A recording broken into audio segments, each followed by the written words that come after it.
Chapter 1. Rebirth. As I gazed down at the clouds swirling beneath my feet, a tremor coursed through my body. Had I known that today would lead me to such heights, I would have refrained from joining them.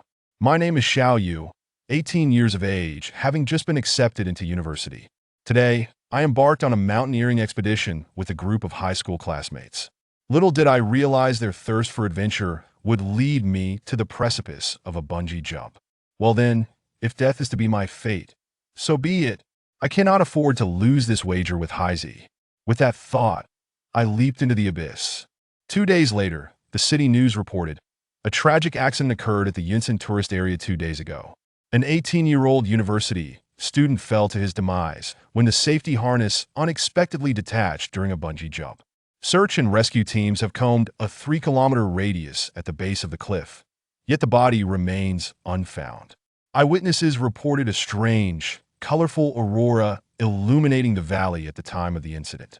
In the year 201 CE, a youth destined to alter the course of 3 kingdoms' history was reborn in this era, embarking on an extraordinary journey.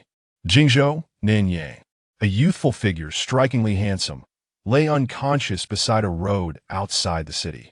After a moment, the young man slowly opened his eyes. Am I dead? This was my immediate thought upon awakening. Recalling the moment I plummeted from the bungee tower, sent a shiver of fear through me. Why does my head ache so? It hurts. I attempted to prop myself up, only to discover that I lacked the strength to move. A comminuted fracture? This thought crossed my mind as I lamented my misfortune. This place seems different from the valley. Finally, I discerned my surroundings. A grand tree loomed overhead, blocking the harsh sunlight. Where am I? As I pondered, darkness suddenly enveloped me, and a chubby little face appeared before me, startling me. Big brother, what are you doing? As I focused on her face, I realized she was merely a 4 or 5-year-old girl. Little sister, where is this place? This is Nanyang. Why are you sleeping here? Is it comfortable? The girl's voice was enchanting, sweetly childish. Nanyang? What place is that? Never mind. I should ask her mother to help me call for a ride. Little sister, I've hurt my hands and feet. Please ask your mom and dad to call an ambulance for me. I spoke with great difficulty. I felt dizzy, even speaking was a challenge, and I feared my injuries were severe. Call? Ambulance? Mom and dad? Big brother, what are you saying? Pinger doesn't understand. This little brat doesn't understand anything. I wonder how her parents are raising her. I thought. Pinger, where are you? A frail, elderly voice called from a distance. Help! I shouted in excitement, attempting to stand and wave to the source of the voice. However, the moment I moved, pain surged through my body, and I fainted once more. I lost track of time, but when I finally opened my eyes again, I felt considerably better. The pain from my injuries had subsided. My gaze fell upon a yellowed ceiling. Why does this hospital look so antiquated? Young master, you have awoken, a voice said from beside me. This voice seemed oddly familiar. Before me stood an elderly man, his face lined with wrinkles, dressed in traditional attire. Old man, are you performing in a play? What play? The old man asked, puzzled. Pray tell, where is this place? What year is it? This is Longzhong, the Wollongong, and it is the 6th year of Jianan in the Han Dynasty. How could you have forgotten? I was immediately lost in thought, pondering how I had fallen into the valley, somehow escaped death, and been swept into a time vortex, landing 2,000 years in the past. Returning seems impossible. I cannot simply wait for fate to grant me another chance to return to the modern world. Aside from longing for my parents, I felt a thrill at the prospect of having returned to the 3 kingdoms, an era I had always admired. Having experienced a cycle of life, death, and rebirth, I sensed that I had changed considerably. I am Huang Xiai, the village chief. From whence do you hail, young master? Huang Xiai inquired kindly. Apologies, I am Xiao Yu, courtesy name Zijian, hailing from Pei County, a descendant of the illustrious Prime Minister Xiao He. Upon hearing that Jingzhou was home to many learned individuals, I ventured here alone to seek acquaintance. Alas, I encountered a tempest in the river and was swept away, losing track of time. Therefore, I sought your guidance. Esteemed village chief, I hope you do not take offense. Young master is indeed a descendant of Prime Minister Shao. Pray forgive my ignorance, the elderly man exclaimed, bowing as if to kneel. Please do not. Were it not for your assistance, I would have perished outside Nanyang. As a humble villager, I am unworthy of such reverence. I quickly replied, rising from my bed to support Huang Xiai. Young master, as the saying goes, surviving great calamities brings great fortune. Your encounter with such adversity foretells an extraordinary future. In this humble village, I have little to offer in hospitality, but if you do not mind, you may recuperate here until you are well enough to depart. Thank you, Elder Huang. You need not address me as young master, simply call me Zijian. Very well, Zijian. Please rest a while longer, I shall step outside to check on the medicine cooking.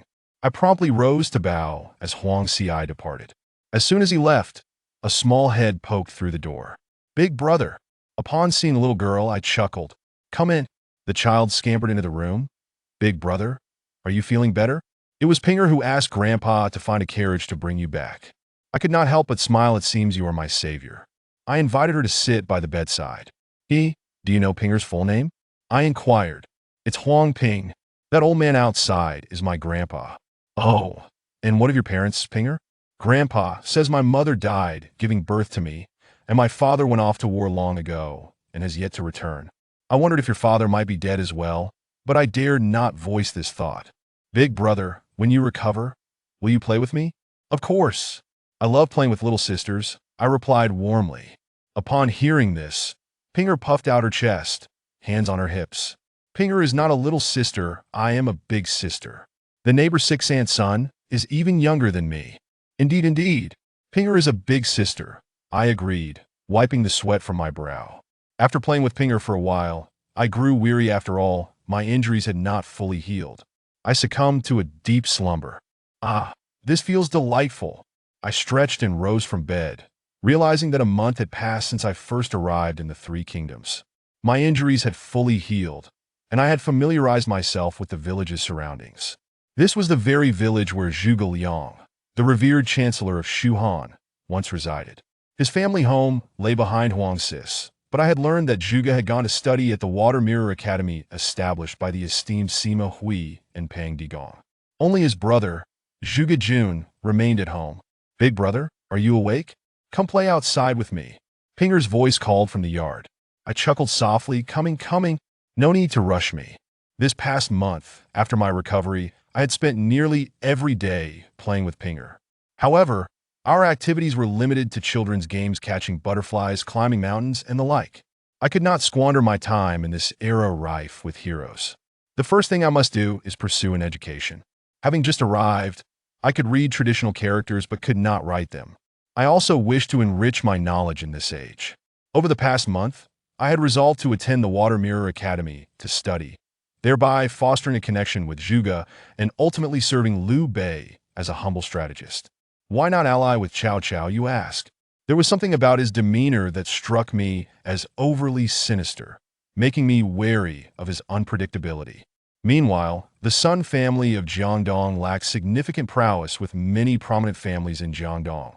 My identity would be easily discernible.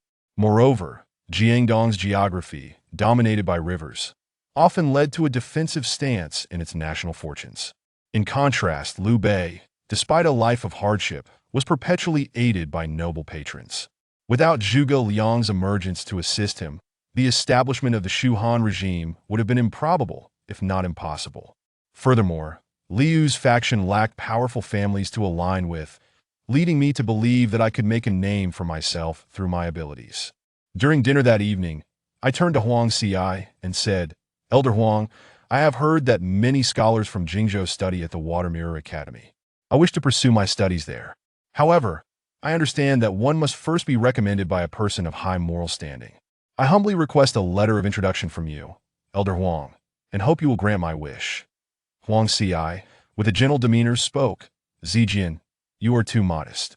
Assisting the descendants of Prime Minister Shao is precisely what I desire.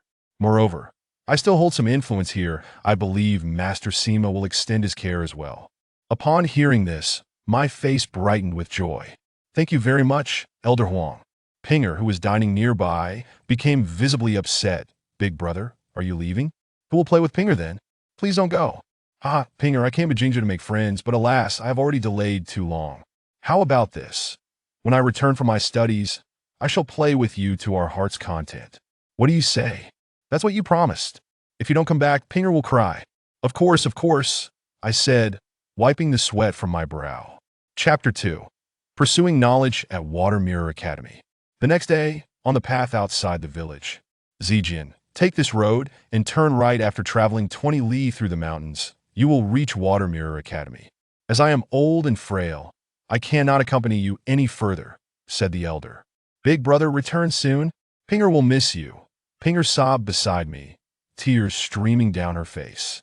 Elder Huang, Pinger, please rest assured while I pursue my studies, I shall take good care of myself. Sigh, I too am reluctant to part with you. In just a month, I have come to regard you all as family. The hour grows late, it is time for me to depart. You both should return, I said. Goodbye, brother. Zijian, travel safely. With that, we waved our farewells to each other. The weather is splendid today, with beautiful scenery all around. I hummed a tune as I walked along the mountain path. Approaching noon, the blazing sun filtered through the leaves above, and a gentle breeze from the mountains offered a refreshing respite. As I sang, I reflected on the current year, the 6th year of Jinan, corresponding to 201 AD. Historically, it was the year when Cao Cao decisively defeated Yuan Shao at Chongqing, securing victory in the Battle of Guandu. It was also the year Liu Bei sought refuge with Liu Biao.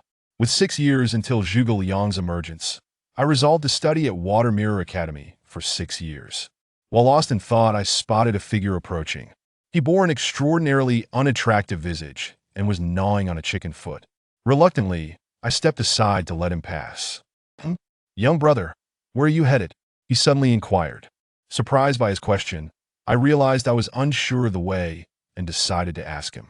I am Xiao Yu. Having heard that scholars in Jingzhou gather at Water Mirror Academy, I wish to pursue my studies and make friends. Xiao Yu? I have not heard of you. Where do you hail from? The ugly man asked. I am from Peixian, styled Zijian, a descendant of the Han Dynasty's Prime Minister Xiao He. May I inquire? I am Pang Tong, styled Shi Yuan, from Xiangyang. Currently, I am studying at Water Mirror Academy, he interjected, introducing himself without waiting for me to finish. Upon realizing he was Pang Tong, my heart raced.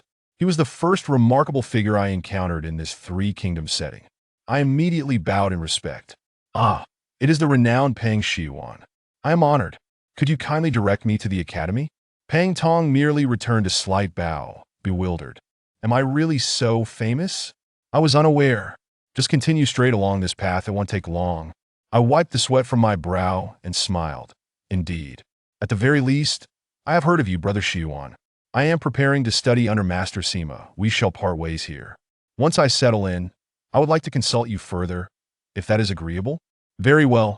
Go ahead and pay your respects to the master. After parting ways with Pang Tong, I walked alone for a while until the scenery suddenly opened up before me, revealing a courtyard with gray walls and green tiles. This must be Water Mirror Academy. The environment is quite pleasant. Hee, Zhuge Liang, Master Danfu, I have arrived. I probably knocked on the door. Is anyone there? A young servant appeared. Who are you looking for? I am Xiao Yu, styled Zijian, from Peixian. I have come to seek knowledge at Water Mirror Academy. I have a letter of introduction to present to Master Sima, I replied. Oh, I see. Please wait a moment. The servant took the letter from Elder Huang and disappeared inside. I wondered if Master Sima would accept me as a student, my heart racing with anticipation. Soon, the servant returned and beckoned me inside. Young master, the teacher requests your presence, he said courteously. I quickly bowed and followed the servant into the courtyard filled with fragrant osmanthus trees, providing a cool shade that felt exceptionally comfortable. The servant led me to a room, saying, Young master, the teacher is inside, please go in. Oh, thank you. After straightening my attire, I entered the room. I must mention my outfit today, a pristine white scholar's robe, adorned with a feather fan. Does it not seem familiar? Indeed, I have borrowed Zhuge Liang's attire, as I felt quite dashing in it. Returning to the matter at hand, upon entering, I saw an elderly man with gray hair kneeling and seated in the hall, holding a letter. Recognizing it as the recommendation from Huang Xi, I knew immediately that this was the renowned Master Sima Hui. I promptly approached and bowed. Student Xiao Yu from Peixian pays his respects to the master. Sima Hui gazed at me and softly said, "Ah, you are the Xiao Zijin recommended by the old Huang? I have heard you are a descendant of the Han's Prime Minister Xiaoyi. I would not dare deceive the master. My ancestors indeed descended from the Prime Minister, but due to the chaos of the Red Eyebrow and Green Forest rebellions, our family has fallen on hard times." I replied respectfully, feeling a wave of nervousness wash over me. "Indeed, you come from a distinguished lineage. Are you aware of the rules for studying under me?" "Rules? I have not heard of such," I replied, bewildered. "How could there be rules for entering this place? Why did Huang Xi not inform me? Before entering Water Mirror Academy, one must first undergo an assessment. Only upon passing may one enter. If one fails—" My heart raced with anxiety. "Please do not let there be a writing test. I cannot write with a brush. Poetry, perhaps I still remember a few fine Tang poems. As for discussing politics, I have over 2,000 years of cultural history behind me. So how could I falter? If all else fails, I could always seek refuge with Cao Cao. I am willing to try," I declared, steeling myself. "Very well. Let me ask you, what is the current state of affairs in the world?" A flicker of appreciation shone in Sima Hu's eyes. "The Emperor Ling is incompetent and indulgent, leading to the rise of the eunuchs and the Yellow Turban Rebellion.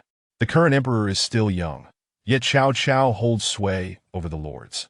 Each regional governor acts independently, waging war against one another. Forgive my boldness, but if this continues, the Han will surely perish," I replied, suppressing my nerves as I spoke. "Well said. At such a young age, you possess such insight. This is indeed rare. Now, let me ask you, does Yuan Binshu still have a chance for a resurgence? The Yuan clan has held high office for 4 generations, with their former students and officials scattered throughout the land. Yet their time has come to an end. As the saying goes, wealth does not last beyond 3 generations, nor does poverty. I predict that the battle at Chongqing will be Yuan Binshu's last stand. Wealth does not last beyond 3 generations, nor does poverty." "Well said." The elder, moved by my words, rose and gestured animatedly. "It seems I have passed the test that was not so difficult after all." Just as I was thinking this, the elder calmed down and said, "Zijian, with your knowledge, you are indeed qualified to study under me. You may rest for now. Tomorrow, I shall formally accept you as my student. Then I shall take my leave." As I exited, I realized my back was drenched with sweat. Conversing with ancient people is quite the challenge, with their archaic speech. Never mind, after a long day of travel, I shall rest for now. Chapter 3: The first encounter with the sleeping dragon. As I was lost in my own thoughts, I noticed the young servant who had led me here still present. Upon seeing me emerge, he promptly bowed and addressed me. "Young master, please follow me." "Dada. Thank you for your assistance," I replied. The servant guided me to a series of thatched cottages. Upon my inspection, I was taken aback, questioning the suitability of such accommodations. "Is this truly where one resides?" I inquired of the servant. "Have you taken a wrong turn?" "No, indeed," he responded. "Master Zhuge and the others all reside here." "Ditto. Very well then, that I shall manage on my own. You may return to your duties." After the servant took his leave, I found an unoccupied cottage and set down my belongings. Fortunately, the place was well kept, and I was able to enjoy a refreshing bath before stepping outside to explore the surroundings. After all, it would be prudent not to lose my way while studying here. As I exited, I took a moment to observe my surroundings. The environment was, in fact, quite pleasant. A small mountain stream flowed through the courtyard.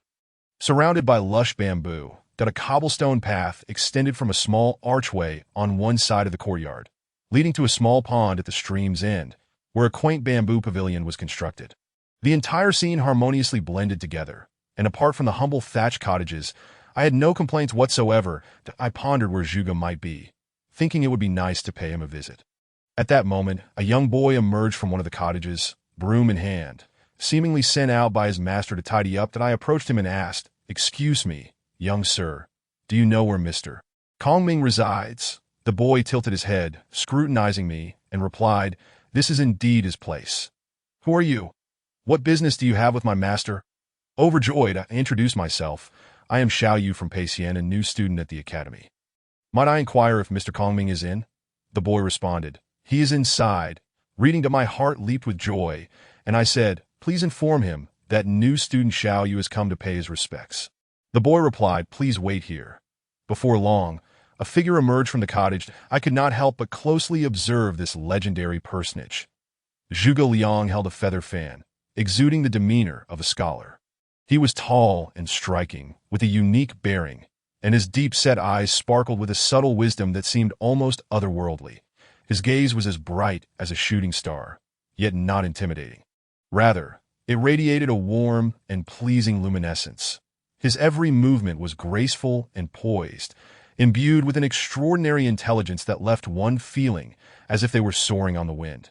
Such noble elegance commanded respect even amidst familiarity, and I could not help but admire him.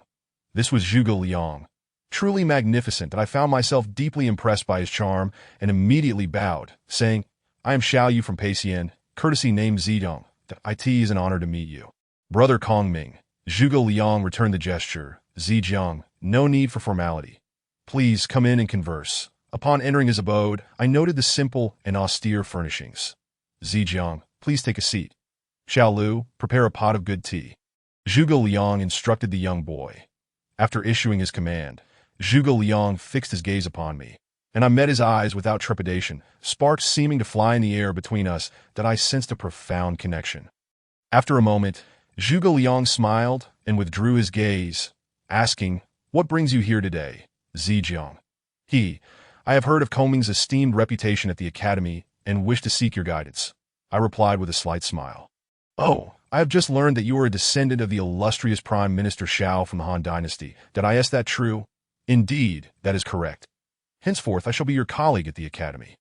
May I inquire about your insights on the current situation? Zhuge Liang chuckled. I fear you may already have your own conclusions in mind. Why do you seek my thoughts? I smiled in return. Let us see if Kongming is worthy of being a lifelong confidant. I would appreciate your thoughts. Zhuge Liang's expression turned serious as he began. In today's world, heroes are rising from all corners. Yet the most formidable are Chao Mingde and Yuan Benshu. Chao Mingde is a man of exceptional talent, with strategists like Guo Jia, Jia Su, and Sun Yu at his side, capable of stabilizing the realm. He wields the emperor to command the lords. Yuan, a descendant of 4 generations of officials, has a vast network of former officials across the land that he commands over 1 million troops in the north. But after the recent Battle of Guandu, where Chao Mingde launched a surprise attack on Wu Chao, the upcoming battle at Songning is crucial for Yuan, that a victory would allow him to lead a massive army southward. But a defeat could spell the end for the Yuan clan. I regarded Zhuge Liang. What are your thoughts on Liu Bei, the emperor's uncle, and the Sun family of Jiangdong? Zhuge Liang replied, As for Liu Bei, I have not delved deeply, but have heard he possesses benevolence. The Sun family, despite the demise of Sun Tzu, will surely be bolstered by Zhou Yu's support for Sun Quan, allowing them to unify Jiangdong and establish their own kingdom. I smiled slightly. I believe Yuan Benshu will undoubtedly face defeat within half a year. Why do you say such? Zhuge Liang inquired. Yuan Benshu is overly ambitious and self-reliant, with his strategists divided among factions. Though he controls 4 provinces, his forces are like a scattered sand pile, which is why he faced defeat at Guandu. Disunity among his troops hinders his achievements. Thus, I believe Yuan Shao will surely fall. Cao Cao will unify the north and then march south with the emperor in tow, and that will usher in true chaos. Well spoken. I had barely finished when I heard applause from outside, followed by the entrance of 2 figures, both clad in scholarly attire. They approached and greeted me. I am Shi Tao, courtesy named Guang Yuan, and this is Su Shu, courtesy named Yuanji, that we heard your eloquent discourse from outside and couldn't help but applaud. Please forgive us, 2 more distinguished individuals. I quickly rose to return their greetings, no offense taken. I may have spoken imprecisely, so I seek your understanding that we all took our places, and introductions were made that I had not yet gauged Zhuge Liang's true talents. But he dared to compare himself to Guanzhong and Yu Yi, indicating he was no ordinary figure. To the very least, I would not have the audacity to compare myself to them. Guanzhong was somewhat justifiable. After all, I had several millennia of experience and would not yield to him in matters of governance. However, Yu Yi was formidable. He had captured over 70 cities in just half a year, a feat unmatched in history, save for the likes of Genghis Khan. Yet after today's encounter, I realized Zhuge Liang did not possess the almost supernatural wisdom attributed to him in the Romance of the Three Kingdoms. It dawned on me that it was only the year 201, and Zhuge was still a few years into his studies, yet to graduate. Gentlemen, it is getting late, but we seem to have struck a chord in our discussion. Why not stay here with Liang for dinner? I shot Zhuge Liang a look, thinking, how dare you underestimate my understanding? I already knew you would host dinner tonight. Laughter erupted as everyone enjoyed the jest. Chapter 4 Anecdotes from the Academy. The following day, Sima Hui summoned all the students to officially announce my acceptance as a disciple. It turned out he had only a few students: Cui Zhouping, Shi Guangyuan, Ming Gongwei, Su Yuanji, Zhuge Liang, and Pang Tong. Now I was added to their ranks as Xiao Zijiang. Zijiang, your foundation is quite good, so you need not start from scratch like the others. What do you wish to study? Sima Hui inquired. That I stepped forward and asked, May I know what you can teach me, sir? Sima Hui paused before laughingly scolding, You rascal. I believe you and Xiwan are the only ones who dare speak to me like that. I shall teach you the art of valor, ensuring you conquer the battlefield and slay enemy generals amidst a sea of warriors. How does that sound? Such mere brute strength is hardly commendable, I retorted disdainfully. Sima Hui was momentarily taken aback and continued, Then I shall teach you the art of commerce, ensuring wealth flows in abundantly, making you richer than a nation. Money is but a transient matter. I shan't learn that. I replied, slightly displeased. Then let me teach you the art of manipulation, which will allow you to navigate the political arena and elevate the Xiao family status. How does that sound? Such underhanded tactics only bring calamity to the nation. Why would I wish to learn them? The others, including Zhuge Liang, were left speechless, pondering. This fellow comes seeking knowledge yet refuses to learn anything. What is his purpose? To my surprise, Sima Hui secretly admired my spirit and said, Then let me teach you the art of immortality, ensuring you live 100 years, year after year. Is it not more desirable for the populace of the Han to live long lives? I shan't learn that either. Sima Hui was at a loss, finally asking, All right, young rascal, I concede. Please tell me, what do you wish to learn? I straightened my back and spoke deliberately.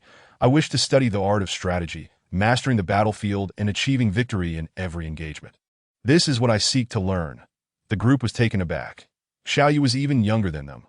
Was this the utterance of a mere little brother? Thus, the matter was settled. Let us delve into the art of strategy.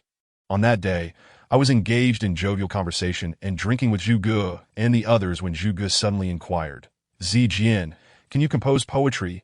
Well, I can, but I am not adept in this craft. I replied, wiping the sweat from my brow. Come now, Zijian, let us see you try your hand at a poem. With wine as the theme, that I grimaced. Zhuge was truly lacking in consideration. After contemplating for a moment, I found no other recourse but to pilfer the magnificent verses of the great poet Li Bai. Raising my cup, I recited, Do you not see the waters of the yellow river come from the heavens, rushing to the sea, never to return? Do you not see the bright mirror in the high hall mourns white hair, the morning like black silk, the evening like snow? In life, one must revel to the fullest. Do not let the golden goblet face the moon empty. Heaven has endowed me with talent.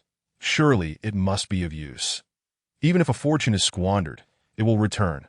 Let us slay sheep and butcher cattle for joy. One must drink 300 cups in one sitting. That was all I could recall. It was too challenging. Upon hearing my recitation, the crowd fell silent, and I could sense something unusual in their gazes. Was it admiration? Indeed, I discerned sparks of reverence in their eyes. That it was merely a poem. There was no need for such veneration. I chuckled inwardly. Another round of exuberant revelry ensued, and as the wine glasses neared emptiness, I dropped a bombshell. Esteemed brethren, you have been studying here for a while, and you are all well aware of my character. Today, as we are in such high spirits, I propose that we, sworn brothers of different surnames, unite in brotherhood. What say you? Excellent, exclaimed Shi Guangyuan. I had this intention all along. However, Ming Gongwei interjected, Who shall be the eldest? The extraordinary Pang Tong added, It shall undoubtedly be me. I am exceptionally talented and handsome. Spare us that. You should take a look in the mirror. Zhuge retorted, Was this the rhetoric of the legendary Zhuge Liang? Had I altered the course of history? Or was Zhu Gu simply always this way? Su Shu chimed in, when it comes to good looks, it is undoubtedly me. There is no need for contention. Hey, are we or are we not swearing brotherhood? I could no longer contain my impatience. Let us proceed. Thus, each of us summoned our youthful attendants to prepare offerings as we seven lit incense and vowed.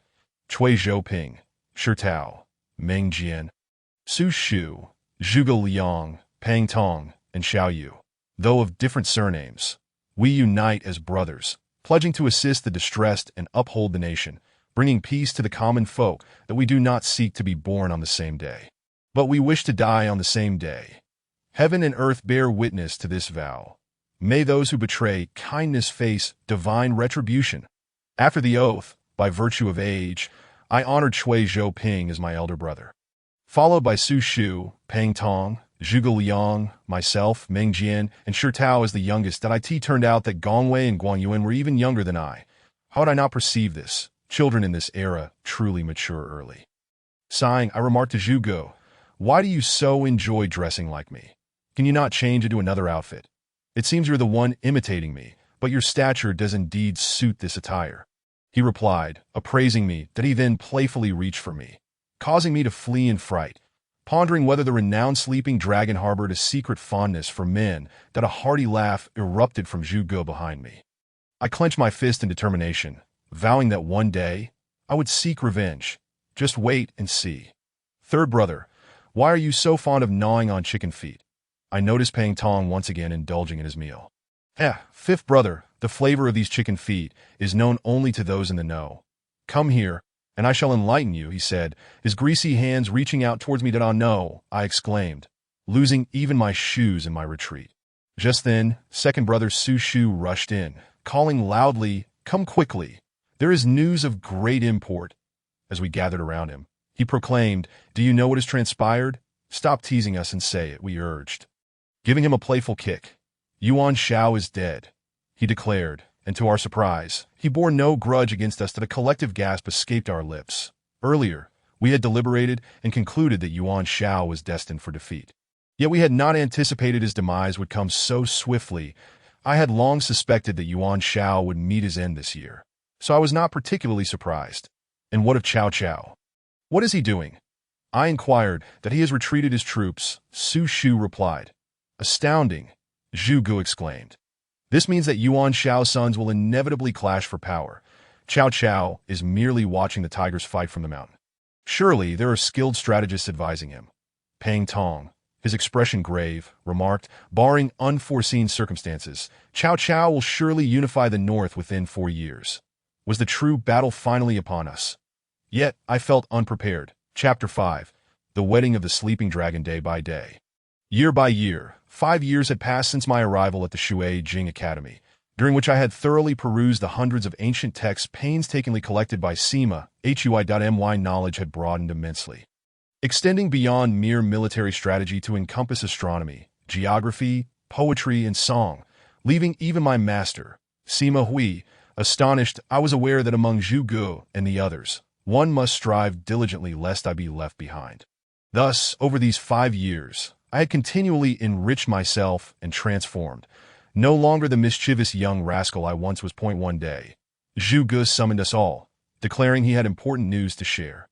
Eldest brother, third brother, fifth brother, sixth brother, seventh brother, I have gathered you here today to announce that Su Shu has left the mountain 2 years prior. Fourth brother, what is it? Speak plainly, do not frighten Guan Yuan, Shi Tao interjected. Indeed, fourth brother, if there is something to discuss, just say it. We are all brothers here, no need for hesitation, added Cui Lauda. Zhu Ji's face flushed crimson as he stated, Liang is to be wed. Hence, I wish to invite my brothers to share in a drink of celebratory wine. Ah, that is splendid, Kong Ming. Is it that little sister Yuing from your childhood? Pang Tong teased, to which Zhu Gu nodded shyly. Fourth brother, congratulations. When is the wedding? I inquired. The day after tomorrow, he replied. That I pondered for a moment. It was already the end of the year 206 AD. Next year, Liu Bei would surely make his third visit to the thatched cottage to invite fourth brother out of seclusion. It seemed the time had come for us to descend the mountain. Fourth brother, how about this? We are also nearing completion of our studies. Let us speak with the master and see if we may depart early. Yes, yes, Pang Tong exclaimed. Let us find the master.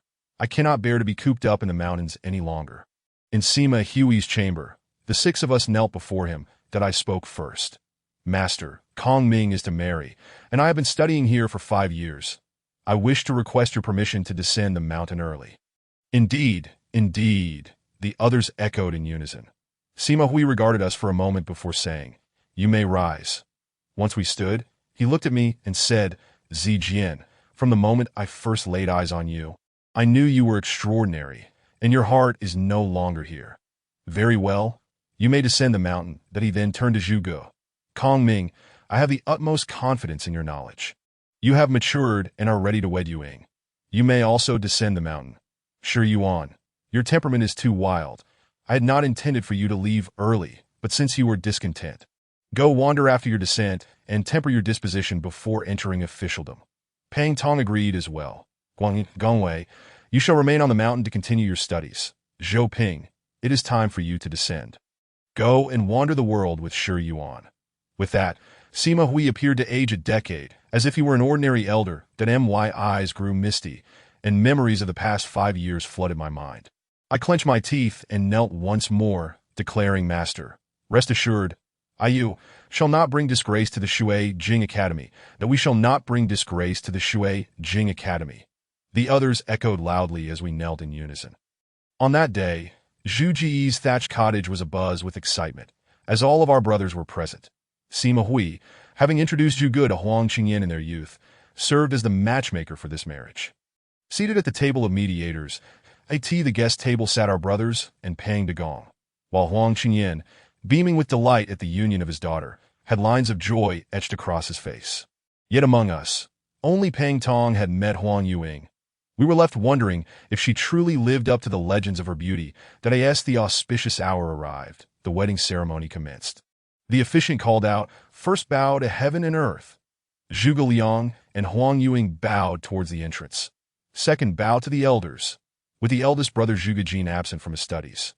Only Huang Qingyan occupied the elder seat, and Zhuge and Huang Yuing bowed before him. This bow, however, became the source of great amusement.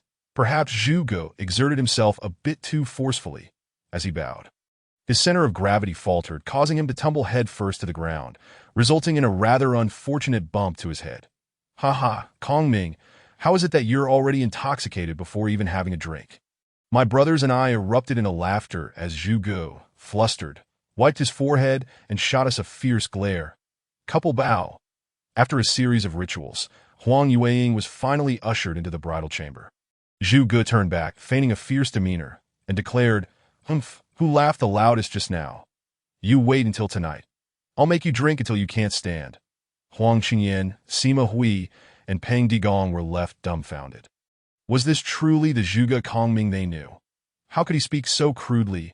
I, however, was the loudest of all. It was that rascal Sango. He fled to the restroom to hide from you. Come on, let us go retrieve that scoundrel and make him drink. The outcome was that Pang Tong became thoroughly intoxicated, leaving the room in disarray, and we were forced to toss him into the yard, ignoring him. Zhuge was equally inebriated and said to us, All right, enough. If we continue, we'll all be drunk.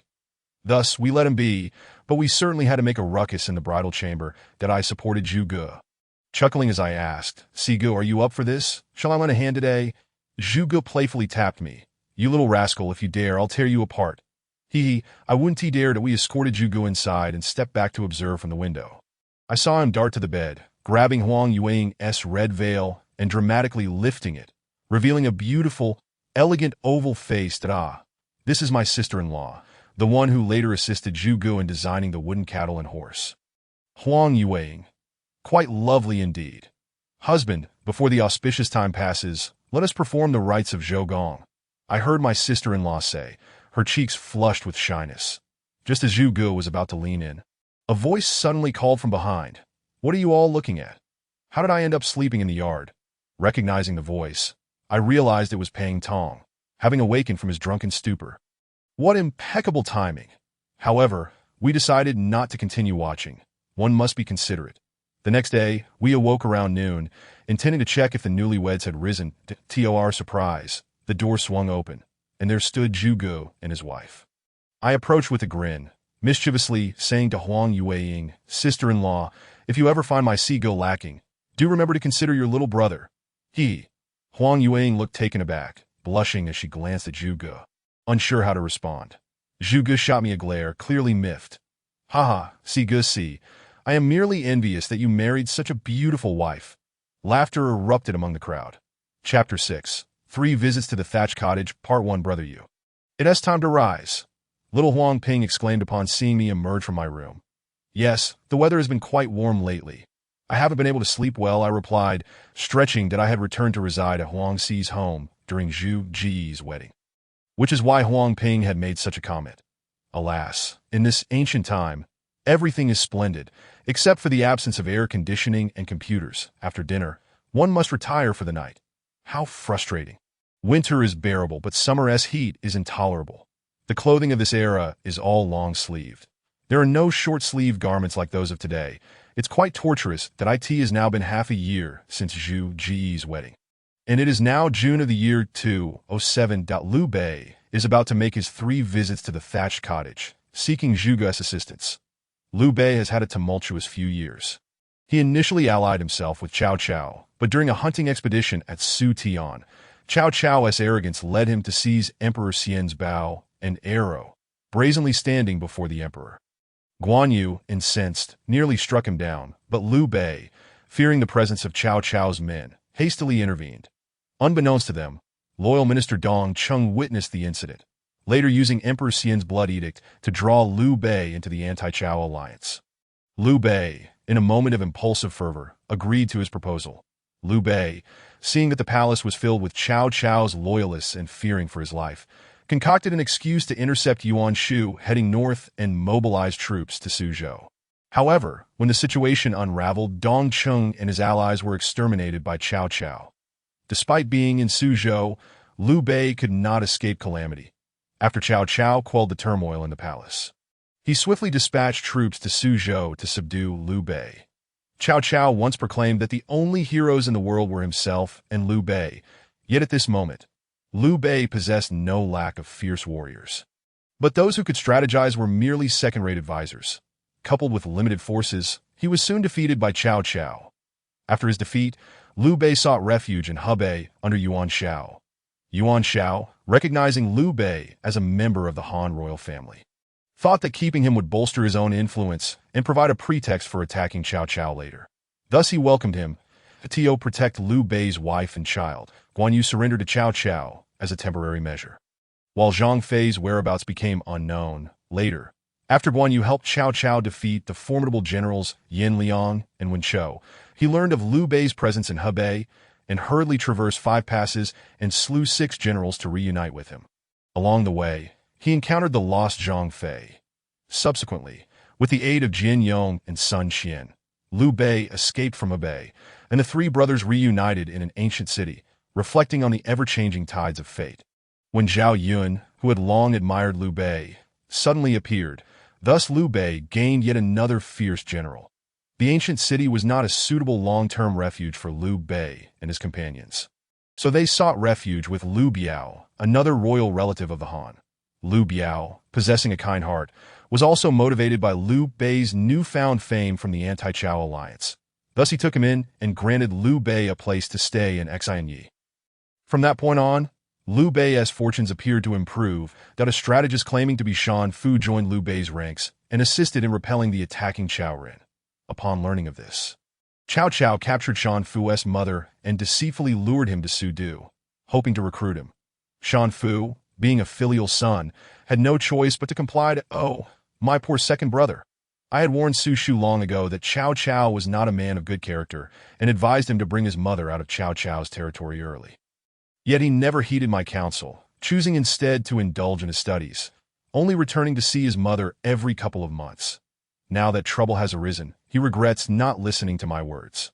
Before leaving, he confessed that his true name was Su Shu, courtesy name Yuan Ji, and that he had come to serve Liu Bei out of admiration. Now, with no choice but to depart, Liu Bei, though reluctant, had to let this filial son go. Before leaving, Su Shu recommended the talents of the sleeping dragon Zhuge Liang, and the spirit fox, Xiao Yu, stating that one could achieve peace in the world. I never imagined I would gain fame even before stepping onto the stage myself. Liu Bei, eager for talent, hurriedly sought out Zhuge Liang's thatched cottage, wishing to invite him to assist him. At this moment, I gathered my things and made my way to find Zhuge, as we had previously agreed to explore the vicinity today. Zhuge and his wife were already prepared and awaited my arrival to set off together. Today marked Liu Bei's first visit, and he was unfamiliar with the route. That it was autumn, and Liu Bei, accompanied by his brothers Guan Yu and Zhang Fei, rode along, inquiring about directions, upon reaching the wheat fields near the thatched cottage. They heard someone singing, "The chrysanthemums wither, the ground is filled with sorrow, your smile has faded, the flowers fall, and the heart aches." Liu Bei, captivated by the song, approached and asked, "Who composed this song?" The singing farmer replied, "It was composed by Master Xiao Yu, titled Chrysanthemum Terrace." Delighted by this, Liu Bei inquired further, "Where does Master Xiao Yu reside?" The farmer responded, "To the south of this mountain, on the high ridge, lies Wulong Ridge. Within the sparse woods before the ridge, in a thatched cottage, is where the master resides." After thanking the farmer, Liu Bei set off on horseback, following the farmer's directions. However, he could not locate Huangxi's home and instead stumbled upon Zhuge's abode. Without seeking me first, he knocked on the door, hoping to meet Zhuge. The servant, Xiao Lu, answered and informed him that the master was not at home. Unable to meet Zhuge, Liu Bei, feeling disheartened, simply instructed the servant to inform Zhuge that he would visit again another day. Of course, we were unaware of this as we were out exploring. Upon our return, Xiao Lu informed us of the events. Unbeknownst to us, months passed and winter finally arrived. With heavy snow falling as a southerner in the modern world, I found such wretched weather intolerable. Thus, aside from discussing the state of affairs with Zhuge daily, I often found myself cocooned in bed, singing songs, perhaps something related to Cao Cao, or indulging in whimsical thoughts, mostly piecing together the knowledge of the Three Kingdoms era that lingered in my mind, awaiting Ludo's third visit before joining him in revolutionary endeavors. Not once have I failed to reminisce about how Zhuge Liang, as penned by Luo Guanzhong in Romance of the Three Kingdoms, tantalized Liu Bei, the man with the large ears, that on the first two occasions, he was not to be found. Yet on the third visit, although he was clearly at home, he lay napping, making Liu Bei wait outside for quite some time before he finally arose, mumbling something about dreams and self-awareness, as if to showcase his cultured nature. Upon meeting Liu Bei, he feigned reluctance to emerge from seclusion, yet proceeded to expound upon the so-called grand affairs of the realm, igniting Liu Bei's curiosity. Just as Liu Bei was about to depart in disappointment, Zhuge Liang suddenly expressed his willingness to step forth, leaving the royal uncle deeply grateful, thereafter treating Zhuge Liang with utmost deference, almost revering him as a deity. But still, I pondered, we still had time. There was yet a second visit to come.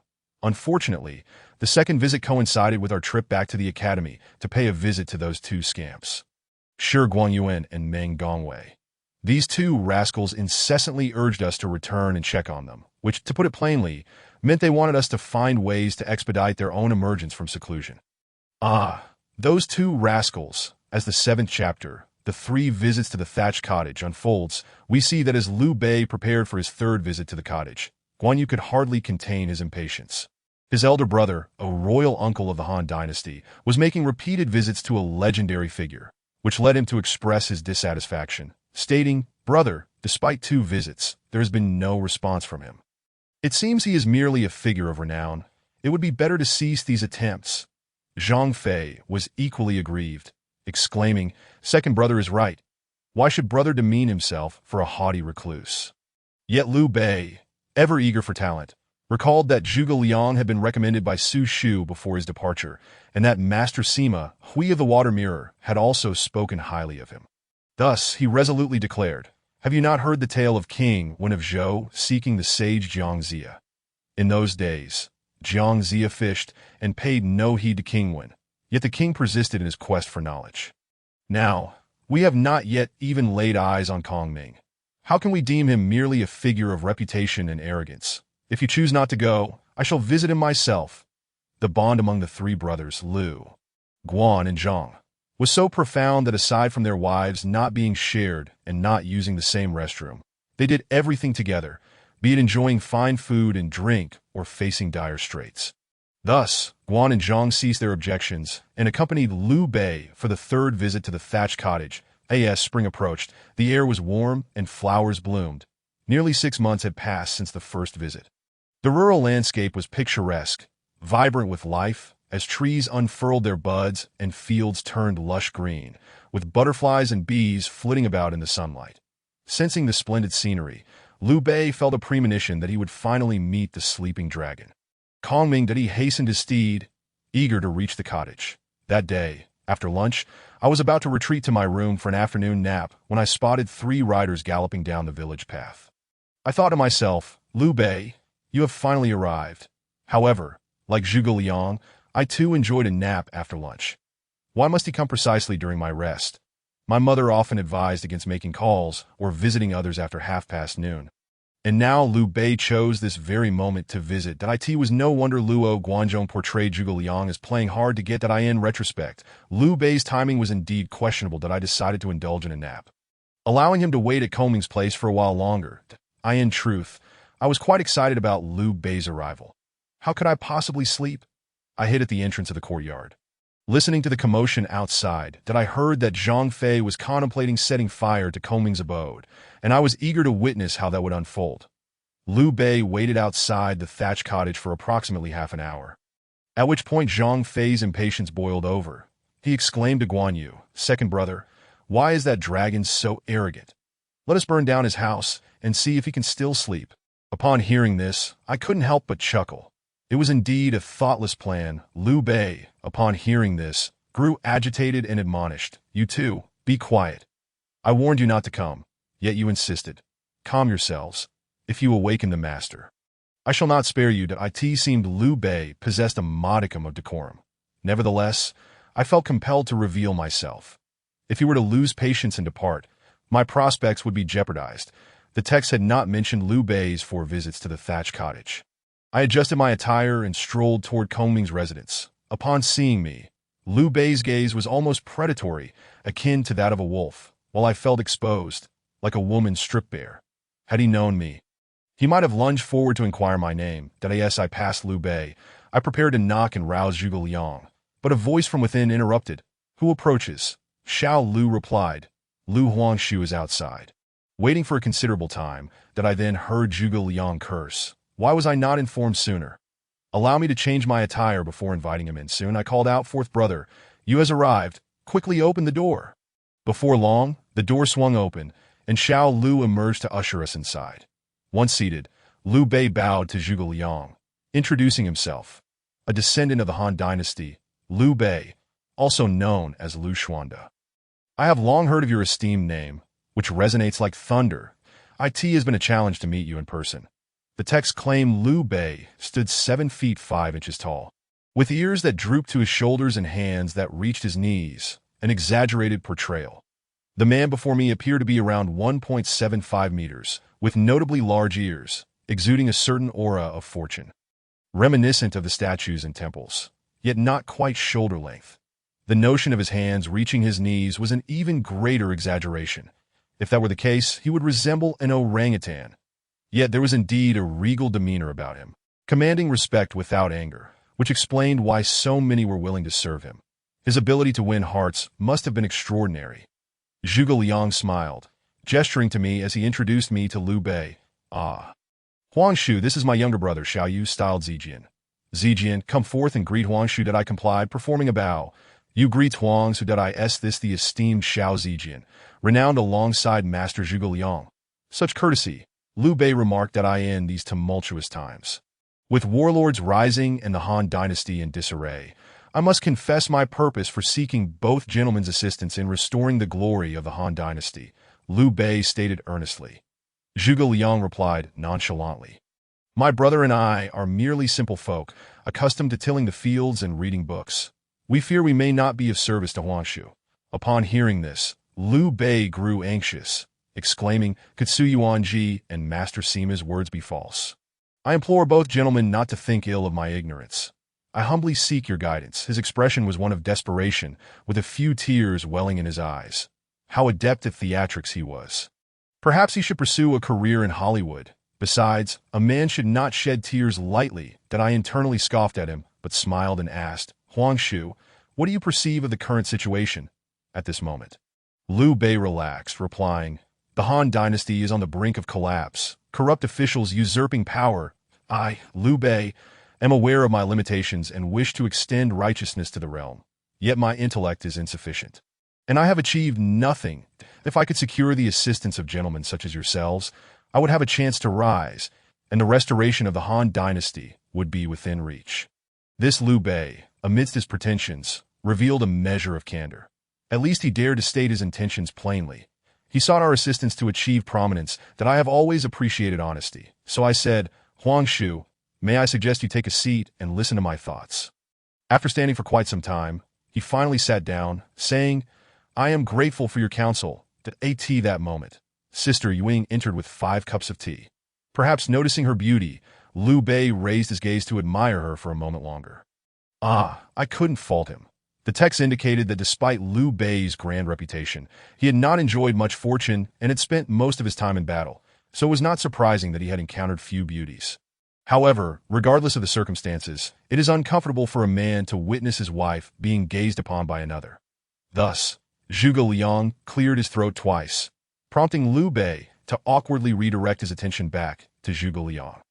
As the 8th chapter, The 3 Visits to the Thatched Cottage, continues, Zhuge Liang cleared his throat, stating, "The pressing matter at hand is how Huang Shu may acquire his own territory."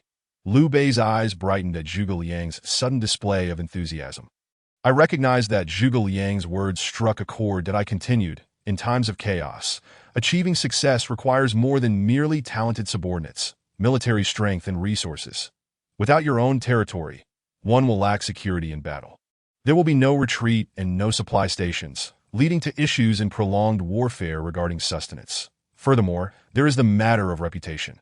Figures such as Cao Cao and Sun Quan possess their own territories, which signifies their strength, attracting many talented individuals to their cause. Liu Bei lacked a true strategist to shoulder the responsibilities, which was why he sought talent so fervently. Realizing the clarity of my analysis, he exclaimed, hearing your words is like dispelling the fog and finally seeing the blue sky. My mind has been illuminated." Zhuge Liang, pleased with Liu Bei's response, added, "In today's world, every piece of land has an owner. If Huang Shu desires a place to call his own, he must replace another." Liu Bei inquired, "I would like to hear more." After a brief pause to collect his thoughts, Zhuge Liang continued, "Since the Battle of Guandu, Cao Cao has conscripted Yuan Shao's surrendered troops, amassing an army of over 1 million, making it unwise to challenge him directly. Sun Quan, fortified in Jiangdong, has endured 3 generations, winning the people's hearts, and should be treated as an ally rather than an adversary.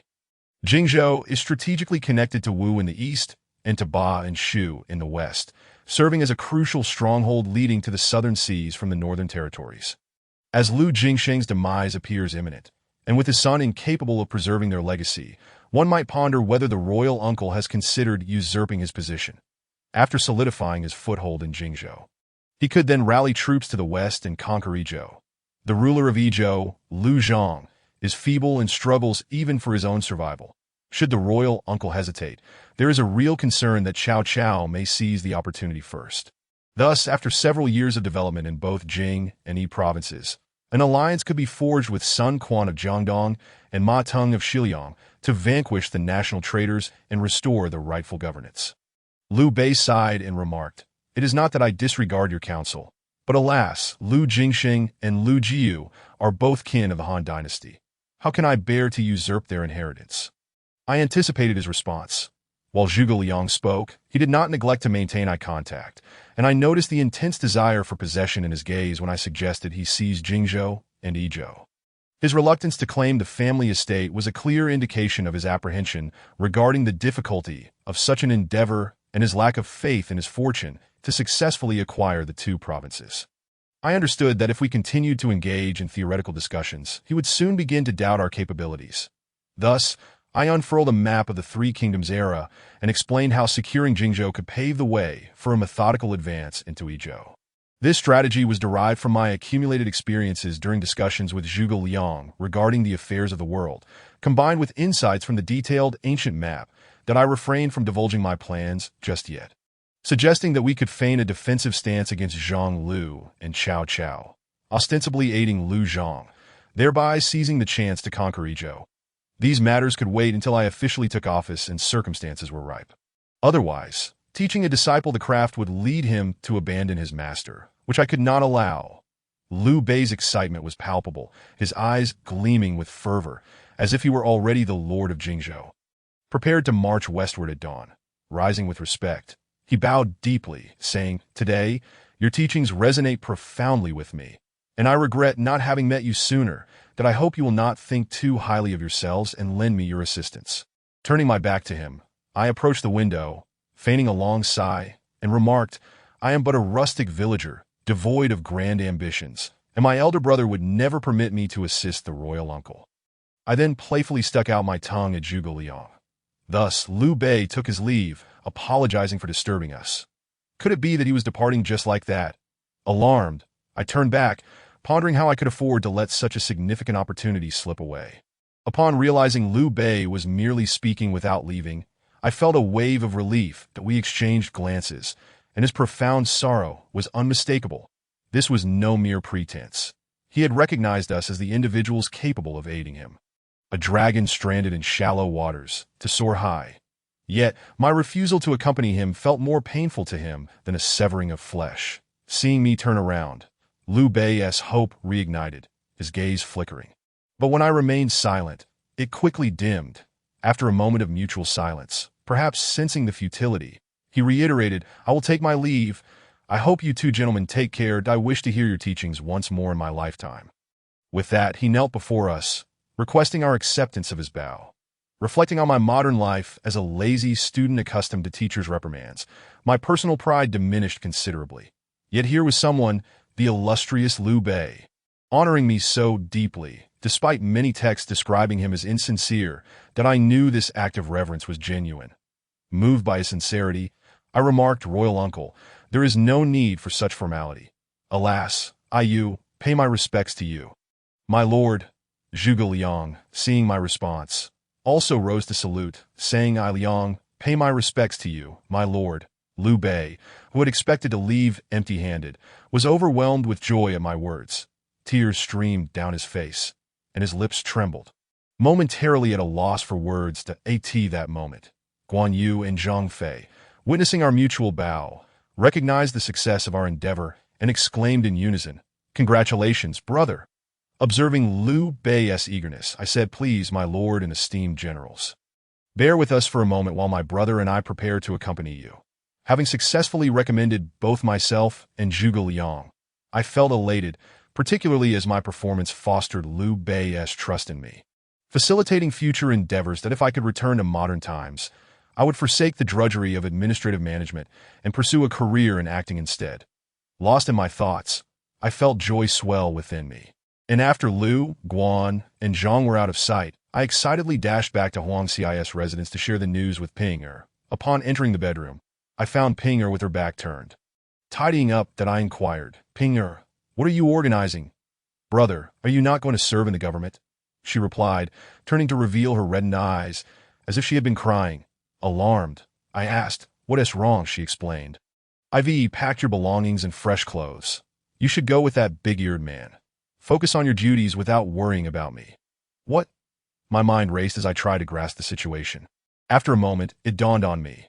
In these chaotic times, those venturing to serve in official capacities seldom brought their families along unless absolutely necessary, fearing that any misfortune might endanger their loved ones. Given her expression, it was clear Ping Er feared I would abandon her for a life of luxury. Seeing her pitiful visage, I pulled her into an embrace, gently patting her head, and said softly, "My silly sister, do you think it's all fun and games? I'm going to war where danger lurks." Upon hearing my words, she responded, "Then you must not go." I reassured her, "That is not an option. I have already pledged to assist Lu Huang's who did not worry. I will be safe." Once I become a high-ranking official, I will return to take you to a life of comfort." Upon hearing this, Ping Er relented, quietly continuing to help me pack my clothes. As I stepped out the door, Kong Ming and my sister-in-law were also prepared. Xiaolu and Zhuge Jun remained at home, and Kong Ming advised against endangering them in these tumultuous times, suggesting it would be better for them to stay put where they had food, drink, and books to occupy them. Thus, we bid farewell to Ping Er and Zhuge Jun with heavy hearts. Heh, Cao Cao and Sun Quan. Xiao Yu am coming. Chapter 9. Plotting for Jingzhou. The recent endeavors have gone relatively smoothly. Liu Bei has spent his days eating, sleeping, and discussing strategies to secure territory with us, that I have advised him on several occasions that the best course of action would be to take Liu Biao's place and become the Lord of Jingxiang. Yet, each time he has shaken his head, citing the familial legacy that he cannot bear to seize, that I knew that if we continued to dawdle, we might find ourselves in a precarious position. I suggested, "I have heard he has fallen ill. Why not write a letter, expressing your intention to visit and ascertain Liu Biao's condition before making any plans?" "Ah, good fellow," Liu Bei nodded, and he took up his brush to compose a letter, which he entrusted to a servant for delivery to Xiangyang. That evening, I conferred with Zhuge Liang, saying, "If our lord can secure the position of Jingzhou's ruler, we might stand a chance against Cao Cao when he descends southward. In a few days, we shall accompany him to Xiangyang to visit Liu Jingxing and assess the situation regarding Jingzhou. It seems likely that Cao Cao plans to march south this year. It is indeed time to strategize," Zhuge Liang replied. Liu Biao sent a response. 2 days later, we set out for Xiangyang alongside Liu Bei. The northern gate of Xiangyang, Liu Bei, Zhuge Liang, and I stood together on horseback. Liu Bei frequently glanced at us, pondering whether we possessed the capability to enable Liu Biao to willingly cede Jingzhou to him. Meanwhile, Zhuge Liang leisurely fanned himself, exuding an air of ease, while I, on the other hand, was dozing off on my steed. As Zhuge Liang contemplated, a commotion erupted at the city gate, and a group of over 10 men emerged, led by a young gentleman. Upon sighting him, Zhuge Liang smiled. The young gentleman dismounted and approached Liu Bei, kneeling and performing a salutation. "Uncle, I bow to you." Liu Bei was taken aback, and Zhuge Liang quietly informed him, "This is Liu Biao's eldest son, Liu Qi." Liu Bei hastily dismounted and assisted Liu Qi to his feet. "Dear nephew, there is no need for such formalities. That I have heard of Jingxing's serious illness. May I inquire what afflicts him? This is not a suitable place for discussion. Please, uncle, let us speak in my residence." Liu Bei glanced at us, and seeing Zhuge Liang subtly nod, he mounted his horse and entered the city. Along the way, he asked Zhuge Liang, "What do you think? Does Liu Jingxing's illness hold any truth?" After a moment of contemplation, Zhuge Liang replied, "It seems likely that significant events are about to unfold in Jingzhou, beyond Liu Jingxing's control. The Kai brothers may be pressuring him to abdicate to his second son." Liu Bei promptly asked, "What should we do?" Zhuge Liang calmly advised, "Do not rush, my lord. Let us observe the situation." As we spoke, we arrived at Liu Biao's residence, and Zhuge Liang signaled Liu Bei to refrain from further conversation. Liu Qi led us into the inner chambers, and we were met with a strong scent of medicine. "Father, uncle has arrived," Liu Qi softly reported from outside the door, to which the frail figure inside responded weakly. Liu Qi lifted the curtain, inviting Liu Bei to enter. There lay an elderly man with gray hair, reclining on the bed, his complexion haggard. This is Liu Biao. He resembles the elderly men on the streets." Yet Liu Bei was taken aback. This marked the third time he had encountered Liu Biao. The first was at the meeting against Dong Zhuo, and the second was when Liu Bei sought refuge with Liu Biao. Back then, Liu Biao's face was radiant, but who would have thought he would now be reduced to such a state of illness? "Brother Jingxing, it has been several days since we last met. How have you fallen into this condition?" Liu Bei hastened forward, grasping Liu Biao's hand, shedding tears.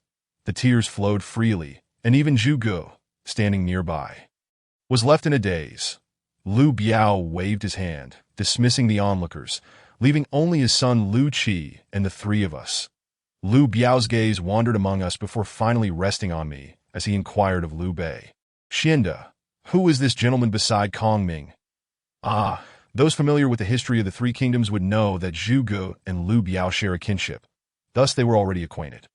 Liu Bei quickly rose, pulling me beside him, and introduced, "Look, this is my new advisor, the right military strategist Xiao Yu, also known as Xiao Zijian.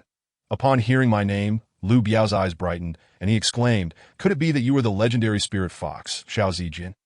Hearing this, I respectfully bowed and replied, "You has met Lu Jingzhou." Lu Biao, upon hearing my response, turned back to Liu Bei and stated, "It is said that with both the crouching dragon and the spirit fox, peace can be secured for the realm.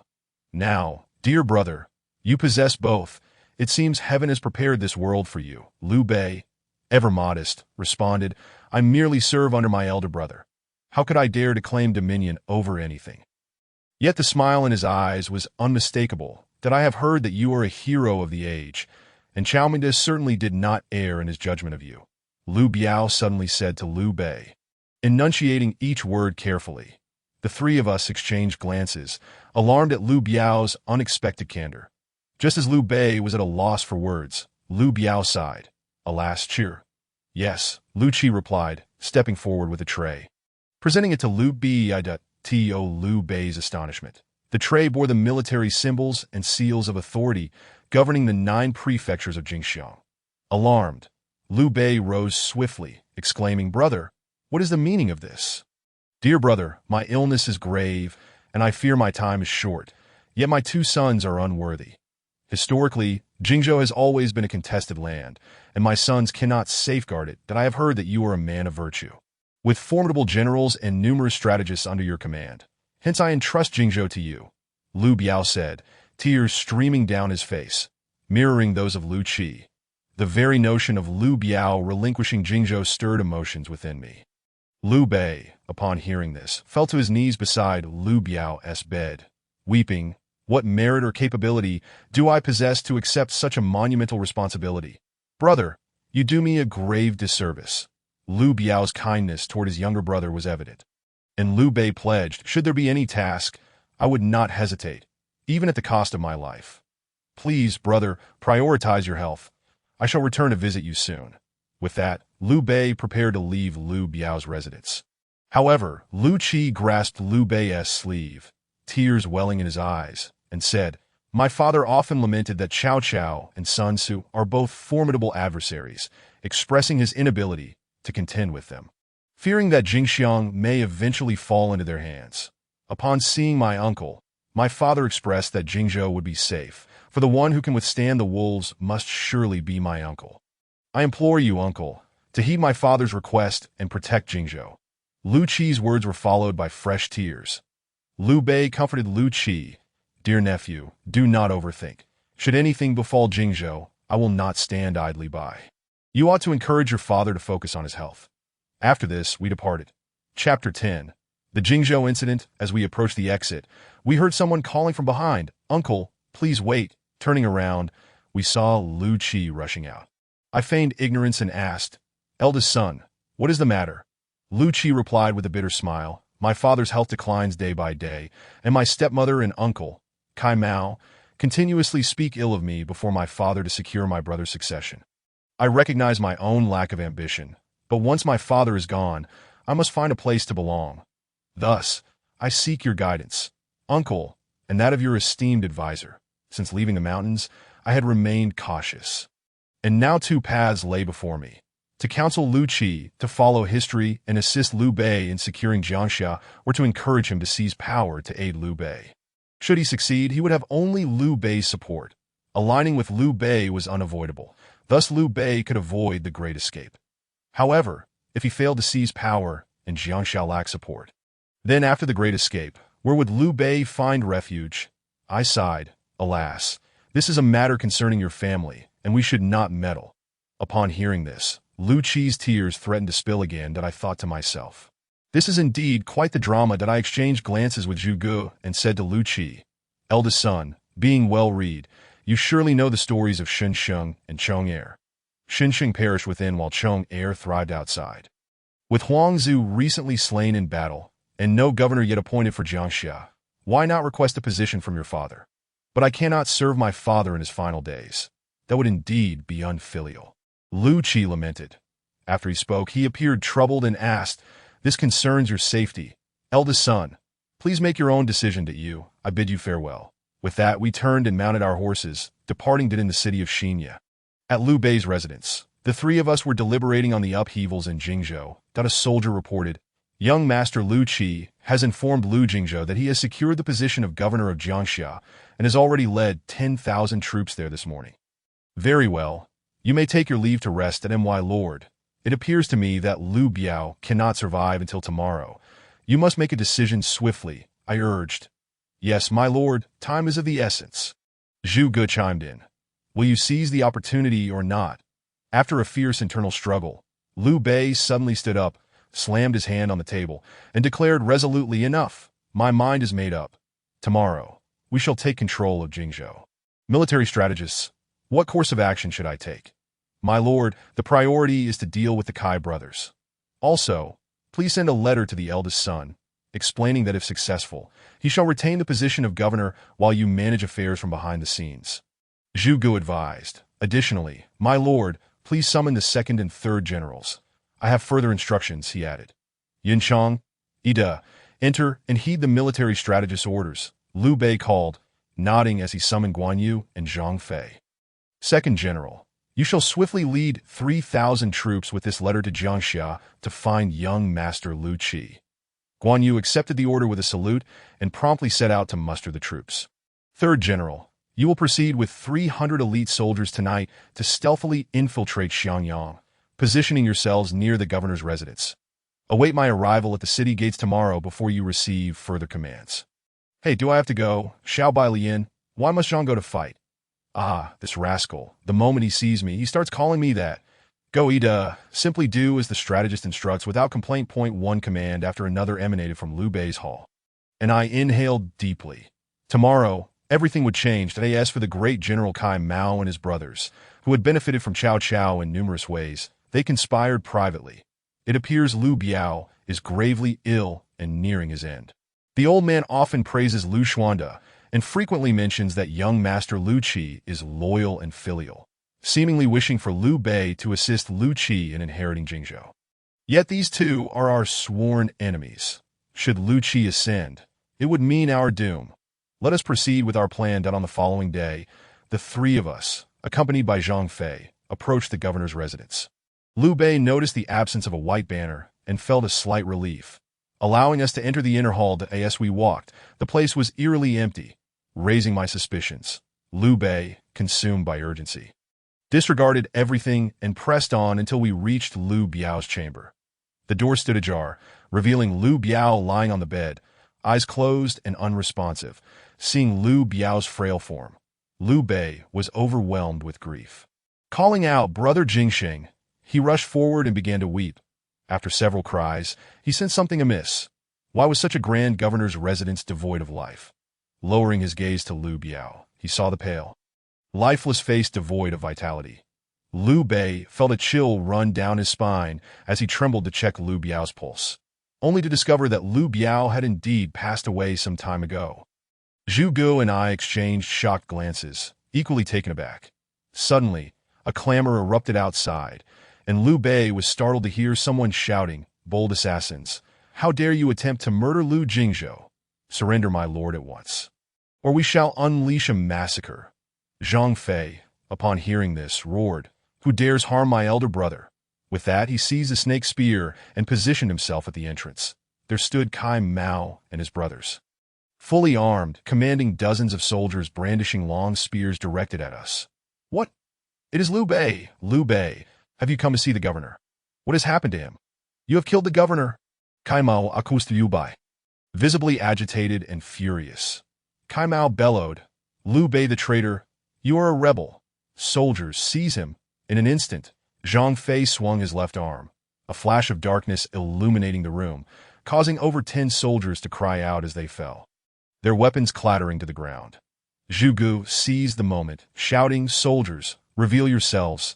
The soldiers lurking near the governor's residence were startled by the commotion, and Kai Mao and his companions were taken aback, pondering how Liu Bei could possibly be so well prepared. Zhang Fei brandished his serpent spear with such ferocity that the surrounding Jingzhou soldiers were unable to breach his proximity, leaving a gruesome tableau of severed limbs and disemboweled corpses in his wake. Blood splattered onto my pristine white garments, and in that moment, I was rendered speechless, transfixed by the macabre scene unfolding before me. Unable to contain my revulsion, I turned and retched violently, even expelling the mooncakes I had consumed the previous year. Out of the corner of my eye, I noticed Zhu Gu, eyes tightly shut, too terrified to glance at the carnage, while Liu Bei observed the chaos with an icy detachment. That moment, the dynamics in the courtyard shifted. Kai Mao soldiers could not withstand Zhang Fei's onslaught and began to retreat in disarray.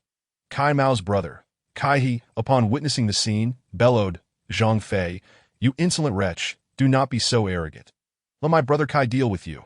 With that, he charged at Zhang Fei wielding a broadsword. Zhang Fei, incensed, retorted, "Kai scoundrel, how dare you challenge me?"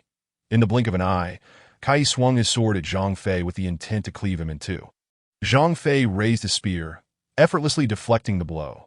Kai He, momentarily stunned that Zhang Fei could withstand his attack, faltered, believing himself comparable to the legendary El Bu. Yet in the realm of skilled combat, distraction is a fatal flaw. Seizing the opportunity during Kai He's moment of hesitation, Zhang Fei thrust his spear into Kai He's heart. "What? Why is my chest so cold?"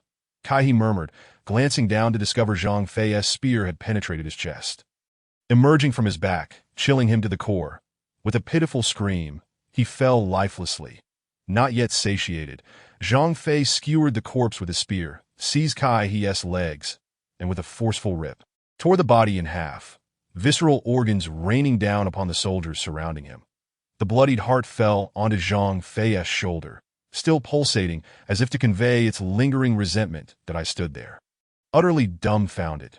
Truly, this was the legendary Zhang Fei, the man capable of claiming a general's head amidst a sea of foes with such ease. However, the brutality of it all was staggering to that moment. Zhu Gu could no longer hold back, rushing to my side to retch as well. Meanwhile, Kai Mao's other brother, Kai Zhong, upon witnessing his sibling's gruesome demise, his body torn asunder, felt his eyes well with rage. He charged forward, shouting, "Zhang Fei, you dog, return my brother's life." Zhang Fei scoffed, "Foolish child, prepare to meet your end." Kai Zhong lunged at Zhang Fei, aiming a fierce horizontal slash at his head, the blade slicing through the air with a menacing whistle. In a fluid motion, Zhang Fei spun and positioned himself behind Kai Zhong. Despite his imposing stature, he exhibited remarkable agility. While Kai Zhong found himself striking nothing but air, Zhang Fei seized the moment. With a swift flick of his wrist, Kai Zhong's head flew into the sky, blood gushing from the severed neck like a crimson rain. The severed head followed a parabolic arc, landing squarely atop my own. Leaving me momentarily dazed, my vision filled with stars, Zhu Gu stood beside me, laughing uproariously at the absurdity of it all. That I, in a fit of irritation, I picked up the head and, like a goalkeeper, booted it towards Kai Mao. Run for your lives, or face certain death. The surrounding Jingzhou soldiers, roused from their stupor, scattered in panic. Kai Mao, unable to regain control, began issuing commands for his elite guards to retreat. My keen eyes caught sight of Kai Mao attempting to flee, and I shouted, "General Zhang Fei, do not allow that wretched Kai to escape." He cannot elude me," Zhang Fei replied, with a few steps back. He raised his prized serpent spear, akin to an Olympic javelin thrower, taking a few paces forward before launching it. The spear, seemingly possessed of its own will, streaked towards Kai Mao with lightning speed. With a cry of despair, Kai Mao was impaled from behind, pinned to the ground. What a distance! It must be at least 100 paces from where Kai Mao stood. I marveled, contemplating the feat. Without delay, Liu Bei surged forward to assist his ambush troops in dispatching the remaining Jingzhou soldiers. Once the slaughter had subsided, Zhu Gu and I emerged from our hiding place, calling for them to cease their actions. However, our voices were too feeble to have any effect that I beckoned Zhang Fei over. "General, please command them to halt. I have something to convey." Zhang Fei, sensing the gravity of my words and wary of Liu Bei's potential ire, bellowed, "Cease at once. All of you, stand down." It resonated like thunder, a testament to the fearsome warrior who had once repelled Cao Cao's forces at Changban Slope. Indeed, the clashing soldiers ceased their combat, turning their gazes towards us. I exchanged a knowing glance with Zhu Gu, cleared my throat, and proclaimed loudly, "Soldiers of Jingzhou, I am Xiao Yu, strategist under Lord Lu. The demise of Lu Jingzhou was orchestrated by the treacherous Kai brothers, who sought to usurp his position. That M.Y. Lord would never permit such a lowly scoundrel to occupy a position of authority, hence the bloodshed that has transpired today, with the Kai brothers now deceased and Lu Jingzhou fallen. Rest assured, Lu Jingzhou had previously declared that the eldest son, Lu Qi, would inherit the governorship. With our Lord's guidance, surrender quickly, and upon Lu Qi's ascension, we shall advocate on your behalf. That a murmur rippled through the ranks of Jingzhou soldiers. Observing their reaction, I furrowed my brow and signaled to Zhang Fei. Understanding my intent, Zhang Fei bellowed once more, "Will you not yield?" Upon hearing Zhang Sanye's voice, the soldiers trembled at the prospect of incurring his wrath and hastily dropped their weapons. Kneeling in submission, we surrender. Seeing this, Liu Bei's cold demeanor softened with a hint of a smile. That M.Y. Lord, do not rejoice just yet. There remains a crucial task at hand, Zhu Gu interjected. Liu Bei nodded and turned to re-enter Liu Biao's quarters. My lord, we must urgently prepare Liu Biao's funeral arrangements, dispatch swift riders to summon the eldest son, and instruct the second general to mobilize forces from Jiangxia to secure control over Xinye and the surrounding regions. The third general must promptly secure Nanyang and other territories. Furthermore, it must be proclaimed across the land that Liu Biao has passed, and Lu Qi shall succeed him as the governor of Jingzhou. While my lord assumes the position of deputy governor. 3 days later, at Liu Biao's funeral hall, Father, oh father, your unfilial son cannot even bid you farewell. I wept, dear nephew. Do not lament so, Liu Bei consoled. Joining Lu Qi in mourning, that as the saying goes, a nation cannot be without a ruler for a day. I implore you, Lu Qi, to adhere to Lu Jingzhou's wishes and accept the insignia of governorship. Zhu Ge presented the military tokens and orders that represented the authority of the governor. Uncle, I lack the capability to bear such heavy responsibilities. Perhaps you should take on this role, Lu Qi replied, feeling overwhelmed. Nephew, do not speak thus. That I owe a debt of gratitude to your father in times of peril, and I would gladly repay that debt. That I have no desire for Jingzhou. I only wish to shield you from the storms that may arise. Liu Bei responded, his sincerity evident. Lu Qi gazed at Liu Bei, deeply moved, before embracing him, tears streaming down his cheeks. Zhu Ge once more presented the tray. My lord. Upon hearing this, Lu Qi lifted his head, wiped away his tears, and grasped the seal, declaring, Today, with my uncle's assistance, I ascend to the governorship. Lu Qi, being young and inexperienced, hereby appoint my uncle Liu Bei as the deputy governor of Jingzhou. That I vow that as long as I am alive, I will not fail you, uncle. Hastily, Liu Bei knelt in submission. I will obey your command. At last, Jingzhou was secured, and Liu Bei finally possessed the means to contend with Cao Cao. Chapter 12. The Burning of Xinye, Part 1. In the year 208 AD. In August, Liu Biao passed away, and in the same month, Cao Cao executed Kong Rong. That day, I cast aside all matters of governance and, accompanied by my retainers, rode towards Wulong Ridge. Indeed, I was returning to escort Huang Ping to reside in Xianyang. I had no choice. Should I delay, she might throw a fit to Pinger. It is your elder brother. Please open the door. I have arrived. I called out at Huang Xi's residence. Brother, you have returned. Are you here to take Pinger out? Huang Ping exclaimed, opening the door. Yes, just as I promised. Should I attain a high position, I would return to take you to savor life as pleasures, I replied, affectionately ruffling the little girl's hair. Then wait a moment. I will tidy up, Huang Ping said, beaming with delight. Zijian, you have returned. An elderly voice called from behind. That I turned to see the venerable Huang Si. Are you taking Pinger out to the city? Huang Si inquired. Yes, grandfather. How about you come along? With Pinger and me to care for you, it would be more convenient, I suggested. Alas, I am too old for such wanderings. That I have resided here for many years and have grown attached to this place. You take Pinger out. I shall remain, Huang Si replied. Huang Si sorrowfully remarked, but grandpa, I was just about to persuade you. All right, I am not yet at the age where I can no longer move about. Rest assured, if there is anything, I will send someone to Xianyang to find you. Then, dear grandpa, please take care of yourself to Pinger, and I will return to visit you whenever we have the chance. Brother, I'm all set. At that moment, Pinger emerged, having finished her preparations, and spoke to me. All right, come here, little girl. Why are you so heavy? I lifted Pinger onto the horse. After hearing this, she completely ignored me. Then, Grandpa, we shall take our leave. We will come back to see you when we have the time, I said to Huang Xia. Grandpa, Pinger has gone out with brother. You must wait for my return to show you my filial piety. Pinger also began to cry. All right, hurry along. It's not as if we are parting for life and death. Silly girl. Huang Xia chuckled. Farewell, Grandpa, I declared, and with that, I galloped towards Nanyang City. Hey, what are you doing? Upon arriving at the city gate of Nanyang, just as I was preparing to enter and find a tea house to rest, unexpectedly, a small soldier commander obstructed my path. Boldly, do you dare to block my entry? A follower behind me was about to swing the horsewhip across that soldier's face. Wait, who told you to swing the horsewhip? Humph, pull him down and beat him, I shouted in anger. Immediately, several attendants dragged him off his horse and began to beat him. That I observed the soldier, noticing he had a large knife hanging from his waist.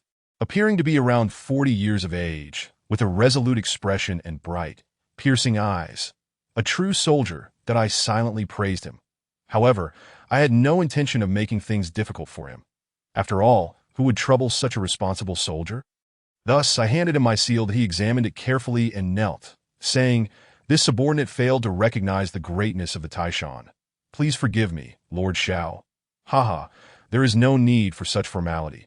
I am merely eager to enter and rest. The weather is too hot, I replied. Thank you, my lord, that I will clear the way for you to enter the city, the soldier said. Stepping aside immediately as I slowly rode into the city, I suddenly heard someone softly say from behind, Huang Zhong, you truly lack awareness. Do you not know that this is Lord Shao, the right military advisor under the command of the vice-general? Upon hearing the name Huang Zhong, my head spun slightly, nearly causing me to topple off my horse.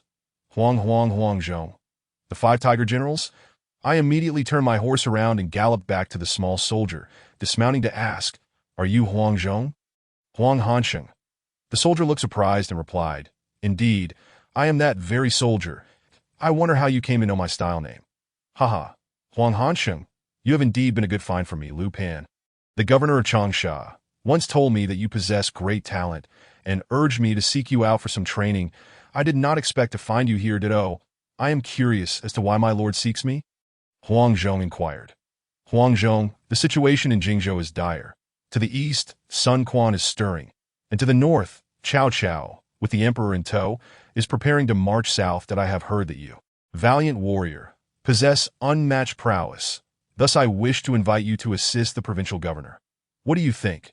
Upon hearing this, Huang Zhong immediately knelt and proclaimed loudly, I would repay your kindness with my life.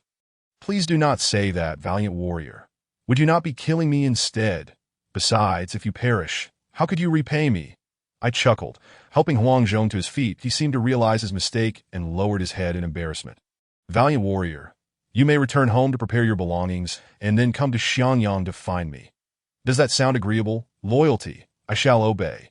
Having missed my rest period, I had no choice but to ride nonstop towards Xiangyang. For news had reached me that Cao Cao had made his move to the Jingzhou vice-general's residence. My lord, you has returned. I hastened into the hall. Liu Bei nodded upon seeing my return, gesturing for me to sit and discuss matters, then instructed Zhuge to hand me a letter. That I glanced at it, and it roughly stated that Cao Cao, having learned of Liu Bei's appointment as the vice-general of Jingzhou, could no longer restrain himself and had finally decided to march south. This time, the vanguard sent by Cao Cao was Zai Huzhen, leading an army of 50,000, confident that they would clear the way straight to the gates of Xiangyang. It was evident that Cao Cao's expedition was originally under the pretext of annihilating Liu Bei, causing everyone to feel tense. My lord, with Jingzhou now somewhat stabilized, Cao Cao approaches fiercely, clearly intending to prevent you from holding Xiangyang. Zhuge remarked. Humph, that short man Cao Cao will definitely leave with more than he bargained for this time, Zhang Fei boasted loudly.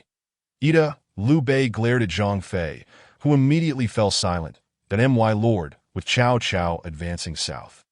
Xinya will surely be on the front lines, I stated. Indeed, there is a strategy to repel Chao's forces, but we must decide who shall be the general. Zhuge hesitated. That I say, military advisor, let me, old Zhang, go to Xinya. Watch me deal with Ziyin. Ida, if you speak again, I shall expel you, Liu Bei commanded. Liu Bei knew there were no suitable generals available. Zhang Fei was too reckless, and Guan Yu was too prideful. Just then, a soldier entered to report, "My lord, General Zhao Yun has brought the lady from Xinya and is waiting outside to see you." Zhao Yun, Zhao Zilong, is it you? I looked up at Zhuge, who was also gazing at me, and I knew we had both thought of the same general. Chapter 13. The Burning of Xinya, Part 2. Zhao Yun entered the hall and saluted Liu Bei. This was not my first encounter with Zhao Yun. He had merely gone to Xinya to escort Liu Bei's family to Xianyang. "Zilong, please rise. You have worked hard this time," Liu Bei kindly addressed Zhao Yun. "I have met both gentlemen," Zhao Yun replied, rising to acknowledge me and Zhuge, and we nodded in recognition. "My lord, we have selected a candidate for Xinya," I informed Liu Bei. "Who is it?" Liu Bei asked urgently. "It is General Zhao," I replied. Liu Bei glanced at Zhuge, who nodded in agreement. "Indeed, I also believe this task must be entrusted to Zilong. Since both military advisors have spoken, very well, we shall proceed as you suggest." After saying this, Liu Bei called Zhao Yun forward to receive orders. "Zilong, you shall swiftly lead 3,000 troops back to Xinya. Inside the city, at the east, west, and north gates, extensively arrange hay, firewood, and other flammable materials. Then, feign defeat outside the city, luring the enemy inside. Once the Chao army enters the city, set it ablaze, leaving only the south gate. When the Chao army attempts to flee through the south gate, you may rally your forces to hold them off for a while, and then feign defeat to lure them to this location. I have my own clever plan," Zhuge instructed Zhao Yun. Zhao Yun obeys. Without a word, Zhao Yun accepted the token and proceeded to the barracks to muster his troops and set out. "My lord, what about me? You cannot leave me behind," Zhang Fei bellowed again. "You follow me." I finally could not endure Zhang Fei's loud voice any longer. "So it turns out you were following Xiao Bai Lian. Do you know what to do?" I laughed, and after saying that, Zhang Fei punched my chest. Winking at me, "I no need to be so forceful," I said, rubbing my chest, my face a mask of at that moment. Another soldier entered to report, "My lord, outside there is a man claiming to be Huang Zhong seeking an audience." Liu Bei paused. "Huang Zhong? Who is that?"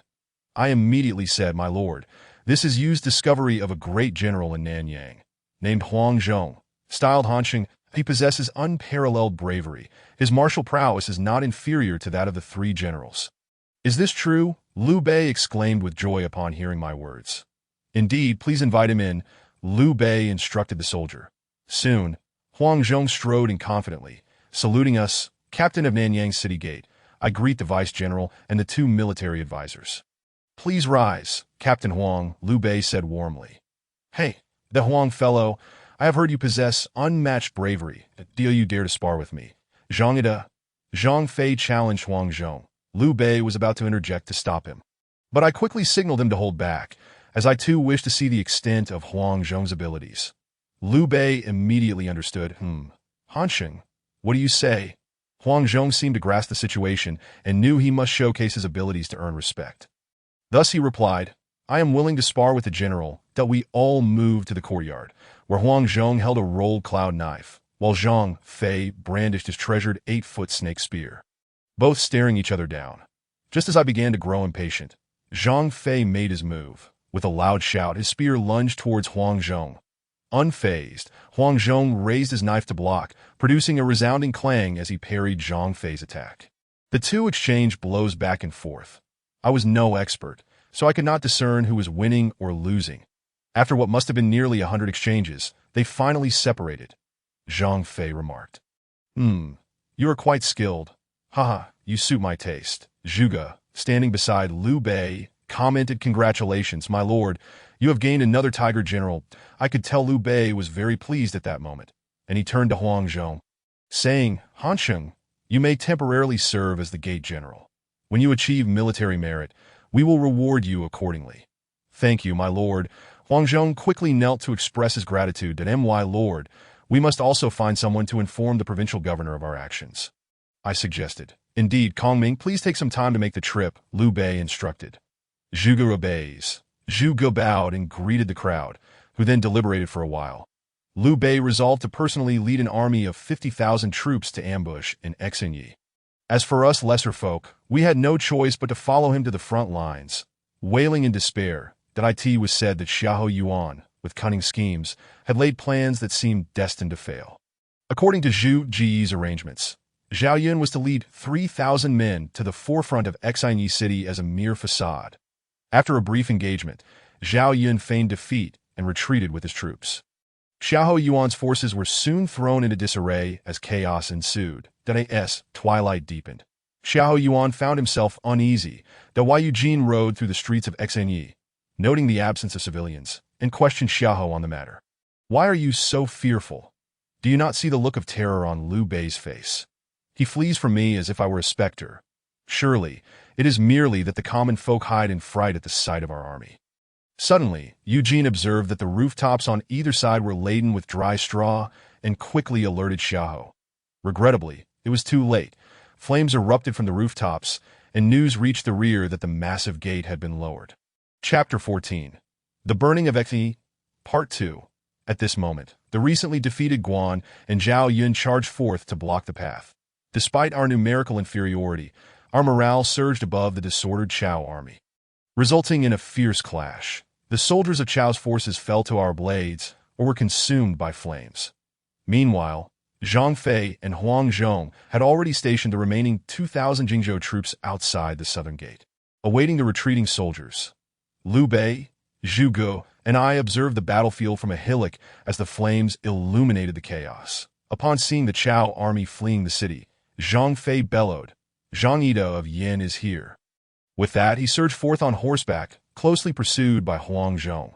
This was my second experience on the battlefield, and I felt the urge to vomit once more that I could hardly recall my previous encounter at Liu Biao's residence. I witnessed the burning Chao soldiers colliding and trampling one another in panic, their cries of anguish echoing as they ultimately huddled together, like charred remnants, suffering in their demise. Those who fell victim to the blades met swift ends, while formidable warriors like San Yi and Huang Zhong cleaved through foes with ruthless precision, leaving a trail of gruesome carnage in their wake. Zhu Ge noticed my distress and inquired if I was unwell. I waved him off, suppressing my nausea while grappling with regret that my initial noble intentions of aiding Liu Bei for the sake of the nation now felt overshadowed by a desire for personal fulfillment, leading to the loss of so many lives. This was my first true battle since stepping onto the path of war, and I could only dread the countless more corpses that would line my way ahead. The adage of a general success being built upon the bones of the fallen rang painfully true. The weight of my conscience grew heavier, and in a moment of distraction, I nearly fell from my horse, only to be saved by Zhu Ji's timely grasp. At this juncture, Xiahou Yuan proclaimed the victory of our forces, that we had mobilized 5,000 troops against an enemy of 50,000. Emerging triumphantly through sheer cunning.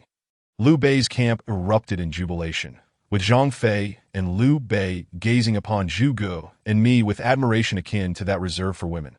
Liu Bei appointed Zhao Yun to continue guarding Xinyi. Though the city had suffered damage, it was not entirely lost, as some structures remained intact.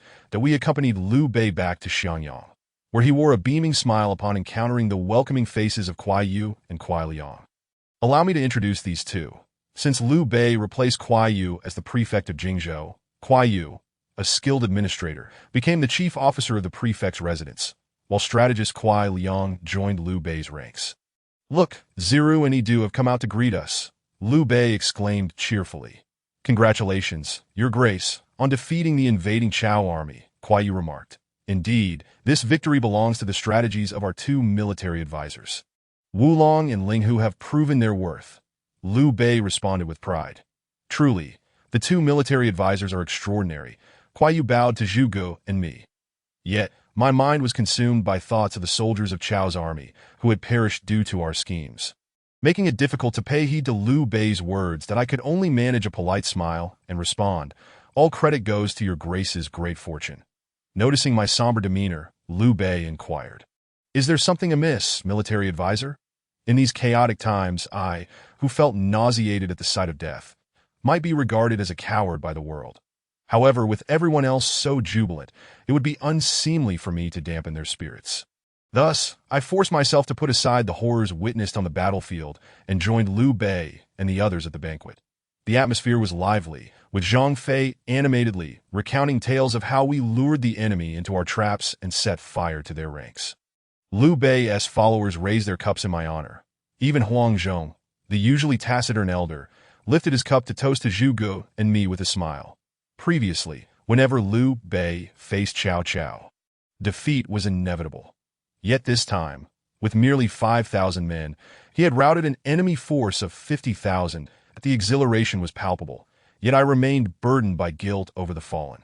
Whenever I was mentioned, I could only offer a forced smile, which others misinterpreted as humility, prompting them to raise their cups to me even more. Just then, Liu Bei suggested, since we are in such high spirits, why not enhance the festivities with some song and dance? Kuai Yu and Kuai Liang nodded in agreement. Liu Bei glanced at Zhu Ge, who also consented. I was taken aback. Was this foolhardy young man unafraid of the consequences? Would his wife not skin him alive for such recklessness? Liu Bei whispered a few instructions to the maidservants, and soon the sound of drums filled the air that a group of enchanting maidens entered, led by a veiled woman. Though her face was obscured, her expressive eyes hinted at an angelic visage hidden beneath the veil, complemented by a figure that was nothing short of divine. That I was left in a daze, as were the lecherous men surrounding me. As the performance concluded, the lead dancer bowed gracefully and exited the hall.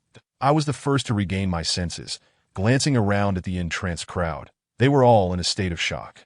Liu Bei appeared slightly embarrassed, his cheeks tinged with color that I had never seen him blush before. Meanwhile, Zhu Ge feigned indifference, feasting on the food at his table, likely wary of my potential revelations to his wife. At that moment, Kuai Liang inquired, "Your Grace, who was that lady just now?" Liu Bei, having composed himself, replied, "Ah, that was Diao Chan, the concubine of Elbu. After Elbu was slain at the White Gate Tower, I felt pity for her as a lone woman. Coincidentally, Lady Bei was in need of a maidservant, so I took her in. Oh, Your Grace?" Kuai Liang chuckled mischievously. "Zuru, rest assured, Bei is not the kind of man to take advantage of a vulnerable woman." Liu Bei assured him, "Alas, she is but a girl, and her plight is indeed pitiable." "Why speak of such things, brother military advisor? Let us drink." Zhang Fei interjected, his voice booming. "Third brother, you have a way with words." Liu Bei rolled his eyes. Laughter erupted around the table as we continued to drink merrily. The next day, I awoke to the sun shining brightly, that I found Zhu Ge sleeping beside me, and I was taken aback at the realization that we had shared a bed. I quickly rose, and as I did, Zhu Ge awoke and casually asked, "Fifth brother, how do you feel? You drank heavily last night and vomited quite a bit. Did I help you back? And once I laid you down, you wouldn't let me leave, so I had no choice but to stay." Still groggy from sleep, I blurted out, "Nothing happened, right?" Zhu Ge gazed at me and asked, "What do you expect to transpire between two grown men?" Ah, yes, it suddenly recalled to my mind the tragic scene I witnessed last night on the hillside outside Xinya, and the pangs of guilt surged anew within me that I turned to Zhu Ge and inquired, "Fourth brother, would you blame me if I decided to withdraw?" Zhu Ge looked at me quizzically and replied, "What troubles you? We celebrated our victory last night, and you awakened today to declare your intention to quit." I shook my head and said, "Continuing to fight such battles is detrimental to one's moral integrity." Zhu Ge sighed and remarked, "In these years of warfare, have there been fewer deaths? Yet if we do not engage, the deaths will persist. If you do not strike, others will strike you. Who would you rather see perish?" At that moment, I felt as though a great enlightenment had dawned upon me. Such a simple truth. Yet I had failed to grasp it. War is fought for survival. One must first ensure their own existence before striving for the survival of others. Only by preserving one's life can one hope to unify China and provide the common folk with a sense of stability. For the first time, a sense of concern for the nation and its people blossomed in my heart, and I began to comprehend why Liu Bei, who often spoke of restoring the Han dynasty, garnered such popularity. With this realization, my guilt dissipated entirely, and I smiled at Zhu Ge, saying, "Fourth brother, you speak wisely that I shall no longer entertain such thoughts." Fortunately, I did not disclose them to our Lord, lest I find myself in a precarious position. Zhu Ge, upon hearing this, playfully struck my head and then burst into hearty laughter. Chapter 15. The army marches south thanks to Zhu Ji's counsel. I gradually emerged from the depths of self-reproach and truly embraced the role of a strategist. One day, as we were deliberating with Liu Bei on our next steps, the conversation turned to the recent battle at Xin, and I expressed my sentiments. "It is indeed fortunate that we emerged victorious. Yet I cannot help but feel pity for the soldiers of Chao's army. Their deaths were too brutal that in truth, my feelings of guilt had already vanished, and these words were merely spoken in passing. Little did I expect that they would grant me my first insight into Liu Bei's cunning nature. Upon hearing my words, Liu Bei replied nonchalantly, "Those who aspire to achieve great things must not be choosy about their methods. They cannot afford to concern themselves with how others meet their end." That I was taken aback and recalled Chao's famous saying, "I would rather betray the world than allow the world to betray me." So Liu Bei is of the same ilk, I mused. Noticing my surprise, Liu Bei realized he had misspoken and was about to say something more when a guard outside announced that Jian Yong sought an audience. What could this be about? I wondered. Jian Yong rushed in, clutching a letter, breathless as he declared, "Strategist, we have received urgent news from Mr. Yuanji. A significant event has transpired." Everyone knew that Su Shu was my second brother. Though he had been taken by that rascal Cao Cao, he was now in Chao's camp yet loyal to the Han, secretly aiding us in gathering intelligence on Chao's forces. That I quickly asked. "Xianyi, do not rush. What has happened?" Jian Yong replied hastily. "Mr. Yuanji has informed us that Cao Cao has heard of the mobilization of 800,000 troops." What? Upon hearing this, Liu Bei's complexion drained of color. Even Zhu Ji's expression turned grave. Although I was aware that this year marked the Battle of Chibi, hearing about the advance of 600,000 troops was enough to pale my face as well. "Let me see the letter." I instructed Jian Yong. That I read through the letter, which echoed Jian Yong's words, and it also stated that the former general of Jingzhou, Naval Commander Zhang Yun, had surrendered to Cao Cao, aiding him in leading the navy southward, urging us to prepare promptly. After reading, I handed the letter to Liu Bei. Oh no, I overlooked Zhang Yun. That I thought that after killing Kai Mao, Zhang Yun would not surrender to Cao. But who knew that fate is indeed unpredictable? Xianyi, we must swiftly summon everyone to deliberate. Liu Bei commanded, and Jian Yong hurried out to gather the others. Before long, everyone assembled in the hall, their faces reflecting a seriousness never before seen. Liu Bei, having regained his composure, turned to the various strategists present and asked, "What plans do you propose?" Those present, including Sun Qian and Jian Yong, were capable in internal affairs but could only offer conservative military suggestions. With the formidable enemy looming, even those conservative ideas seemed lacking. Zhang Fei and Huang Zhong, the fierce generals, were acutely aware that the situation was more perilous than ever. They had believed that securing Xinya would suffice. But now the tides had turned. 600,000 troops were no small matter, and with Liu Bei's limited forces from a single province, he was simply unable to withstand Cao Cao's assault. Thus, they found themselves at a loss for words. That it was Zhang Fei who, upon learning of Zhang Yun's defection to Cao Cao, erupted in fury, exclaiming, "That scoundrel Zhang Yun, how dare he surrender? He'd better ask my spear if it agrees." Liu Bei appeared calm, yet internally he was restless. He turned his gaze toward me, asking, "Zijian, do you have a clever plan?" I could only smile bitterly within. What clever plan could one devise in the face of overwhelming military might? After a moment of contemplation, I organized my thoughts and spoke. "Cao Cao marches south with 600,000 troops. With our single province's strength, we cannot confront him directly. Jiangdong's Sun family possesses both troops and provisions. If we were to fall, they too would inevitably be extinguished by Cao Cao, though we ought to form an alliance with Jiangdong to jointly resist Cao Cao. Xinya is no longer defensible. I urge our lord to send word to Zilong, instructing him to abandon the defense of Xinya and instead fortify Fancheng. Given the recent establishment of Jingzhou and the unsettled morale, not everyone may be loyal to our lord. Although there is the eldest son supporting from behind, there is a possibility that their efforts may falter when the time comes. That I implore our lord to make a swift decision. Do not miss this opportunity, for time is of the essence." Liu Bei then asked Kuai Yu, "How many troops does Jingzhou currently possess?"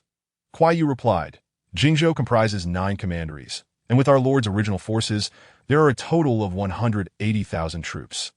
But we must also allocate forces to guard crucial routes, leaving us with around 100,000 available troops.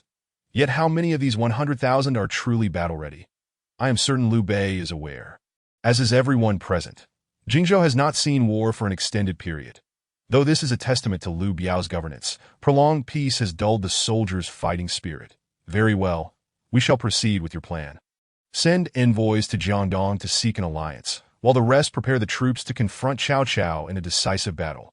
Liu Bei stated after a moment's reflection. Who do you believe would be suitable to represent us in Jiangdong? Liu Bei then inquired. Kuai Liang suggested, My lord, since it was Zijian who proposed the alliance with Jiangdong, let him undertake the mission. Upon hearing this, I rolled my eyes at Kuai Liang, thinking, why must I engage in a battle of wits with the scholars? I am not suited for that role. This is a task meant for Zhu Ge. I was about to decline when Liu Bei interjected, Very well, let Zijian represent us in Jiangdong. Seeing Liu Bei's determination, I had no choice but to accept this outcome, that I stepped forward to accept the command, assuring him that I would not disappoint the Lord's expectations. That I then shot a fierce glare at Zhu Ge, blaming him for not coming to my aid, but that rascal merely turned his face away, pretending not to see me. Just wait until I return. Han Sheng, you shall accompany the strategist. Ensure his safe return. Liu Bei instructed Huang Zhong. With Huang Zhong as my protector, I felt secure. After all, who could match his prowess, capable of slaying Xiahou Yuan even at 70? Rest assured, I will keep the strategist safe. Huang Zhong affirmed as he stepped forward to accept the order. Thus, I embarked on the journey to Jiangdong alongside Huang Zhong. Chapter 16.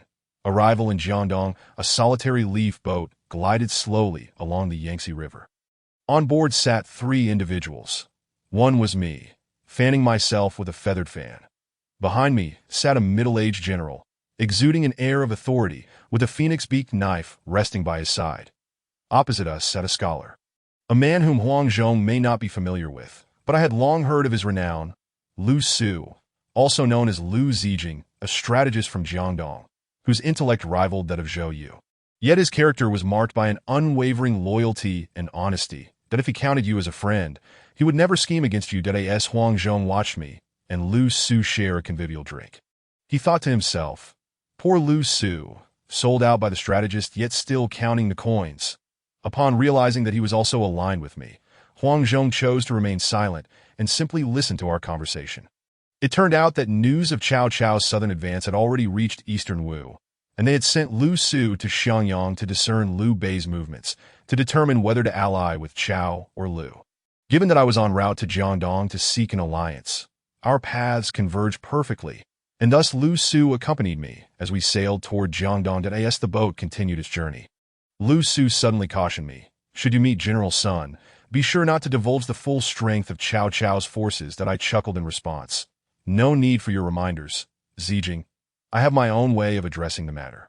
As I pondered how to engage in a battle of wits with the scholars, the boat reached the shore, and Lu Su escorted Huang Zhong and me to the relay station, where all arrangements were made before he took his leave to meet Sun Quan.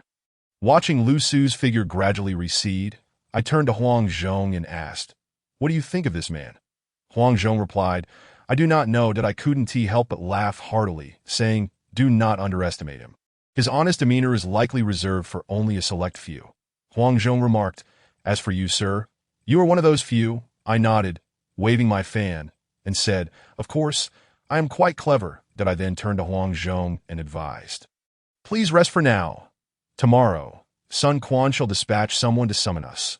Having said this, he retreated to his chamber to rest, and on the following day, I was abruptly awakened by a voice outside. Military advisor. Are you awake?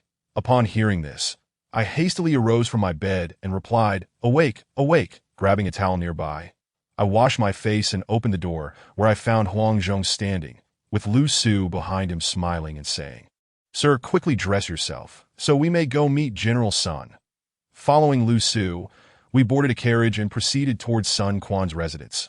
Along the way, Lu Su once again cautioned me, When we meet my lord today, you must not speak of Cao Cao's vast military might. That I merely smiled and replied, No need for concern. No need for concern. Upon arriving at Sun Quan's estate, Lu Su guided us through to the council hall. Where we came to a halt, I noticed many had already gathered within, over 20 civil officials adorned in their formal robes, seated with poise. That Lu Su, seeing this, introduced me to each of them in turn. After we exchanged pleasantries, I took my seat among the guests, while Huang Zhong remained standing behind me. The officials of Eastern Wu were well aware that my visit was intended to persuade Sun Quan to ally with Liu Bei, and Zhang Zhao and others were not fond of this, seeking to make things difficult for me. As I settled into my seat, Zhang Zhao spoke first. I am but a humble figure from Jiangdong. Having long heard of your esteemed presence in Longzhong, and of the legendary talents of the Sleeping Dragon and the spiritual FOX, did I ask this true? Hearing this, I smiled and said, indeed, among my old acquaintances. There are many who are more deserving of recognition. Zhang Zhao continued, recently, it has been said that Liu Bei visited you thrice at your cottage, and it was fortunate for him to have you. As if a fish returning to water, that he intended to secure Jingxiang, yet now it has all fallen into Liu Qi's hands. What could be the reason for this? I was already aware that these Jiangdong officials were intent on challenging me today. And I thought to myself, Zhang Zhao is the foremost strategist under Sun Quan. If I do not first confront him, how can I hope to speak with Sun Quan? Thus I responded, should my lord wish to capture Jingxiang, it would be as easy as turning one's hand. However, Liu Jingzhou is my lord's nephew and a member of our clan, so we cannot bear to seize it for Zhang Yun and the others. They secretly surrendered to Chao's forces, allowing him to become rampant. Now, Cao has stationed his troops in the north of the river, harboring ulterior motives, which are not to be underestimated. Zhang Zhao retorted. Now that you follow Liu Bei, you should work for the benefit of the people, eliminating the chaos and restoring the Han dynasty. All the old ministers and hermits in the mountains are eagerly awaiting the resurgence of the Han and the downfall of the Cao clan. Yet, you have joined Liu Bei, and when Chao's troops emerge, you cast aside your armor and flee, abandoning Xinya and retreating to Fancheng, leaving no place to take refuge. That I speak plainly, do not take offense. With that, he returned to his seat, sneering. That I replied with a smile. My lord Liu Bei recently feigned defeat in Xinya to lure the enemy, and then set fire to Xinya, turning 50,000 troops into ashes. However, Xinya was indefensible. Thus we retreated to Fancheng. How troublesome it is, I thought, that even simple conversation requires such effort. Glancing around the hall, I noticed everyone staring at me, their necks craned like roosters. Just then, as Zhang Zhao attempted to argue further, a voice rang out sharply. Zijian is a remarkable talent of our time. You all should not trouble him with your words, with the Cao army approaching. You ought to be devising strategies to repel the enemy instead of engaging in verbal sparring. The crowd turned to see a man entering from outside. That he approached me and said, I am the subordinate Huang Gai. Sir, your talents are grand. Why not speak on behalf of my lord instead of debating with these gentlemen? I forced a smile and replied, though you all are ignorant of the matters at hand, I cannot refrain from answering your inquiries. Upon hearing this, Huang Gai surveyed the civil officials with a cold gaze and then said, my lord requests that you enter for a discussion. Thus, with Lu Su guiding me and Huang Zhong accompanying, we proceeded to the inner hall. Upon reaching the entrance, Lu Su reminded me again, remember what I instructed earlier. Do not err. I merely nodded. Seeing my agreement, Lu Su led us all into the main hall. Sun Quan, upon noticing our arrival, descended from the dais to greet us. He was 26 years old, only slightly my senior. After we exchanged formalities, Sun Quan offered me a seat. That moment, I had thoroughly assessed Sun Quan and was determined to incite him to take military action. Therefore I spoke. Now that the world is in chaos and you, General, have taken command of Jiangdong, my lord gathers forces in Jingzhou to contest against Cao for supremacy. Cao has unified the north and now wields tremendous power, commanding over 1 million troops. You must consider the strength of Jiangdong.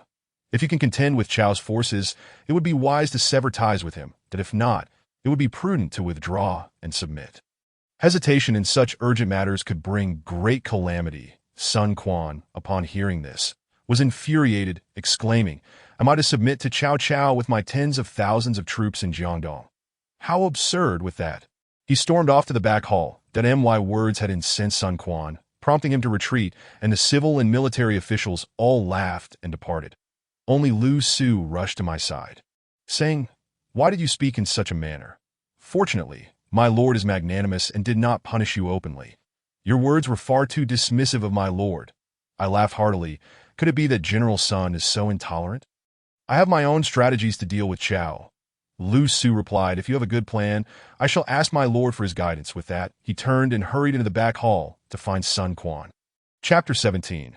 The first meeting with Sun Run. As it happened, Sun Quan, having been riled by my words, left his seat in anger. That Lu Su found him in the back hall and recounted my statements, leading Sun Quan to entertain the notion of opposing Chao. However, a multitude of civil officials repeatedly urged him to reconsider, resulting in his indecision. Consequently, he hastily sent someone to summon Zhou Yu for a council. While awaiting Zhou Yu's return, and with nothing pressing to occupy my time, I thought, having been in Jiangdong for several days, I have yet to see the local scenery that it would be prudent to seize this opportunity for a stroll. With this in mind, I informed Huang Zhong and asked if he would join me on an outing, that he too was feeling restless. So we quickly made arrangements and departed the inn, and as we walked along the streets of Jiangdong, I admired the surrounding sights. Due to Sun Ce's earlier pacification of the region, Jiangdong appeared more prosperous than the Central Plains. Many people from the north, fleeing from the ravages of war, had relocated southward in search of a livelihood. This influx inadvertently stimulated the development of the South, as these northern folk brought with them advanced agricultural techniques, coupled with the thriving fishery industry that had long existed in the South, making Jiangdong a veritable haven amidst the turmoil that as we strolled. Huang Zhong and I were captivated by the plethora of diverse goods on display. Suddenly, a cry pierced the air. "Thief! Someone is stealing!" I looked up to see a man sprinting towards me with a money pouch in hand, moving with such speed that I thought he could break Lu Xiong's record. Hot on his heels was a young woman, though she was still some distance away, obscuring her features. How audacious to steal right before my eyes, I thought, and as the thief neared, I extended my leg. With a thud, he fell to the ground, and I promptly stepped onto his back, addressing him. "Instead of seeking an honest livelihood, you dare to pilfer the hard-earned money of others. You have truly gone astray." I then handed him over to Huang Zhong to deal with. Reclaiming the stolen money pouch, to my surprise, it was rather exquisite, which explained the young woman's distress. Perhaps it was meant as a gift for someone special to that moment. The young woman arrived before me, breathless, and expressed, "Thank you, kind sir."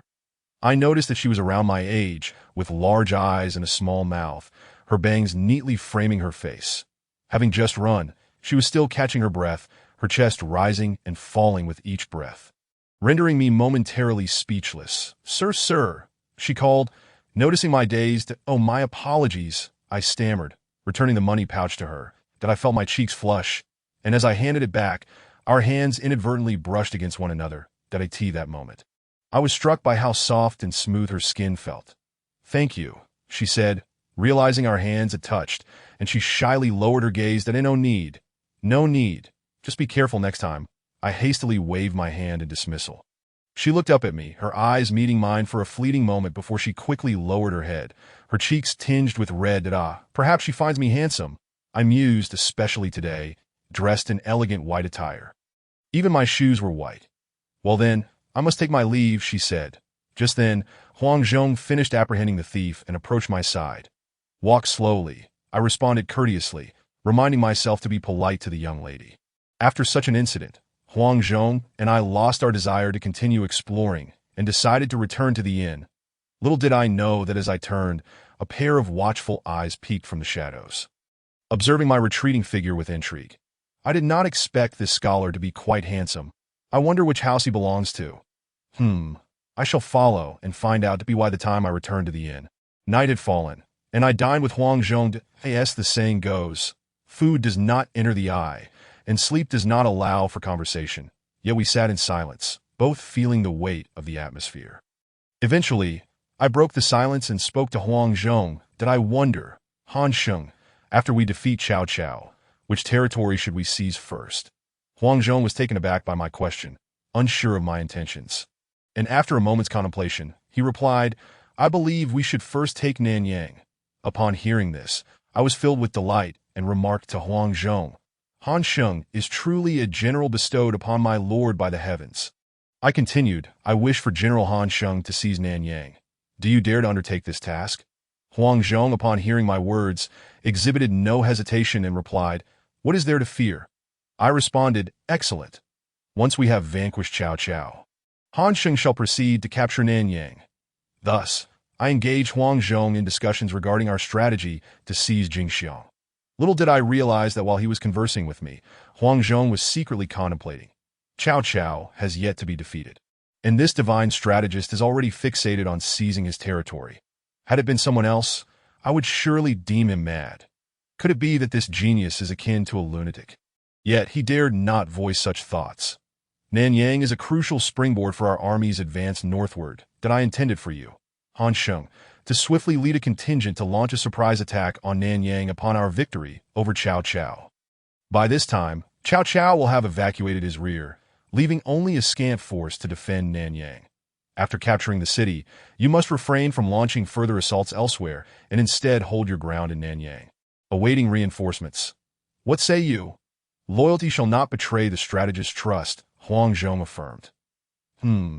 That is a matter for a later time. We shall discuss it then. Cao Cao. This time, I shall ensure you suffer greatly. Even if you do not perish. The following day, news arrived that Zhou Yu had returned from Poyang, prompting me to prepare for a visit to the general's residence.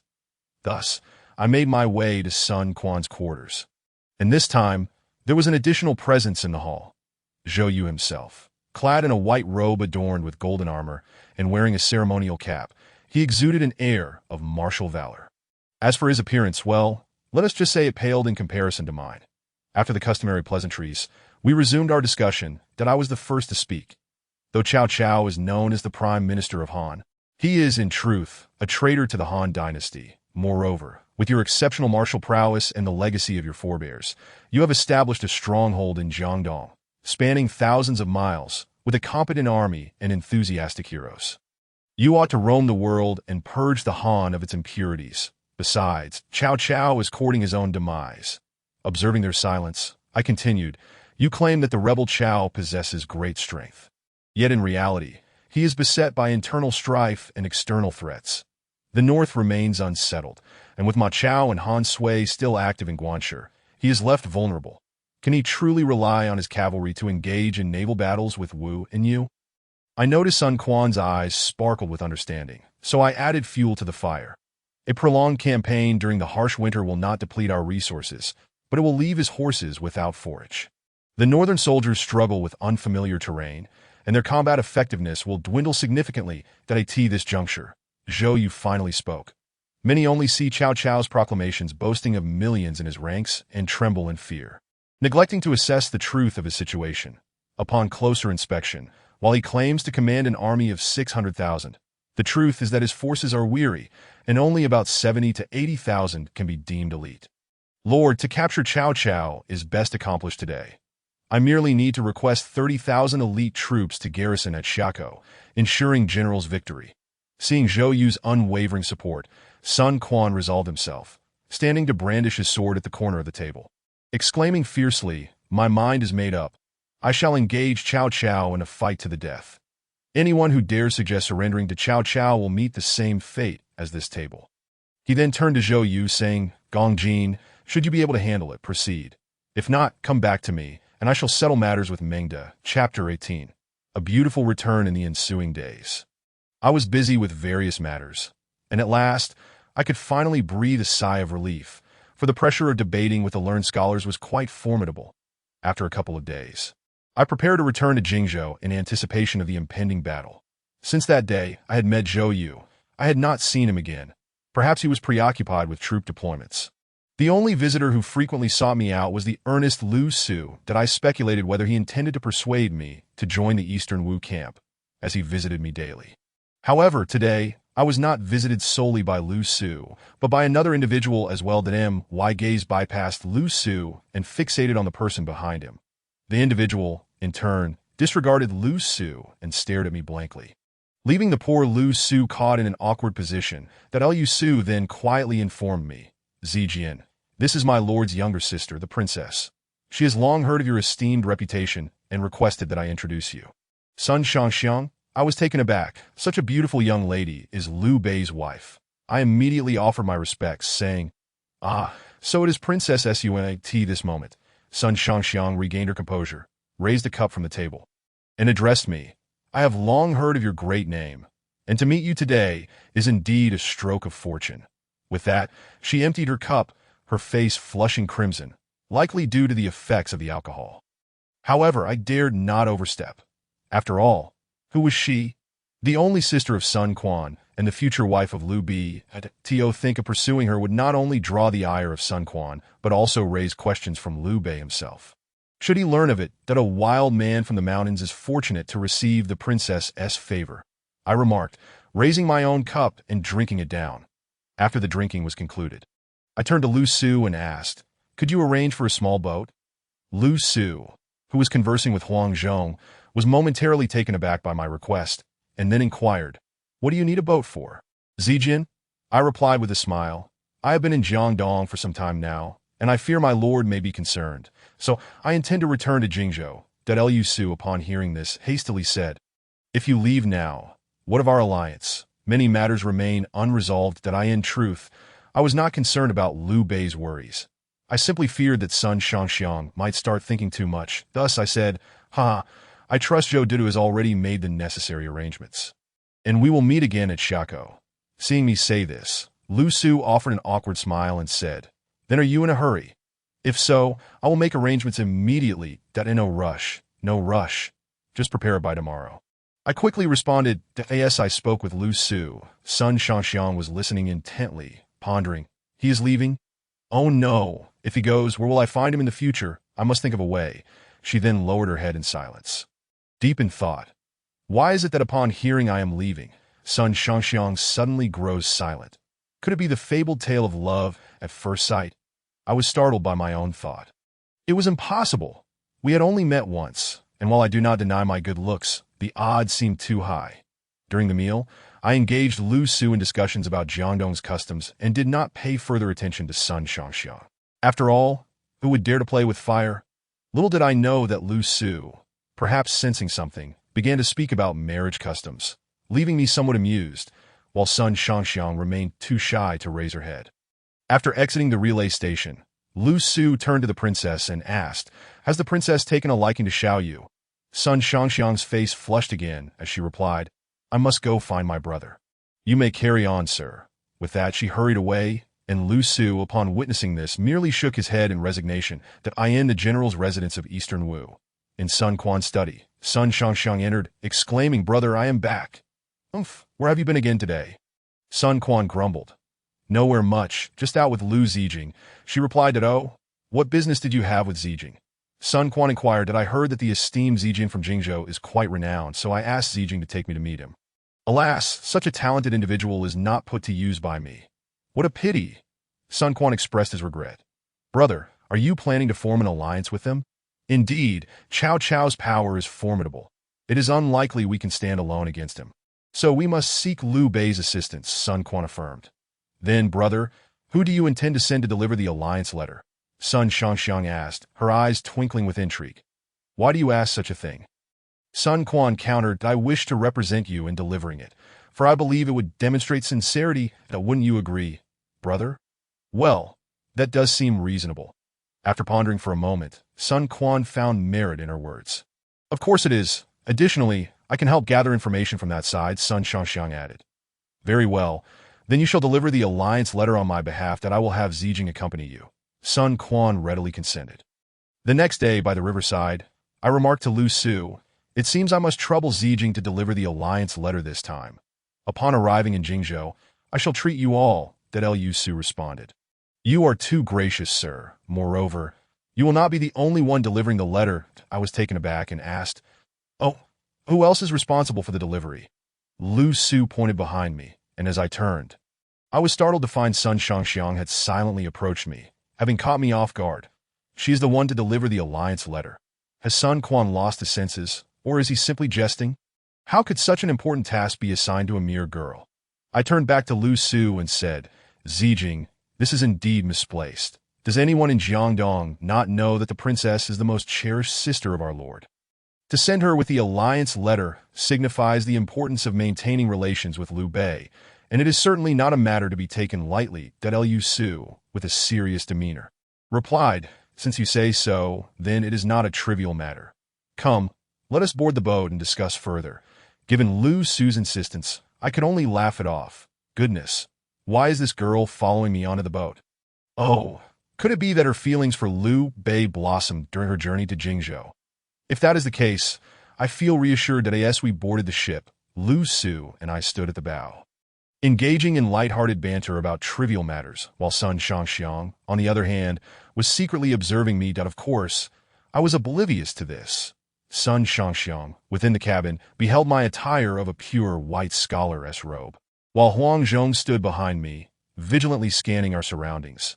The river breeze tousled my pristine cloak, which danced gracefully in the wind, complemented by the bright yet gentle sunlight, casting shimmering reflections upon the water. In that moment, Xiao Yu appeared almost ethereal, his white attire glowing with an otherworldly brilliance, captivating her gaze to the point of distraction. As Sun Shangxiang witnessed this enchanting sight from the cabin, her cheeks involuntarily flushed. She recalled that this individual before her was a military strategist, rumored to bring stability to the realm if one were to gain his favor. Indeed, a mastermind of our time. Her thoughts drifted back to the day in the streets when he assisted me in capturing a thief, and then to the moment in the inn when our eyes met. The memory stirred a deep blush upon her face, and she mused, "What kind of person is he truly?" Chapter 19. The concerns of Shangxiang. After 2 days on the vessel, a man approached me with news. "We have arrived in Xiangyang." Upon hearing this, I rose, adjusted my attire, and took up my feather fan, making my way out of the cabin. That moment, both Sun Shangxiang and Lu Su also tidied their garments and followed behind me as we exited. Word had already reached Liu Bei and his company that I had returned ahead of schedule, and he, along with Zhang Fei and Zhuge Liang, awaited me at the shore. As I emerged, before Liu Bei could utter a word, Zhang Fei's booming voice rang out. "What?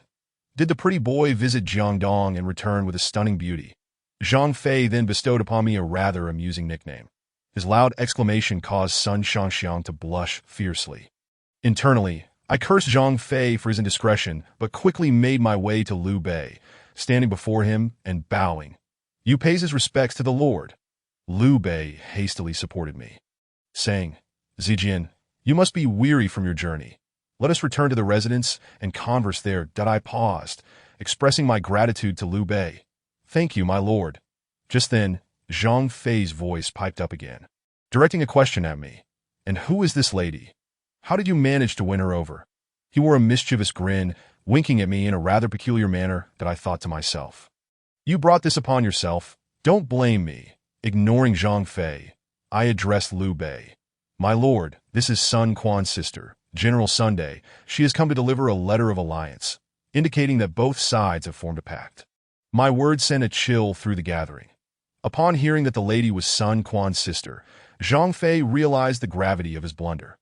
Once I clarified that she was an envoy from Jiangdong, here to present the alliance, he recognized the potential disaster he had just caused. "Ida, apologize to Miss Sun at once." Liu Bei's voice cut through the air, tinged with displeasure, evidently angered by Zhang Fei's thoughtlessness. To offend a lady from the Sun family, especially at such a critical juncture before the impending conflict with Cao Cao, would certainly jeopardize our alliance. Zhang Fei, realizing his mistake, turned to Sun Shangxiang, saying, "I am but a rough man. Please do not take my words to heart, Your Highness. Do not hold it against me." Sun Shangxiang lowered her head, softly replying, "No offense taken." After exchanging formalities with Liu Bei, she couldn't help but steal glances at the renowned Liu Bei. Her curiosity piqued. Observing this from the side, I pondered, could it be that fate has intertwined their destinies? Why does she gaze at Liu Bei so intently? I couldn't help but feel a twinge of envy. The group fell silent as we made our way to the city guard's office. Liu Bei directed Sun Shangxiang and Lu Su to the inn. Upon our arrival at the guard's office, most had already departed, leaving only Zhang Fei, Zhuge Liang, Huang Zhong, and Guan Yu, who was stationed in Jiangxia and absent from this gathering. Liu Bei led me into the inner hall, where we took our seats, and he turned to me, saying, "Zijian, your absence for several days has caused me great concern. I was just about to send someone to Jiangdong, not expecting your return. Could it be that something has transpired there?" I recounted the previous arrangements, advising Huang Zhong to prepare for an imminent deployment to Nanyang. Liu Bei listened intently and said, "Since the strategist has devised a plan, we shall proceed as you suggest." I replied, "As you command." Thereafter, we discussed the forthcoming battle before dispersing. Zhang Fei then took me to a manor, saying, "Brother, I have arranged your accommodations that it wouldn't do for you to stay at Coming's residence all the time. You shall reside next door. Go rest, and I shall seek you out for drinks tonight." With that, he returned home. Xiao Yu surveyed the grand entrance, which spoke of the manor's distinction that a large plaque adorned the entrance, emblazoned with the character Xiao Fu. Two soldiers stood guard, their expressions serious. They recognized me as the master of the estate and immediately stood at attention, likely wishing to make a favorable impression that I took a moment to appreciate the entrance before strolling inside. Upon entering the courtyard, someone rushed over to inform me. "The lady has been waiting for you in the hall for quite some time." That I was taken aback and inquired, "The lady?" The attendant replied respectfully, "Yes, from Jiangdong." A sense of unease washed over me. What could she want with me? The attendant could not provide an answer, so I followed him to the main hall. Entering the hall, I found Sun Shangxiang seated there. That I asked, "What does the lady seek with me?" Upon hearing my question, Sun Shangxiang rose from her seat and said, "I wish to go out for a stroll. Would you be willing to accompany me?" Initially, I had no desire to go, but considering her long journey, it would only be courteous to oblige. Thus I replied, "Very well." Sun Shangxiang beamed with delight at my agreement and said, "Since you have consented, let us go." Xiangyang, being the seat of Jingzhou, was bustling with activity, rivaling that of the Central Plains and Jiangdong. Liu Biao had governed for many years, ensuring a period of peace. As we walked along, various merchants called out from the streets, and Sun Shangxiang appeared thoroughly entertained. Looking about with glee, that we continued our exploration until dusk, at which point the merchants began to pack up for the day. I turned to Sun Shangxiang and said, "Allow me to escort you back to the inn." Sun Shangxiang nodded silently, her lips pursed. As we made our way to the inn, I remained silent, only speaking again upon reaching the entrance. "You should rest now, my lady, that I shall take my leave once you have entered."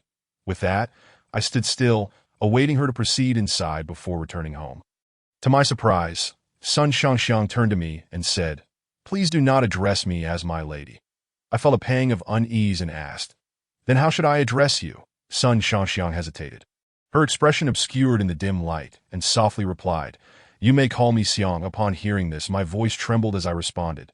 "My lady," Sun Shangxiang, blushing fiercely, declared, "I shall retire now." With that, she turned and hastily departed, disappearing from sight in the blink of an eye, leaving me standing there, pale and stunned, realizing that this young lady had developed feelings for me. As for Sun Shangxiang, she had not dined and rushed straight to her chamber. Once inside, she dove on her bed, burying her head beneath the covers as if to hide from the world. Would it come over her? Why was she feeling this way? Sun Shangxiang lay on her bed, her mind racing with thoughts about her feelings. After much contemplation, she found that her thoughts were consumed by Xiao Yu, the earnest Xiao Yu, the handsome Xiao Yu, the carefree Xiao Yu. All these impressions intertwined, lingering in her heart, refusing to dissipate even in her dreams. Meanwhile, I, a rare prodigy of my age, had already made a name for myself at such a young age. When people spoke of Xiao Yu, they would invariably exclaim, "A true talent of this world." Sun Shangxiang, in her heart, was still akin to a child, harboring a sense of admiration for heroes. Coupled with the earlier incident where I helped her capture a thief, I had unknowingly etched my presence into the heart of this young lady. That moment, I found myself, bathed in the soft glow of the lantern, pondering the nature of my relationship with Sun Shangxiang. My shadow flickered on the ground beneath the dim light, an unmistakable presence that could not be concealed. Chapter 20. The eve of battle, I had returned to Xiangyang for several days. Since the day I explored the city with Sun Shangxiang, we had not crossed paths again. Firstly, Sun Shangxiang had not sought me out. During this time, the young lady had been personally attended to by Liu Bei. For reasons unknown, she had been frequently visiting Liu Bei, leaving me with a sense of emptiness, perhaps due to my growing fondness for her. Secondly, I had been occupied with selecting troops for Huangzhou, awaiting the moment when Cao Cao would face defeat at Chibi, enabling us to mobilize forces towards Nanyang. One day, Liu Bei summoned everyone for a meeting. As I hurried to join, I noticed Sun Shangxiang and Lu Su seated beside him. I was momentarily taken aback, but quickly composed myself and bowed. "Greetings, my lord and my lady." Sun Shangxiang's expression was peculiar upon seeing me. She had been suppressing her desire to see me, and encountering me here unexpectedly filled her with joy, sweeter than honey, though she maintained a facade of indifference. Offering no words, that I too settled down quietly beside Liu Bei. Clearing his throat, Liu Bei addressed the assembly. The purpose of today's gathering is singular. Let us hear from Master Zijing. Generals, I have just received word from our governor. Lu Su began. He has dispatched 30,000 troops to Chaisang, and they are expected to arrive in 2 days. Therefore, we must prepare to mobilize our forces from Jingzhou. Zhang Fei squinted and inquired, "Why is it that only 30,000 troops are being sent from Jiangdong?" Rest assured, although we are sending only 30,000, they are all seasoned veterans, not mere conscripts who only consume the emperor's provisions. Lu Su glanced back at Zhu Gu, their eyes meeting, and the air seemed to crackle with an electric tension, a palpable sense of confrontation looming. "You bald scholar," he began, "we too possess formidable troops. Yet we are deploying 70,000 men. This is unfeasible, not worth the cost." Zhang Fei's thunderous voice erupted. "Zijing, it appears that your Eastern Wu lacks sincerity." Zhu Gu pressed further with his inquiry. Upon hearing this, cold sweat broke out on Lu Su's forehead. Dread filled him. Had they discerned that Jiangdong was plotting to seize Jingzhou after the battle? The 30,000 troops were merely the vanguard. My lord would soon lead an additional 20,000 to join them. Rest assured, Mr. Calming, that Lu Su could only respond thus. "Very well, prepare to await your lord at Chaisang." Liu Bei, recognizing that further inquiries would yield no benefit, commanded all generals, "Heed my orders." Liu Bei then continued, "All of you, step forward to receive your commands. That lead 2,000 vanguard troops to rendezvous with Zhou Yu's forces." Understood. Zhang Fei accepted the order and turned to depart. He promptly dispatched a messenger to notify Yun Chang to lead 5,000 naval soldiers from Jiangxia, with a deadline of 3 days to reach Chaisang. Understood, Jian Yong stated. "Kong Ming, Zi Jian, Zi Rou. You three shall accompany me to lead the remaining 50,000 troops, that we shall depart tomorrow after paying homage to heaven and earth. Additionally, please, Zi Long, hasten to Chaisang, while Mi Fong will guard Fan Sheng." Understood, that I shall immediately join Zhu Gu and Kuai Liang upon receiving the order. That he do. Gong Yu, we rely on you for Xiangyang. Liu Bei addressed Kuai Yu and Sun Qian. "Rest assured, with us present, Xiangyang shall remain secure. Lady Zijing, you may accompany the army, and upon reaching Chaisang, rejoin with Commander Zhou. Thus, I am most grateful to you." My lord Zijing rose and bowed. "Kong Ming, accompany me to the governor's residence to report on military affairs." Liu Bei turned to Zhu Gu and said. The next morning, outside Xiangyang City, Liu Bei, having mobilized the troops the previous day, instructed Lu Qi to muster the forces today. That in truth, Lu Qi was merely going through the motions. Who in Jingzhou was unaware that the Prince of the Emperor was at the helm? Yet Lu Qi, being somewhat oblivious, delegated all matters large and small to Liu Bei, while indulging in his own pleasures. Fellow youths of Jingzhou, although Cao Cao proclaims himself the Prime Minister of Han, he is in fact a usurper. His intent in coming here is to seize our wealth and land. Tell me, can we acquiesce to this? Liu Bei's voice resonated among the 50,000 elite soldiers of Jingzhou. Absolutely not. The soldiers bellowed in unison. What shall we do?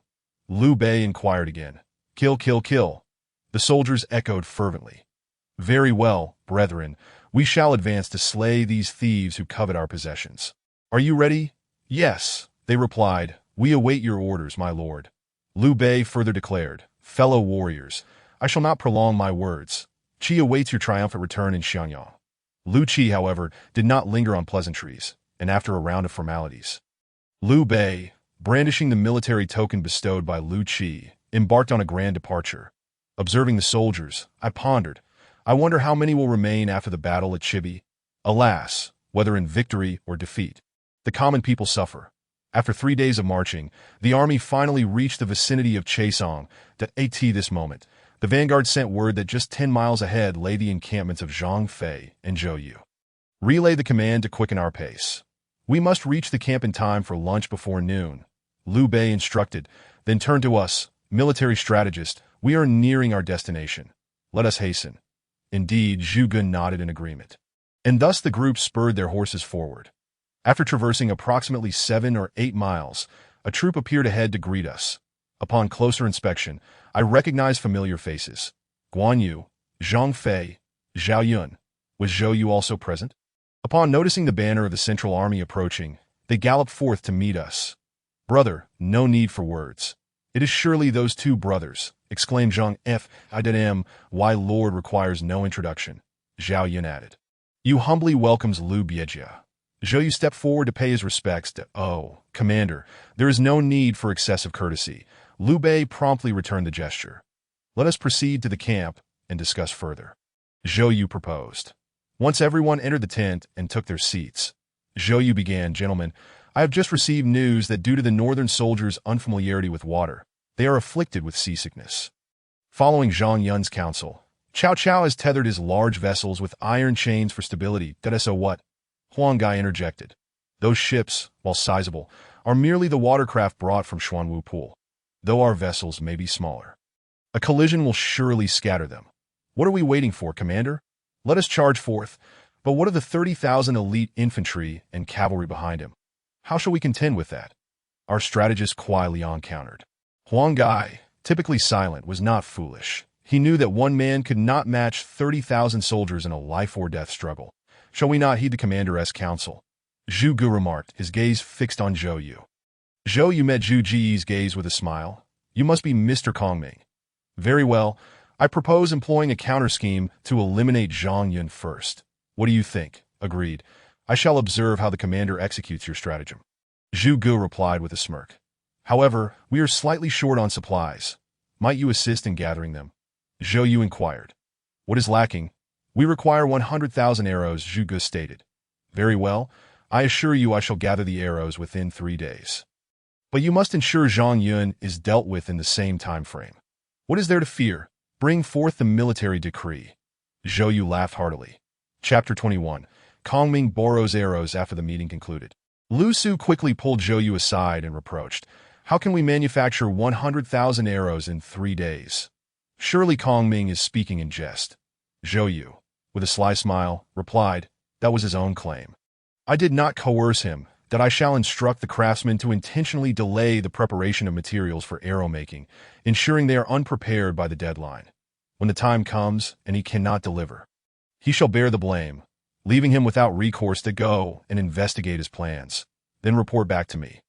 If we can sever one arm from Zhuge Kongming and Xiao Zijian, why should we not seize this opportunity? With that, he departed. Liu Su, being a person of integrity, was left perplexed, unsure of how to proceed, and could only seek Zhu Gu for guidance. Military strategist, Liu Bei led the assembly back to his tent. Asking Zhu Gu, rest assured, my lord, fourth brother has a plan to in contrast. Zhou Yu will be unable to eliminate Zhang Yun within 3 days. He will be in for a surprise. I chuckled at Zijian, you know me well. But can you guess how I intend to procure the arrows? Zhu Gu stroked his short beard. Let Zero take a guess, he jested, kicking the ball to Kuai Liang to no rush, my lord will find out in due course. Kuai Liang and I exchanged knowing glances and shared a laugh. The following day, Lu Su approached Zhu Gu again, in 3 days. If we are to produce 100,000 arrows, I must ask for your assistance. Zijing, you brought this upon yourself. How can I assist you? Lu Su replied. How about this? Lend me 20 small boats with 30 soldiers on each. The boats must be covered with blue cloth and adorned with over 1,000 straw bundles on either side. I have my own clever use for them. On the 3rd day, I guarantee we will have 100,000 arrows.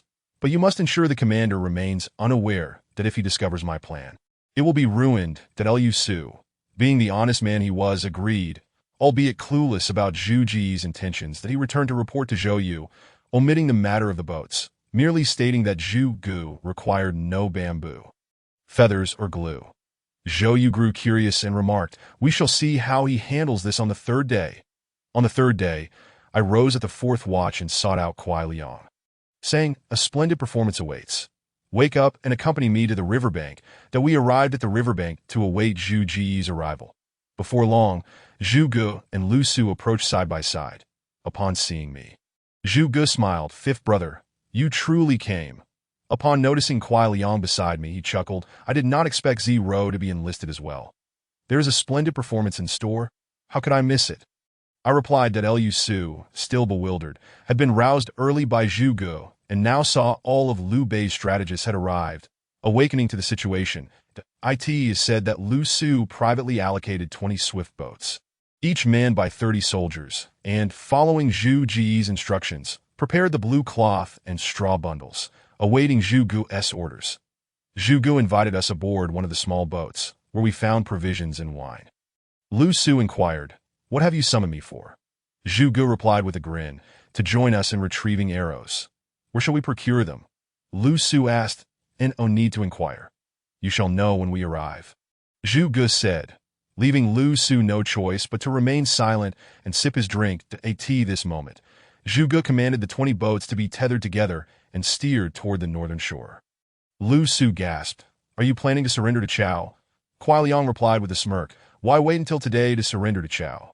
Mr. Zijing, just enjoy the spectacle." Lu Su, bewildered by our antics, could only remain silent.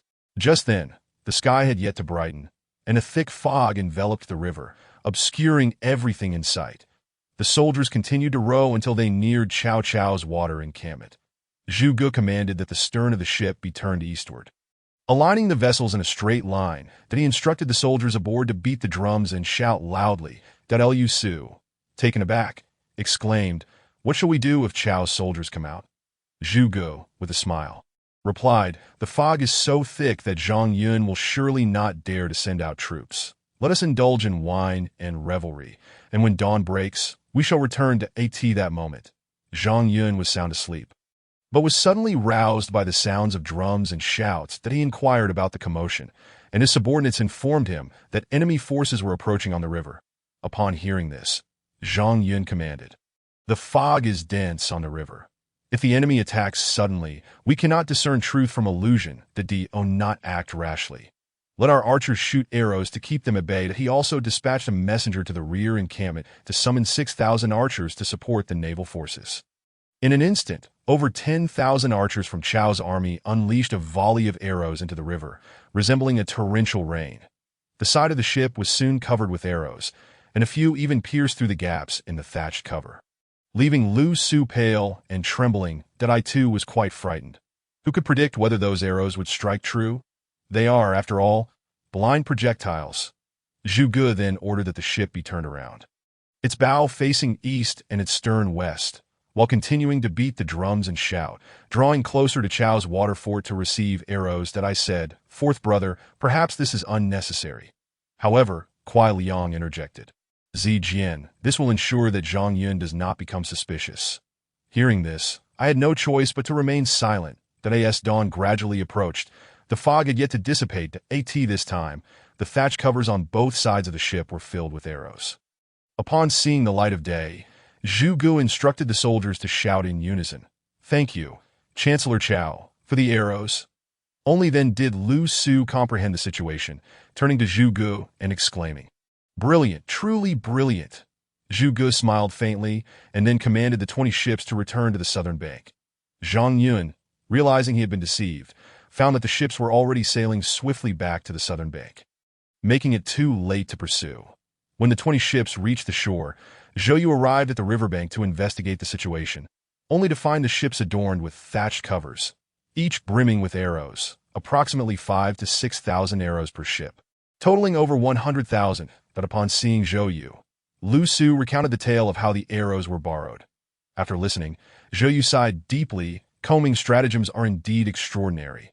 I truly cannot compare. Chapter 22, Su Shu's Countermeasure Commander. "How goes your counterplan?" Zhu Gu inquired of Zhou Yu. "Rest assured, tonight I shall deliver Zhang Yun's head," Zhou Yu replied, having regained his composure. Back in his tent, Zhou Yu vented his frustrations to Lu Su. "Ah, Zijing, how could you lend the ships to Kongming? Gongjin, even if Kongming had not borrowed ships from me, they would have their OWN. It is clearly a show of strength towards you." Lu Su countered, "Enough of that. Has Jianggan left?" Zhou Yu asked again, "But he slipped away last night." "Gongjin, this strategy is indeed clever," Lu Su praised. Zhou Yu acknowledged, narrowing his eyes as he recalled the events of the previous day. Zhang Yun, having resided in Jingzhou for a long time, was well-versed in naval warfare, thus naturally becoming a significant threat to the Lu Sun allied forces. Meanwhile, Cao Cao was troubled over his southern campaign when Jianggan, aware of his dilemma, suggested, "My lord, since Gan has an old acquaintance with Zhou Yu, why not visit him under the pretense of friendship and persuade him to surrender?" Upon hearing this, Cao Cao promptly sent Jiang Gan across the river to gather intelligence. Zhou Yu, however, was devising a plan to eliminate Zhang Yun. Upon learning of Jiang Gan's visit, he seized the opportunity. During a banquet in honor of Jiang Gan, Zhou Yu unsheathed his sword, declaring, "Brother Jiang, you are my old classmate and dear friend.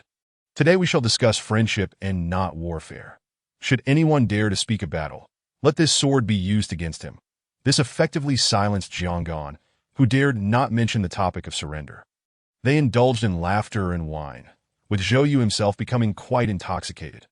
Later that night, Jiang Gan, unable to sleep, sat up and, by the light of the lantern, spotted a letter on the table. Being of unscrupulous nature, he picked it up to read. Upon seeing its contents, cold sweat broke out. It was a secret letter from Zhang Yun expressing his desire to defect to Eastern Wu. Glancing at Zhou Yu, who was deeply asleep from intoxication, Jiang Gan hastily concealed the letter and fled back to Chao's camp that very night to present it to Cao Cao.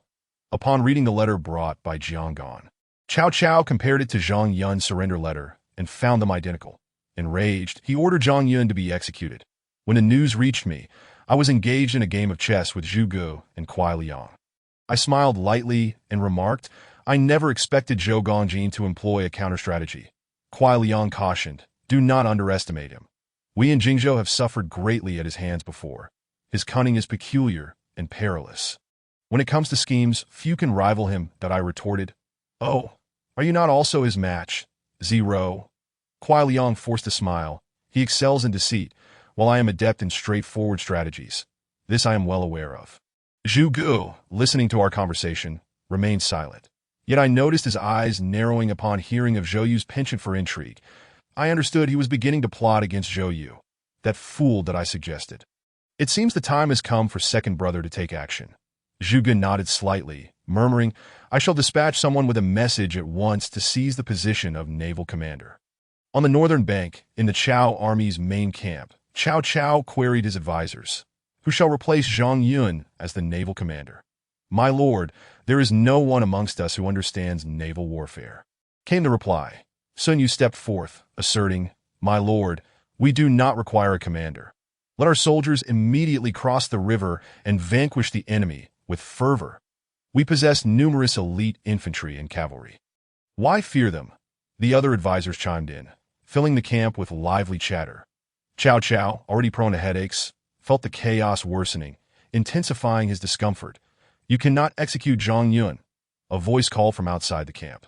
Cao Cao, unable to recall who it was, ordered that the speaker be brought forth. That a middle-aged scholar hurried in, and to Cao Cao's surprise, it was Su Shu, known for bringing him Jiang Gan, that Su Yuanji. "Why do you speak thus?" Cao Cao asked at "My lord, this is clearly Zhou Yu's counter-scheme," Su Shu urged at Cao Cao pondered, immersed in thought as the advisors fell silent. Contemplating Su Shu's words that "My lord, Zhou Yu fears Zhang Yun's expertise in naval warfare, thus employing this counter-strategy to have you eliminate him," Su Shu continued.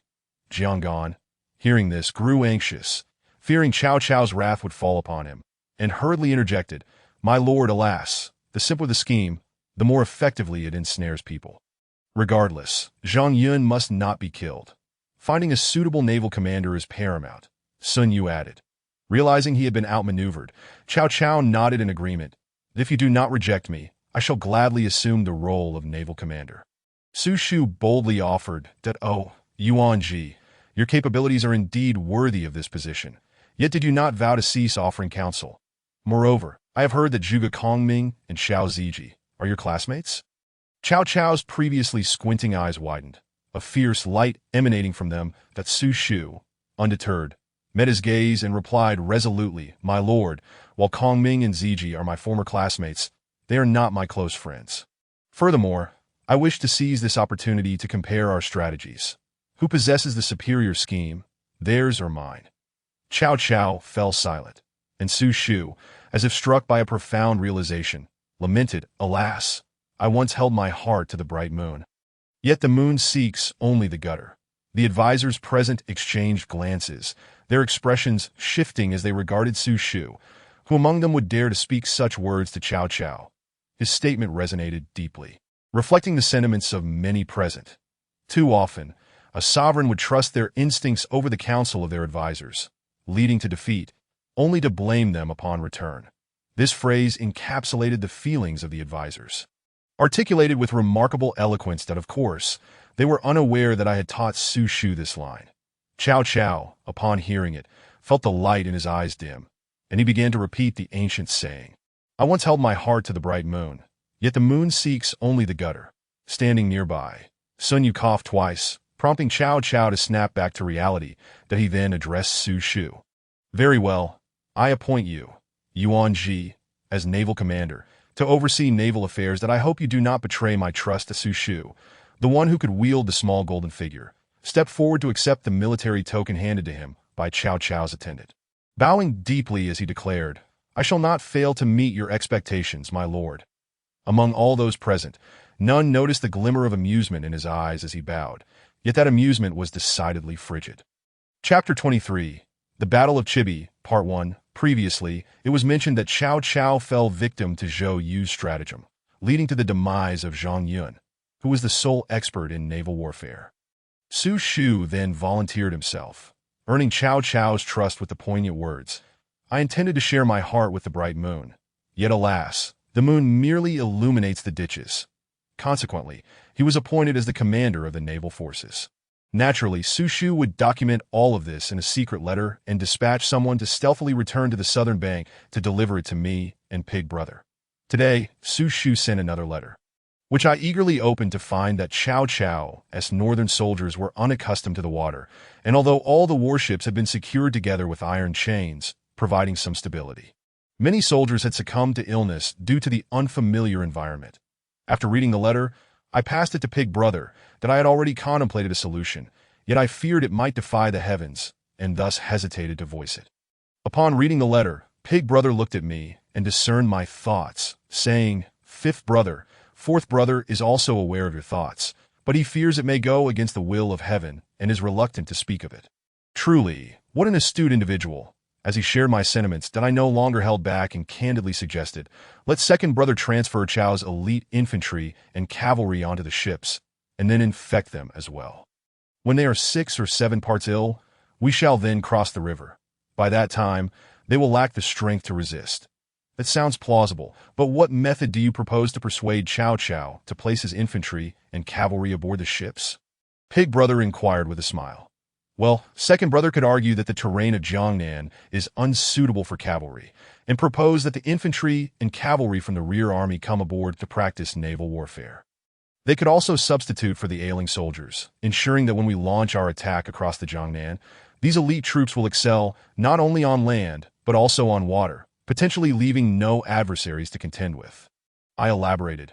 Haha, truly, you are well understood, Zijiang. Pig Brother chuckled. Let us convey this message back to second brother. Moreover, advise him to exercise utmost caution and not to become overly fixated on avenging himself against Cao Cao, lest he reveal his intentions. That I added. Understood. Pig Brother affirmed that in the year 208, October, Cao Cao, having been ensnared by Zhou Yu's stratagem, mistakenly executed Zhang Yun, and Su Shu subsequently took over as the commander of the naval forces. Upon his appointment, the northern soldiers found themselves afflicted by unfamiliar illnesses, prompting him to recommend that Cao Cao place the infantry and cavalry from the rear on the warships to replace the ailing soldiers. Your Excellency, immediate action is imperative. Should we delay, the morale within the army may dwindle, Su Shu urged, observing that Cao Cao had heard his counsel, but remained silent for 2 days in contemplation. He pressed further, however, General Su, the 6 soldiers are currently ill aboard the ships. Might the elite infantry and cavalry also fall ill? Cheng Yu, an advisor at his side, posed the question. Absolutely not. The winds upon the river are strong enough to disperse the sources of illness, rendering further contagion impossible, Su Shu confidently asserted. But why are the soldiers now ailing from contagion? Cheng Yu inquired again. This is quite simple. The current 6 soldiers are numerous, and even though the river winds have dispersed the sources of illness, the contagion has nonetheless spread among the soldiers. Should we remove the ailing soldiers and replace them with the elite infantry and cavalry, who have not been exposed to the illness, they shall remain unharmed.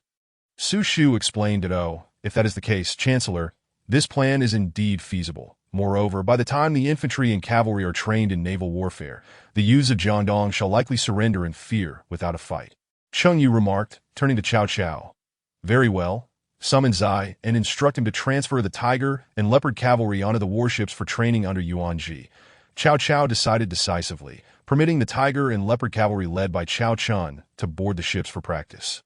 Congratulations, Your Excellency, for acquiring yet another elite force. Su Shu promptly knelt, praising Cao Cao. The advisors and generals present followed suit, kneeling in reverence and flattering Cao Cao. Fourth brother, the plan is taking shape. After receiving Su Shu's letter, I immediately relayed the information to Pig Brother. Indeed, Cao Cao has lost this time. Pig Brother concluded without hesitation. Point 2 Military strategists. The officer requests the presence of the minor soldiers outside the tent. Came the summons. All right, we will attend shortly, I replied. Fourth brother, what do you think is the matter? I inquired earnestly. It is likely that General Sun has arrived, Pig Brother responded. Once again, I found myself in the presence of Sun Quan.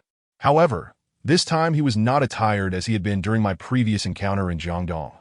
He now donned resplendent golden armor, exuding an air of valor. Our forces have already lingered at Chaisang for too long. Why have we not yet launched an attack? Sun Quan inquired. Your Excellency, it is not that you lack courage, but rather that the forces of Chao the traitor are formidable, and we dare not act recklessly. Zhou Yu replied, Is there no solution at present? Sun Quan pressed. Please observe, Zhou Yu said, as he unveiled a cloth within the tent, revealing a sand table that depicted our standoff with Cao Cao. To defeat Cao Gong, I propose an offensive strategy. What do you all think? Zhou Yu elaborated. However, given that it is the dead of winter and the northwestern winds blow fiercely across the river, if we employ fire attacks, we would only end up igniting our own ships, Cheng Pu interjected. This is the crux of the matter. We must await the southeast winds, Zhou Yu asserted, considering it is only November.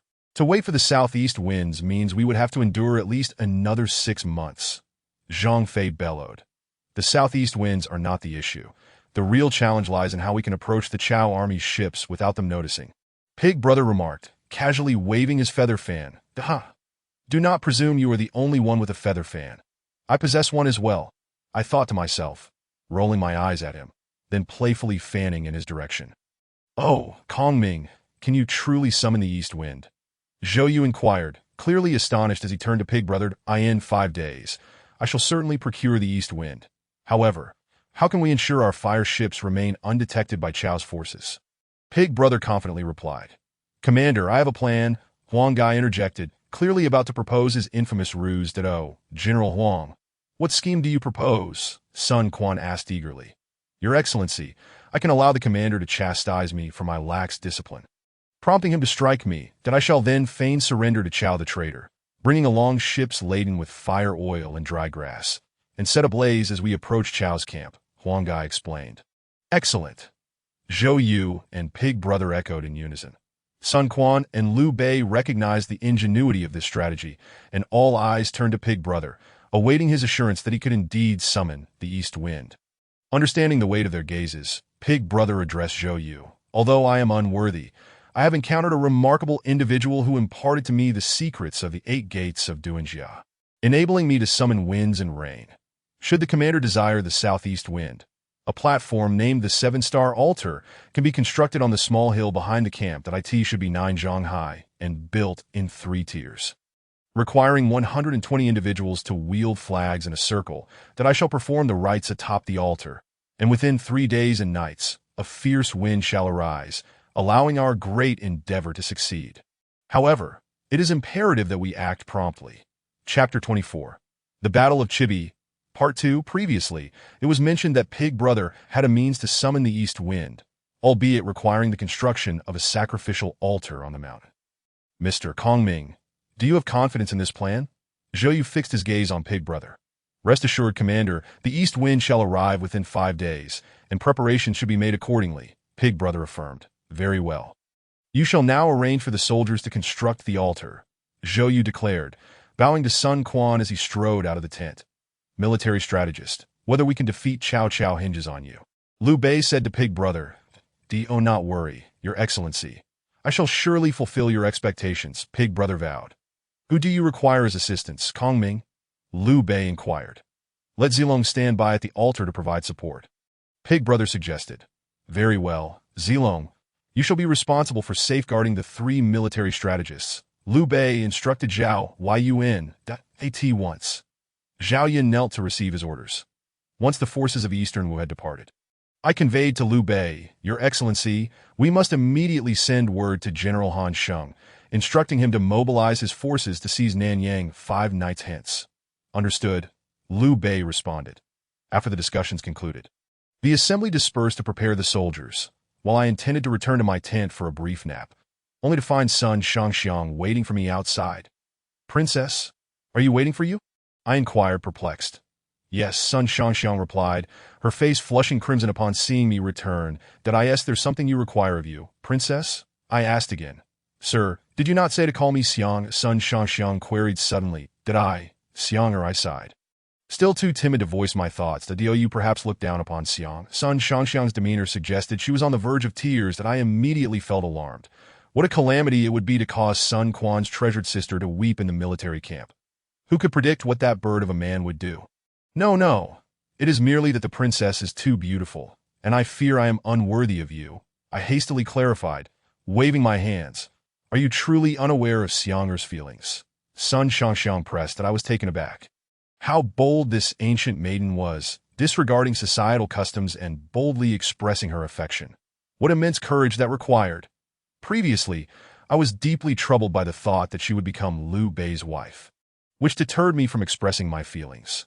However, seeing how boldly women confess their affections nowadays, I pondered whether I should still hold back. Moreover, I harbored a slight affection for her. Thus, I reached out and grasped her delicate hand. Saying, Xianger, I apologize. Once the battle is concluded, I am determined to cross the river and marry you, that I in truth. I was uncertain as to why I would so boldly declare my intentions to wed her. Perhaps this was fate at play. After conversing with Sun Shangxiang for a while, she mentioned her intention to seek her brother. Naturally, during this time, I seized a few moments of intimacy, chuckling to myself. 5 days later, on the auspicious day of November 20, I, along with Kuai Liang, Lu Su, and Zhao Yun, arrived at the hillside behind the camp, observing Zhuge Liang performing rituals that I was well aware that he was engaging in supernatural practices.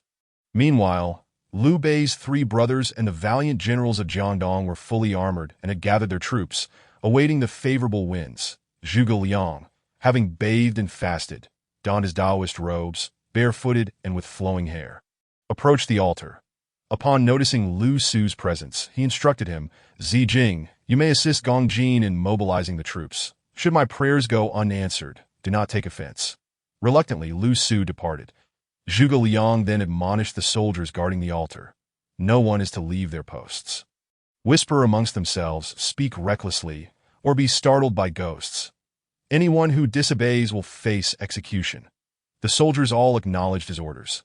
Zhuge Liang then ascended the altar, ensuring the positioning was correct, lighting incense in the burner, pouring water into the basin, and gazing skyward in silent supplication that a few days prior, Huang Gai had successfully deceived the old villain Cao Cao with a ruse of self-harm and was now prepared with 20 fire ships.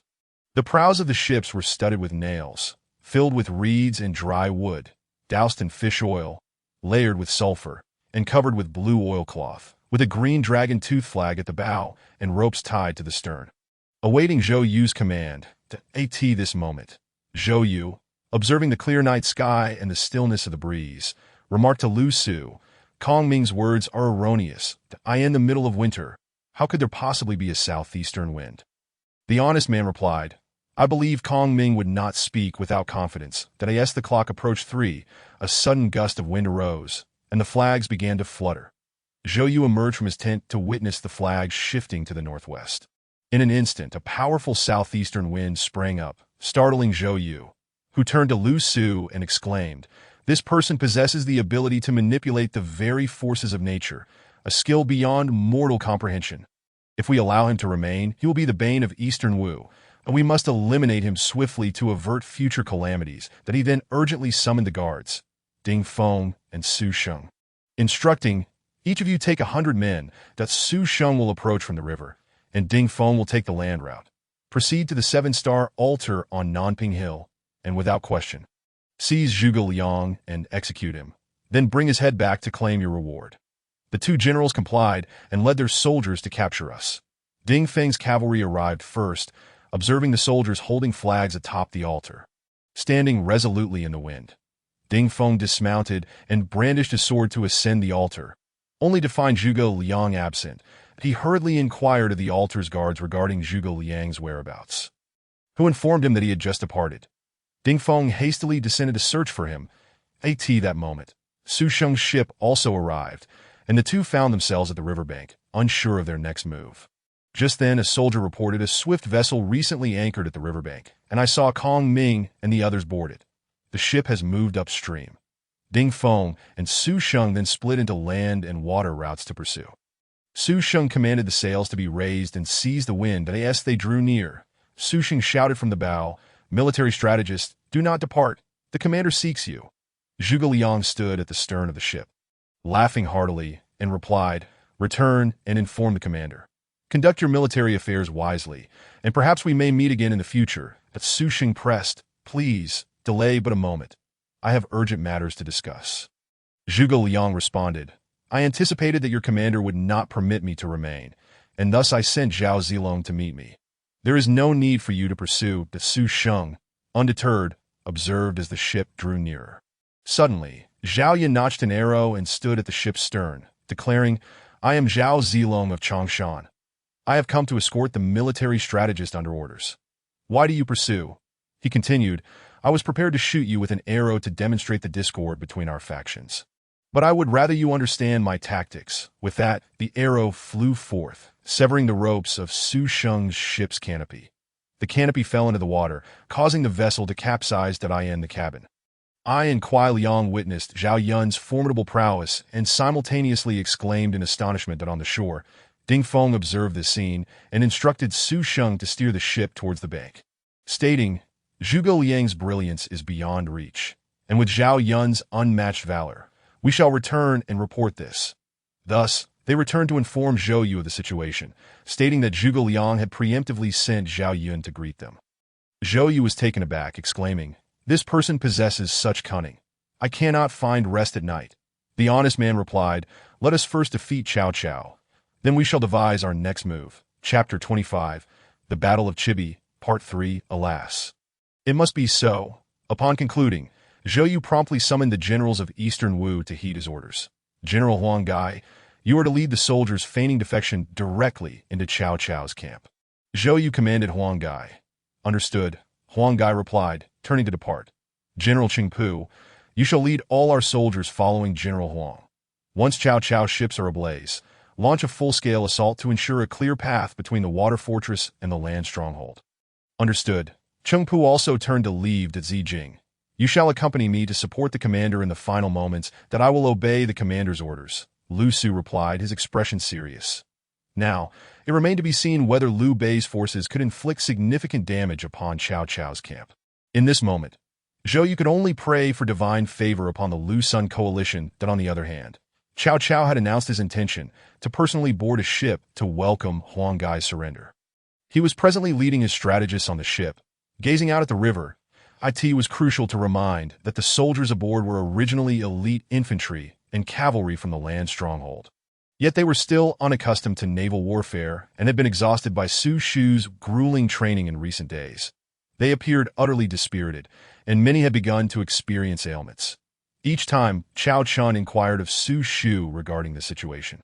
He would attribute it to the northern soldiers' unfamiliarity with the waters and the local climate, which seemed plausible enough. Coincidentally, Cao Cao had been suffering from headaches recently and had not paid much attention to this matter. Today, feeling somewhat better, he personally emerged to greet Huang Gai. "Prime Minister, they are approaching," the strategist Cheng Yu remarked from the side. Cao Cao, upon hearing this, turned his gaze toward the river. Suddenly, he seemed to notice something amiss and asked, "Where is Yuan Ji? How could he, as the naval commander, be absent today?" A nearby attendant replied, in response to the Prime Minister, "The commander felt a bit unwell this morning, claiming to have a slight fever. So he decided to rest in his tent. Oh, I see. Please check on Yuan Ji and see if he feels better. If so, invite him to join us." After hearing this, Cao Cao waved his hand to send the attendant to fetch Su Shu.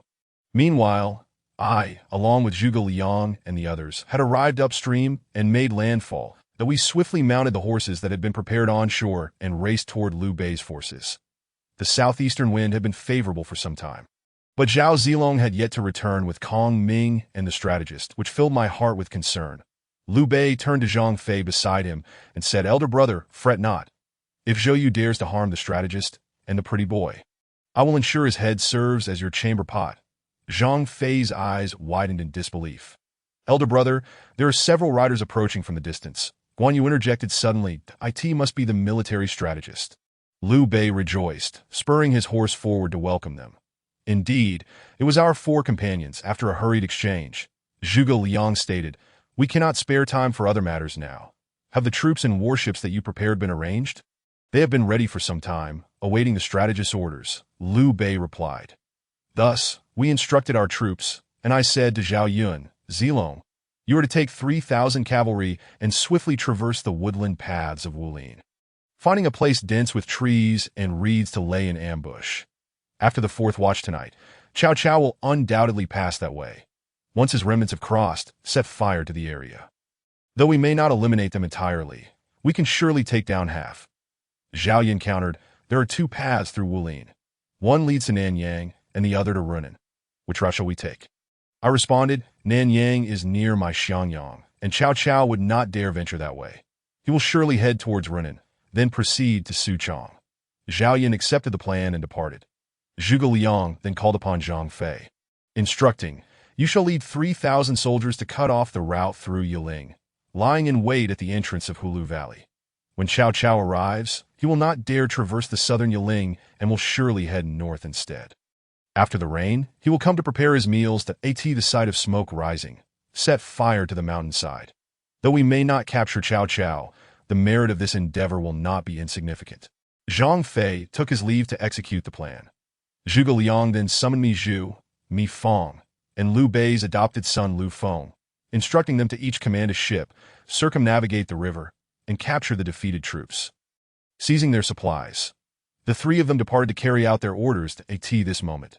Zhuge Liang addressed Liu Bei, saying, "You should lead the remaining troops to assault Cao Cao's camp, with Yuan Ji as our insider. Cao Cao can be defeated. Meanwhile, the three of us shall observe from the mountains, ready to witness Zhou Yu's triumph this night." At this juncture, Guan Yu had yet to receive any orders, and Zhuge Liang paid him no mind. I was still contemplating whether to allow Guan Yu to take the Huarong path, but Guan Yu could not contain himself any longer and called out, "I have accompanied my elder brother in battle for many years, never falling behind. Today, facing a formidable enemy, why is the strategist not utilizing me? What is the meaning of this?" Just as I was about to intervene, Kuai Liang restrained me, and Zhuge Liang chuckled, "Do not be offended. Yun Chang, I had intended to assign the two generals to guard a critical pass, but alas, there were some complications, and I dared not send you." Guan Yu replied, "What complications?" "I wish to be instructed by the strategist." Zhuge Liang said, "In the past, Cao Cao treated the two generals with great respect. You should have a means to repay that kindness that on this day, after the defeat in battle, it was inevitable that one would retreat through the narrow path of Huarong. Should the two generals be allowed to capture and slay him, they would surely let him go, hence the reluctance to permit their departure." Guan Yu, upon hearing this, remarked, "The strategist is overly cautious. Although Cao Cao once held me in high regard, I have already slain Yin Liang and executed Wen Chou, rescuing him from the siege of Bema, thus repaying his kindness. Today, should we cross paths, how could I possibly let him escape?" Zhuge Liang then inquired, "But if you were to let him go, what then?" Guan Yu replied, "I shall abide by military law." Zhuge Liang asked, "In that case, can we draft a written decree?" Guan Yu consented, and thus they established a military order. Guan Yu then questioned, "What if Cao Cao does not approach by that route?" Zhuge Liang laughed, "Then the order shall also apply to you." Overjoyed, Guan Yu took to heart Zhuge Liang's instructions. "You may pile up firewood and straw at the heights along the narrow path of Huarong and set ablaze a great column of smoke to lure Cao Cao to us." Guan Yu expressed his doubts. If Cao Cao sees the smoke, he will surely suspect an ambush. Why would he come? Zhuge Liang chuckled. "Ah, does the second general not understand the principle of deception in warfare?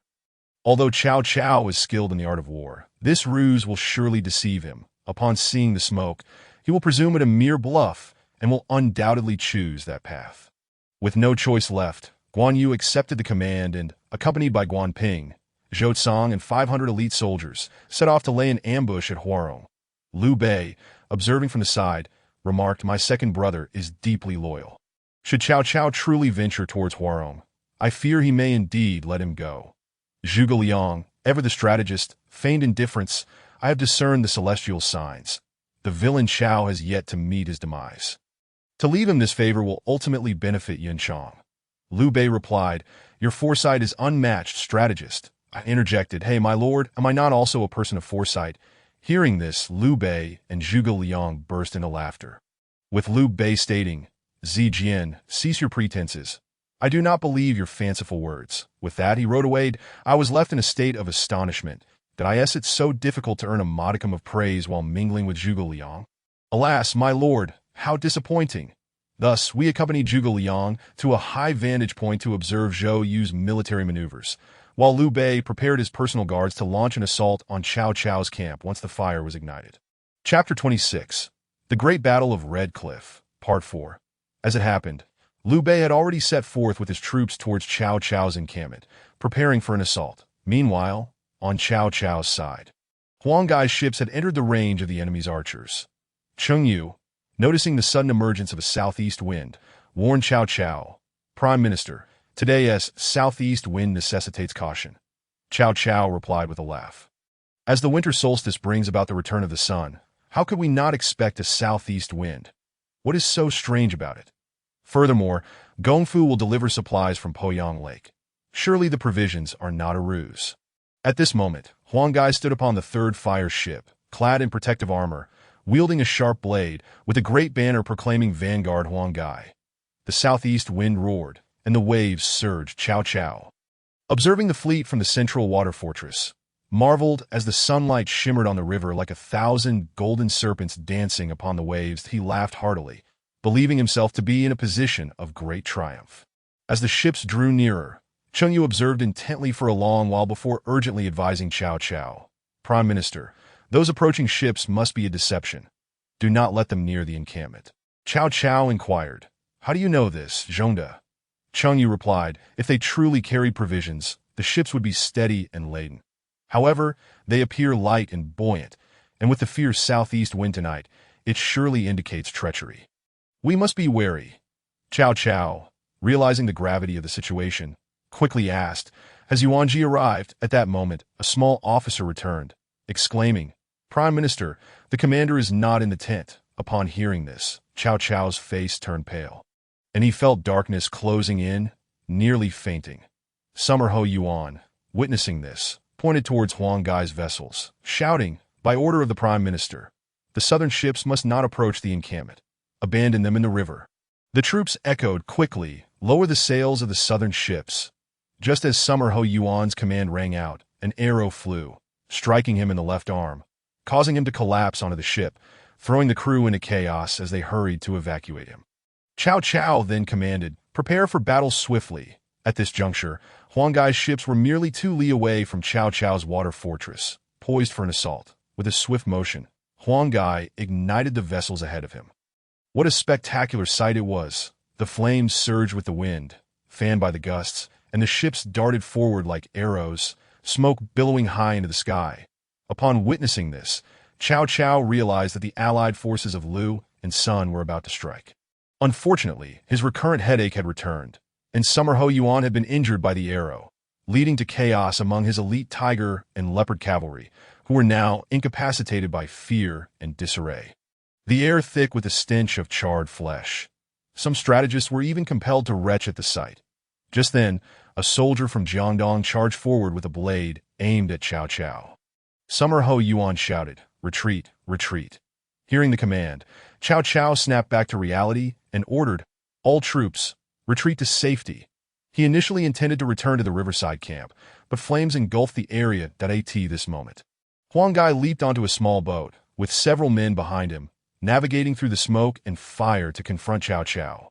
Cao Cao, seeing the urgency, attempted to leap to the shore, but Zhang Liao arrived in a small boat to escort him. As Cao Cao descended from the vessel, their large ship was suddenly engulfed in flames, though fortunately, the crew managed to assist one another. Zhang Liao and a dozen men shielded Cao Cao as they rushed towards the shore. Huang Gai, spotting a figure in a crimson robe disembark, surmised it was Cao Cao and urged his boat forward, brandishing his blade and shouting, "Cao traitor, do not flee. Huang Gai is here." Cao Cao could only lament his misfortune as Zhang Liao readied an arrow, aiming for Huang Gai as he approached. With the wind howling, Huang Gai, caught in the fiery chaos, did not hear the bowstring snap. The arrow struck him in the shoulder, and with a grunt, he fell into the water. Thus, Huang Gai, struck by Zhang Liao's arrow, plunged into the river, facilitating Cao Cao's escape to the shore. Just as he sought a horse to flee, the chaos in the army had already erupted that a soldier approached, reporting that the water commander Su Shu had betrayed the prime minister, opening the gates amidst the confusion, allowing Liu Bei's forces to storm in. Cao Cao, aghast, recognized the formidable prowess of Liu Bei and his brothers and quickly rallied his men to find an escape route. At this moment, Cheng Pu defended Zhou Yu, while Lu Su and Sun Quan charged through the smoke and flames to assault the water fortress. Suddenly, they heard a soldier shout on the river ahead. "Someone is calling out the commander's name." Zhou Yu strained to listen, catching the cry, "Gong Jin, save me." He promptly recognized it was Huang Gai and ordered his men to rescue him. Seeing Huang Gai wounded by the arrow, they quickly helped extract the shaft, though the arrowhead remained embedded in his flesh. Cheng Pu hastily removed Huang Gai's wet clothing, using a knife to cut out the arrowhead, tearing a flag to bind his wound, and donning his own battle robe on Huang Gai, instructing that he be sent back to the main camp for medical attention. Huang Gai, being a skilled swimmer, had managed to survive by shedding his armor and plunging into the river to at this moment. The river was ablaze, and the cries of battle echoed ominously down on the left. Han Dang and Jiang Qin's forces surged from the west of Chibi, while Zhou Tai and Chen Wu's troops advanced from the east. At the center, Zhou Yu, Cheng Pu, Su Sheng, and Ding Feng's fleet arrived, embodying the might of fire and soldiers as they engaged in the fierce water battle at the confluence of the three rivers. Countless soldiers perished in the chaos, with the once formidable army of 600,000 nearly annihilated. As the flames reached the shore, Cao Cao and Zhang Liao led over 100 cavalry through the inferno, desperately searching for an escape route, only to find that every direction was ablaze. Cao Cao commanded his soldiers to seek a path. Zhang Liao pointed out, "Only the Wulin area offers a clear path." Hearing this, Cao Cao made haste towards W. As they proceeded, a force arrived from behind, shouting, "Cao traitor, do not flee." Emerging from the flames was the banner of El Meng, prompting Cao Cao to spur his horse forward and leave Zhang Liao behind to hold off El Meng. Suddenly, flames erupted anew, with a contingent emerging from the valley declaring, "Ling Tong is here." The sight struck fear into Cao Cao and his men. Just then, reinforcements arrived from behind, proclaiming, "Prime Minister, do not panic. Su Huang is here." A fierce battle ensued as Cao Cao fought to escape northward. Suddenly, a cavalry unit appeared, stationed on the hillside. Cao Cao commanded 2 generals to lead 1,000 horsemen to forge a path, retaining the remainder for protection. With this fresh force, Cao Cao felt a slight sense of reassurance that A Yin and Zhang Sun, the 2 generals, swiftly rode ahead. Not far from 10 miles, amidst the shouts, another contingent of troops emerged. Chapter 27. The Battle of Chibi, Part 5. As previously mentioned, Cao Cao led his men in a retreat, during which he was met by Generals Ma Yin and Zhang He. However, unexpectedly, another group of soldiers charged forth, led by a formidable general who bellowed, "I am Gan Ning of the Eastern Wu, Gan Xingba." Just as Ma Yin prepared to engage, he was swiftly struck down by Gan Ning's blade. Witnessing this, Zhang He brandished his spear to confront Gan Ning, but with a thunderous shout, he was caught off guard, and Gan Ning's swift strike sent him tumbling from his steed. The soldiers from the rear promptly reported the situation to Cao Cao. At this moment, Cao Cao hoped for reinforcements from Runan, unaware that Zhou Yu had laid an ambush with Gan Ning at the crossroads leading to Runan to capture him. Faced with this predicament, Cao Cao could only head towards Nanyang. Along the way, he encountered Zhang He, whom he instructed to hold the rear. The group hastened their horses, and by dawn, as they looked back, the flames of Chibi faded into the distance, bringing a moment of peace to Cao Cao's heart, that he inquired, "Where is this place?" The soldiers replied. "This is west of Wulin, north of Edu." Observing the dense woods and treacherous mountains, Cao Cao threw his head back and laughed heartily. The generals asked, "Why does the prime minister laugh so?" Cao Cao replied, "I do not mock others, but rather laugh at Zhou Yu's lack of strategy and Zhuge Liang's limited wisdom. Had I stationed troops here before engaging in battle, what could they have done?"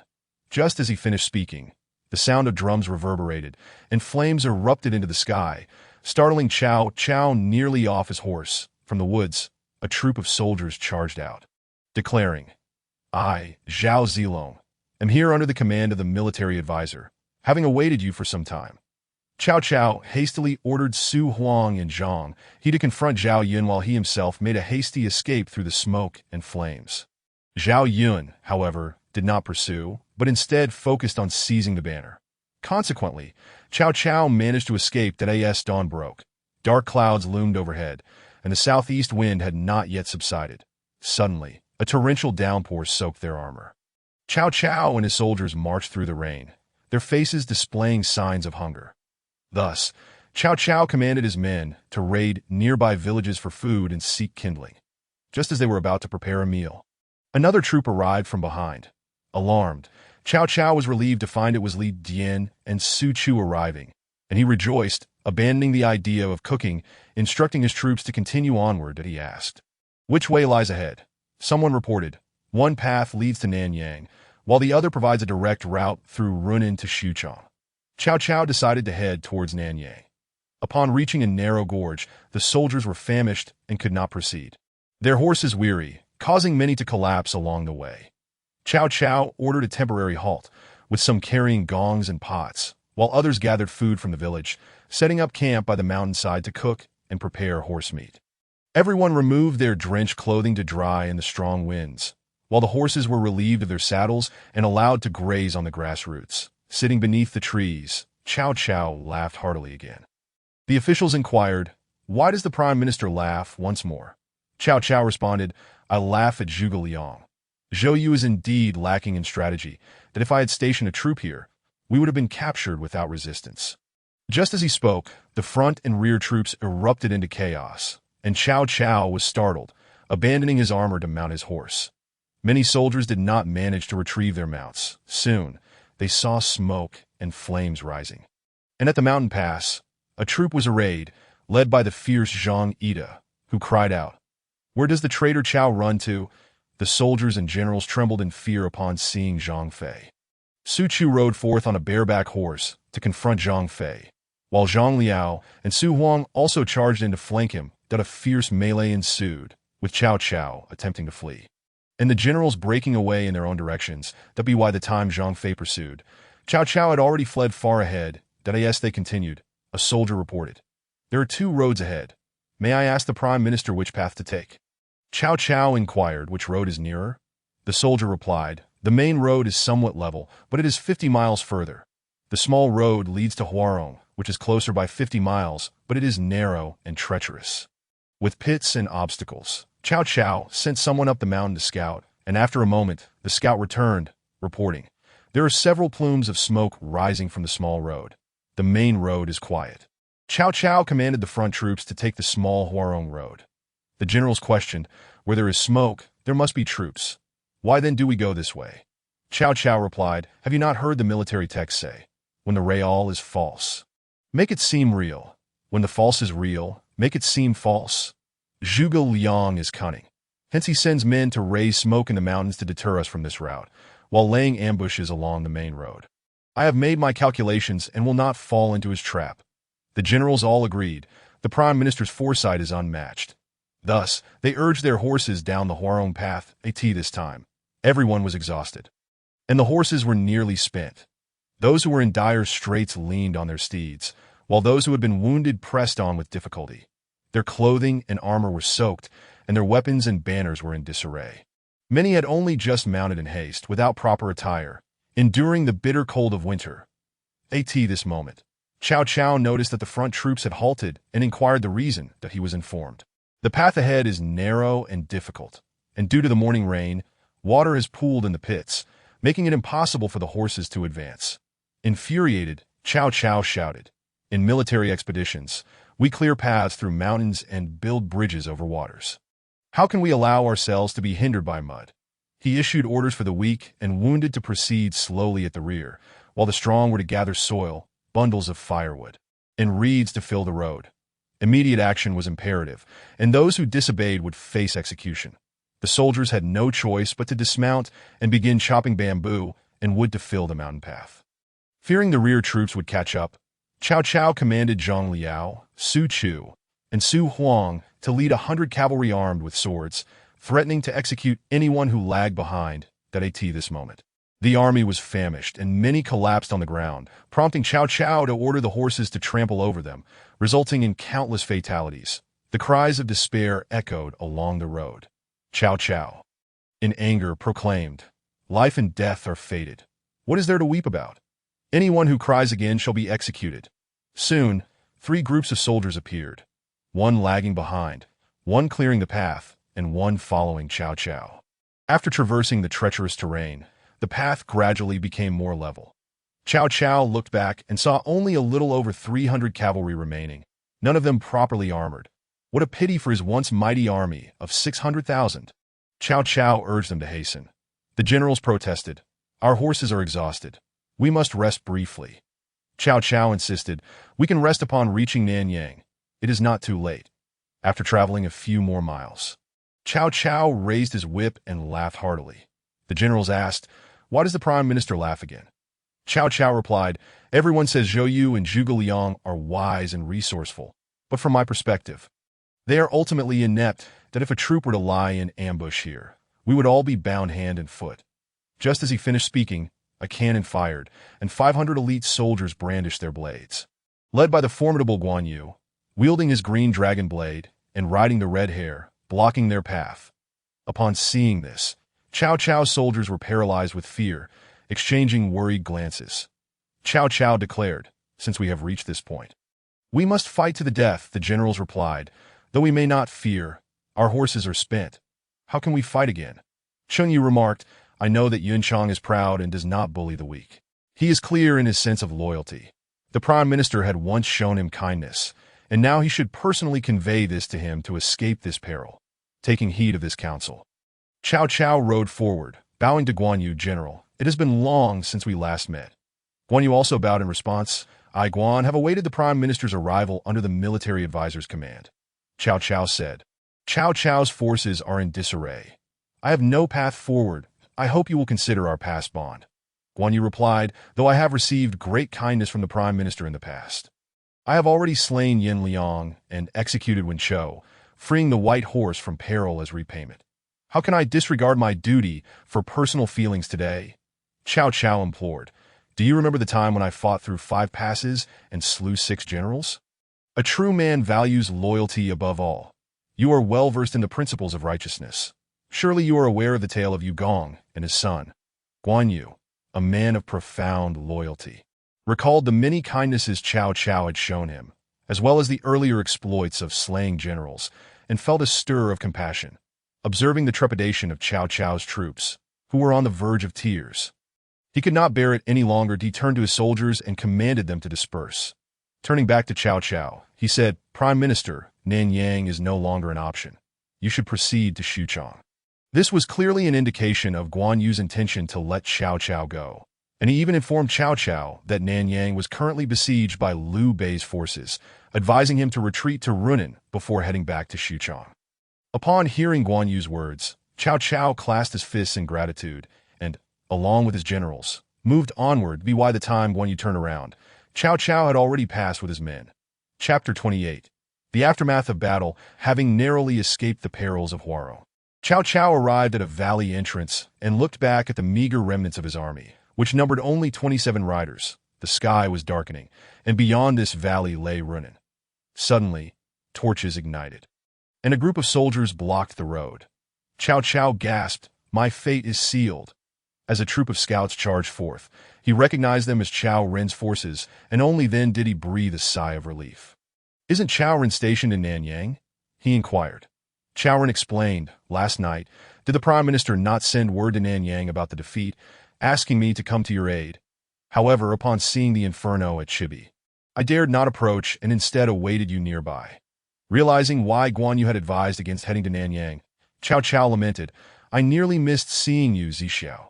He then led his men into Runan to rest. Once inside the city, Cao Cao inquired about the injuries among his generals, discovering that many had suffered arrow wounds that he ordered all his generals to rest at this juncture. Cao Run prepared a feast to lift Cao Cao's spirits. As they drank, suddenly Cao Cao looked to the heavens and wept bitterly. The advisors present asked, Why does the Prime Minister weep so? You showed no fear in the tiger's den, now that you are safe in the city. With food for men and fodder for horses, why lament? Cao Cao replied, I weep for Fengxiao. Had he been here, I would not have suffered such a great loss. With that, he pounded his chest and cried, Alas, Fengxiao! Oh, the pain of losing you! How I lament! The advisors fell silent, feeling a sense of shame. The next day, Cao Cao summoned Cao Run and instructed, I shall return to Shudu for the time being to regroup my army and seek revenge. Zixiao, you shall temporarily defend Runan, that I have a plan and will leave a secret message here, that do not open it until the last moment. Open it only if necessary. Following this plan, he intended to ensure that Eastern Wu and Jingzhou would not dare to confront Runan directly. Cao Ren replied, Who can defend Fei? Cao Cao remarked, Hefei is indeed the most crucial location that I shall appoint Zhang Liao as the commander, with Li Jin and Li Dian as his deputies. To steadfastly defend this place, should any urgent military matters arise, dispatch a swift report to Su Du having given his orders. Cao Cao mounted his steed and led his advisors back to Suchong. Meanwhile, Cao Ren dispatched Xiao Hong to guard Luoyang, to prevent any advances from Liu Bei.as for Guan Yu. He had released Cao Cao and returned his troops to Xiangyang. At that moment, various armies had successfully acquired horses, weapons, and provisions, all having returned to Xiangyang, except for Guan Yu, who arrived empty-handed to meet Liu Bei. Zhuge Liang and I were celebrating with Liu Bei when news of Guan Yu's return reached us. Zhuge Liang, with a hearty laugh, quickly rose from his seat, cup in hand, to welcome Guan Yu, saying, Congratulations, General, on achieving this remarkable feat for the world by eliminating a great menace. It is truly worthy of celebration. Guan Yu, however, remained silent. Zhuge Liang continued, Is it possible that you are displeased because I did not go out to welcome you? Turning to his attendants, he angrily declared, What is this nonsense? At last, Guan Yu spoke. I have come here to request my death. Zhuge Liang was taken aback. Could it be that Cao Cao did not escape along the Huarong road? Guan Yu lowered his head and replied, He did pass that way, but I, lacking skill, allowed Cao Cao to slip away. Zhuge Liang inquired, Did you capture any generals? Guan Yu answered, None at all. Zhuge Liang, enraged, exclaimed, Surely, the second general has been swayed by the past kindness of Cao Cao and let him go deliberately. Yet, with military orders in place, we must adhere to the law. Bring this man forth to be executed. Zhang Fei immediately stepped forward, shouting, Who dares to harm my second brother? The guards who were preparing to seize Guan Yu stepped back, gazing at Liu Bei. Seeing this, Liu Bei addressed Zhuge Liang. In the past, the three of us swore an oath of brotherhood, pledging to share life and death, though Guan Yu has committed an offense. I cannot bear to break our prior vow. I hope you will consider his merits and allow him to atone for his mistakes that I added. Let it suffice. The second general shall be reprimanded once and demoted to a subordinate officer. Thus, Zhuge Liang spared Guan Yu, saying, Since it is so, I shall grant you your life, but there must be no next time. Upon hearing this, Guan Yu promptly rose to express his gratitude. Meanwhile, on Zhou Yu's side, he was mustering his troops and conferring honors, reporting to Sun Quan, who was beaming with joy, his mouth hardly closing.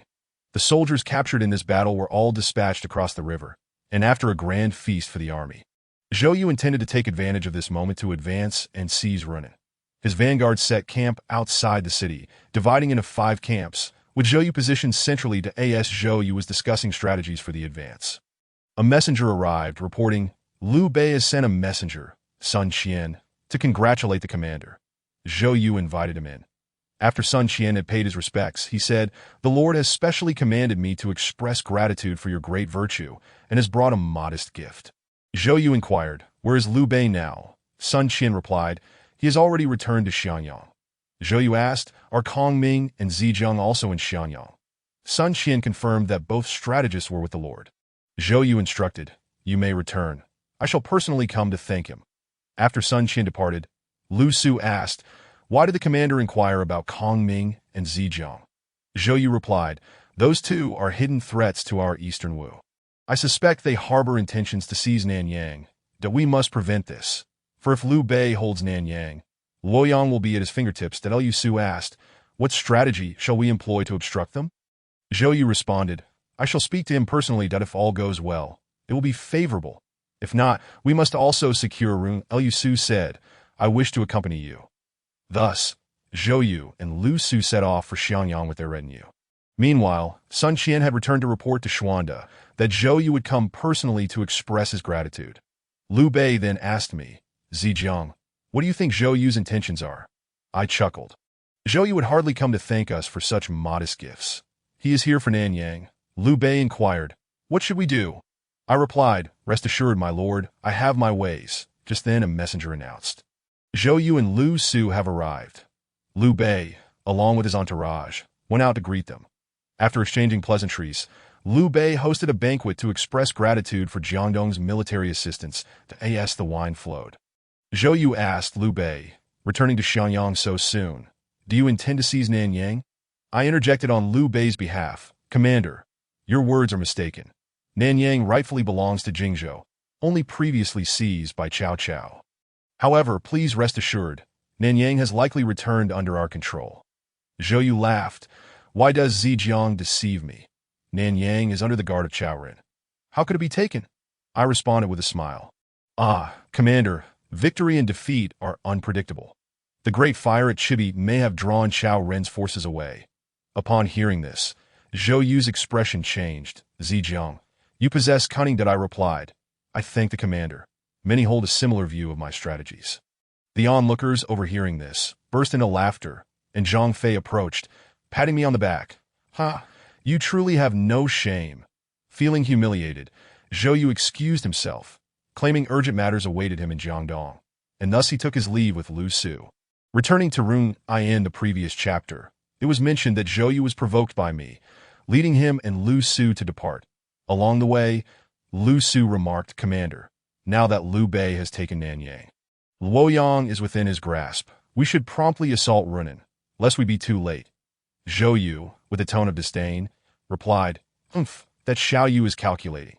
He will soon witness Zhou Yu's might." That Lu Su remained silent, recognizing it was merely a matter of pride.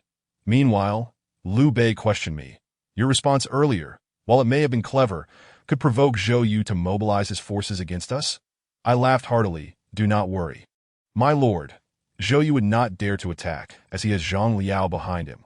Liu Bei replied, "That is good. Besides, Nanyang was once under Cao Cao's control, thus he hesitated to seize it.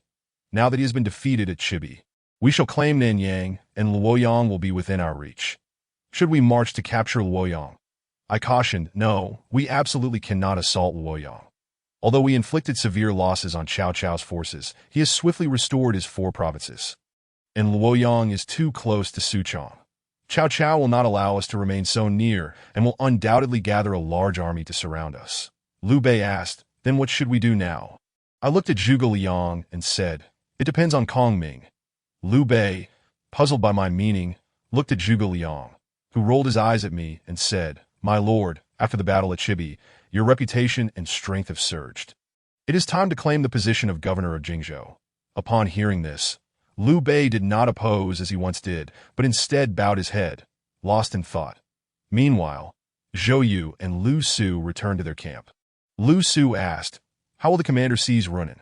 Zhou Yu replied, "I could take Runan with a mere snap of my fingers."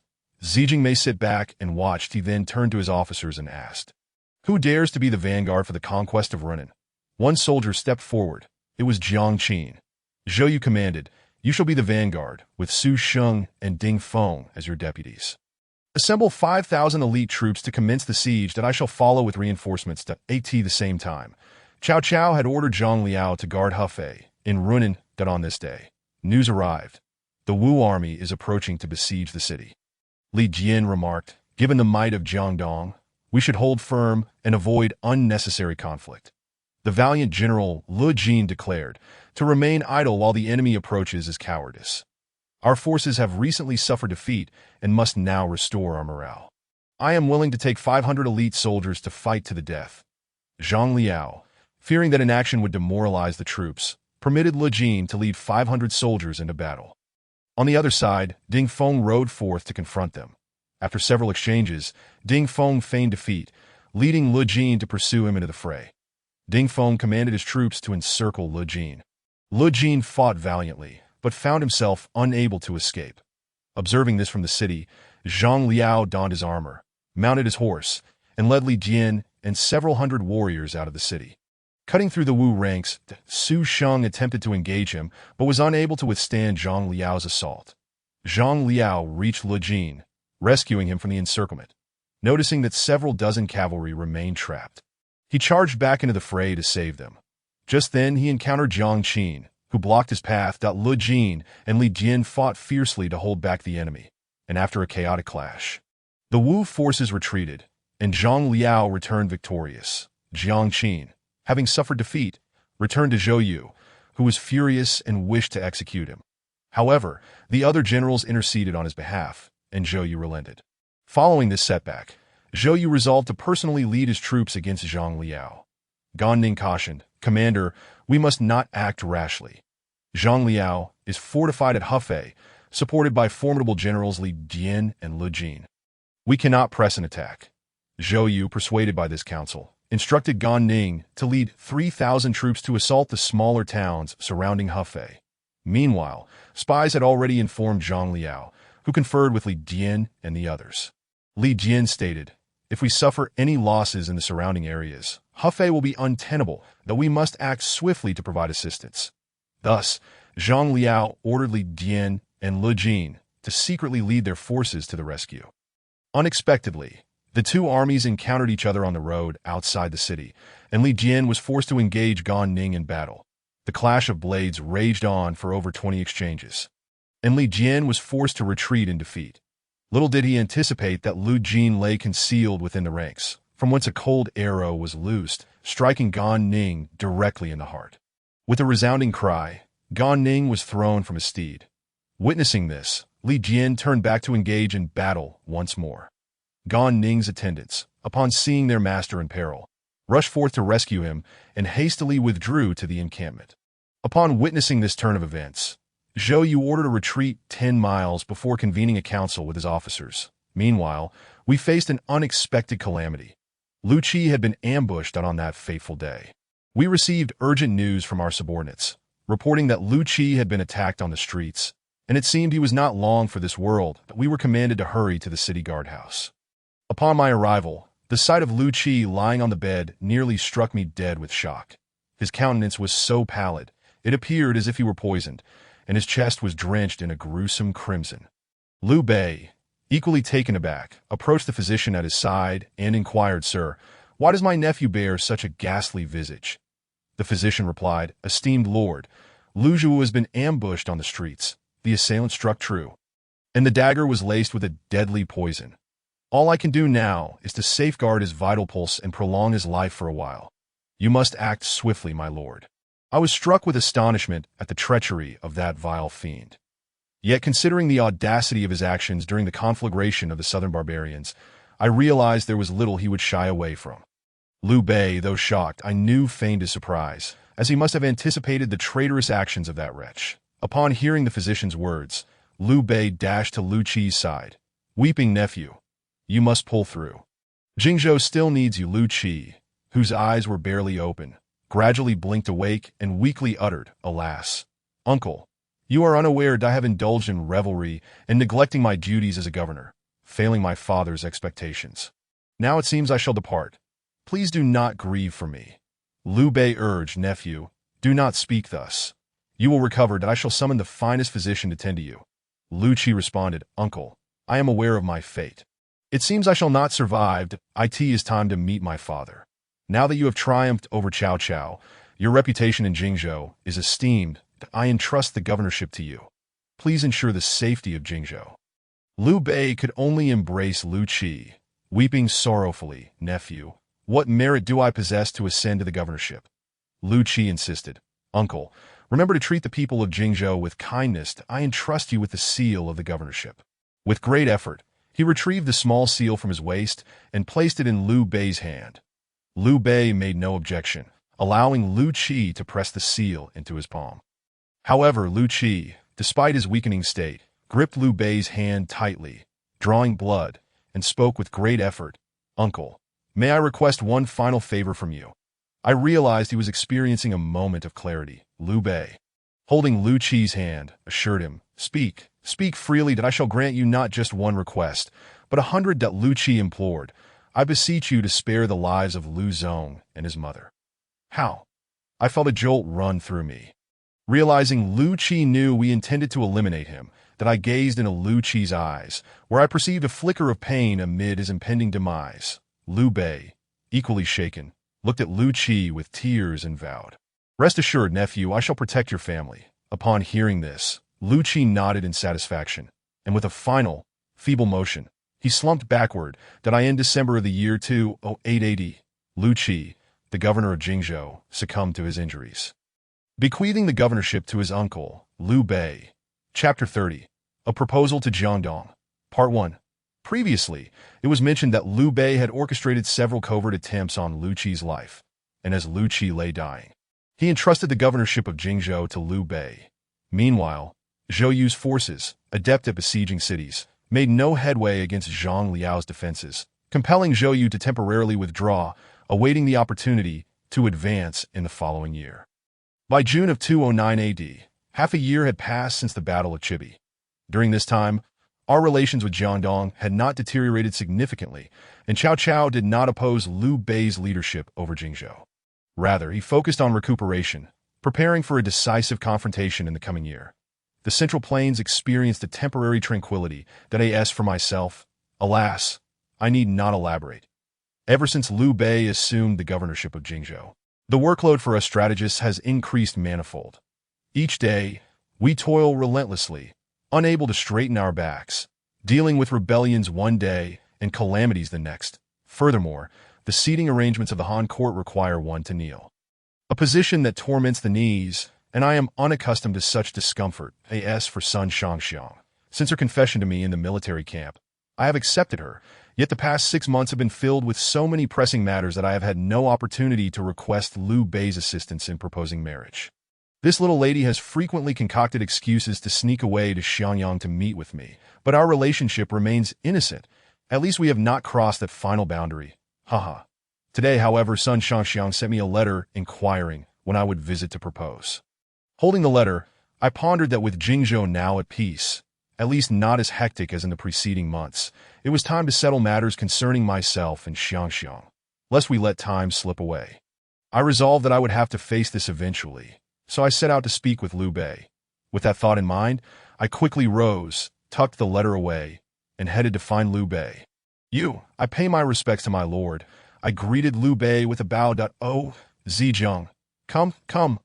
I've been looking for you, Liu Bei exclaimed joyfully upon seeing me. That I glanced up and noticed that Zhuge Liang and Su Shu were also present. I quickly rose and asked Liu Bei, Does my lord have business with you? Haha, nothing of great importance. That I merely wish for everyone to gather today, to relax and drink, lest you all exhaust yourselves.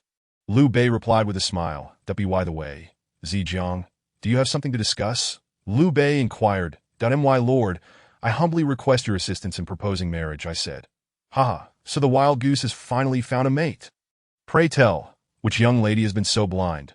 Liu Bei chuckled. That I took a deep breath and declared, It is the young princess of Jiangdong, Sun Shangxiang. That this revelation. The room fell silent, and Liu Bei remained quiet, staring at me intently. Cold sweat began to bead on my forehead as I stammered. My lord, I assure you, I have no treacherous intentions. I truly love Xiangxiang. To my surprise, everyone erupted in laughter. Perplexed, I turned to Zhuge Liang, who pointed at me with mirth, saying, Haha, Zhejiang has finally revealed his true intentions. Tell us, when did you and the young princess begin your romance? So it turned out they had all known about my relationship with Sun Shangxiang. I felt as though they were mocking me, and I shot Zhuge Liang an exasperated glance before turning to Liu Bei and saying, My lord, look. Liu Bei, no longer laughing, spoke earnestly. That is excellent news. I shall send Edu to assist you in the proposal." Overjoyed, I replied, "Thank you, my lord." Upon receiving Liu Bei's command, Kuai Yu wasted no time, promptly taking gifts and setting sail for Jiangdong. 3 days later, Kuai Yu returned with news that Jiangdong insisted I personally come to propose. Liu Bei inquired, "Zijiang, do you require someone to accompany you on this journey?" As we were in the midst of discussions, I noticed Zhang Fei making gestures at me from the side, so I replied to Liu Bei, "General Zhang shall suffice." "Ha, little white face, I shall surely help you drink. You will have the strength to enter the bridal chamber." Zhang Fei exclaimed as he leaped forward. I was rendered speechless. I should have known he would not say anything sensible that I in the 14th year of Jianan, June of 209 AD. Zhang Fei and I took 10 swift boats, accompanied by over 500 men, departing from Xiangyang and Jingzhou towards Jiangdong. That my heart was heavy with anxiety. Upon reaching Jiangdong, our boats docked, and Zhang Fei asked, "Little white face, where shall we go now?" I led Zhang Fei to meet Xiao Guolao, the father of the 2 Qiaos of Jiangdong. Bearing wine and sheep, we approached to pay our respects, stating that El Fan was the matchmaker for my marriage to Xiao Yu. Our 500 soldiers were adorned in festive colors, carrying wedding offerings. Sun Quan, aware of my arrival, sent Lu Su to host us. However, upon learning of our intentions, Xiao Guolao entered to greet the matriarch of Wu. "Good news to share?" the matriarch inquired. "Your daughter has been promised to the military strategist of Jingzhou, Xiao Yu, and he has now arrived. Why keep this from you?" Xiao Guolao replied. The matriarch exclaimed in surprise. How could I have been unaware of this matter, and sent someone to summon Sun Quan for verification while also dispatching agents within the city to investigate? Everyone reported back. Indeed, the marriage was confirmed. The son-in-law was resting in the inn, and the 500 soldiers were purchasing pigs, sheep, and fruits in preparation for the wedding. The matchmakers, El Fan for the bride's family and Kuai Yu for the groom, awaited in the inn. The matriarch was taken aback. Shortly thereafter, Sun Quan entered the inner chamber to see his mother. "Mother, why do you lament?" Sun Quan asked. The matriarch replied, "How could you treat me as if I were insignificant? When my sister was in peril, what were her last words to you?" Sun Quan, taken aback, urged, "Mother, please speak plainly. Why cause such distress?" The matriarch lamented, "It is a natural order for men to marry and women to wed. As your mother, I ought to be informed of such matters. How could you invite Xiao Zijiang as a son-in-law without my knowledge? My daughter is mine." Sun Quan was taken aback and inquired, "Where did this information originate?" Guotai replied, "If one wishes for their actions to remain unknown, they must refrain from wrongdoing. The entire city as populace is aware. Who are you trying to deceive?" Sun Quan responded, "Not so. This is Zhou Yu's stratagem. He intends to seize the 4 prefectures of Jingnan, using this as a pretext to lure Xiao Yu into captivity here, compelling Liu Bei to exchange Jingzhou for him. Should he refuse, Xiao Yu shall be executed first. This is merely a tactic, devoid of genuine intent."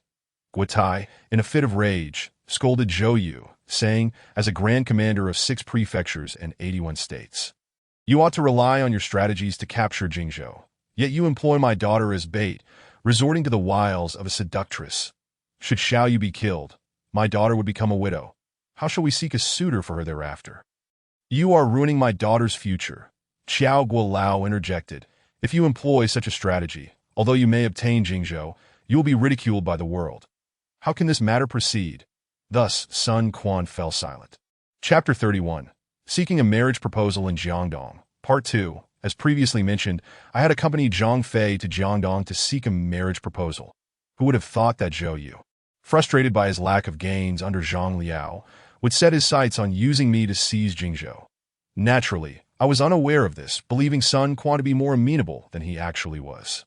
While Wu Guotai incessantly berated Zhou Yu, Xiao Guolao advised her, "Given the circumstances, Lu Huangshu is a relative of the Han dynasty. It may be prudent to genuinely invite him as a son-in-law to avoid embarrassment." Sun Quan remarked, "I wonder if Xiang would agree." And no sooner had he spoken than Sun Shangxiang burst into the room, declaring, "I will only marry Xiao Yu." It seemed she was already aware of my journey across the river to propose. Xiao Guolao remarked, "Xiao Yu is indeed a man of extraordinary intellect, possessing talents that span the heavens and the earth, and if you secure this son-in-law, you would not disgrace your sister." Guotai replied, I do not recognize this Xiao Zijian. Have you arranged a meeting for him at Ganlu Temple tomorrow? If he does not meet my expectations, you may act as you wish. If he pleases me, I shall personally marry my daughter to him." Hearing this, Sun Shangxiang, thought, well, if it pleases you, I must see what he looks like. That Wu Guotai, seeing her children so dutiful, immediately consented and called for Lu Su, instructing him to prepare a banquet at Ganlu Temple for Liu Bei's arrival. That Lu Su suggested, why not have General Zhou Tai lead 300 axe-wielding soldiers to lie in ambush on both sides? If Guotai disapproves of Xiao Yu, with a single command, they could seize him. Sun Quan was delighted by this suggestion, and thus instructed Zhou Tai to make the necessary preparations, eagerly awaiting Guotai's actions. As Sun Shangxiang bid farewell to Wu Guotai and returned home, she promptly dispatched a messenger to inform me of her brother's scheme. Upon hearing her maid's words, I was drenched in cold sweat. What a farce, to use me as a pawn to exchange for Jingzhou. Zhou Yu, you have overestimated my worth. I immediately summoned Zhang Fei and Kuai Yu for discussion. Zhang Fei, upon hearing the news, exclaimed angrily, "How dare they? The young master of the Sun family dares to bully me in Jingzhou. That pretty boy should await his doom. I shall fetch his head." He was ready to storm out and confront Sun Quan. I was taken aback by his violent temperament. Quickly, I restrained Zhang Fei and proposed, "General, do not be hasty. This time, I intend for Zhou Yu to lose both his wife and soldiers that I instructed. You must hasten back to Xianyang and request Kong Ming to dispatch Zilong with 500 troops to the ferry for support." Kuai Yu immediately accepted the order. "General, you shall accompany me to Ganlu Temple for the feast tomorrow." After speaking, I felt a dark glint in my eyes. The next day, Wu Guotai and Xiao Guolao settled in Ganlu Temple first. Sun Quan, accompanied by a group of strategists, soon arrived, instructing Lu Su to invite me from the inn. That I donned a fine armor beneath a brocade robe and held a feather fan, riding a noble steed to Ganlu Temple. Zhang Fei, fully armed, led the 500 soldiers who accompanied us. Upon dismounting in front of the temple, I whispered a few words to Zhang Fei and then approached Sun Quan to pay my respects. After our greetings, I entered the abbot's chamber to meet Wu Guotai. Upon seeing me, she was overjoyed and exclaimed to Qiao Guolao, "Indeed, this is my son-in-law." Qiao Guolao added, "Zijian is a renowned figure, possessing an impressive demeanor. Moreover, he holds a respectable position under Lu Huangshu. Guotai is truly fortunate to have such a son-in-law." Hearing this, I knelt and proclaimed, "Your humble son-in-law pays his respects to my esteemed mother-in-law." Upon hearing me address her in this manner, Wu Guotai beamed with joy, her smile so wide that her teeth were nearly hidden. Thus, the banquet unfolded within Ganlu Temple.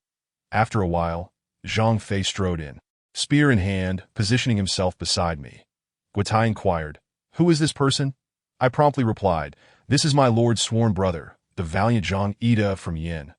Guotai remarked, "Is he not the one who fiercely battled Elbu at Hulao Pass?" I affirmed, indeed, that Wu Guotai declared, "He is indeed a true general." Consequently, she offered Zhang Fei food and drink at a tea that moment. Zhang Fei suddenly addressed Wu Guotai. "I noticed while patrolling the corridor that there are axe-wielding soldiers concealed within the room, which surely bodes ill. That I thought it prudent to inform you." That I then kneeled before Wu Guotai, pleading, "If Xiao Yu is to be slain, let it be done with my request." That Wu Guotai asked, "Why do you speak thus?" I replied, "There are hidden assassins lurking in the corridor. What else could it mean but an intention to kill Xiao Yu?" Enraged by my words, Wu Guotai scolded Sun Quan. "Today, since Zijian has become my son-in-law, he is as dear to me as my own children. Why then are there assassins lurking in the corridor?" Sun Quan feigned ignorance and turned to Lu Su, the poor honest man, who reluctantly admitted that it was his arrangement. That Wu Guotai then chastised Lu Su fiercely, leaving him speechless. That I, in the heat of her anger, Wu Guotai summoned someone to drag Lu Su out for execution. But I quickly interjected, "If you slay Mr. Lu, it would be detrimental to our marriage." Qiao Guolao also urged her to reconsider. Thus, Wu Guotai relented and dismissed Lu Su, causing Zhou Tai's hidden soldiers to scatter in fear. Consequently, the banquet, meticulously arranged by me, concluded with Zhou Yu's plan thwarted. That evening, Sun Shangxiang sent her trusted maid with a message for me, expressing Wu Guotai's satisfaction with my character, declaring that she had chosen a commendable son-in-law and instructing Sun Quan to hasten our marriage arrangements. She expressed her eagerness to wed someone like me, that in response, I penned a letter to her, to be delivered by the maid. How preposterous. What merits does Xiao Yu possess that would attract her? Sun Quan was fuming in his study, that it is all Zhou Yu's fault. He has allowed Xiao Zijian to truly wed the princess. Zhou Yu, who had just returned from Poyang Lake, interjected, Alas, this is not to be blamed on me. What options do we have now? Sun Quan waved his hand dismissively. Well, since Guitai favors Xiao Yu, perhaps we could allow Xiao Yu to marry the princess and then keep him in Jiangdong for a while. Later, we could send someone to Jingzhou to spread rumors suggesting that Xiao Yu, after marrying, has become enamored with Jiangdong and has no desire to return to Jingzhou. At that point, Liu Bei would likely hesitate to let him go, fearing that Xiao Yu might become our spy. However, the one who came with Xiao Yu is Liu Bei's sworn brother, Zhang Yide, known for his bravery and unwavering loyalty to Liu Bei alone. He would be difficult to sway, Sun Quan further pondered. Zhou Yu replied, Zhang Yide is merely a man of strength, acting without much thought that if we incite him slightly, it is possible he may kill Xiao Yu. The traitor, Zhou Yu chuckled darkly. Yet if Xiao Yu were to die, would that not leave my daughter a widow? Sun Quan furrowed his brow, why, Lord, do you desire great achievements or familial ties? Besides, given your esteemed position as the Lord of Wu, do you truly fear that the princess will remain unmarried? Zhou Yu urged. Alas, let me ponder this further. She is my only sister, Sun Quan replied after a moment's reflection. In that case, I shall take my leave, hoping that you will reach a decision soon. Zhou Yu understood that pressing Sun Quan was futile and took his leave. Alone, Sun Quan's solitary figure swayed beneath the dim light, unable to conceal his turmoil. Chapter 32, The Wedding Night, Part 1. The sound of gongs and drums resounded, and a multitude had gathered to witness the occasion. What were they all doing here? I found myself adorned with a large red flower, a conspicuous emblem pinned to my chest, riding a magnificent steed, surveying the crowd with a sense of grandeur. As I glanced back at the bride concealed within the sedan chair, I mused to myself about the trials I had endured to secure this marriage. Having toiled for nearly half a month, I navigated through the throng, bowing and greeting as I went, for the penchant of the people to gather and gawk at spectacles has remained unchanged throughout the ages. Not only were there many formalities for the bride's departure, but the customs for entering the home were equally numerous. Observing Sun Shangxiang, still veiled beneath a red cover, I felt a surge of excitement. The veil would occasionally flutter, revealing glimpses of her fair neck. As for the rest, I had yet to feast my eyes upon it, leaving me curious. After a prolonged series of rituals, we finally concluded the ceremony and could now enter the bridal chamber. The moment we had all been waiting for. Who would have guessed that Zhang Fei would seize hold of me, jabbering drunkenly? Hey, little white face, can you manage this? If not, Zhang shall take your place. I thought I'll deal with you later and kicked him aside. Embracing Sun Shangxiang, I carried her into the room. The fragrant warmth of her body invigorated me, filling me with boundless energy. I gently set her down on the edge of the bed, though we had entered the bridal chamber. It was customary for only the bride to remain inside, as guests awaited my presence outside. Stealthily lifting the veil, I beheld Sun Shangxiang's rosy face, which seemed to radiate sweetness, rivaling even the allure of her red covering. She covertly cast a glance at me, her eyes shimmering brightly. Embarrassed, she immediately turned her face away, her gaze lowered, too shy to look again. Such an adorable sight, just as I contemplated seizing the moment to indulge in a few liberties. The two accompanying maids reminded her that it was time to go out and entertain the guests. Alas, I couldn't even enjoy my moment. I decided to retreat and drown my sorrows in drink. A touch of melancholy washed over me as I stepped into the main hall, where a considerable number of guests had gathered. The front and back courtyards were filled with over 100 tables, bustling with activity. The princess's wedding to the brother of the Wu Marquis had drawn even Sun Quan himself to attend. How could all the notable figures of Jiangdong not make an appearance? Even if they didn't recognize me, I felt overwhelmed by the sudden influx of guests, which was enough to make me lose quite a bit of hair. After all, the toasting could easily lead to one being inebriated. I had never anticipated such a large turnout, and thankfully, I had enlisted Zhang Fei to help me with the drinking. Congratulations, congratulations! Various dignitaries exclaimed upon seeing me, regardless of whether they knew me or not. I bowed repeatedly in return, pondering that if this continued, my back would surely ache, especially since I still had to enter the bridal chamber later that evening, that I glanced around at the influential figures from Jiangdong in the main hall. Feeling helpless, I had to bow and drink. Although the alcohol in ancient times was not as potent as that of modern days, I feared that I would have to be carried into the bridal chamber. After managing to bow and drink with everyone, I finally felt a bit of respite and seized the opportunity to sneak back to the table where Zhang Fei was seated. I paid no mind to who else was present and quickly sat down. Gulping down some water, as my head was spinning, to my surprise, I noticed two Zhou Yus smiling at me. "Why is Zijian drinking so much?" Zhou Yu remarked, observing my swaying figure with concern. Today, on this joyous occasion, Zhou Yu, who usually opposed me, was surprisingly considerate. How amusing. Fanning myself to disperse the alcohol fumes, I gazed at the array of dishes on the table, which seemed to blur and overlap in my drunken haze. I reminded myself that I had important matters to attend to later that night, and could not afford to succumb to drunkenness, that I took another sip of wine to sober up. No, wait. I meant tea to counteract the wine, that I waved at Zhou Yu, determined not to leave, lest I become utterly inebriated. The people of Jiangdong could certainly hold their liquor. Stay here. No one dares to ply you with alcohol. The princess had decreed that outsiders could not come in here to drink with me. Where did that pretty boy go? Come here. Zhang Fei's booming voice called out again. That my goodness. It was only today that I discovered how much Zhang Fei could drink. Old Zhang, don't get too proud. Be careful not to drink yourself under the table, that I won't be the one to carry you home today, I shouted back at him. During my time in Xianyang, since Zhang Fei lived next door, he would constantly invite me for drinking contests, and I had initially thought he was quite the drinker, but who knew that, coming from my time, I would invariably end up supporting him back home after each bout? However, what had I just called him? Oh no, I seem to have called him Old Zhang. That was a slip. Fortunately, Zhang Fei appeared not to have noticed and was already off seeking others for drinking matches. It seemed he had found Sun Quan to drink with to my amusement. Sun Quan did not refuse, and the two began downing bowls of liquor together. Perhaps he was feeling discontented about his sister's marriage today. But rest assured, dear brother-in-law, I would take good care of Xiang, or I mused, chuckling to myself. Seeing my expression, Zhou Yu thought, is Xiao Yu getting drunk? He promptly instructed the two serving maids to bring wet towels to help sober me up. The coolness was refreshing, and the foggy haze in my mind began to clear. After a while, my drunkenness subsided significantly, and I felt fully awake. Turning to Zhou Yu, I said, Gong Jin, thank you. Zhou Yu was momentarily taken aback by my words and replied with a smile. Zijian, there is no need for such formality. As night fell, the day's clamor finally came to an end.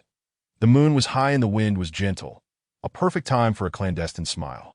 A tranquil moment as I prepared to enter the bridal chamber. Standing at the door, I couldn't help but rub my hands together, looking like a lecherous wolf, with the moment at hand. I hesitated, should I push the door or not? I couldn't linger any longer, or else I would be chastised for dragging my feet. With a determined push, I entered, for who could I fear? I was the groom. The red candles flickered, casting shadows that danced in the dim light. At the foot of the grand red canopy, Sun Shangxiang sat demurely at the edge of the bed, awaiting my arrival. The two maids stood by her side, one on each side. Young master. The maids greeted upon seeing me enter. Sun Shangxiang's heart raced, her anxiety palpable. Upon hearing my entrance, her body trembled slightly. Excitement. What are your names? I inquired, as I had yet to learn the names of the two maids. Xiaohua. Xiao Chao Da. Xiaohua. Xiao Chao. Please leave us for now. I waved my hand. The night was precious, and I had no time to linger on the maids. I had already sent Zhang Fei away. And now, the young master did not require anyone to accompany him. The two maids did not budge. Did I ask their custom for maids to observe the bridal chamber?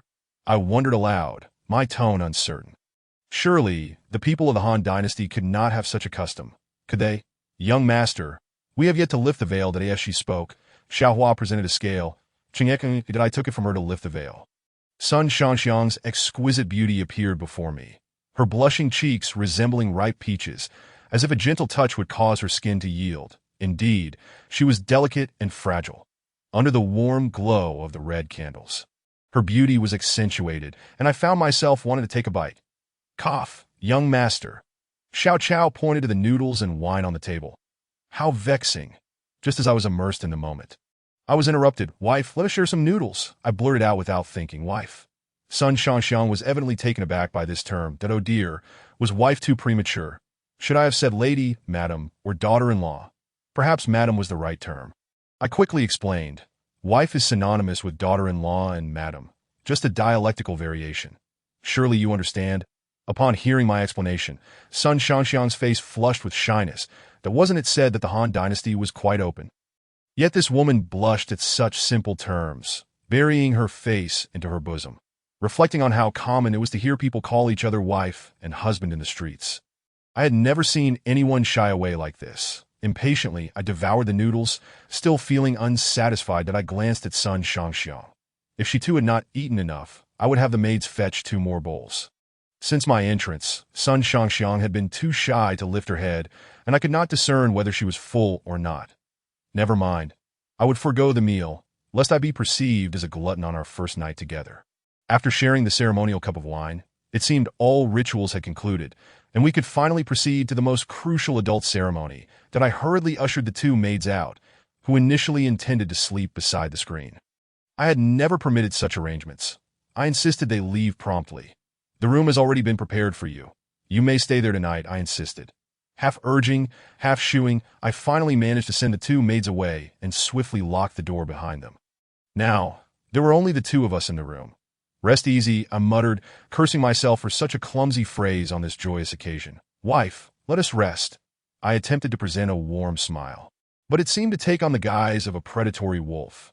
Yes, my lord, she replied, though it sounded as if she were barely audible that I strained to hear. My ears perked like those of a rabbit. Yet I still couldn't catch what Little Red Riding Hood had said. What did you say?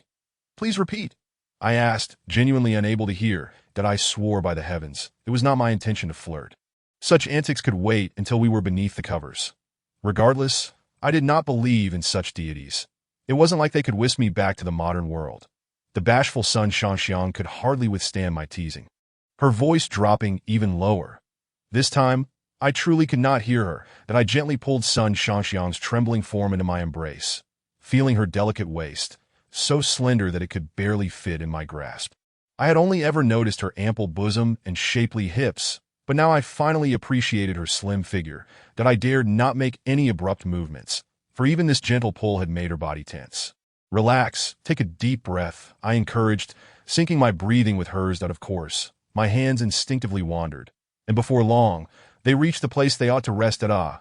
Just moments ago, I could barely hold her, yet now my hand couldn't cover it entirely. Look, she had softened, while I had become quite firm.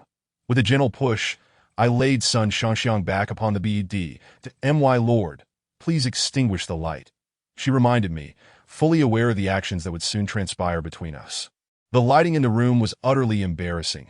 Merely the thought of it made Sun Shangxiang feel her cheeks flush with warmth, as if her blood were about to boil over, and she sensed a delicate sheen of sweat forming at the tip of her nose. Turning off the lights was out of the question. She longed to gaze upon the unadorned lamb. Yet, this was not the primary reason for her discomfort. The real issue lay in the fact that she was a person of integrity. One who did not engage in clandestine activities, but rather preferred to act openly and honorably, to conduct affairs with utmost transparency. Unfazed, I continued on my path, determined to follow the steps laid out before me. My hands moved instinctively to unfasten my garments, unable to contain myself any longer, that if this continued, I would surely burst. Sun Shangxiang gently grasped the lapels of her attire, caught in a delicate dance of resistance and invitation, embodying a blend of shyness and eagerness that, was it shyness or allure? Time was too precious to dwell on such matters, and I was swiftly captivated by the enchanting scene before me. With a swift motion, I found myself unable to suppress a swallow, for the spectacle was simply too mesmerizing. Chapter 34. The Wedding, Part 2. As dawn broke, Xiaohua and the other 2 maids were already outside, insisting that this wedding night should not be wasted in slumber, that I awoke, bleary-eyed and irritable, replying, "Can't you allow me a moment of peace? Come back later. My husband, it is time to rise." Sun Shangxiang, too, had awakened. It was not a good impression for a bride to sleep in on her first day of marriage that I reached out, pulling her closer, saying, "No rush, let us indulge in a little more sleep." After toiling until midnight, I hardly had a chance for a proper rest. My husband, Sun Shangxiang's voice lingered, stretching the syllables. Well, I suppose I cannot linger in bed any longer. With that, I rolled out of bed. Despite the boldness of our previous encounter, Sun Shangxiang still found it difficult to adjust to my liberated demeanor. I paid no heed to my exposure before Yang Yupei. After all, we were married. What was there to be embarrassed about? I simply donned my clothes. Seeing this, Sun Shangxiang hurriedly got up, donning her undergarments to assist that a mere layer of red silk was hardly sufficient to conceal her. And as she moved, she inadvertently revealed more than intended. Yu Feng curiously peeked from the side, captivated by the sight, appreciating it purely from an artistic perspective. At last, unable to withstand the scrutiny, Sun Shangxiang swiftly dove under the covers. Hiding herself away, the sudden movement tugged at her wound, causing her to wince slightly. Whose gaze is it that troubles you? I remarked, this is merely an artistic appreciation. Reluctantly, I withdrew my gaze, knowing that lingering would reveal nothing further. Are you all right? I inquired with concern. Just lie down for now. There's no need to rise.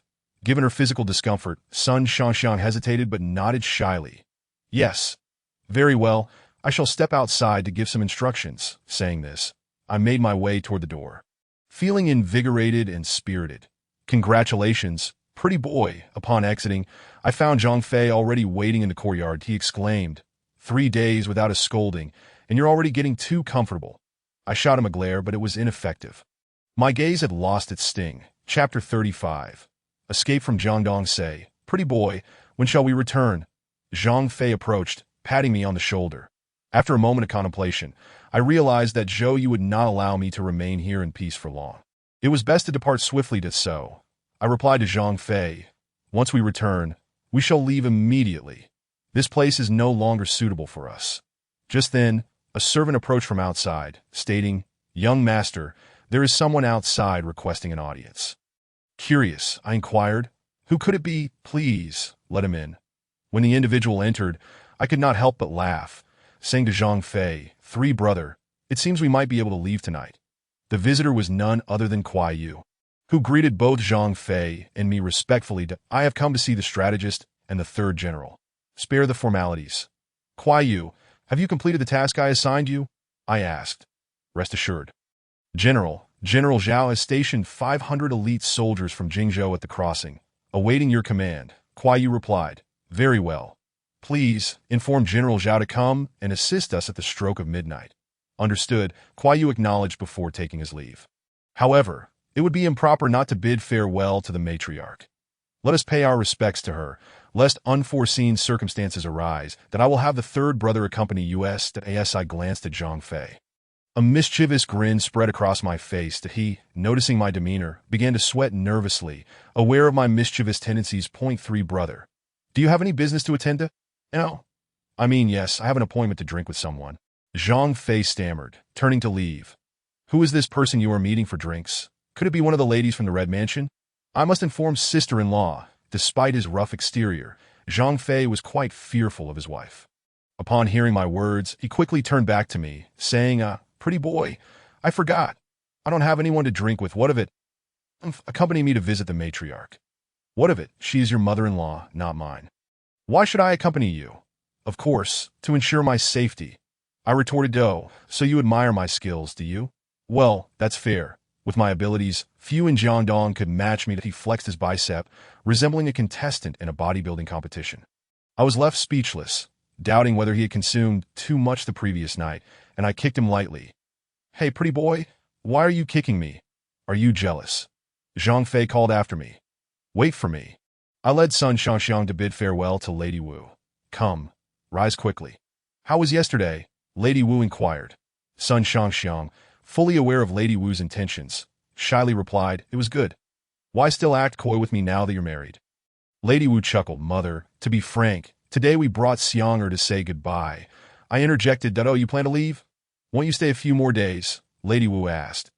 Ying has been away from Jingzhou for quite some time, and many matters await his attention that if we delay further, I fear the Lord will scold him, I explained. Very well, you may leave early. Remember, once married, you must follow your husband to Xiang'er. You must heed Ying's words and not be willful. Understood? Lady Wu gently patted Sun Shangxiang's head. Tears welled up in Sun Shangxiang's eyes, and she buried her face in Lady Wu's embrace, crying that I chose not to disturb their moment, allowing the mother and daughter to share their sentiments. Now go. Jingzhou and Jiangdong are close.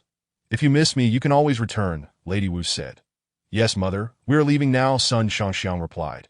With that, we quickly bowed in respect and exited. Upon seeing us emerge, Zhang Fei approached, saying, Pretty boy, Kuai Yu just sent word that Sun Quan has likely discovered our intentions to leave and is dispatching soldiers to capture you. I thought to myself, how quickly he learned. How does Sun Quan know of my plans to depart? Those maidservants must be spies. There was no time to waste. We had to flee immediately. Gather the soldiers at once. We must hurry to the crossing, I commanded. Meanwhile, Sun Quan, having learned of my impending departure, urgently summoned his military advisors. Zhang Zhao declared, if this person departs today, he will undoubtedly bring chaos in the future, that we must pursue him at once. Sun Quan hastily ordered Chen Wu and Pan Zhang to assemble 500 elite troops, determined to capture me.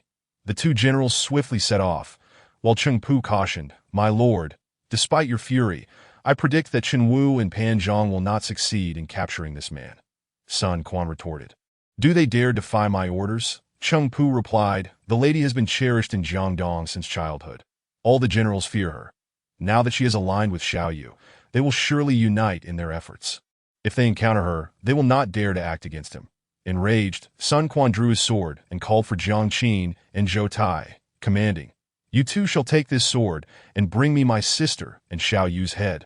Those who defy my orders shall be executed. Jiang Qin and Zhou Tai accepted their orders and led 1,000 soldiers to pursue us. Meanwhile, I urged my horse onward, hastening toward the crossing. Glancing back, I noticed a cloud of dust rising behind us, and the rear guard reported, The pursuers are upon us. I turned to Zhang Fei and said, The enemies are closing in. Third brother, he replied. Pretty boy, you go ahead. I shall hold them off till we veered around the foot of the mountain, only to be confronted by another troop of soldiers blocking our path. Two generals at the forefront shouted, Xiao Yu, dismount and surrender. I have awaited your arrival on the orders of Commander Zhou. It turned out that Zhou Yu, fearing my escape, had sent Su Sheng and Ding Feng with 3,000 troops to await us at the critical juncture leading to the crossing. As Su Sheng and Ding Feng spotted us approaching, they brandished their weapons to obstruct our passage. That I approached Sun Shangxiang's carriage and said, I have a heart-to-heart message to convey. Sun Shangxiang inquired, What words does my husband wish to share? I replied, In the past, your brother conspired with Zhou Yu to have you wed to me, not for your own benefit, but to ensnare Xiao Yu and seize control of southern Jingzhou. Should they capture Jingzhou, they would certainly seek to eliminate me, using you as bait to lure me in. Who would have thought that we had already fallen deeply in love? Just now, upon hearing of our departure, your elder brother dispatched someone to pursue us.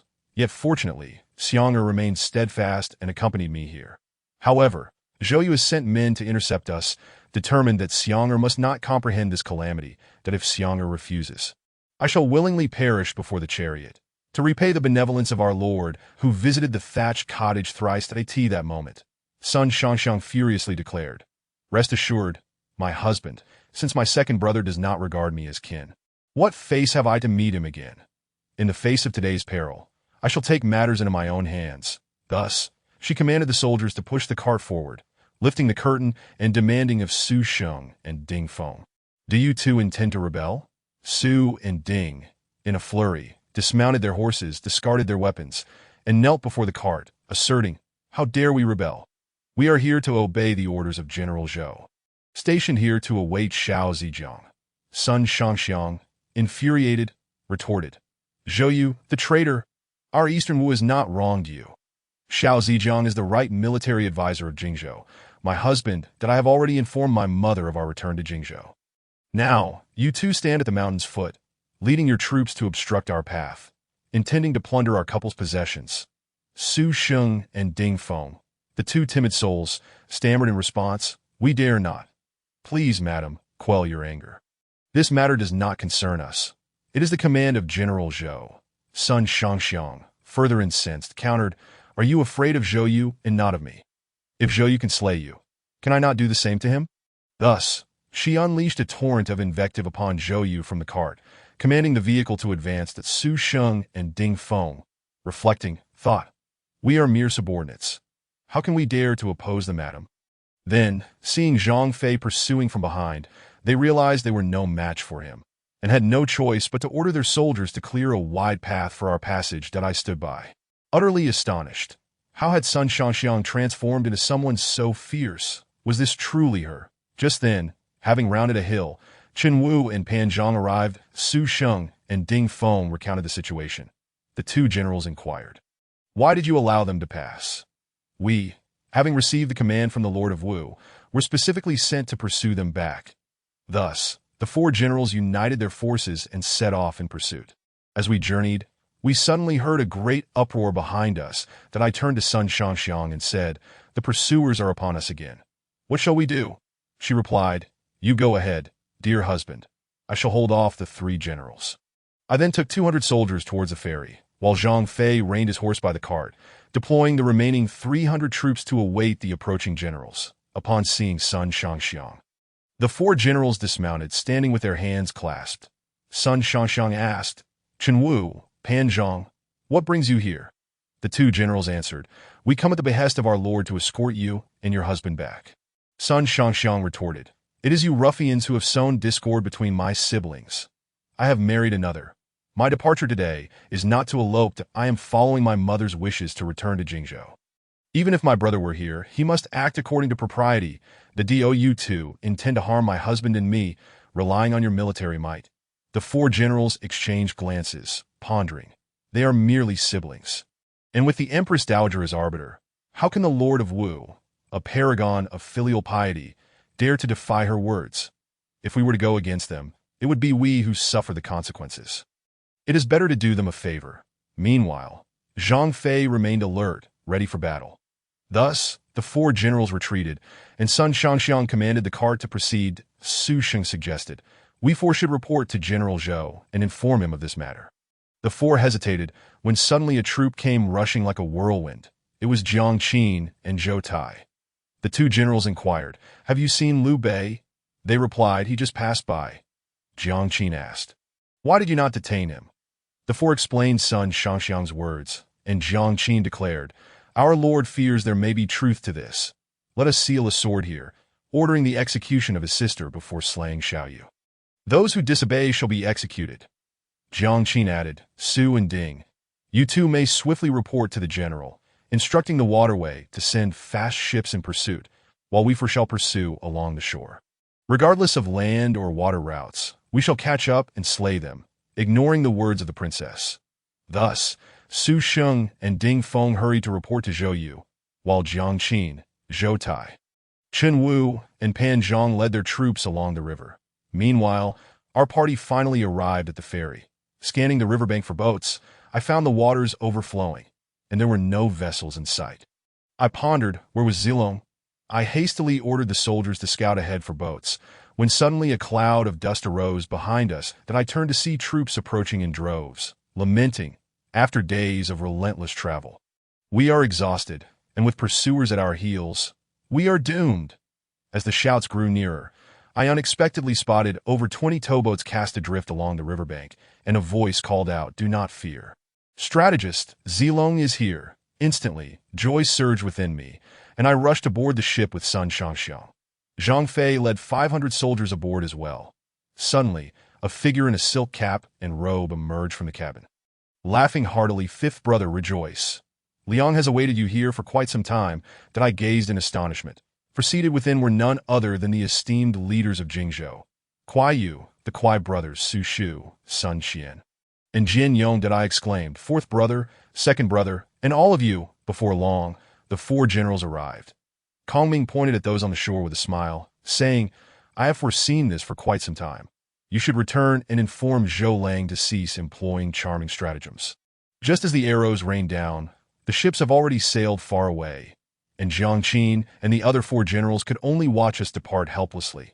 Chapter 36, Military and Administrative Reform. Fourth brother, what brings you here? I inquired, observing the fleet gradually pulling away from the shore, and thus I asked Zhuge Liang that, "It is our lord's wish for me to personally escort you." Zhuge Liang replied, "Hey, villager, if you do not return soon, I, along with the pretty boy and his little girl, shall meet our end." He jested. Zhang Fei, ever the brash one, interjected. He was always called Zhuge Liang like that. Zhuge Liang rolled his eyes in response, saying, Zhejiang is my fifth brother. How could I bear to let him perish? Moreover, Liang knows that the third general has the capability to ensure their safety. Indeed, aside from that fool El Bu and my second brother, who else could stand against me? Zhang Fei boasted, dismissing Zhuge Liang with a shove out of the cabin. Yet let us set aside the frivolities. Upon returning to Xiangyang, I felt as if I were a fish returned to water, swiftly immersing myself in an intense life. Now, Liu Bei's territory had expanded significantly compared to before, encompassing all of Jingzhou, including Nanyang, which had previously been seized by Cao Cao, with a population reaching 3 million, accounting for 2/5 of the entire Han. The army numbered over 240,000. Furthermore, due to my emergence, although Liu Bei had gathered a group of talented individuals, such as Su Shu and the Kuai brothers, it also led to a lack of clarity in roles and inefficiencies in operations. Consequently, I specifically sought out Zhuge Liang and Liu Bei for an overnight discussion, proposing the necessity of reform. To my surprise, they had similar intentions, though I had been unaware of this while marrying in Jiangdong. Thus, we reached a consensus, and with Liu Bei's support, we commenced this reform that would influence future generations. In truth, my desire for reform had already taken root during my time in Jiangdong. Throughout that period, I meticulously organized a wealth of modern knowledge and proposed a series of strategies for political, economic, and military improvements suited to this era. In my plans, the current phase was merely the first step, with grander ambitions and larger populations to manage in the future. In military matters, I observed that approximately 5,000 soldiers were optimal for a single commander, enabling swift mobilization in response to emergencies without leading to confusion in command. Thus, I structured 5,000 troops into a battalion, forming the smallest independent command unit, with 4 battalions constituting a regiment and 30,000 men forming an army. Now, Liu Bei's military comprised over 240,000 soldiers, of whom 50,000, led by Huang Zhong, guarded Nanyang against Cao Cao. Zhao Yun retained 5,000 cavalry from the remnants of Gongsun Zan's forces. Guan Yu commanded 50,000 to secure Jiangxia against Eastern Wu. Liu Bei's main army, under Zhang Fei, also numbered 50,000. The remaining 90,000 comprised local garrison troops and those who surrendered at Chibi. I then meticulously selected from the remaining 90,000, dismissing the weak and elderly, retaining only the robust soldiers, resulting in a cohort of 50,000 to Zhao Yun, initially responsible for the cavalry, was entrusted with all the war horses to train them into cavalry units, yielding over 30,000 horsemen. Upon learning of this, Zhao Yun was so elated that he sought me out for a drinking contest, though I had no interest in indulging him. Moreover, recognizing the vital role of heavy infantry in battles, I decided to form a battalion of 3,000 heavy infantry from the remaining 20,000 local troops, while the rest were dispatched to guard strategic points. However, due to the scarcity of talented generals under Liu Bei's command, I reluctantly appointed my second brother Su Shu to lead these 3,000. As the saying goes, the people are nourished by food and soldiers are maintained by strength. This is my philosophy that I did not adopt Cao Cao's system of land cultivation. I believe the military and civilians should remain separate. Therefore, I vigorously encouraged land reclamation and agricultural development. With ample rainfall in Jingzhou, the fertile soil along the Yangtze River, I urged the able-bodied to cultivate arable land. In administrative matters, I sought to implement a modified version of the 3 departments and 6 ministries system from the later Sui and Tang dynasties. After all, in this era, any semblance of democratic politics would only lead to chaos, as the relations of production and productive forces had yet to reach such heights, and the populace lacked the political awareness needed to navigate such complexities. Due to the limited size of the territory, I temporarily borrowed only portions of the 3 departments and 6 ministries system, establishing a division of labor among the 6 ministries of rights, personnel, punishment, military affairs, taxation, and public works, while eliminating the review system of the 3 departments. This is not to say it is ineffective. Rather, the 3-department system serves as a means to restrain officials from abusing their power for personal gain. However, at present, Liu Bei possesses only the modest territory of Jingzhou, where high-ranking officials can readily access information from the populace. Thus, the government's primary objective lies in its capacity for efficient administration, rendering the establishment of additional bureaucratic institutions unnecessary and overly cumbersome. In my reforms, the six ministries essentially remain unchanged from future iterations, with their heads referred to as Shangshu. The Ministry of Rights primarily handles current diplomatic relations with various lords and will also oversee reforms in education and the imperial examination. I have appointed the eloquent Sun Qian to manage this ministry. The Ministry of Personnel is a crucial component of my reforms, tasked with the supervision, examination, censure, and recommendation of officials. Regarding the position of Minister of Personnel, I have deliberated extensively. This individual must be receptive to my ideologies and comprehend the essence of these reforms to elevate suitable talents that I firmly believe that this role should undoubtedly be entrusted to Zhuge Liang. Hence he shall serve as the Minister of Personnel. The Ministry of Justice is responsible for the review and final adjudication of various civil litigations, as well as understanding and resolving disputes among the populace. I have entrusted this ministry to Jian Yong, a man of integrity who has been loyally following Liu Bei since his days in Zhuojuan. The Ministry of War amalgamates the intelligence and advisory functions of future administrations. It must not only gather intelligence from across the realm, but also devise appropriate strategic plans in a timely manner. Given the critical and laborious nature of the Ministry of War's tasks during this period, I have opted to decentralize its powers, with the ministry focusing solely on troop deployment and management, along with issuing government orders. This responsibility is assigned to another strategist, Kuai Liang, the Ministry of Revenue. Essentially, the Treasury will independently account for all financial inflows and outflows within Liu Bei's territories, manage tax collection, and appoint personnel to audit various construction investments. Naturally, this department is overseen by Mi Zhu, who hails from a merchant background. The Ministry of Works is charged with proposing reasonable construction plans and overseeing various engineering projects, including maintenance and the construction of fortifications. Additionally, Liu Yu has incorporated agricultural development into the purview of the Ministry of Works. With Kuai Yu's exceptional administrative capabilities, he is undoubtedly the prime candidate for the position of Minister of Works. As I previously mentioned the decentralization of the Ministry of War, I have suggested to Liu Bei the establishment of a military affairs office to coordinate intelligence operations, which I will, of course, manage myself. Please do not scold me. The military affairs office has essentially become my intelligence agency. The six ministries and the military affairs office report directly to Liu Bei, enjoying equal status, mutually supervising and assisting each other while refraining from interference in economic matters. I have implemented agricultural policies whereby the government provides land, farming tools, plow oxen, and seeds, while landless migrants contribute labor. With a third of the harvest remitted to the government, in truth, this third merely covers the costs of tools and seeds. Furthermore, those who have been registered as cultivators for over 3 years will be granted ownership of the land they till. Due to the devastation wrought by the Yellow Turban Rebellion, vast tracts of fertile land along the Yangtze River have become unclaimed wasteland. I have previously remarked on the immense joy that owning a piece of land brings to the common people in this era. My land redistribution policy has sparked this hope. Consequently, Jingzhou has quickly attracted a multitude of migrants. Although the land distribution system may seem detrimental to government revenue, it actually lays the foundation for the swift restoration of productivity and, with such minimal taxation, enables the accumulation of wealth among the populace, thereby establishing a market foundation for the development of commerce and industry. Moreover, one industry I absolutely refuse to abandon is the textile industry. The common folk are primarily concerned with 4 basic needs: clothing, food, shelter, and transportation, with clothing taking precedence. During this period, the textile industry predominantly focuses on the weaving of silk, which, despite its exceptional quality and appearance, remains prohibitively expensive for the average individual. Thus, after extensive research and experimentation with a group of artisans, I have finally developed a simplified method for weaving cotton fabric.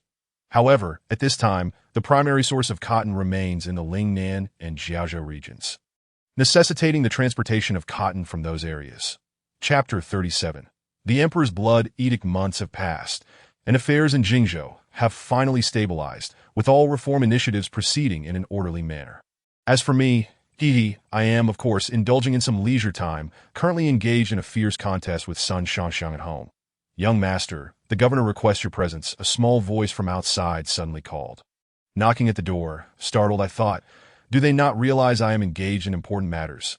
Reluctantly, I extricated myself from Sun Shangshan's embrace and inquired, "Do you know what the matter is?" "I do not know."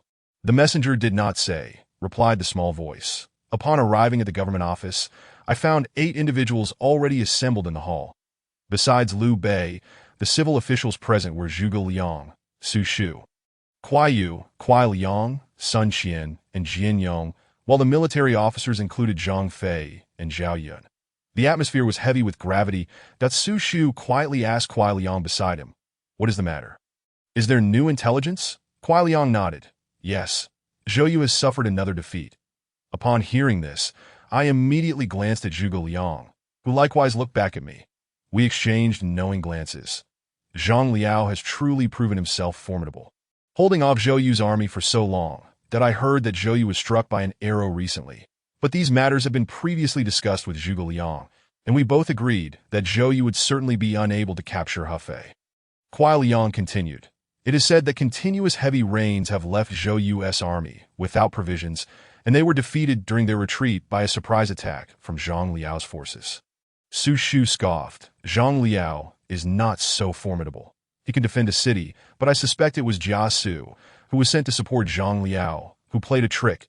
The hall fell into a contemplative silence as each person pondered their thoughts.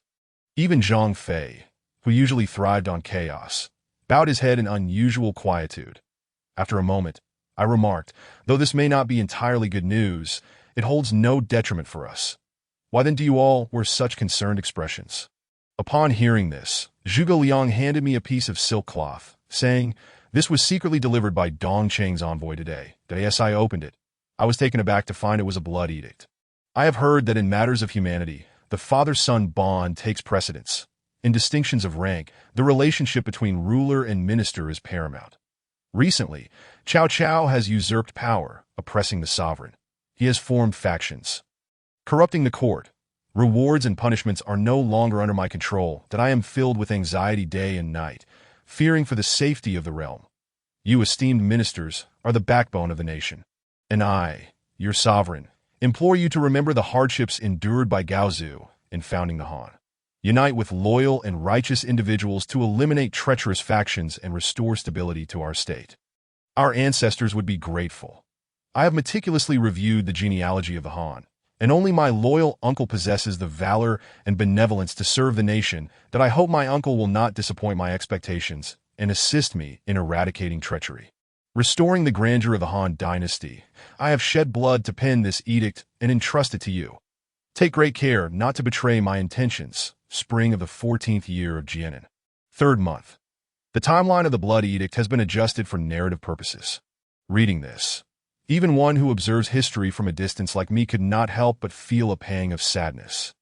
My insides ablaze that I never anticipated that my presence would prevent Liu Bei from traveling to Suchong, allowing this blood edict to reach his hands. Liu Bei, his face ashen, slammed his palm onto the wooden chair, shattering its armrest. His eyes radiated a chilling light that sent shivers down one's spine. This is the first time I have witnessed Liu Bei so enraged, I thought, yet as a strategist. It is imperative to remind my lord not to let emotions cloud his judgment. Thus, I stepped forward and proclaimed, Cao Cao is tyrannical. I shall rise against him according to the will of heaven. However, given our current military strength, it is unwise to engage him in direct battle. Moreover, to preserve Suchong, Cao Cao is sure to deploy heavy forces in that direction, that we would face a disadvantageous situation, attacking fortified cities like Luoyang and Suchong with fewer troops. Thus our odds of victory would be grim. Our immediate priority should be to expand our territory, affording us room for maneuver in the event of a great conflict. Liu Bei fixed his cold gaze upon me, and after a long moment, he finally calmed himself, asking, "Where does Ziji believe we should attack at this moment?" I approached the large map hanging on the wall and pointed. Here, the assembly followed the direction of my finger, revealing that I indicated the region of Sichuan. Indeed, Sichuan that it is strategically vital, closely linked to Jingzhou, that I have previously stated the necessity of securing Yizhou as soon as possible. As long as it remains in Liu Zhang's grasp, we must be wary of Cao Cao's orders to attack us in tandem, placing us in a precarious position. Therefore, Liu Zhang must be removed. Furthermore, Yizhou is a land of abundance. Controlling it allows us to observe Guanzhong and fortify our position, greatly benefiting our forces, I stated earnestly. Liu Bei nodded, casting an appreciative glance in my direction. At that moment, Zhao Yun interjected with a smile. The white-faced strategist's words are strikingly similar to those of Zhuge Liang before your arrival, truly a testament to the wisdom of the discerning. Zhao Yun's jesting tone irked me. Yet I knew better than to act against him. Lest I incur the wrath of Zhang Fei, I shot a surprised glance at Zhuge Liang, but quickly dismissed my astonishment. Had he not considered this, he would not be Zhuge Liang. Zhuge Liang then offered a friendly smile, and as our eyes met, an unspoken understanding passed between us. Subsequently, the assembly began deliberating strategies for the conquest of Yizhou. Zhuge Liang remarked, with Zhou Yu newly defeated, he likely lacks the capacity to engage Hefei again, and Cao Cao has yet to recover his strength. He cannot withstand further strain. Moreover, I have heard that Zhang Lu and Han Zhong is mobilizing troops, prompting Liu Zhang to request assistance from our lord in defending the Xiaming Pass. That I added, Cao Cao, fearing that our lord might seize the opportunity to attack Suchong, has redeployed a majority of his forces from the vicinity of Yuzhou to the area between Suchong and Luoyang. Presently, there are around 50,000 troops stationed in Luoyang under Cao Hong's command, with Cao Ren in the Renan area and Zhang Liao positioned at Hefei, that he has no surplus forces available for deployment, allowing our lord to confidently take Yizhou. However, the assault on Yizhou must be swift.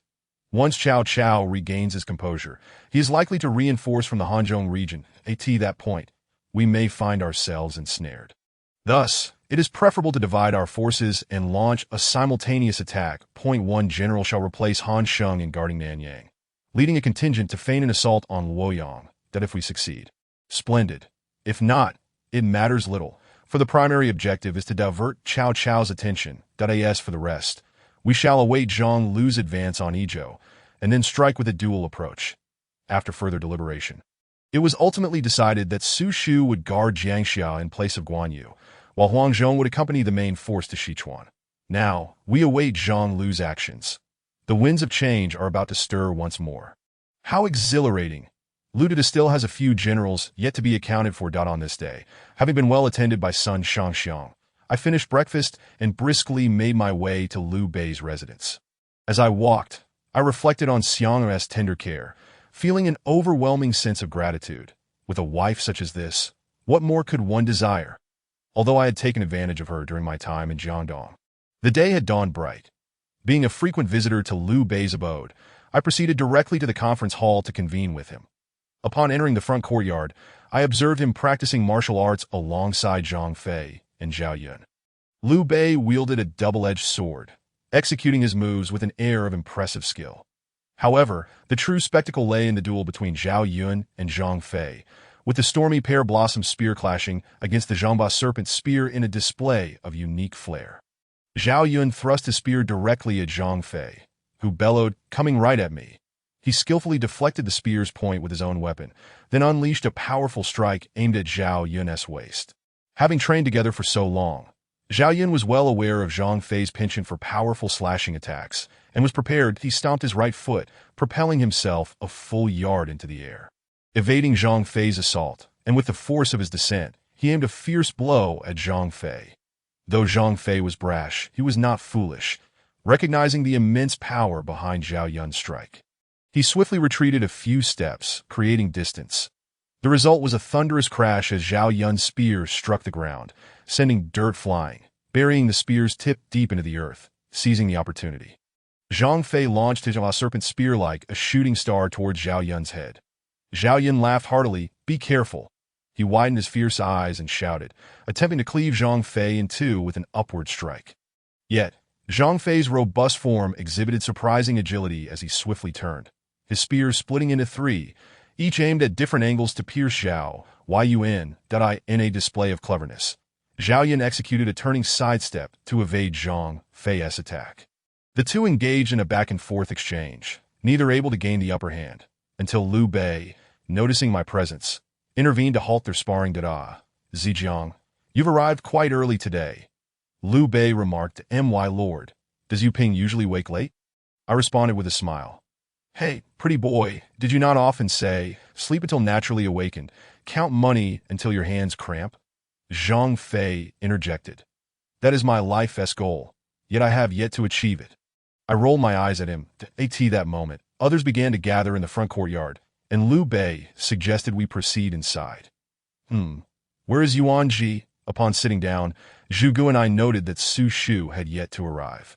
Ah, Yuan Ji, what brings you such haste? As Zhu Gu and I pondered this, Liu Bei observed Su Shu rushing into the conference hall, his expression a mixture of joy and concern, prompting Liu Bei to inquire with curiosity. Although Su Shu was not directly involved with the six ministries, he had been tasked with coordinating troop movements and had been so busy that he hadn't even had time to eat. His urgent arrival suggested something significant was amiss. That no, it is I who am rash. Provisions and weaponry are all in order. My lord need not worry. Realizing Liu Bei's misunderstanding, Su Shu hurriedly clarified without pausing to catch his breath. Then why do you appear thus? Liu Bei probed further, intrigued. Just now a messenger arrived with a man, claiming he hails from Nanyang, recommended by my master, Sima. Liu Bei's human resources department was overseen by Sun Qian. And typically, heroes seeking to join would be received by him. Why had they sought out Su Shu instead? The disciples of Sima Hui were numerous, and any one of them could be deemed a figure of significant merit. Thus, this was indeed a most fortunate turn of events. Upon hearing this, Liu Bei rejoiced. If he comes recommended by Master Shui Jing, he must be exceptionally talented. Can this person accompany Yuan Ji? Liu Bei glanced outside, pondering who this individual could be. As Su Shu quietly raised 3 fingers it turns out to be Pang Tong, the third brother. Su Shu hesitated slightly. But why is that? Is this person merely superficial? While it is said so, Liu Bei surely would not believe that Sima Hui would send a mere decorative pillow to know this individual possesses true talent and is sworn brother to me. However, Su Shu's words were rather evasive, as if he were uncertain how to articulate them. But why? Yuan Ji, do tell. Liu Bei prompted impatiently. It is merely that this individual is somewhat unsightly. I fear it may startle my lord as he spoke. Su Shu appeared anxious, concerned that his words might imply Liu Bei was one to judge by appearance. Yet, should he not forewarn Liu Bei, and the latter reject this talented individual due to his looks? It would reflect poorly on Su Shu as a dutiful younger brother, unsightly, a disciple of Sima Hui. Liu Bei mused aloud, suddenly struck with realization. He inquired, could this person be Pang Tong, Pang Shuan? From Su Shu's demeanor, Liu Bei sensed that this third brother was not merely unattractive. Within the entirety of the Three Kingdoms era, only Zhang Song and Pang Tong could be described as possessing a countenance that would frighten the heavens and weep before the spirits. Liu Bei had previously had the fortune to behold Zhang Song, whose visage could indeed terrify a bold my lord is aware of Xiwan's great renown. Su Shu exclaimed, Yuan Ji, please bring Pang Tong to see me at once. As for his appearance, that is merely because you have not yet met Zhang Yongnian. Otherwise, you would have no such concerns. Liu Bei implied that with Zhang Song to set the precedent, how much worse could Pang Tong's looks be? Zhang Song had been assisting Liu Zhang in Yizhou, while Su Shu had remained in Jingzhou, and thus they had never encountered one another, which explains Su Shu's apprehension. Very well, Yuan, do go and fetch him. Su Shu, beaming with a smile, turned to depart. Shortly thereafter, Su Shu returned with a young man who appeared to be in his 20s, and Liu Bei naturally focused his attention on this newcomer. Upon a mere glance, Liu Bei discerned the distinction between Pang Tong and Zhang Song. Zhang Song's ugliness was of a lewd nature, whereas Pang Tong's was more of a twisted sort. What does twisted imply? Upon seeing Pang Tong, Liu Bei could not help but speculate that when Pang Tong had been in the netherworld, he must have either flirted with the judge's wife or attempted to seduce the king of Hell's daughter. Otherwise, how could his visage remain so marred even in rebirth? Just look at those eyes. They must have been kicked by the ox head and horse face. That neck must have been choked by the black and white impermanence with iron chains. And what of that head, with such a deep pit? Surely it was struck by the judge's pen. My lord, Pang Shuan has arrived, came the announcement. The humble Pang Tong pays his respects to Liu Jingzhou. Pang Tong bowed deeply to in truth. Liu Bei wished to tell Pang Tong, just remain in that position. Do not raise your face. But such was not permissible. Instead, he remarked, your presence here is a great fortune for Liu Bei. No need for excessive formalities. Please take a seat. Thank you, my lord Si, along with Zhu Gu, also rose to pay our respects. Liu Bei urged us to sit, since my elder brother and third brother have traveled the world. My heart has been restless. With the realm in such disarray, life itself is at stake, Pang Tong expressed. Zhu Ge replied, "Ah, the fourth brother need not worry. Indeed, our elder brother has gone to Jiangdong. Just think. Would it not be splendid for us brothers to work together?" "Indeed," Pang Tong agreed. Zhu Ge smiled slightly before turning to Liu Bei, saying, "My lord, Shi Yuan's strategies are surely on par with those of Liang and Zijiang." Liu Bei, perceptive as ever, recognized that with us brothers all coming to his side, there was no need for further words, that he promptly gestured and addressed Pang Tong. "Mr. Shi Yuan, the Han dynasty is shrouded in dust, and the realm is in chaos, that we are currently in dire straits. Your joining is most fortuitous, that I vow to treat you with the respect due to a military advisor. Thank you, my lord. I am willing to serve as your loyal aide."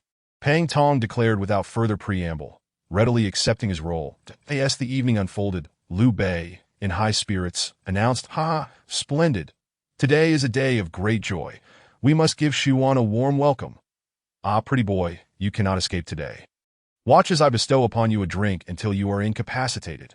Zhang Fei exclaimed, "3 brothers. Do you regret your words?" I retorted, unwilling to be outdone. The scene shifted as night fell, and Liu Bei hosted a banquet to celebrate Pang Tong's arrival, even inviting Jiao Chan to perform a dance in honor of the occasion. However, this time, Liu Bei did not dismiss her after her performance, instead instructing her to offer a toast to the gentlemen present. "Please raise a toast to all the esteemed gentlemen," Liu Bei commanded. Jiao Chan, upon hearing this, visibly hesitated. Liu Bei had never asked her to toast before. It was now the year 209 AD, and by her birth year. She was also 33 years old, yet time had left no mark upon her figure or visage. Her skin remained as smooth as ever. "Gentlemen, please drink." Jiao Chan approached me and spoke. Finally, I was able to observe her up close. Yet within her beautiful eyes, I saw no spark of vitality. Only a profound sense of despair reflected in her large, lifeless gaze that if sharing a silent understanding. "Jiao Chan, you are but a lifeless shell." What immense pressure must have been inflicted upon such a delicate maiden to bring her to this desolate state. Yet, this horrifying reality has indeed transpired. Born into humble origins, reduced to the whims of men, and now possibly to be regarded as mere merchandise once more, she has been relentlessly driven to the brink of despair. The world either covets her beauty or openly scorns her, just as now. When Liu Bei requests them to toast, Jiao Chan is devoid of any semblance of spirit. Her long hair, disheveled and haphazardly draped, seems to have wept dry, her crimson eyes betraying a pallid visage. Devoid of any color, can this truly be the captivating beauty that once graced the realm? In this era, perhaps only I comprehend the magnitude of her contributions to the Han dynasty, sacrifices that led her to forfeit the most precious possession of a girl in her time. Countless men of valor would recoil from endeavors she bore upon her frail shoulders. Yet, the only reward she garnered was the contemptible title of a goddess. She once harbored hopes of finding solace in Liu Bu's embrace, envisioning a hasty completion of her remaining days. But even that last flicker of hope has been extinguished, leaving her merely as a dancer in Liu Bei's ranks. "Please, sit down." I accepted the cup she offered and spoke to her. Jiao Chan widened her eyes in disbelief, perhaps struggling to fathom that this handsome strategist would utter such words. Even those around us paused, their cups suspended mid-air, gazing at me. I hastily clarified, I was merely concerned she might be fatigued. Hence I urged her to take a seat. "What nonsensical thoughts are you entertaining?" To my chagrin, they all wore expressions that suggested they were in on some secret, leaving me exasperated. Was it so wrong to allow a beauty to sit? The banquet continued until I was so inebriated that standing became a Herculean task. Damn it, Zhang Fei must have diluted the wine. Once the officials departed, Liu Bei, having consumed a fair share himself, noticed my condition and, seeing Jiao Chan still beside me, instructed her, "Jiao Chan, please assist the strategist in finding rest. In his current state, he is unlikely to return home."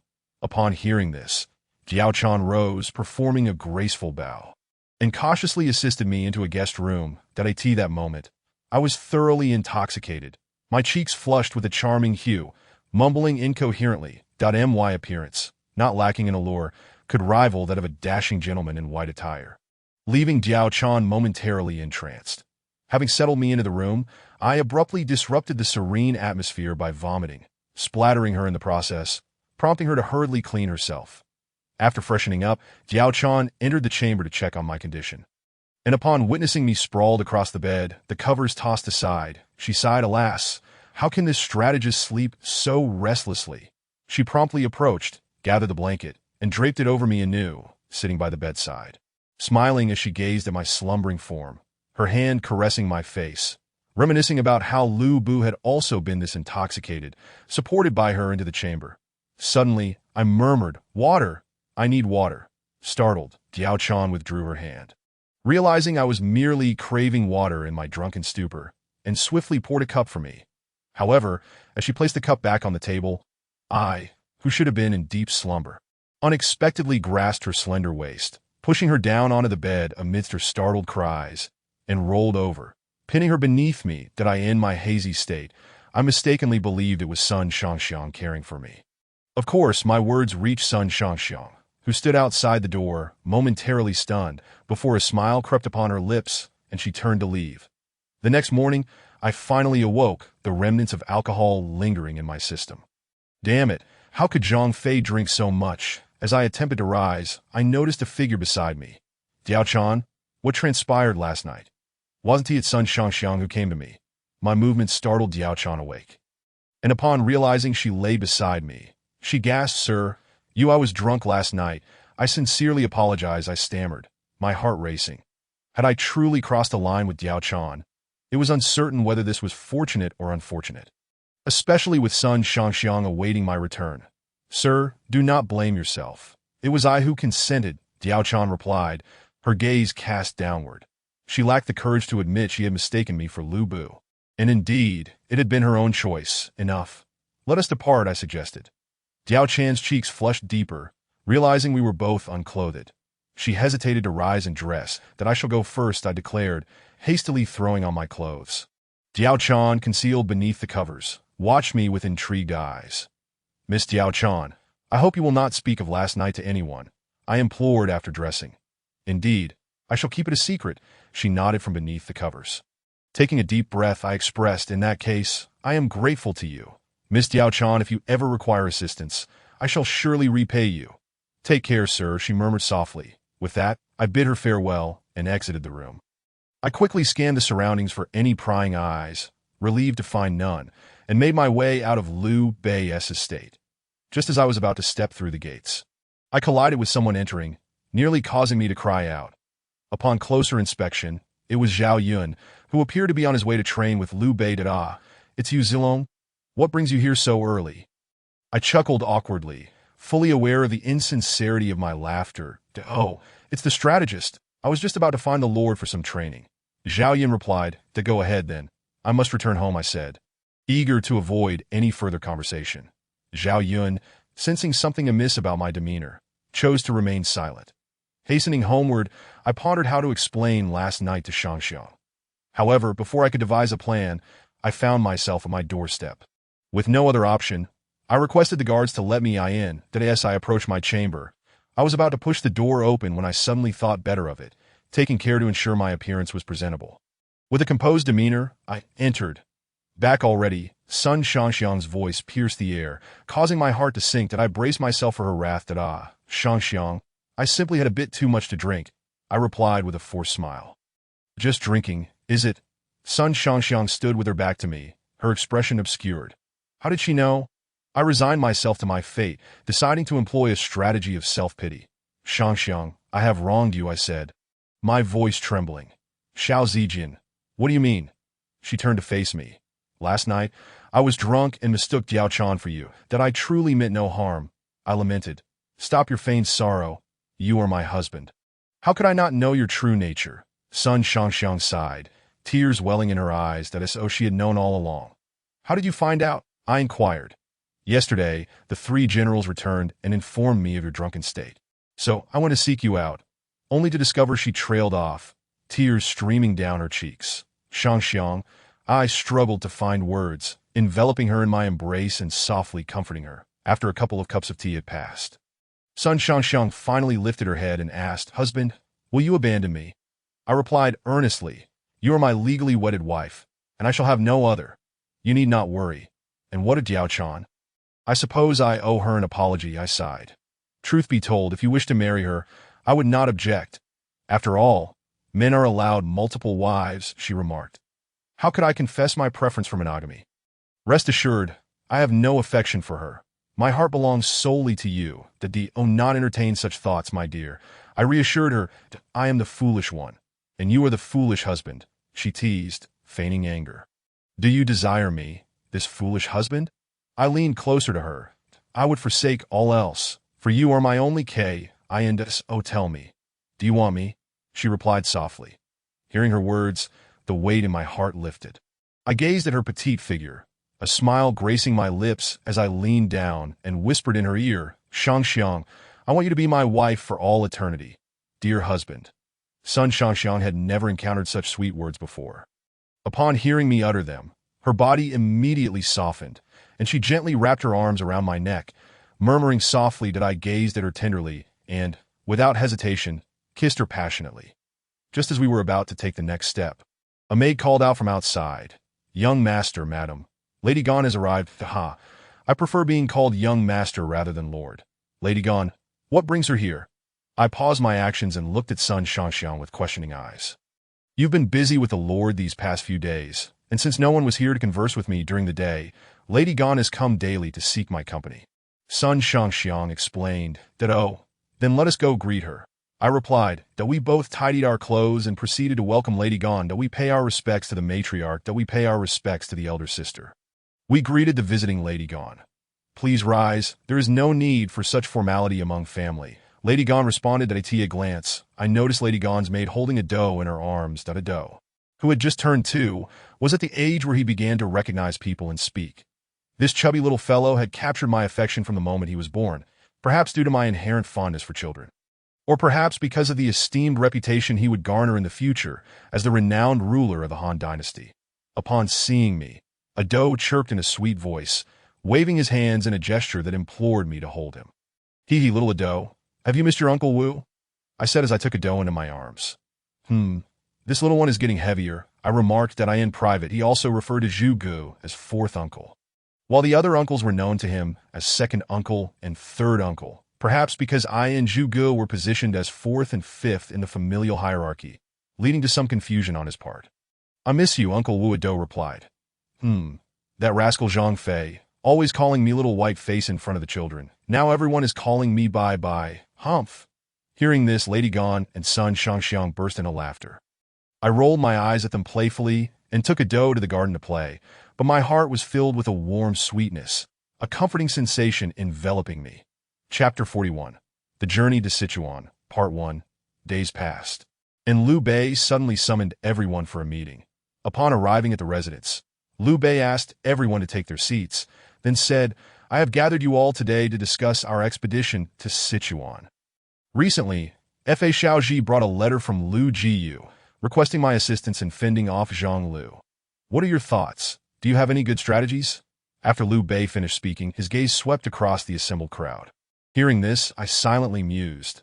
The situation is becoming increasingly chaotic. The battle between Ma and Chao has erupted ahead of schedule, and even Zhang Song's map has appeared years earlier than expected.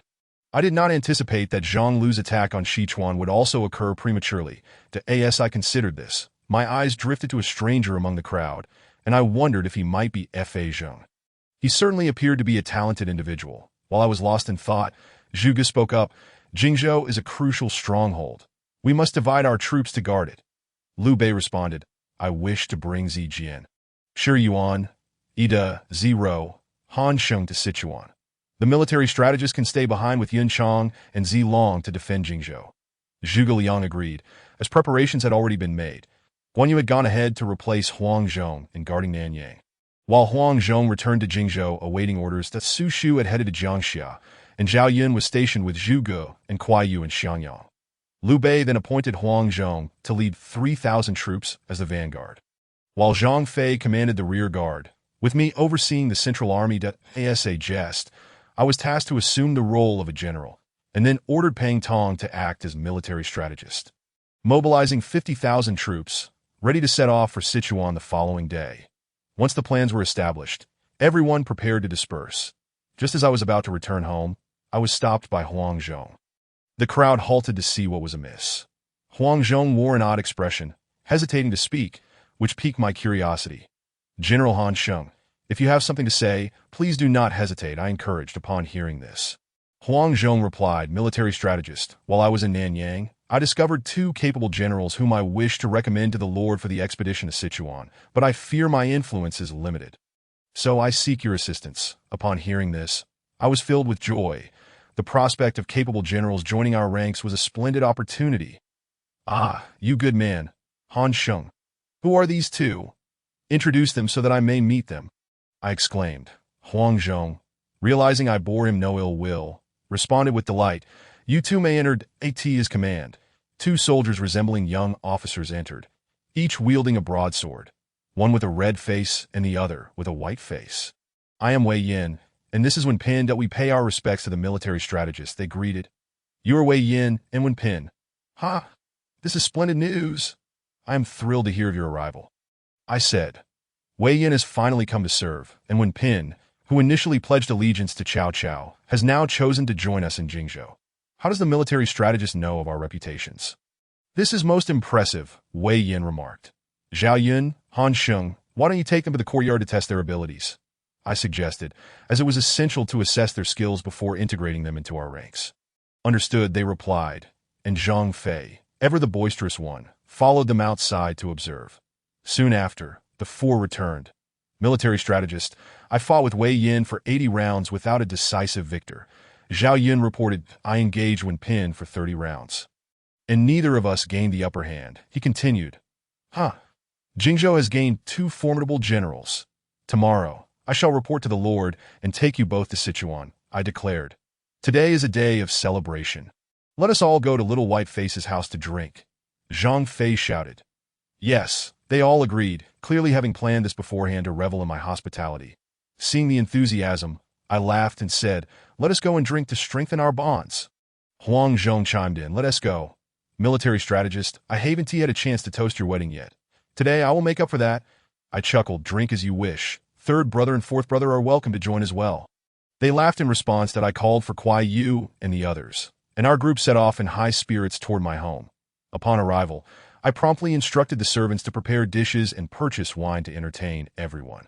During the feast, Sun Shangxiang came out to join the revelry, sharing several cups with the guests that we drank until night fell, and one by one, the guests began to take their leave.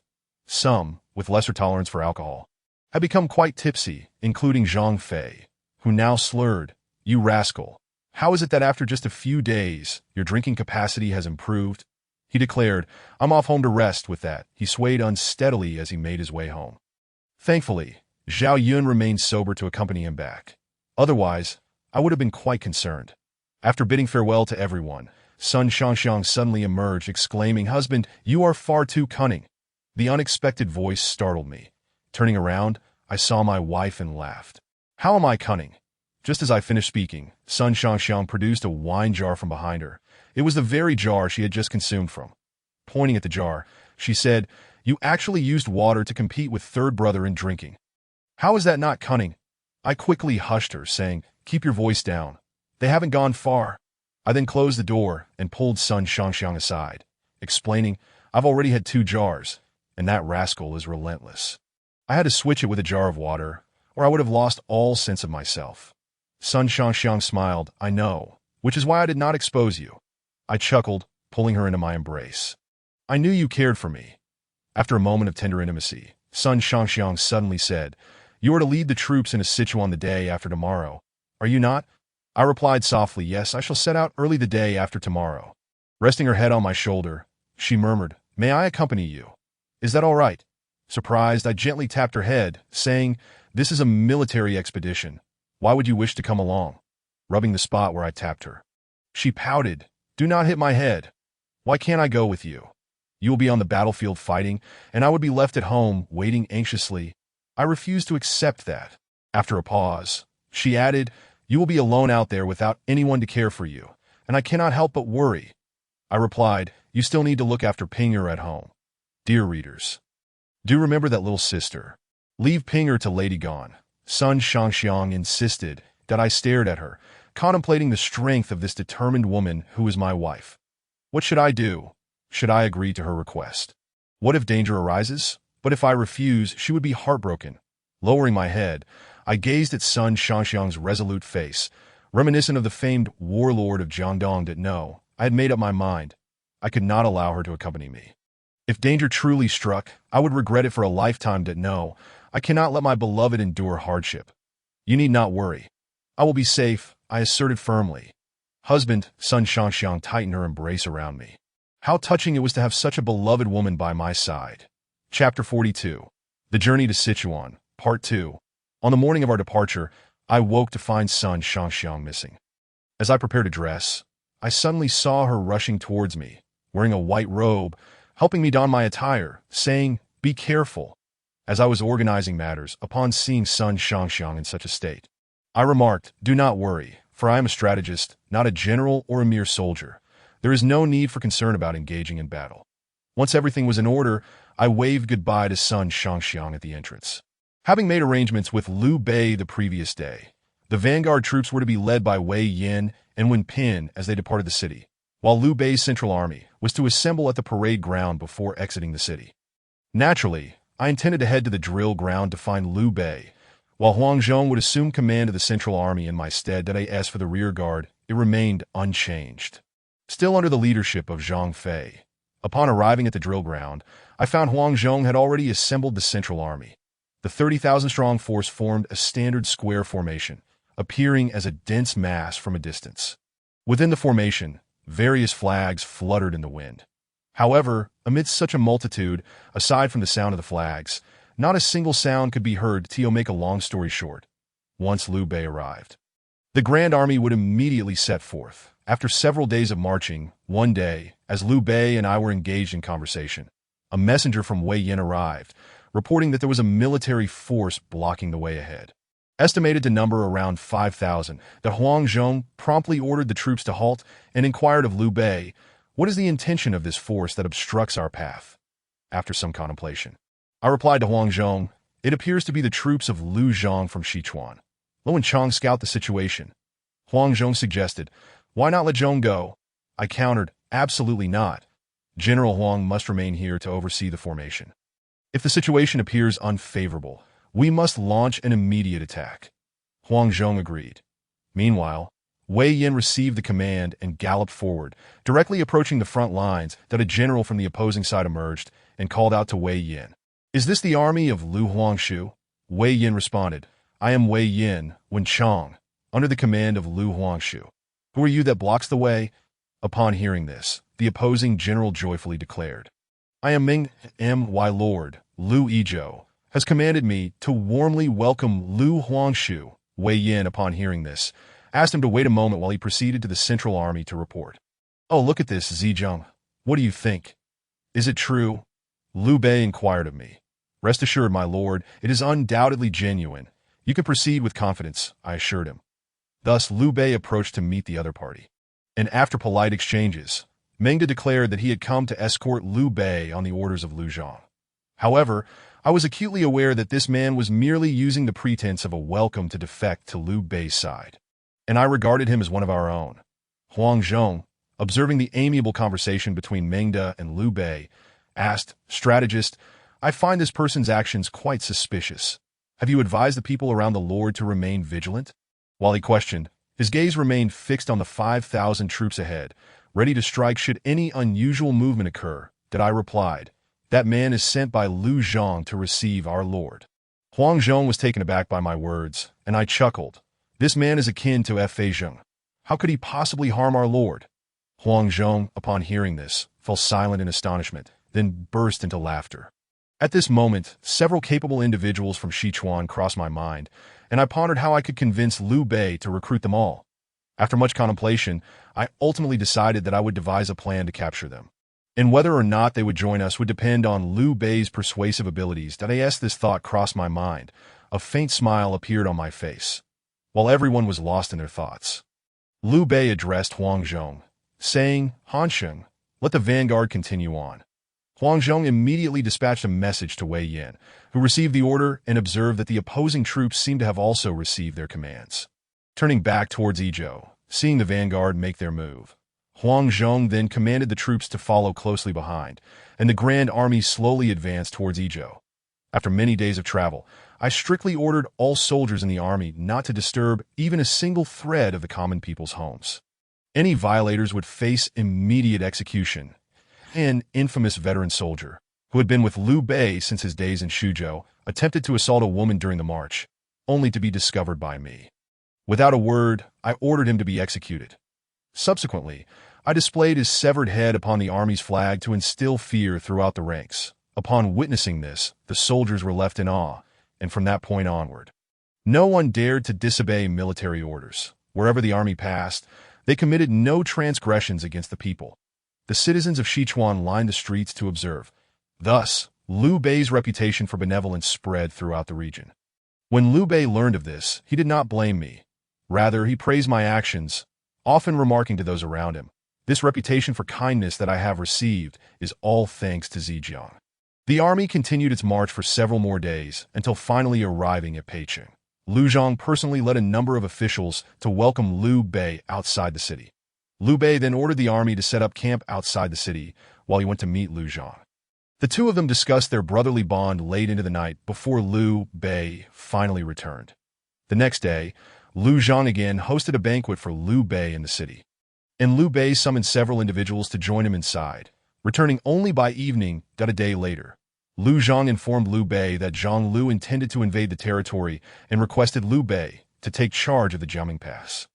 Liu Bei then mobilized the entire army, setting out towards Jiaming Pass. During these days, I remained in the military camp, never stepping outside, causing Huang Zhong considerable frustration. Now seeing the army on the move again, Huang Zhong remarked to me from his horse, "Strategist, you have been enjoying a most pleasant rest these past few days, while I, this old bone, have been working myself to the bone." That I asked in surprise. "General Huang, have you not had a moment's respite these past few days?" Huang Zhong replied, "With our lord and Liu Zhang meeting on multiple occasions, I feared an unexpected turn of events. How could I possibly relax?" Yet the strategist seems unconcerned for our lord's safety. I reassured him, with Wei Yin and Wen Pin by his side, our lord will be perfectly safe. Huang Zhong retorted in frustration, "Do not deceive me. Strategist, why do you feign ignorance about my concerns?" Seeing Huang Zhong agitated, I replied, "How could I be unaware? It is simply that with so many voices around, it is better to speak less." I then rode closer to Huang Zhong and said, "I understand your concern that our lord might strike Liu Zhang during the banquet, causing chaos and preventing our troops from arriving." Huang Zhong nodded, but then looked at me with curiosity, asking, "If you foresee this, why then do you remain so calm?" I smiled and said, "I know our lord will not strike. Thus, there is no need to be anxious while waiting." Huang Zhong sighed, "You truly are the confidant of our lord." After a brief moment, suddenly sensing something amiss, he remarked, "Since you have foreseen this, yet do not wish to alert me, you must be concerned that if chaos arises, no one will respond. You've cunningly included me in your scheme." Xiao Zhejiang. At that moment, I had maneuvered my horse to hide beside Pang Tong, merely chuckling at Huang Zhong, who found himself unable to vent his frustrations. Indeed, Huang Zhong feared no one but the rather unattractive Pang Tong. Chapter 43. The Journey into Sichuan, Part 3. As the Grand Army reached Jiaming Pass, Liu Bei commanded them to camp at the pass, instructing Huang Zhong and Wei Yin to intensify the training of the troops. Simultaneously, he ordered arrangements to be made for the surrounding populace. Gradually winning their hearts. One day, Liu Bei suddenly convened everyone for a discussion. Upon hearing this, I chuckled to myself, knowing that he surely intended to take Sichuan, and hurried to Liu Bei's residence. That be why the time I arrived, most had yet to gather, with only Huang Zhong waiting in the hall. That I greeted Liu Bei and stood to the side. After a brief wait, Wei Yin, Wen Pin, Zhang Fei, and others arrived one after another. Once Liu Bei saw that everyone was present, he stated, "Today, I received a letter from Kong Ming, stating that Cao Cao has defeated Ma Chao and is now mobilizing troops towards Yangzhou, seemingly intending to march south." Upon hearing this, the faces of the gathered individuals changed. Liu Bei continued, "If Cao Cao defeats Sun Quan, he will undoubtedly take Jingzhou, and if Sun Quan prevails, he may also seek to seize Jingzhou. What shall we do?" Pang Tong responded, "My lord need not worry. With Kongming stationed in Jingzhou, I believed that Eastern Wu would not dare to invade. You could write a letter to Liu Zhang, informing him that Cao Cao is attacking Sun Quan, and that Sun Quan seeks aid from Jingzhou, that we share a close bond with Sun Quan, and we cannot turn a blind eye. Zhang Lu is but a coward. He would not dare to cross our borders, that I wish to lead troops back to Jingzhou to join forces with Sun Quan against Cao Cao. However, our troops are few and supplies are lacking. I hope, considering our familial ties, that we may borrow 30 to 40,000 elite soldiers and 100,000 measures of grain for assistance. Should we secure troops and provisions, we shall discuss further plans. Liu Bei agreed and proceeded to draft a letter to be sent to Chengdu. Not long after, Liu Zhang sent a messenger back from Chengdu.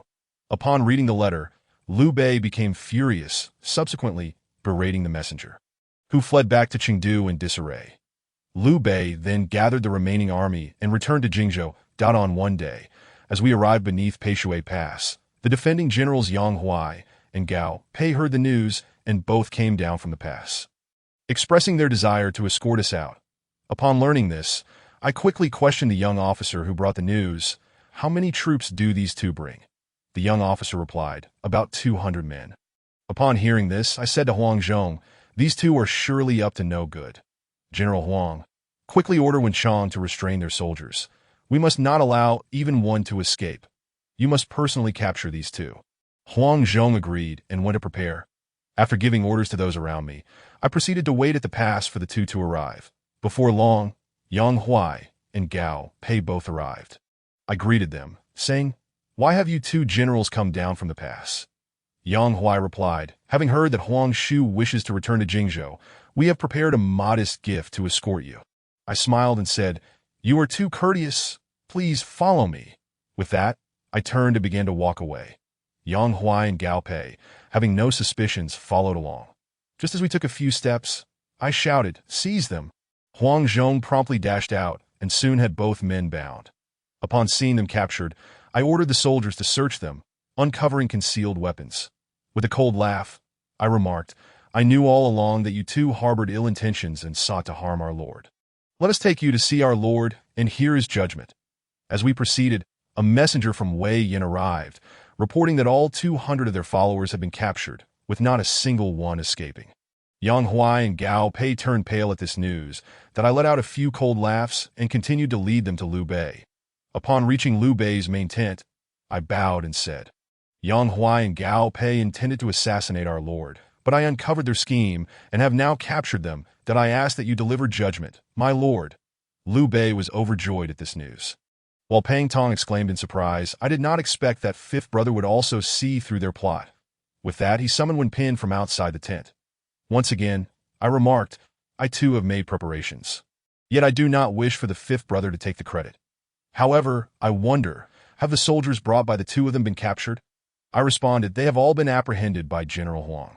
Not a single one has escaped. Upon hearing this, Liu Bei was even more delighted and said, with Shi Yuan and Zi Jian still alive, I can rest easy. After speaking, he turned to Yang Huai and the others, saying, my lord and your master are of the same clan. Why do you conspire together to sow discord among kin? The two remained silent, and I presented the seized weapons for Liu Bei to see. Upon witnessing this, Pang Tong said to Liu Bei, these two intend to kill the Lord. Their crimes are unforgivable. He then called to the attendants, bring these two traitors outside the tent and execute them. Turning to Liu Bei, he added, my lord, you may send those 200 soldiers to lead the way for our army to seize Peishui Pass.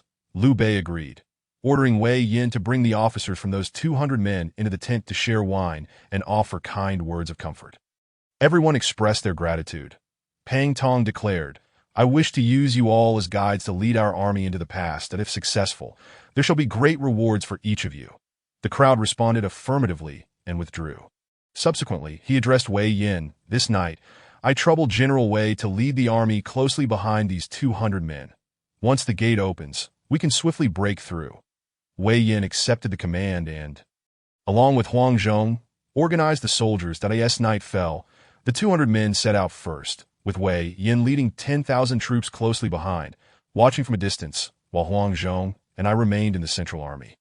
At that moment, Huang Zhong asked me, do you believe the mission will succeed tonight? I smiled in response, General Han Sheng, do not underestimate my third brother. Even if we cannot deceive the gate tonight, tomorrow we shall certainly be able to sit comfortably within." He chuckled. "Pei Shui Pass has long been without a great general to defend it, and only a few soldiers remain. How can they possibly hold?" As we spoke, the gate suddenly opened, and we heard Wei Yin shout with a wave of his sword, "Charge!" The soldiers responded with a mighty roar as they rushed toward Pei Shui Pass.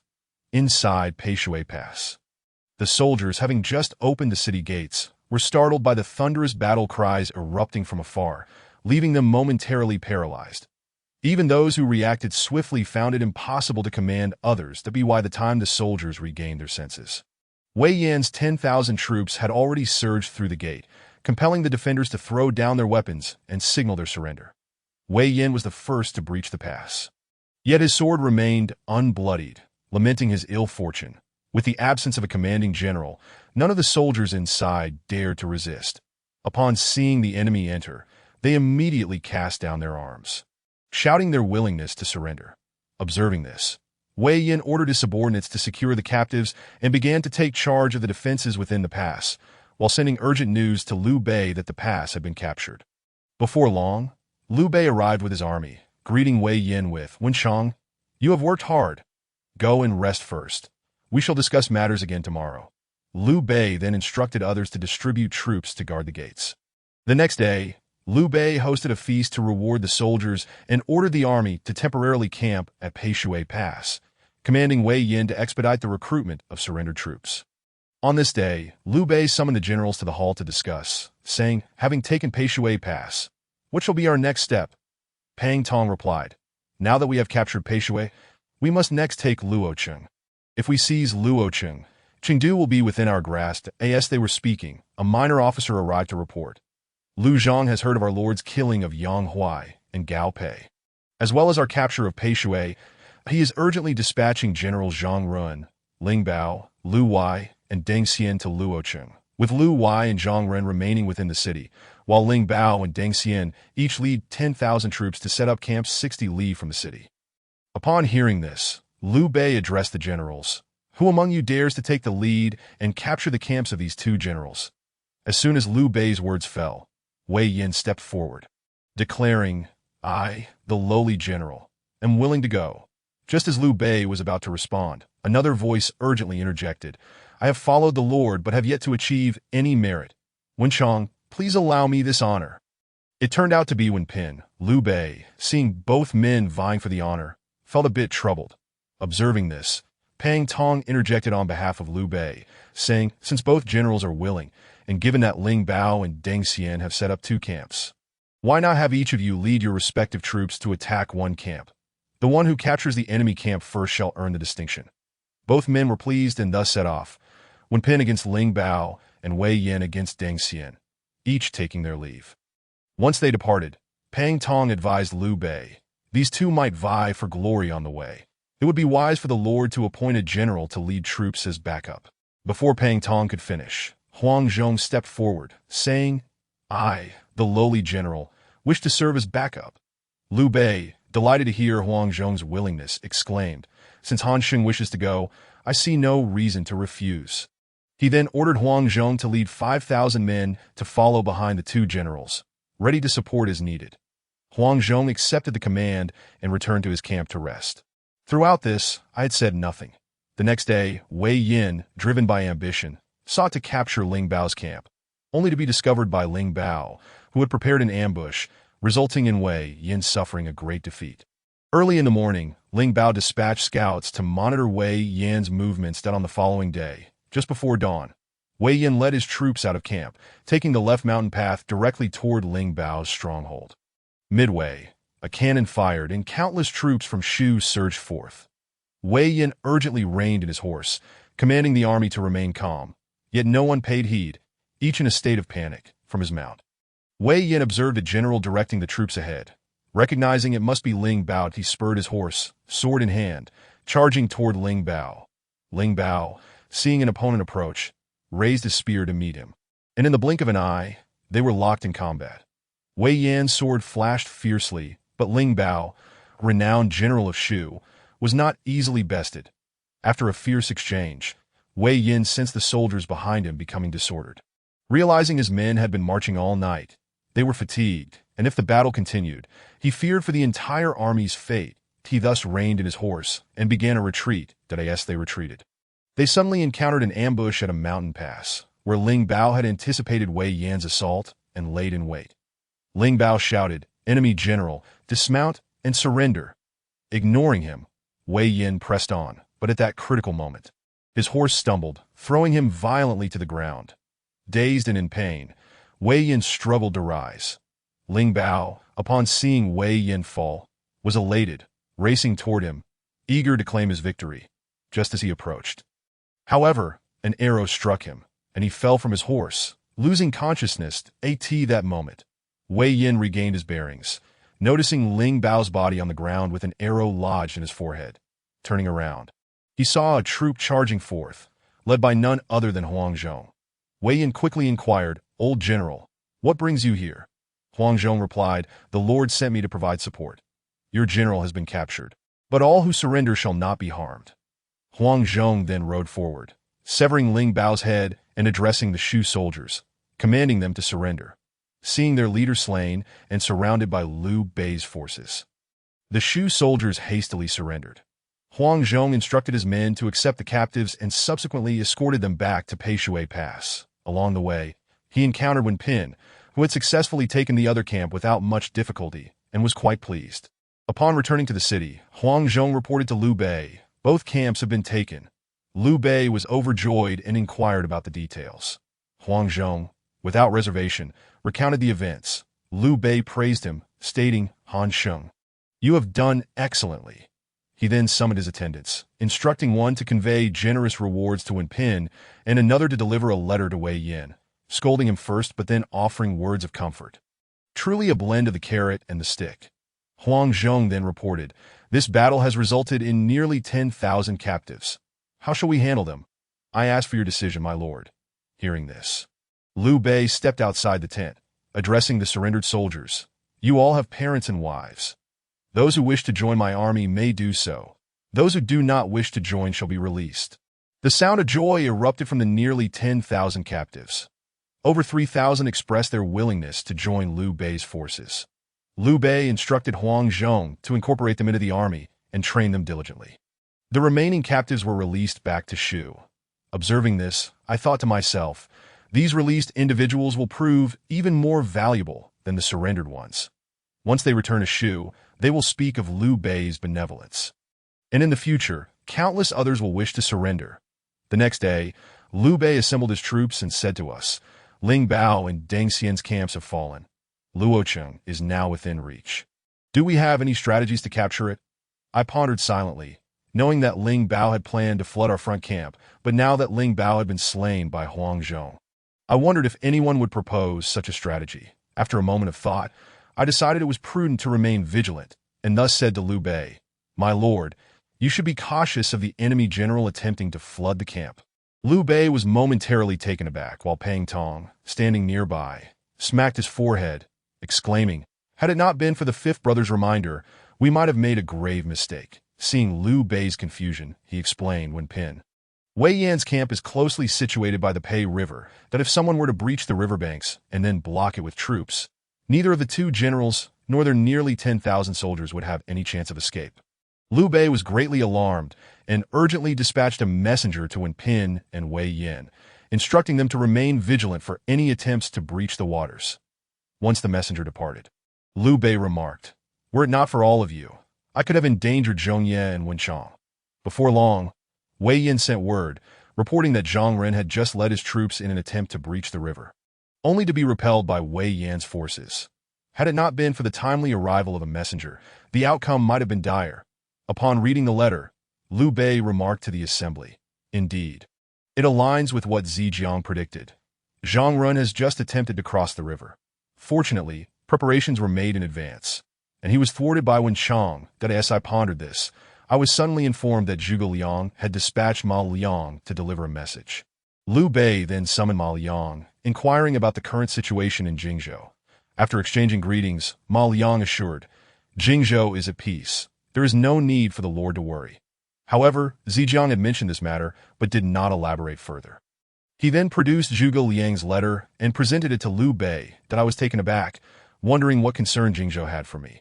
Liu Bei glanced at me, opened the letter, and to my astonishment, his eyes widened in disbelief that he turned to me and said, Zijiang, you have kept this from me for quite some time. Upon hearing this, my legs weakened, and I immediately knelt before Liu Bei. Chapter 45. Diao Chan's Pregnancy Brothers. Have you ever been summoned to the teacher's office as a child? I found myself in such a predicament, my legs trembling, cold sweat trickling down, kneeling before Liu Bei. Liu Bei held the letter, staring at me in silence. Pang Tong, noticing the tension, leaned in to read the letter, which concluded with the troubling news. Diao Chan is pregnant. Upon verification, it is due to the drunken antics of Xiao Zijiang. How should we proceed? Your opinion is sought, my lord. Pang Tong was immediately drenched in sweat and hastily addressed Liu Bei. My lord, what do you think? Liu Bei suddenly snapped back to reality, seeing me kneeling before him, and hurried to help me up, saying, Zijiang, what troubles you? I have not blamed you. Unaware of Diao Chan's condition, I mistakenly thought Liu Bei was angry about my entanglement with her. I replied, My lord, I was truly intoxicated that day and did not remember Dada. He, Zijiang, do not be anxious. Bei and Miss Xiu share no such connection. My lord, what? I was taken aback, questioning Liu Bei. Sai, allow me to explain. At the time of El Bu's demise at Baimen Tower, I saw her as a solitary woman, truly pitiable. Moreover, your esteemed wife, Lady Gone, was in need of a maid, thus I took her into my household, unaware that you would misconstrue my intentions. Upon hearing Liu Bei's explanation, I sighed in relief and inquired, Then what was your earlier reaction? Hearing my question, Liu Bei burst into laughter. Haha, Zijiang, did you truly believe Bei would take you away? Rest assured, I was merely contemplating what name to give your child, that my child. Could it be Sun Shangxiang? Zhuge Liang's letter stated that Diao Chan was bearing your offspring. Liu Bei smiled, patting my shoulder. What? It is Diao Chan. What of Xiang? Upon learning it was not Sun Shangxiang, my heart raced with worry. Fear not, your little princess treats her well. Just see for yourself. Liu Bei handed me the letter. After thanking Liu Bei, I examined the letter closely. Indeed, as Liu Bei had said, the unexpected twist was Sun Shangxiang's demeanor. She did not create a scene, but rather welcomed Diao Chan into the household, treating her with the respect of an elder sister. Seeing this, I suddenly felt a pang of guilt towards Xiang. After all, I had been married to her for some time, and there had been no sign of a child, while Diao Chan, after one night of passion, was now pregnant with my offspring. Perhaps it was truly the whims of fate that as for Diao Chan, I harbored only a unique sentiment towards her. It was not love, but rather pity for her plight. Being a man of modern sensibilities, accustomed to a monogamous society, I pondered the chaos that would ensue if Diao Chan were to enter my life. Each night would become a dilemma of which room to enter. After a long day, the news had spread throughout Liu Bei's camp that I was to become a father, and everyone congratulated me that my face ached from forced smiles, though they were but bitter laughs. Back in my tent, I sat in solitude, contemplating names for the child. Alas, even before birth, I was already troubled, and the uncertainty of the child's gender only compounded my worries. What if I chose a name for a boy? Yet it turned out to be a girl. Oh, the headache! Before I knew it, dawn had broken. Pang Tong entered, noticing me seated by the lamp, pen in hand, sketching something. He approached, glancing at my work, and burst into laughter. Ha! Fifth brother, I truly admire you. You're already thinking of names for your child at this hour. It turned out my paper was filled with names, such as Xiao Sa and Xiao X, which sent Pang Tong into fits of laughter. I rolled my eyes at him, asking, Sai, third brother, you are yet unmarried. You cannot understand the struggles involved that my head aches from trying to think of something, yet I am no closer to a conclusion. By the way, did you need something from me? Pang Tong pointed outside, saying, What time is it? It is already the hour of Chen. We must proceed to the tent. Today we will attack Luoqing. Oh, right, we are to attack Luoqing today. Let us go. Wait. What? Luoqing? Is this not where you perished, third brother? No, I must alter history. Fear not, I shall ensure your survival. As the generals gathered in the main tent to discuss strategies for capturing Luoqing, Pang Tong asked Fei Zheng, What routes lead to Luoqing? Fa Zheng sketched a simple map, and Liu Bei produced a map submitted by Zhang Song for comparison, finding no discrepancies. Fa Zheng stated. There is a main road to the north of the mountain. Leading directly to the east gate of Luoqing to Tio the south, there is a smaller road, which can access the west gate. Both routes are viable for our advance. Pang Tong pondered briefly, then addressed Liu Bei. I suggest appointing Wen Pin as the vanguard. Taking the southern small road before he could finish, Wei Yin stepped forward, saying, Does the Lord and military advisor consider me a mere bystander? Pang Tong was taken aback, realizing that Wei Yin had not fought a significant battle since entering Sichuan. And he laughed. It was my oversight. I had completely forgotten about Wen Chong. He then amended, I designate Wen Chong as the vanguard to take the small road. The Lord may have Wen Pin lead the way, while General Han Sheng proceeds along the main road to assault the east gate, attacking Luoqing from both entrances. Liu Bei shook his head. I have been skilled in archery and cavalry since childhood, often traversing the smaller roads. The military advisor should take the main road to capture the east gate, while I will approach the west gate. Pang Tong replied. The main road will surely face military resistance. The Lord can confront them with troops that I shall take the small road. Liu Bei, however, remained silent. Observing this, I understood his determination to take the small road, and I interjected, If the Lord has reservations, then I shall accompany third brother, while you, my lord, and Ziru, along with Xiaoji, take the main road. How does that sound? Upon hearing this, Liu Bei remarked, If Zhejiang accompanies me, I shall feel at ease, just as I was about to accept the command. Pang Tong countered, Fifth brother should remain by the Lord's side to provide counsel. What need is there for you to join me? Hearing this, I thought, You fool, you truly do not understand the gravity of the situation. I replied, The defenders of Luocheng are all from Sichuan. How could they be unaware of the smaller roads? Moreover, Zhang Ren is a renowned general in Sichuan and will surely station troops here. Third brother must be cautious. Besides, if I go with third brother, I can offer protection. Generals Han Sheng and Wen Chong can accompany the Lord, ensuring your safety. As soon as I finished speaking, Liu Bei declared, Zhejiang's words resonate with my thoughts. Military advisor, cease further discussion.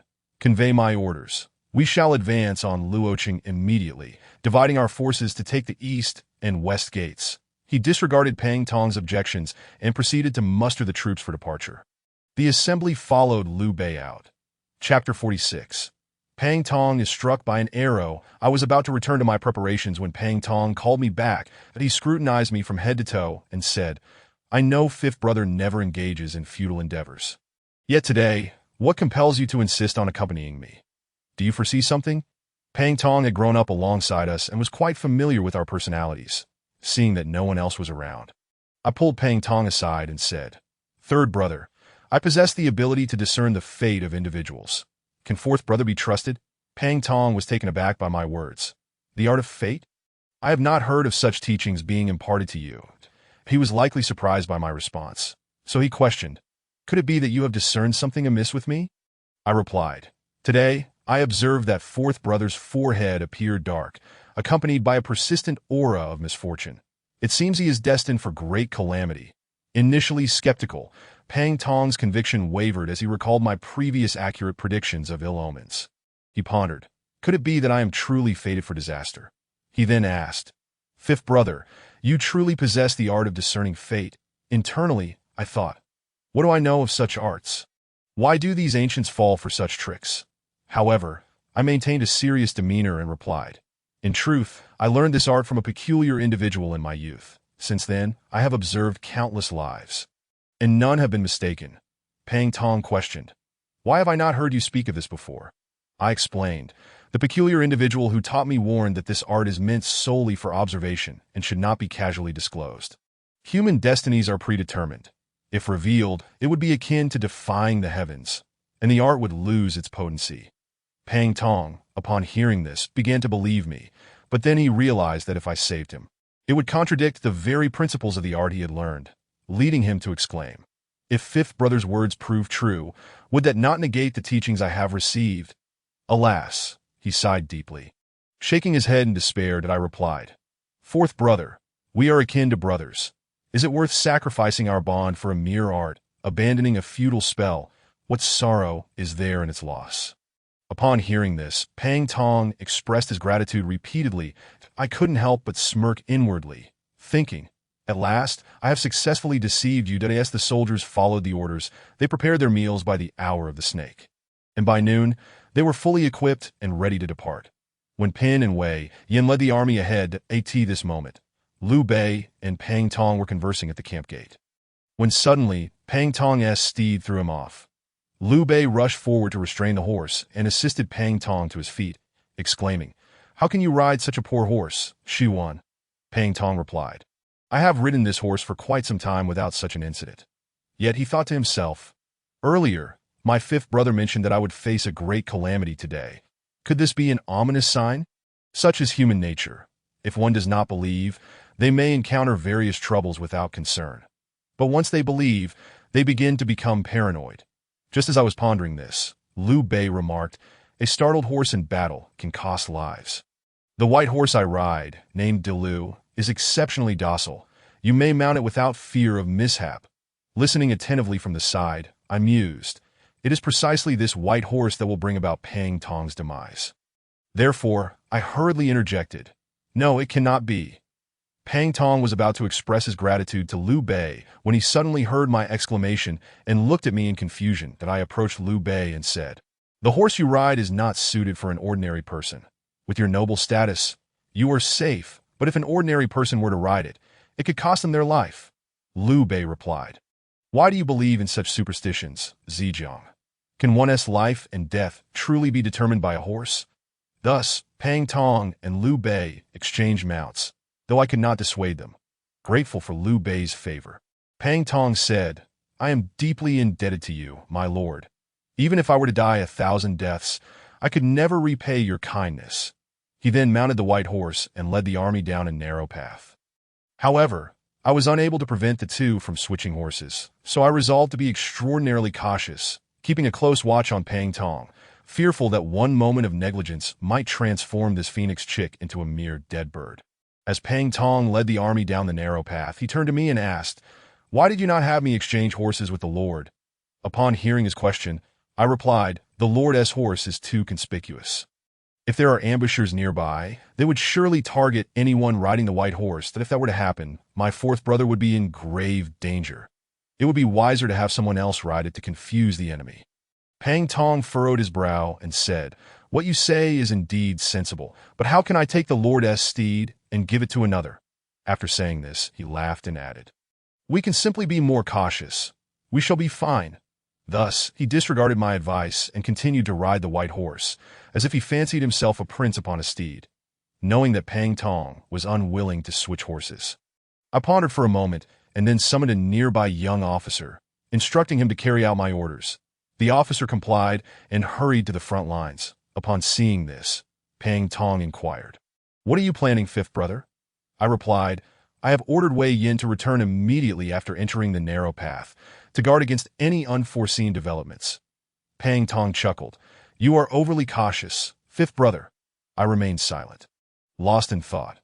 After some time, the main troops reached the mouth of the narrow valley.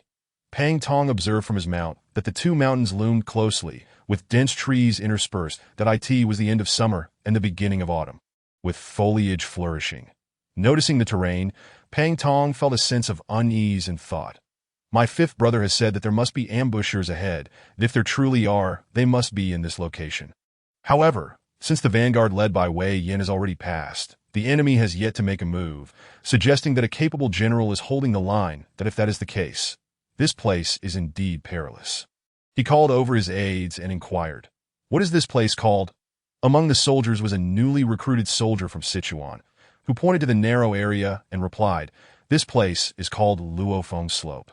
Upon hearing this, Pang Tong was greatly alarmed, thinking, I am known as Feng Chou, and this place is called Luofeng Slope. It does not bode well for me. Moreover, he recalled that everyone had previously warned him of impending calamity, and he concluded that it must be here. Thus, he urgently commanded the entire army to retreat to that moment. Upon hearing the name Luofeng Slope, I immediately ordered the troops to halt and commanded them to retreat.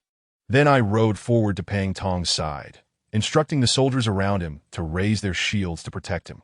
Just as I was giving these orders, a sudden cannon fire echoed, and a rain of arrows descended upon us like a swarm of locusts. All aimed at Pang Tong, that I was taken aback, realizing I should not have approached him. Fortunately, the soldiers beside us were prepared and shielded us from the barrage of arrows. Alas, there were simply too many. And the soldiers could not hold them all back, that a scream pierced the air as Pang Tong was struck and fell from his horse that I caught a glimpse, and, not knowing whether Pang Tong was alive or dead, my heart raced that I leaped from my mount, using my horse to shield myself from the arrows, and urgently looked towards Pang Tong, only to find an arrow had struck his left arm at that moment.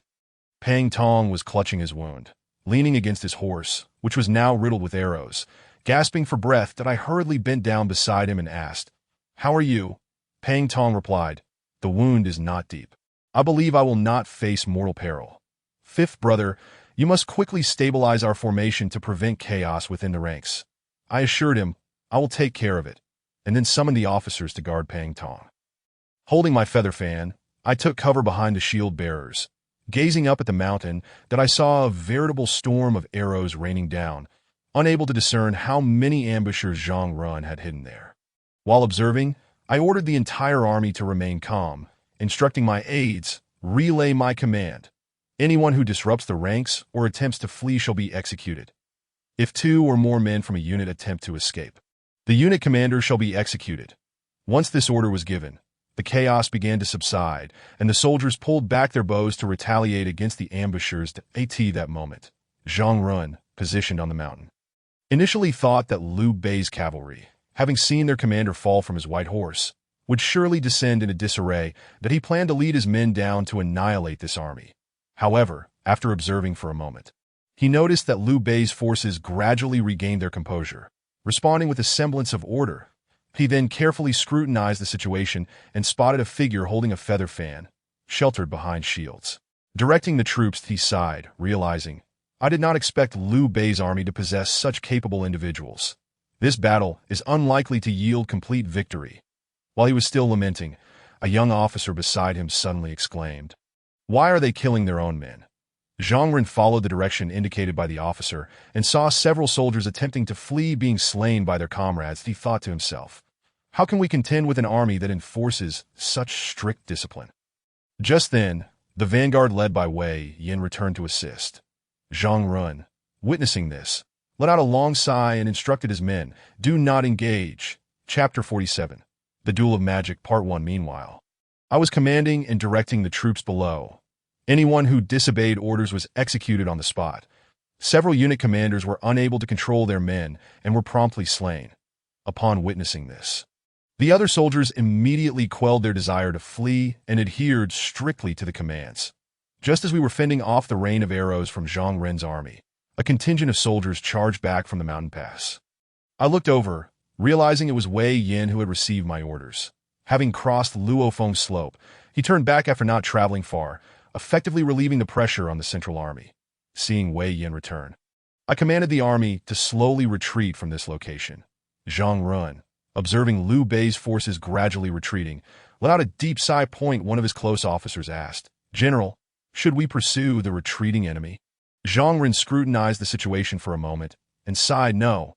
I see the enemy as commander organizing their ranks with considerable skill, and their vanguard has turned back unexpectedly. They must have anticipated our ambush. Furthermore, their retreat appears to be a ruse designed to lure us into pursuit.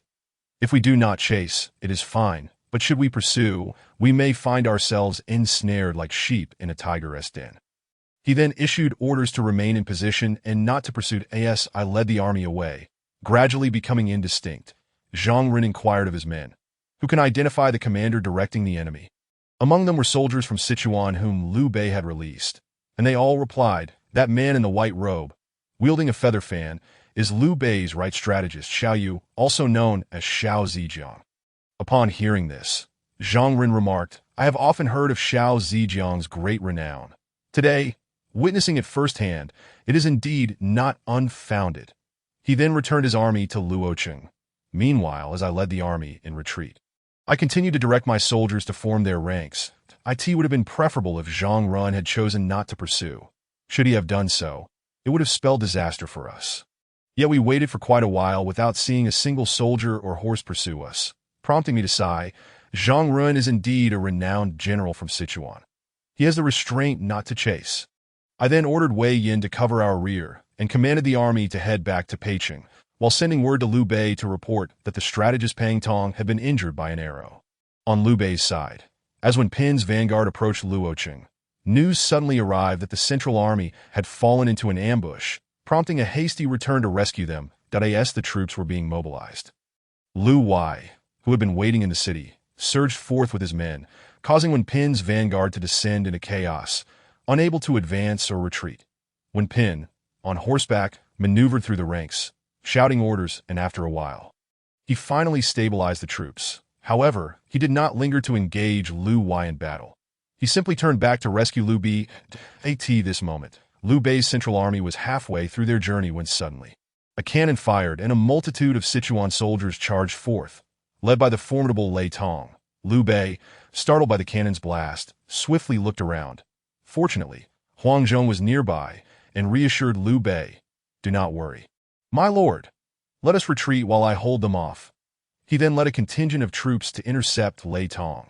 However, with an army of over 10,000, it was not simply a matter of retreating. As Liu Bei was maneuvering his troops to turn back, he heard another cannon fire, and yet another contingent of Sichuan soldiers emerged, this time led by Wu Lan. Upon seeing this, Liu Bei's personal guards urged, "My lord, hurry and retreat. We will hold them off for you." With that, they rushed to intercept Wu Lan, resulting in another fierce clash. Taking advantage of this moment, Liu Bei's central army managed to turn around and head back toward Peiqing. As they were moving, Wen Pin returned to assist Liu Bei, relieved to see that he was unharmed. Yet, without exchanging a word, they were soon pursued by another contingent, which turned out to be Liu Wei's forces who had caught up. Wen Pin urged Liu Bei, "My lord, you must depart quickly." Then he turned back to engage Liu Wei. All around the main road, dust rose like a cloud, and the air was filled with the sounds of battle cries. The glint of blades and the sight of severed limbs, all intertwining in a chaotic display. From time to time, the air was pierced by the sounds of anguished cries, each one swiftly overshadowed by another. Liu Bei, leading his troops, had been running for some time and was just about to catch his breath when a young officer arrived with alarming news. The strategist Pang Tong had been ambushed on a narrow path, injured and unconscious. Meanwhile, the strategist Xiao Yu had already retreated with the main army from Peiqing. Upon hearing this, Liu Bei was taken aback, consumed with concern for Pang Tong's fate, momentarily forgetting his own precarious situation. Just as he was about to inquire further from the young officer, the clamor of battle erupted behind him. Turning around, he saw that Zhang Run had circled back from the narrow path to Luocheng and was now pursuing them relentlessly. Alarmed by this, Liu Bei hastily commanded his troops to retreat, fighting as they withdrew until they reached the front of a camp, where they momentarily steadied themselves, after holding their ground for a while. When Pin, Huang Zhong, and others returned, the officers reported to Liu Bei, saying, "The enemy's assault is relentless. Our forces have been in retreat, and morale is low. This camp cannot withstand for long. It would be prudent to retreat to Peiqing without delay." Liu Bei acquiesced and led his troops back toward Peiqing. Zhang Run, noticing Liu Bei's retreat, said to the generals of Shu, "Liu Bei's army is demoralized that if we press on for a bit longer, we can surely capture him alive." Everyone agreed, and thus Zhang Run led his men in pursuit of Liu Bei. Just then, a cacophony of battle cries erupted from all sides that on the right hill stood a figure wielding a feather fan, seemingly directing the troops of Shu, while on the left appeared a young general with a red face, leading his soldiers in a battle that was none other than Xiao Yu, known as Xiao Zijiang, whom Liu Bei had encountered at Lefengpo. Upon witnessing this, Zhang Run was alarmed and exclaimed, "This is bad. We have fallen into an ambush. Quickly retreat."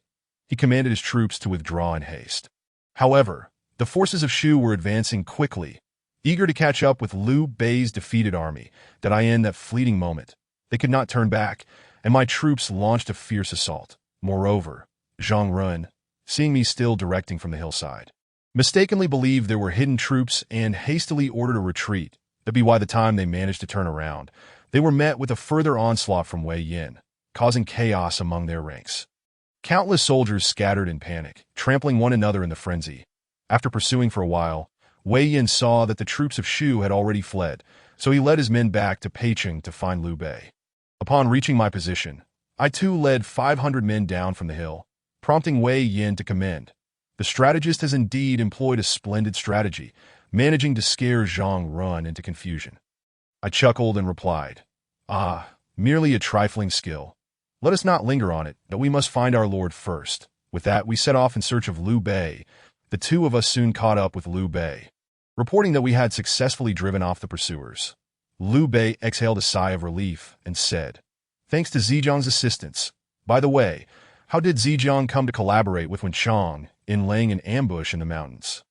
I explained, "Third brother and I were ambushed on the narrow path. Third brother was hit by an arrow, and knowing there was an ambush, I led our forces back that I reasoned that if there was an ambush on the narrow path, the main road would not be any safer, so I set up an ambush with Wenchang at the likely point of retreat for our lord." After I spoke, Wei Yin, standing nearby, bowed and said, "It was my failure to protect properly that led to the severe injury of strategist Pang. Please, my lord, punish me." Liu Bei, seeing this, quickly helped Wei Yin to his feet and said, "Were it not for Wenchang, we would have perished. Wenchang has contributed and committed no fault. How can we speak of punishment?" Thus, they gathered their forces and made their way back toward Peicheng. Upon returning to Peicheng, Liu Bei hurried to inquire after Pang Tong, with the others following closely. Upon reaching Pang Tong's quarters, they found him pale and unconscious on the bed, while a physician tended to his wounds. Liu Bei stood by, waiting for the doctor to finish before asking, "How is the strategist's condition?"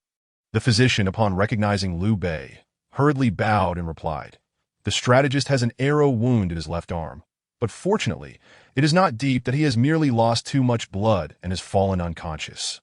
He just needs some time to rest, and he will recover." Upon hearing this, Liu Bei let out a sigh of relief, saying, "As long as he is safe, that is good."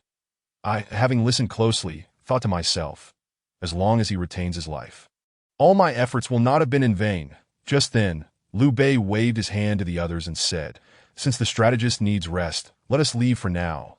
The group then exited Pang Tong's quarters and convened in the hall to discuss matters. Kuo Yang spoke first, saying, "Our forces have suffered a significant defeat, and our numbers have dwindled drastically. The Lord must immediately send word to General Zhang Fei's rear guard to hasten their march during the night. Once General Zhang arrives, we can then deliberate on how to tackle Shu." Liu Bei, upon hearing this, agreed. Ziru's suggestion is indeed wise. He promptly dispatched a messenger to Zhang Fei, urging him to bring his troops forthwith. As they were deliberating, a report came in that the Shu General Zhang Run had returned with his forces, challenging them outside the city. That I said to Liu Bei, "This must be Zhang Run, believing we have lost third brother, coming to call us out for battle to test our strength."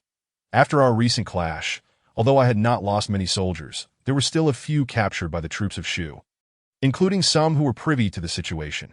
After being repelled by my ambush, Zhang Run learned from the captured soldiers that his ambush had indeed injured another of Liu Bei's strategists. Pang Tong to at this moment, his fate remained uncertain. Zhang Run, realizing this, concluded that regardless of Pang Tong's life or death, he would not be able to contribute to the strategy at present. Thus, he and several others decided to take advantage of this opportunity to attack Peicheng. Upon revealing Zhang Ren's intentions, Liu Bei pondered for a moment and said, "Our morale has just suffered a blow. We should defend the city and await the arrival of Ida," that I countered. "However, with Zhang Ren challenging us outside the city, if we merely remain within, it will surely inform him of our current state, and our morale will plummet further. It would be better for me to emerge and scold him for a while General Han Sheng leads our troops to protect me, and we can then drive Zhang Ren back." Liu Bei, upon hearing my words, agreed. Thus, I led 1,000 of Huang Zhong's troops out of the city to confront the enemy. Zhang Run, outside the city, was hurling insults, having cursed all his ancestors, when he suddenly saw the city gates swing wide open, and a troop emerged from within. To the forefront was a figure resembling a strategist, clad in white robes, wielding a feather fan that a gentle breeze stirred, and the setting sun illuminated the scene, causing Zhang Run to exclaim, "This truly is a remarkable person, a veritable celestial being." Just then, those around him recognized me and informed Zhang Ren, "This is Xiao Yu, Known as Xiao Zhejiang, as I led my troops out of the city, I also scrutinized the man before me. I knew that he was a renowned general of Shu. Had I not intervened to disrupt the course of history, he would have undoubtedly pierced the heart of the famed Feng Chou. At this moment, I could see that he was clad in silver armor, appearing to be in his 30s or 40s, with a long spear pointed downward. While I was observing, Zhang Ren suddenly bellowed, "What business do you have in my territory of Sichuan?" I replied, "Your lord Lu Jiyu invited my lord to enter Shu to assist in repelling the enemy. Now that my lord wishes to return, you all repeatedly obstruct him, raising arms to threaten his life. Are we to offer our heads in submission?" Zhang Ren, upon hearing this, furiously retorted, "Liu Bei enters Shu with the intention of seizing our Ezhou territory. You are aiding him in his tyranny. Yet you still dare to make excuses." I laughed and said, "I truly thought there was no one in Sichuan. Otherwise, why would you invite my lord to assist you in repelling the enemy?" In my heart, I mused, "It is not that there is no one. Rather, one is guarding Bajuan, and another is here quarreling with me." Zhang Ren was at a loss for words that if he claimed there was no one, it would mean that Lu Zhang was incompetent. That would be insulting to his own lord, that if he acknowledged that indeed there was no one, it would demoralize his own troops that as a mere warrior. He could hardly contend with the words of a scholar, so he fell silent, only barking, "You are too arrogant, prepare to face my spear," and spurred his horse towards me. Recognizing that Zhang Ren had run out of retorts and was about to charge, I signaled Huang Zhong, saying, "Do not take his life." Huang Zhong nodded and rode forth, addressing Zhang Ren. "Humph, young man, if you wish to take the strategist's life, you must first pass through me." The two warriors charged forward, and in the twinkling of an eye, they crossed paths. Huang Zhong intended to strike Zhang Ren off his horse with a single blow, but unexpectedly, Zhang Ren leaned back on his mount. Narrowly evading the sweep, at the same time, he thrust his long spear toward Huang Zhong's waist. Fortunately, Huang Zhong was quick to react. Maintaining the momentum of his great blade, he merely adjusted the trajectory slightly, deflecting Zhang Ren's thrust with a glancing blow, causing Zhang Ren's spear to miss its mark. The two generals completed their first exchange of blows in that fleeting moment, neither gaining an advantage. I rushed forward, reining in my horse to turn back, and charged at Zhang Ren once more, who did the same. The two warriors returned to their mounts and clashed again. This time, they did not merely cross paths, but faced each other directly in combat. Both riders maneuvered their steeds, circling each other, while the duel became increasingly fervent, each exchanging thrusts and strikes, completing over 10 exchanges in the blink of an eye. Liu Bei, observing from the city walls, noticed Zhang Ren's commendable martial prowess and remarked to the officers around him, "Zhang Ren is indeed a renowned general of Shu. Han Sheng is unlikely to gain the upper hand." Wei Yin interjected, "My lord, not necessarily. I believe General Han Sheng is deliberately holding back." Liu Bei chuckled upon hearing this. "Ah, it seems Zhejiang understands my intentions." He then refocused his attention on the fierce battle below. There, Huang Zhong wielded his great blade with increasing speed, the air filled with the glimmering shadows of his weapon, completely ensnaring Zhang Ren, rendering him unable to escape. Wei Yin, witnessing this from the city, proclaimed, "General Huang is likely to win." Liu Bei, seeing this, felt relieved but then observed that despite being at a disadvantage, Zhang Ren remained composed, lamenting, "Such talent is wasted on Lu Zhang. What a pity." Kuo Yang, overhearing this, thought to himself, "The Lord seems to have developed an appreciation for talent." He glanced back at Zhang Ren, who had previously orchestrated a scheme that injured Xu Wan, now engaged in battle with General Han Sheng for over 30 exchanges. It was evident he was a man of both literary and martial prowess, but if he could be persuaded to join my lord's side, he would undoubtedly be a tremendous asset.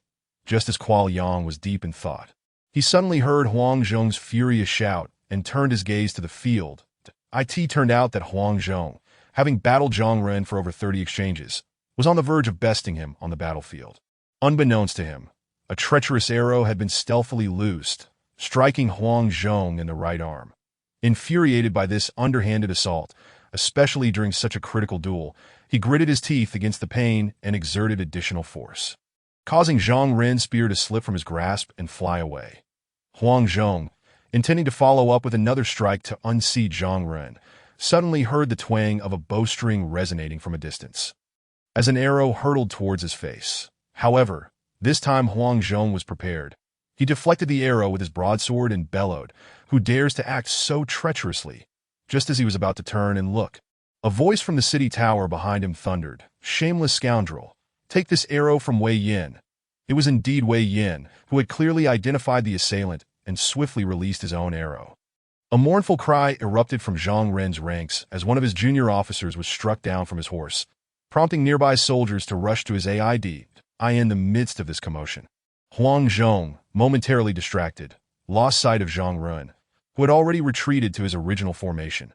Despite the wound to his arm and his fury, Huang Zhong was unwilling to let Zhang Ren escape, preparing to launch a counterattack when he suddenly heard the sound of a gong, signaling a retreat. Approaching me, he was softly reassured, "General Han Sheng has been injured. We must return to the city for treatment." I continued, "Though the enemy has retreated, their forces remain intact. Should our army pursue, we might fall into their trap." Huang Zhong, recognizing the wisdom in my words, led his troops back to the city. Chapter 49. The Duel with Zhang Ren, Part 3. Meanwhile, Liu Bei, observing the fierce clash from the city, felt a surge of joy as it appeared Huang Zhong was on the verge of defeating Zhang Ren. However, his heart sank when he witnessed Huang Zhong being struck by a hidden arrow. Yet upon seeing Huang Zhong unscathed and in a fit of rage overpowering Zhang Ren, he sighed in relief.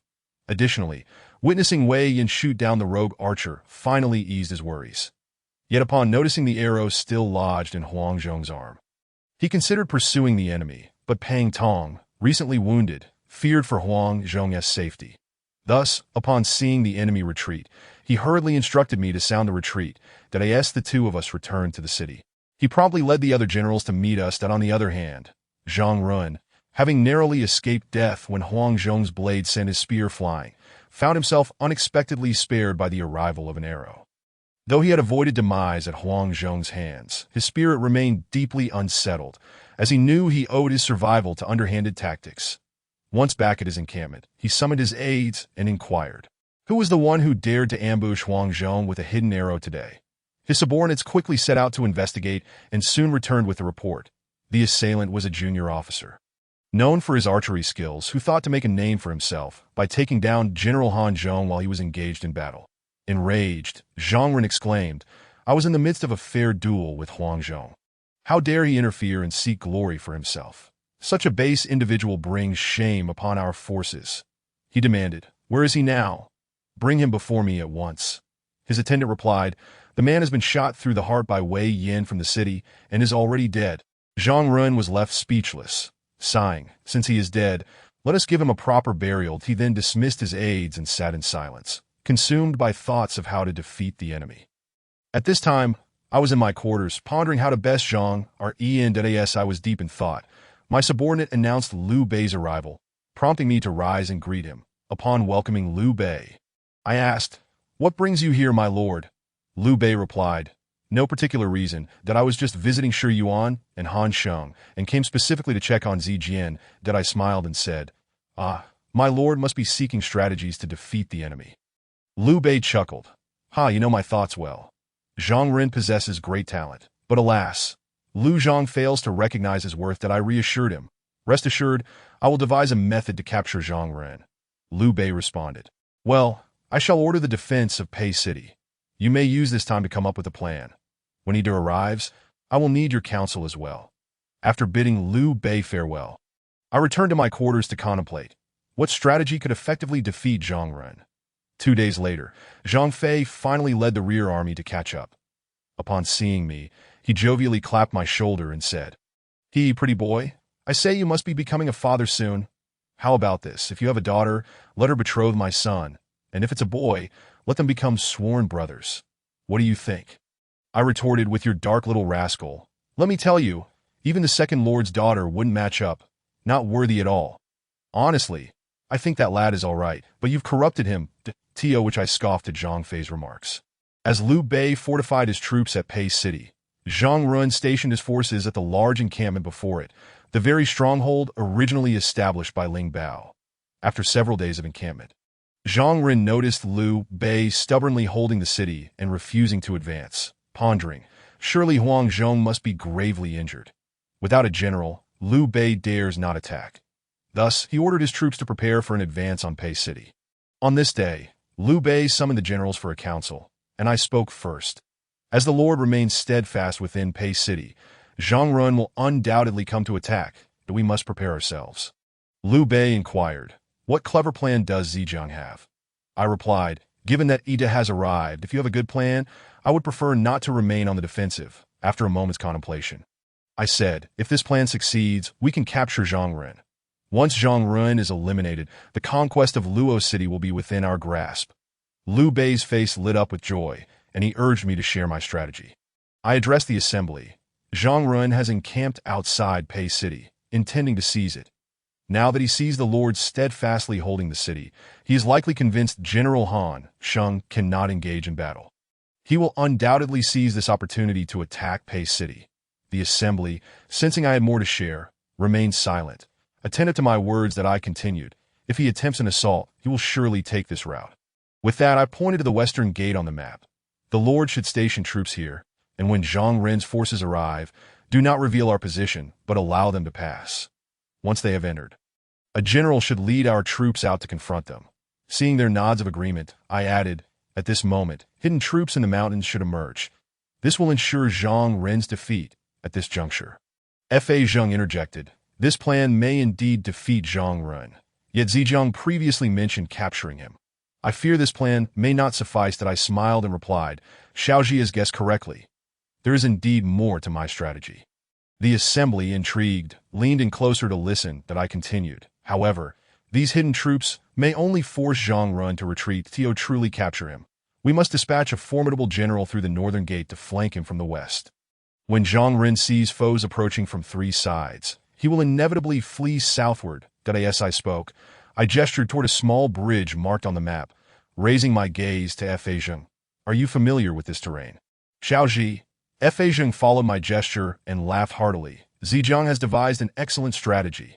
The others in the assembly looked puzzled, unsure of what was unfolding. Fa Zheng elaborated, "This place is known as Jinyan Bridge. From here to the south is lined with reeds. Should we conceal troops here, Zhang Ren will be captured when he attempts to cross." Liu Bei, overjoyed, recognized Zhang Ren's dual talents and had long admired him. Now, hearing of a plan to capture such a general, his heart swelled with delight. However, he suddenly recalled something and said, "But if Zhang Ren heads south toward Jinyan Bridge, how will we compel him to abandon the bridge and turn southward?" Before I could respond, Fa Zheng interjected, "That is simple. We need only send a general to dismantle the bridge, then position our troops to the north. Zhang Ren will not dare to advance northward and will be compelled to flee south." Liu Bei, delighted by this suggestion, exclaimed, "If that is the case, it is perfect." He then instructed me to make arrangements that I ordered Wen Pian to lead 3,000 soldiers to ambush in the mountains, allowing Zhang Ren's entire army to pass. When he arrived, as soon as cannon fire erupted from Pei City, he was to lead his troops in a battle. That I also commanded Wei Yan to station 3,000 troops at the northern gate, ready to emerge at the sound of the cannon fire and circle around to the western gate, just as I was preparing to assign Huang Zhong to lead 5,000 troops. Waiting for Zhang Ren's arrival, Zhang Fei suddenly jumped out and shouted, "Big brother, let me have a go at that Zhang Ren scoundrel. I've been bored out of my mind in the rear." Seeing this, Liu Bei wore a wry smile as he looked at me, and I remained silent, casting a knowing glance at Huang Zhong. Understanding my intent, Huang Zhong stepped forward, saying, "My lord, I have yet to fully recover from my last injury and cannot lead the troops in a battle. It would be best to let General San take on this task." Liu Bei, seeing this, commanded Huang Zhong to take 1,000 troops to Jinyan Bridge, demolish the bridge, and position them on the northern bank, not seeking to kill the enemy, but to intimidate Zhang Ren. Finally, I personally led 2,000 troops, hiding among the reeds, with my 1,000 soldiers armed with spears to strike down enemy generals, while Kuai Liang's 1,000 soldiers wielded swords to cut down the horses underneath them. Once my orders were given, the generals prepared, and Liu Bei sat in the city, awaiting Zhang Ren's approach. As I descended to prepare the troops, I pondered. After so many days of contemplation, I had devised a plan to capture Zhang Ren, which had now been altered and reshaped beyond recognition. I could only hope it would succeed. As for Zhang Ren, he was currently leading his troops towards Pei City. 2 days prior, he had decisively resolved to launch an assault on the city. However, he was met with the arrival of Wu Yi, who brought his forces to assist, suggesting, "My newly arrived troops are weary from several days of travel. Let us rest for 2 days before we advance together." Zhang Ren acquiesced, thus delaying their march for those 2 days before finally directing his army towards Pei City. Along the way, Zhang Ren felt an unsettling anxiety, sensing that some ominous event was about to transpire. He summoned his aides and commanded, "Instruct the scouts to broaden their reconnaissance. Should there be even the slightest disturbance, report back immediately." Despite these precautions, Zhang Ren could not shake the feeling that something was amiss, and he remained unable to calm his mind. After half a day's journey through the mountains, they arrived at the west gate of Pei City. Upon reaching a narrow passage, Zhang Ren urgently ordered his troops to slow their pace, exercising caution against potential ambushes concealed within the mountains. Yet as his entire army passed through, he encountered no enemy forces, leading him to ponder, could it be that I am merely being overly suspicious?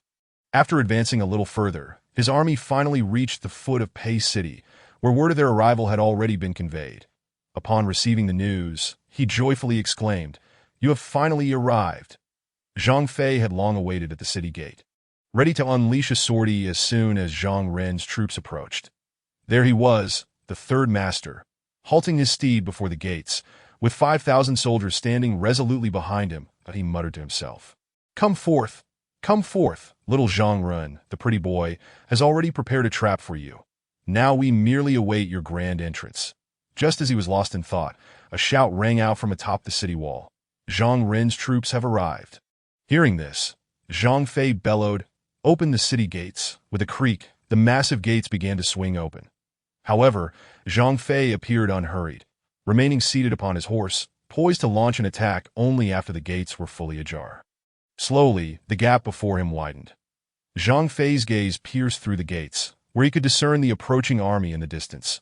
With a resounding crash, the gates swung wide open, and Zhang Fei, with a flourish of his 8-foot serpent spear, roared slay. He spurred his horse forward, and the 5,000 soldiers behind him echoed his command with a fierce shout, surging forth from the city alongside Zhang Fei. That moment, Zhang Ren was leading his troops onward, having reached the west gate of Pei City, when he suddenly witnessed the gates swing open, realizing that someone was emerging to meet the challenge. Yet, he was unaware of the identity of his opponent.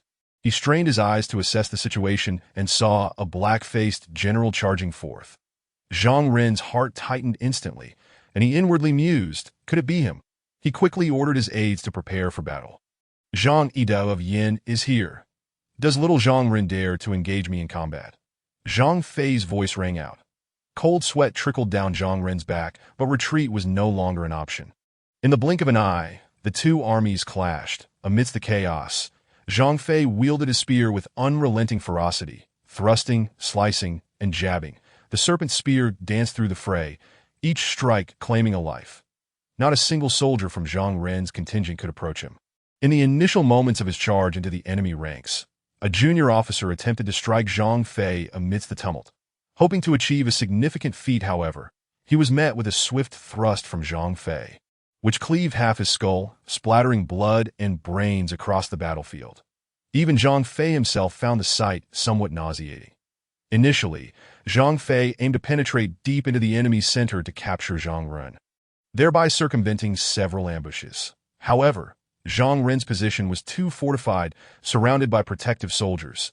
To breach such defenses would require more than a fleeting moment. As the battle raged on, a cannon shot echoed from Pei City, signaling the prearranged signal. Zhang Fei, still in the thick of combat, was taken aback by Zhang Ren's sudden panic, who exclaimed, "This is bad. The enemy has fired the cannon at the city gate, signaling that they have ambushes in place." He hastily commanded his soldiers, "Relay my orders. No one should linger in battle. Retreat immediately." The officers acknowledged his command and soon returned to report, "General, our forces are entangled with the enemy and cannot extricate themselves at this moment." From his vantage point, Zhang Ren observed that the soldiers led by Zhang Fei had formed a fan-shaped formation, effectively surrounding his troops, leaving him besieged on all sides by Liu Bei's forces. He thought to himself, The enemy's numbers are still fewer than mine. Yet they adopt such a formation to delay us. Turning his gaze, he noticed clouds of dust rising from the path they had traveled, indicating the approach of the enemy's ambush. Furthermore, he saw more dust clouds rising in the north, confirming the presence of additional enemy forces. Thus, he ordered his troops to break through southward. Meanwhile, Zhang Fei's command had successfully enveloped the enemy in a fan-shaped formation to stall them. But unbeknownst to him, Zhang Run had discerned their strategy and was directing his forces to charge through the front in an attempt to carve out an escape route. However, Zhang Fei's contingent was ultimately outnumbered, and soon a breach was made, allowing Zhang Run to lead his remaining troops through the gap and flee southward. Yet, Zhang Run could only take a few thousand soldiers with him, while the majority remained trapped. Not long after, Wei Yin and Wen Pin arrived with their respective forces. Coupled with Zhang Fei soldiers, the three armies encircled and attacked the beleaguered enemy troops. Seeing their comrades surrounded, the morale of the Shu soldiers plummeted. Before long, former soldiers who had surrendered to Liu Bei began to lead the charge towards capitulation. In an instant, cries of surrender echoed throughout the battlefield, with Wei Yin capturing Wu Yi amidst the chaos. The remaining troops of Shu were further disinclined to resist. Thus, the fierce battle concluded shortly after Zhang Ren's escape to the south. Initially, Zhang Fei had been in the thick of the fight, but now he found himself surrounded by his own soldiers. He surveyed the scene and addressed his comrades. Any who wish to surrender shall have their weapons taken and be treated with care as they are escorted back to Pei City. Those who resist shall face execution without mercy. Nearby, a junior officer was dispatched to carry out his orders. Zhang Fei then commanded, "Select 1,000 soldiers to accompany me in pursuit of Zhang Ren. Dispatch another group to General Wen and General Wei, instructing them to manage the situation here." After the officer received his orders, Zhang Fei led 1,000 troops southward in pursuit of Zhang Ren. In the meantime, Zhang Ren, having escaped the encirclement, found himself with only over 1,000 soldiers remaining. He hurried onward, yet was uncertain of his whereabouts. Looking ahead, he saw a river blocking his path, the bridge across it already destroyed. Zhang Ren thought to himself, "Liu Bei must have destroyed this bridge to prevent my crossing. If that is the case, there should be no ambushes to the north." Just as he mused, a sudden commotion erupted from the north, with horse hooves and shouts ringing out, revealing a multitude of soldiers emerging from seemingly nowhere. At the forefront was an elderly general, who laughed heartily. "I, Huang Hansheng, have awaited General Zhang for quite some time." Zhang Ren was taken aback, hastily leading his troops southward once more. After a brief flight, he glanced back and saw that no one was pursuing him, allowing him to breathe a sigh of relief. However, upon surveying his surroundings, he discovered that he was surrounded by dense reeds, which sent a chill down his spine. Suddenly, a rider beside him was unceremoniously thrown from his mount. In haste, Zhang Ren turned to see countless soldiers emerging from the reeds, some targeting the horse's legs, others striking at the riders. In the span of mere moments, the number of riders around him had dwindled dramatically, and the infantry behind them dared not approach. Caught in a state of panic, Zhang Ren was startled to see a line of archers drawing their bows, all aimed directly at him as he rode at full gallop. Realizing he could not evade the impending storm of arrows, he lamented, "My fate is sealed." Chapter 51. The Capture of Zhang Ren, Part 2. As Zhang Ren rode, he saw a spear thrusting towards him, but was unable to evade it, only able to sigh within. "My fate is sealed." Little did he know that before he could finish his lament, a nearby rider was thrown from his mount, the horse's leg severed, and in that instant, the soldier with the spear aimed at Zhang Ren was knocked aside by the fallen rider. In the blink of an eye, the danger had passed. By the time Zhang Ren regained his composure, the soldier who had nearly taken his life was now far behind. Turning to look back, he felt drenched in cold sweat, the wind whipping against him, sending a shiver down his spine. Glancing ahead, he finally realized he had burst through the reeds. Meanwhile, Zhang Fei was leading 1,000 soldiers southward and soon arrived at the area of the reeds, where he witnessed a chaotic melee between the Shu soldiers and their enemies. The Shu troops had chased the enemy this far, and their morale had plummeted to an all-time low. Now, they merely offered token resistance. Many of the Shu soldiers, realizing they were trapped, dropped their weapons and cried out, "I surrender." This was due to the former soldiers who had been released by Liu Bei, spreading the word of his benevolence towards captives. Faced with despair and no hope of victory, the remaining Shu soldiers chose to surrender. Zhang Fei searched through the tumult and eventually spotted the armored figure of Kuai Liang that he rode over and inquired, "Have you captured Zhang Ren?" Kuai Liang, taken aback by Zhang Fei's sudden appearance, had intended to ask him how he came to be here.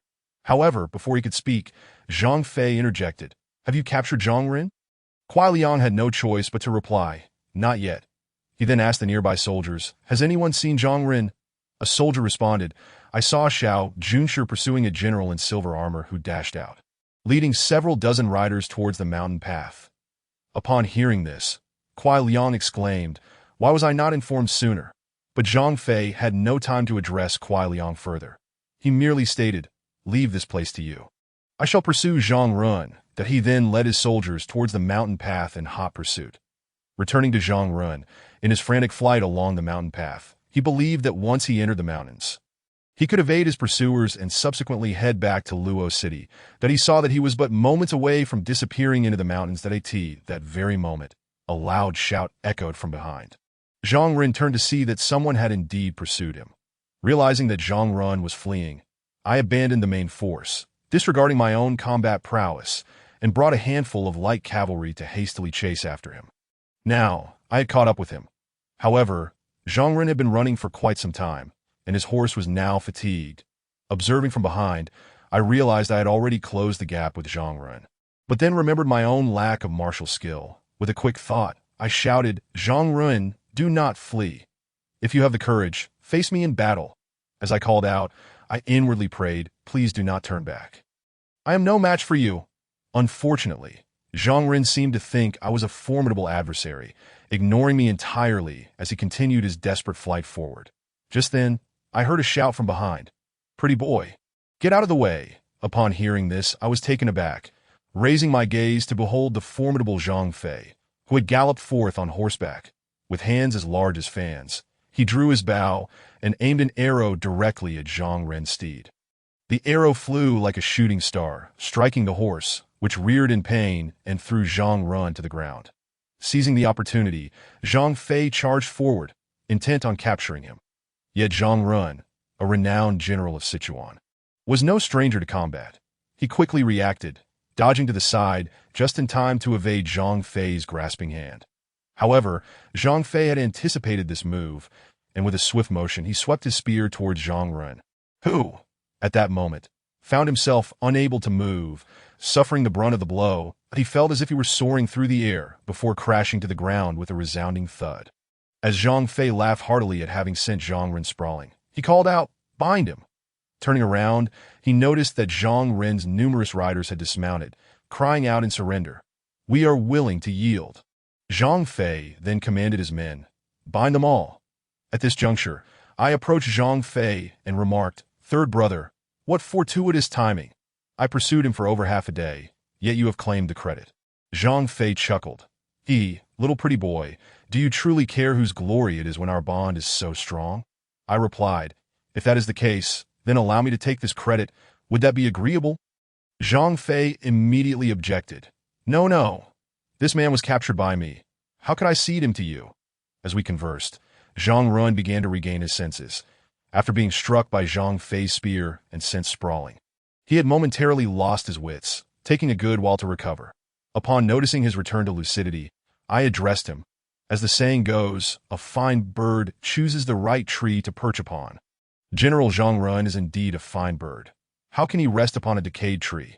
To which Zhang Ren retorted vehemently, "A loyal minister does not serve two masters." I laughed heartily, saying, "Serve two masters? Then let me ask you, when you first pledged allegiance, was it to Liu Zhang?" Zhang Ren fell silent.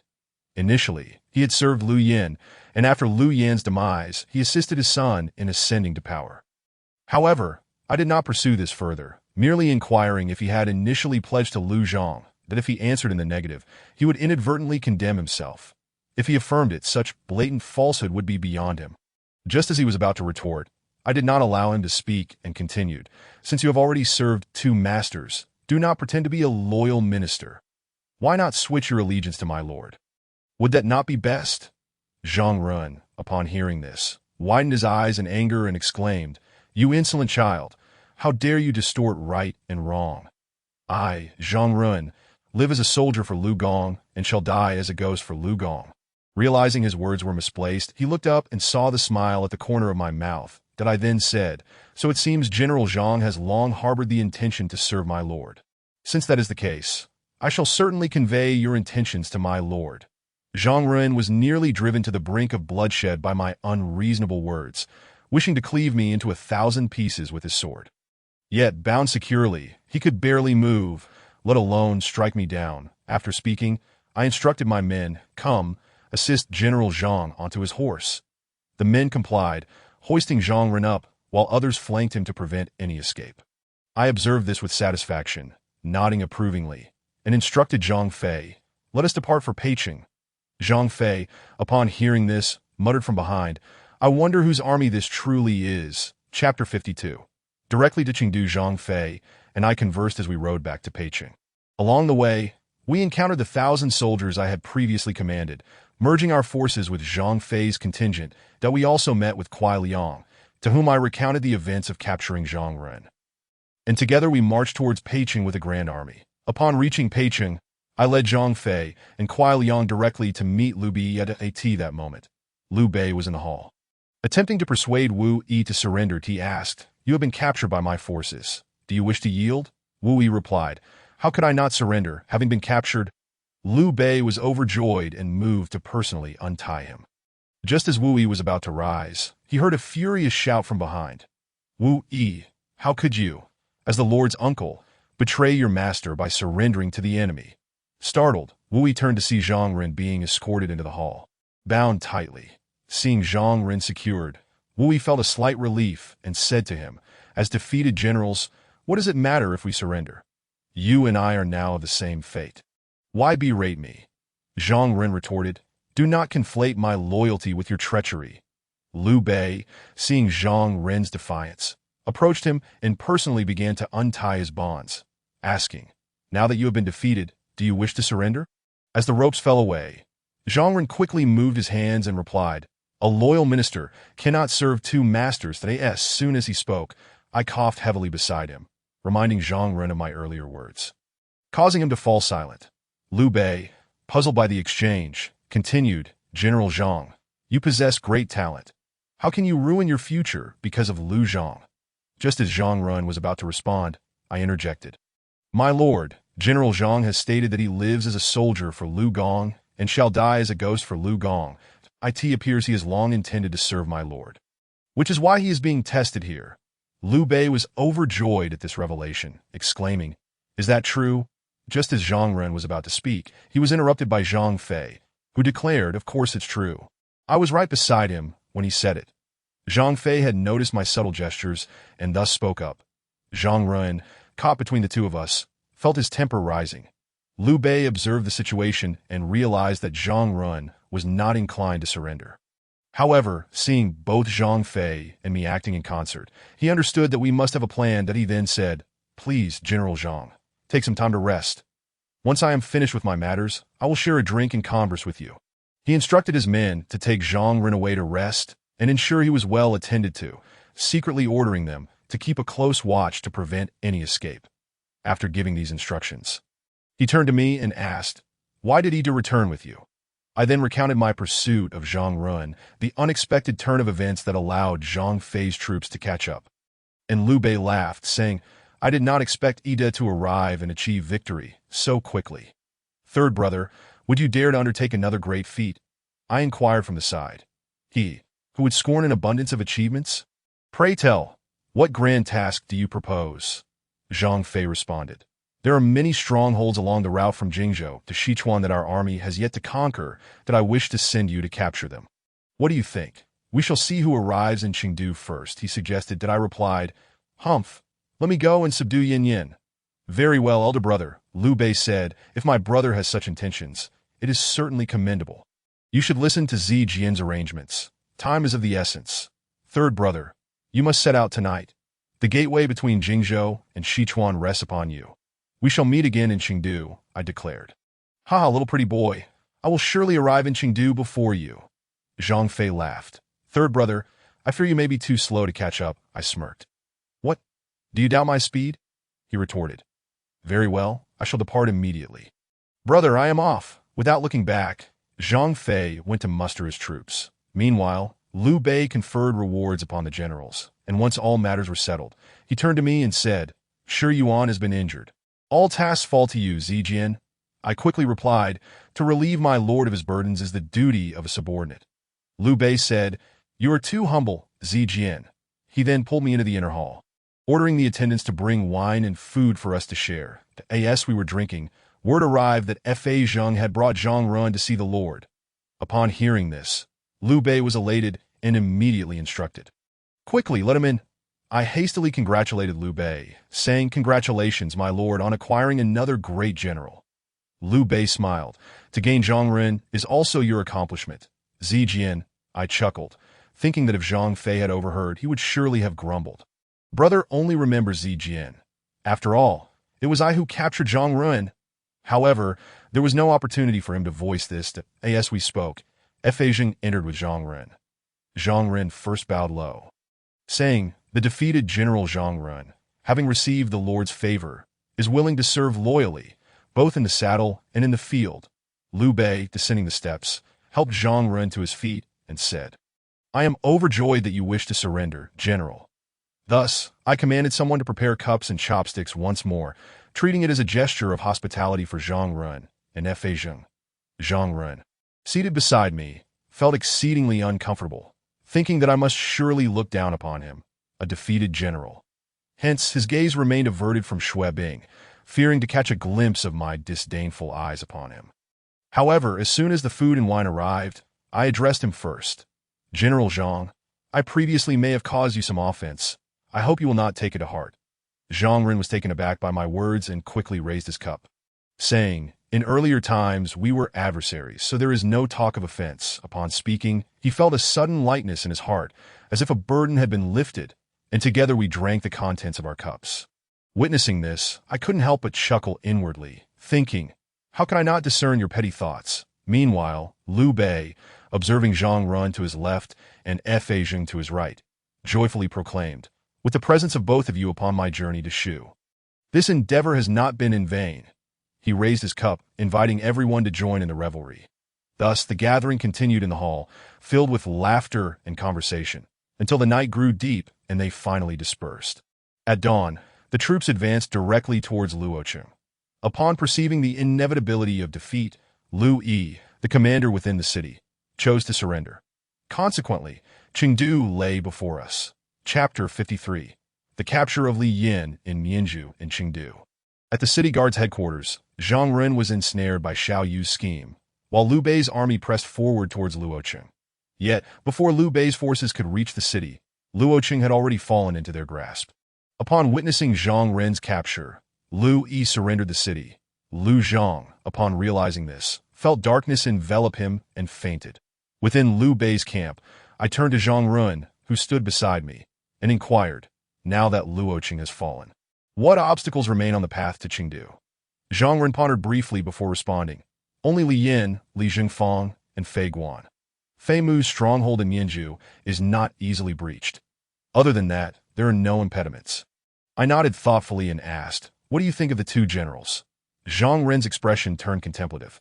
Fei Mu is adept in governance and can be disregarded, but Li Jingfang is a prominent general in Shu. Seeking to adapt his strategies in battle, he is skilled in the unexpected and thus hard to confront. That I smiled slightly at this, just as Liu Bei entered, his countenance grave. Upon seeing Zhang Run and me, Liu Bei stated somberly, Ma Mingqi has been defeated. That I furrowed my brow, having anticipated that with Ma Chao's spring campaign and Cao Cao's loss of the advantage of winter fortifications, he would not stand a chance against the cavalry of Xiliang. I had not expected that in less than half a year, Ma Chao would suffer defeat. Liu Bei sighed slightly, saying, Ma Mingqi fell victim to Cao Cao's machinations, turning against Han Sui, and was subsequently cut off from supplies by Su Huang. As a result, the 200,000 troops of Xiliang suffered a catastrophic defeat at Weishui. Though I had been aware of this outcome from history, I felt a tinge of disappointment. Yet my concern lay elsewhere. Where was Ma Mingqi now? Liu Bei informed me. After his defeat, Ma Mingqi led his troops and several thousand reinforcements to Zhonglu. Upon hearing this, a faint smile appeared on my face, as it aligned with my expectations. I then said to Liu Bei, with Ma Chao's allegiance to Zhonglu, his strength will undoubtedly increase that he will not be willing to see our forces take Sichuan. Therefore, Your Highness must dispatch a general to firmly secure Mingyin Pass to guard against a surprise attack from Zhonglu's forces. Liu Bei nodded, asking, "Whom do you deem suitable?" I smiled. Far and near are one and the same. Liu Bei's gaze turned toward Zhang Run, who also smiled faintly. Then let us ask Hong Lai to undertake this task. There are still 3,000 troops at Mingyin Pass. You may take your contingent of Sichuan soldiers, and I will assign Ziru to assist you. What say you? How could I refuse your command? Zhang Run replied. Bowing in acceptance, he proposed a companion to accompany him, ensuring the safety of Mingyin Pass, and of course. I had my own thoughts on the matter and smiled in silence, while Liu Bei inquired, "Who does Hong Lai recommend?" Zhang Run, as expected, spoke the name that was in my mind. This individual once served as a Zonglingjiang under Liu Biao in Jingzhou, hailing from Jiangxia in Nanjun. His surname is Hua, given name Jun, courtesy name Zhongmiao. Upon hearing this, Liu Bei instructed for a letter to summon Huijun, so that he and Zhang Run could proceed to Mingyin Pass. Days later, a formidable army of 70,000 filled the mountains, the sounds of battle echoing throughout. Beneath the walls of Mianzhu, a force had already formed ranks. At the forefront was a general clad in silver armor, wielding a cold iron broadsword, with a square face and sharp brows, his fierce eyes gleaming with intensity, mounted on a yellow steed, coolly surveying Liu Bei's forces. The vanguard of Liu Bei's army was none other than Wei Yin, who galloped forth, his face solemn as he declared, "I am Wei Yin of Yang." "Who are you?" "I am Li Yin," replied Li Yin, his demeanor aloof at that moment. Wei Yan's eyes sparked with intensity as he fixed his gaze upon Li Yin.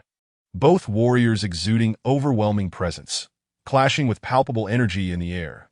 If Li Yan's aura was as cold as ice, then Wei Yan's was ablaze with passion, embodying the spirit of a warrior.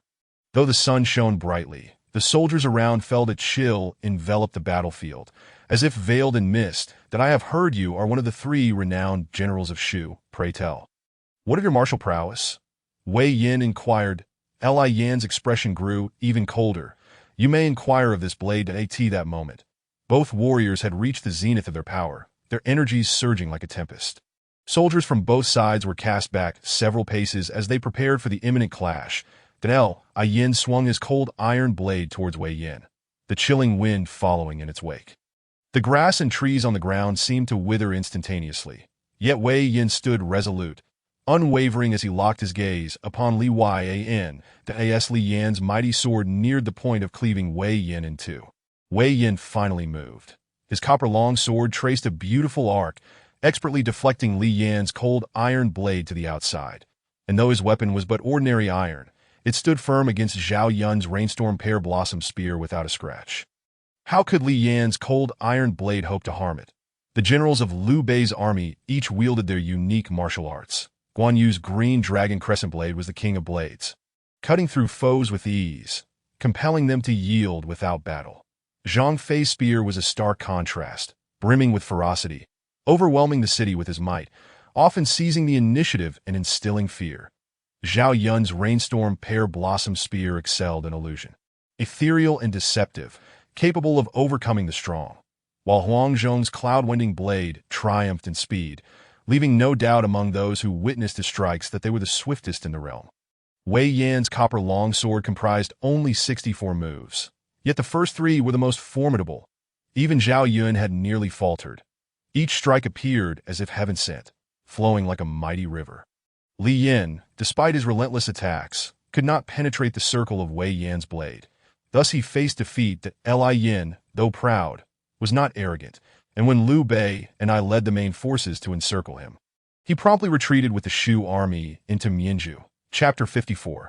The strategy to break Mianzhu. Mianzhu is a major city in Shu, often referred to as the granary of the region, and it represents the final gateway to Chengdu. Should we lose Mianzhu, the path from there to Chengdu would be utterly unimpeded, devoid of any defenses. At this moment, Liu Zhang seemed to regain his senses. Offering gold, troops, whatever was needed. Li Yin, true to his reputation as one of the three great generals of Shu, managed to hold back our elite forces of over 100,000 at the lofty walls of Mianzhu. I had no concerns. My only fear was that Zhang Fei might truly catch up to us. Who could predict whether he might indeed let his guard down? The two armies appeared to be locked in a stalemate. In the 12th year of Jianan, July, today marked the beginning of the month, with a crescent moon casting a faint glow. After more than 10 days of relentless assault, the soldiers of Liu Bei's army were utterly exhausted and had long since succumbed to slumber. Even the sentinels leaned against the ramparts, dozing off, so that when Li Yin and the Shu army stealthily approached the vicinity of our camp, no soldier was the wiser that Li Yin circled around the front and middle camps, heading straight for the rear camp, which housed the vital supplies of Liu Bei's forces. The rear camp was heavily guarded, yet Li Yin did not regard them as a threat that a hidden crossbow shot forth, swiftly eliminating the guards at the camp gate, allowing Li Yin and the Shu soldiers to storm into the rear camp. Inside, the supplies were piled high, and upon seeing this, a slight smile broke through Li Yin's icy facade. However, at that moment, a young man clad in white robes, wielding a feather fan, emerged from the shadows, yawning. Li Jingfeng. Li Jingfeng, you have finally arrived. The Waiyu has awaited you for over 10 days, causing me to lose countless nights of good sleep. Will you surrender willingly, or shall I take you captive? With a sleepy expression, I regarded Li Yin, though my smugness remained unabated. To Li Yin, realizing he had fallen into a trap, was about to give the order to break through when suddenly troops surged forth from the left, right, and rear. Wen Pin, Wei Yin, and Huang Zhong, three distinguished generals, appeared prominently on horseback. To that moment, Liu Bei stepped forward, flanked by Pang Tong and Fa Jing. I glanced at Liu Bei, who nodded slightly and gestured to the messenger nearby to issue a command. The low, resonant beat of drums commenced. The Liu Bei soldiers, who had originally encircled the Shu forces with torches, suddenly tossed their torches onto the piles of supplies, igniting a conflagration that soared into the sky.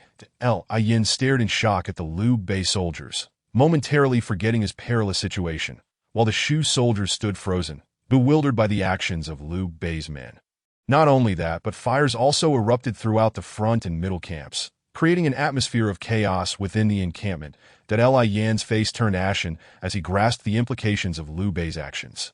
Realizing that it was all a spectacle designed for the eyes of the Shu soldiers within Mianzhu.1, could only imagine how the defenders within the city would react upon witnessing the flames erupting from Liu Bei's camp. Plunging into chaos, it is to be feared that any general possessing even a modicum of common sense would seize the opportunity to lead their troops out of the city to pursue the retreating enemy. In such a scenario, Mianzhu would effectively become a deserted stronghold.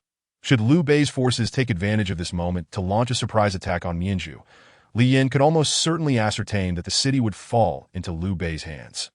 Contemplating this, Li Yin could not help but feel a cold sweat forming upon his brow. What a formidable stratagem it was, with its intricately woven layers that ensnared one inadvertently in its web. Li Yin glanced towards Liu Bei's troops, noticing that the other generals regarded the young scholar beside Liu Bei with a look of admiration. Previously, Li Yin had invested considerable effort in researching the advisors and generals surrounding Liu Bei and was well aware that this individual was none other than Xiaoyu, one of Liu Bei's three chief strategists. Truly, he was a person of exceptional caliber, and his reputation was indeed well-deserved. Events unfolded precisely as Li Yin had feared, when Fei Guan led the Shujun forces in pursuit of Liu Bei's army.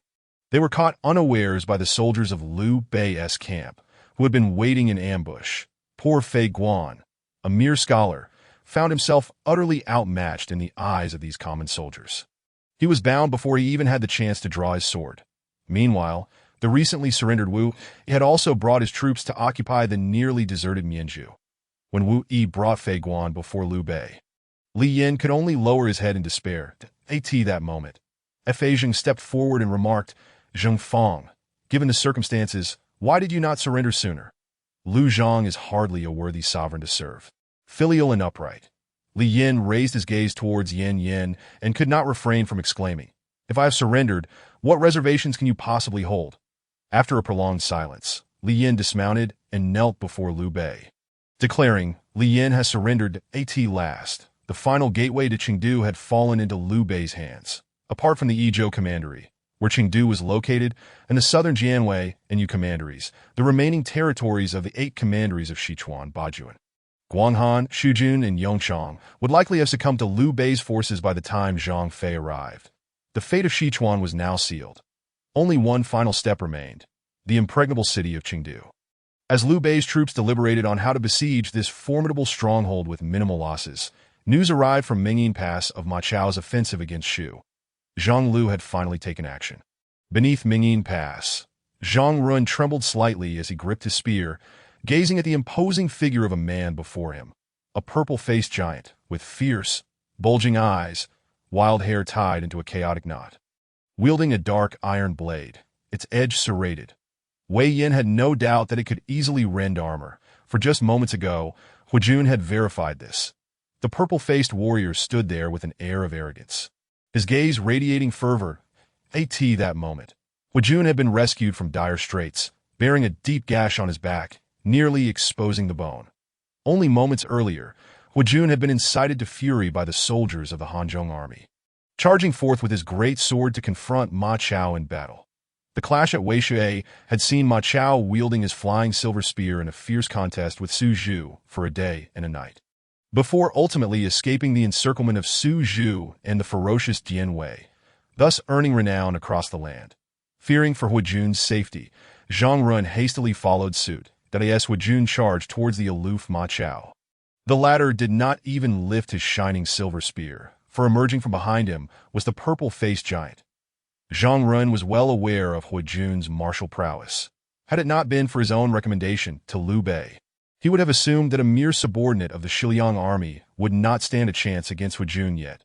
The reality was far from what he had envisioned, in merely 30 exchanges. The purple-faced giant struck Hu Jun down with a single blow to his back. Had Zhang Ren not intervened in time, Hu Jun's life would have surely been forfeit. Yet the peculiar knife techniques employed by this man still sent chills down Zhang Ren's spine. In a desperate bid to save Hu Jun, Zhang Run had engaged with all his might, yet the overwhelming force transmitted through that dark iron blade caused his hand to tremble. The purple-faced giant seemed unperturbed, swinging his great blade at an angle that defied all expectations. His techniques were unfathomable, as if they belonged to a realm beyond human comprehension, if Guan Yu's swordplay represented the righteous, then this man-ass was the antithesis. For where there is light, there must be shadow. Where there is righteousness, there must be a counterbalance. His techniques seemed to defy all known forms of combat, rendering him an enigma. The exchanges continued. Although Zhang Run did not falter, he felt a tremor in his spirit, for such techniques seemed to be the bane of all martial arts. The purple-faced giant then bellowed with laughter. "It has been a long time since I have fought so delightfully. That last bout was merely a warm-up. You are stronger than him. Let us continue." With a rugged smile, he revealed his robust demeanor. Finally, Zhang Run recalled the identity of this formidable figure. Apart from Ma Chao, there was another notable warrior in Xiliang, Pang De, known as Pang Lingming.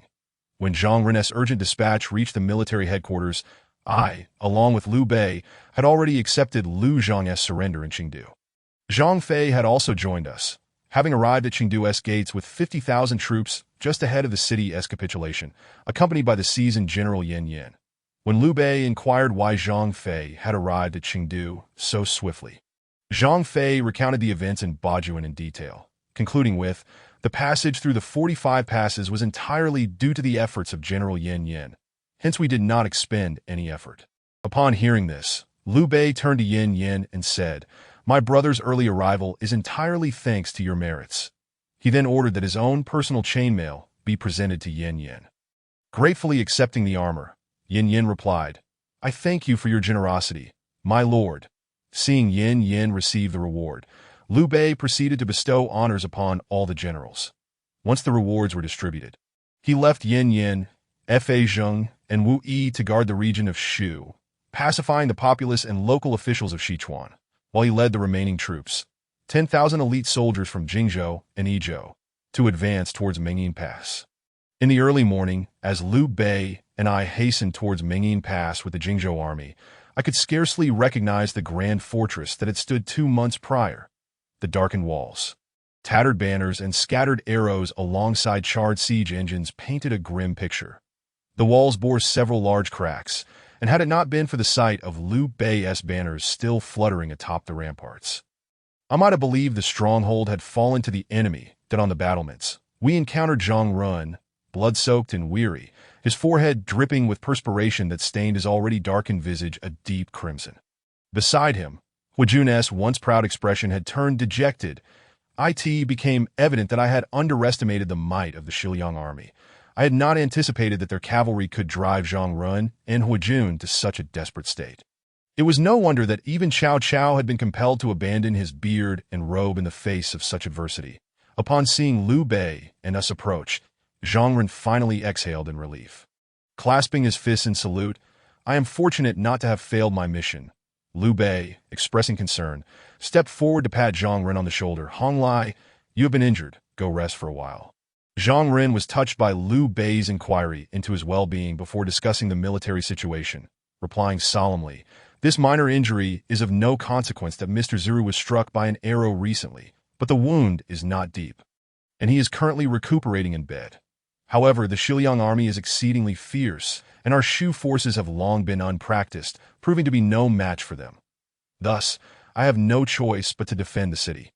As for how to repel the enemy, I implore my lord and the strategist to devise a plan at your earliest convenience." Liu Bei nodded, turning to Pang Tong and me. Just then, a shrill horn sounded from below the gates, drawing the attention of Liu Bei's troops towards its source.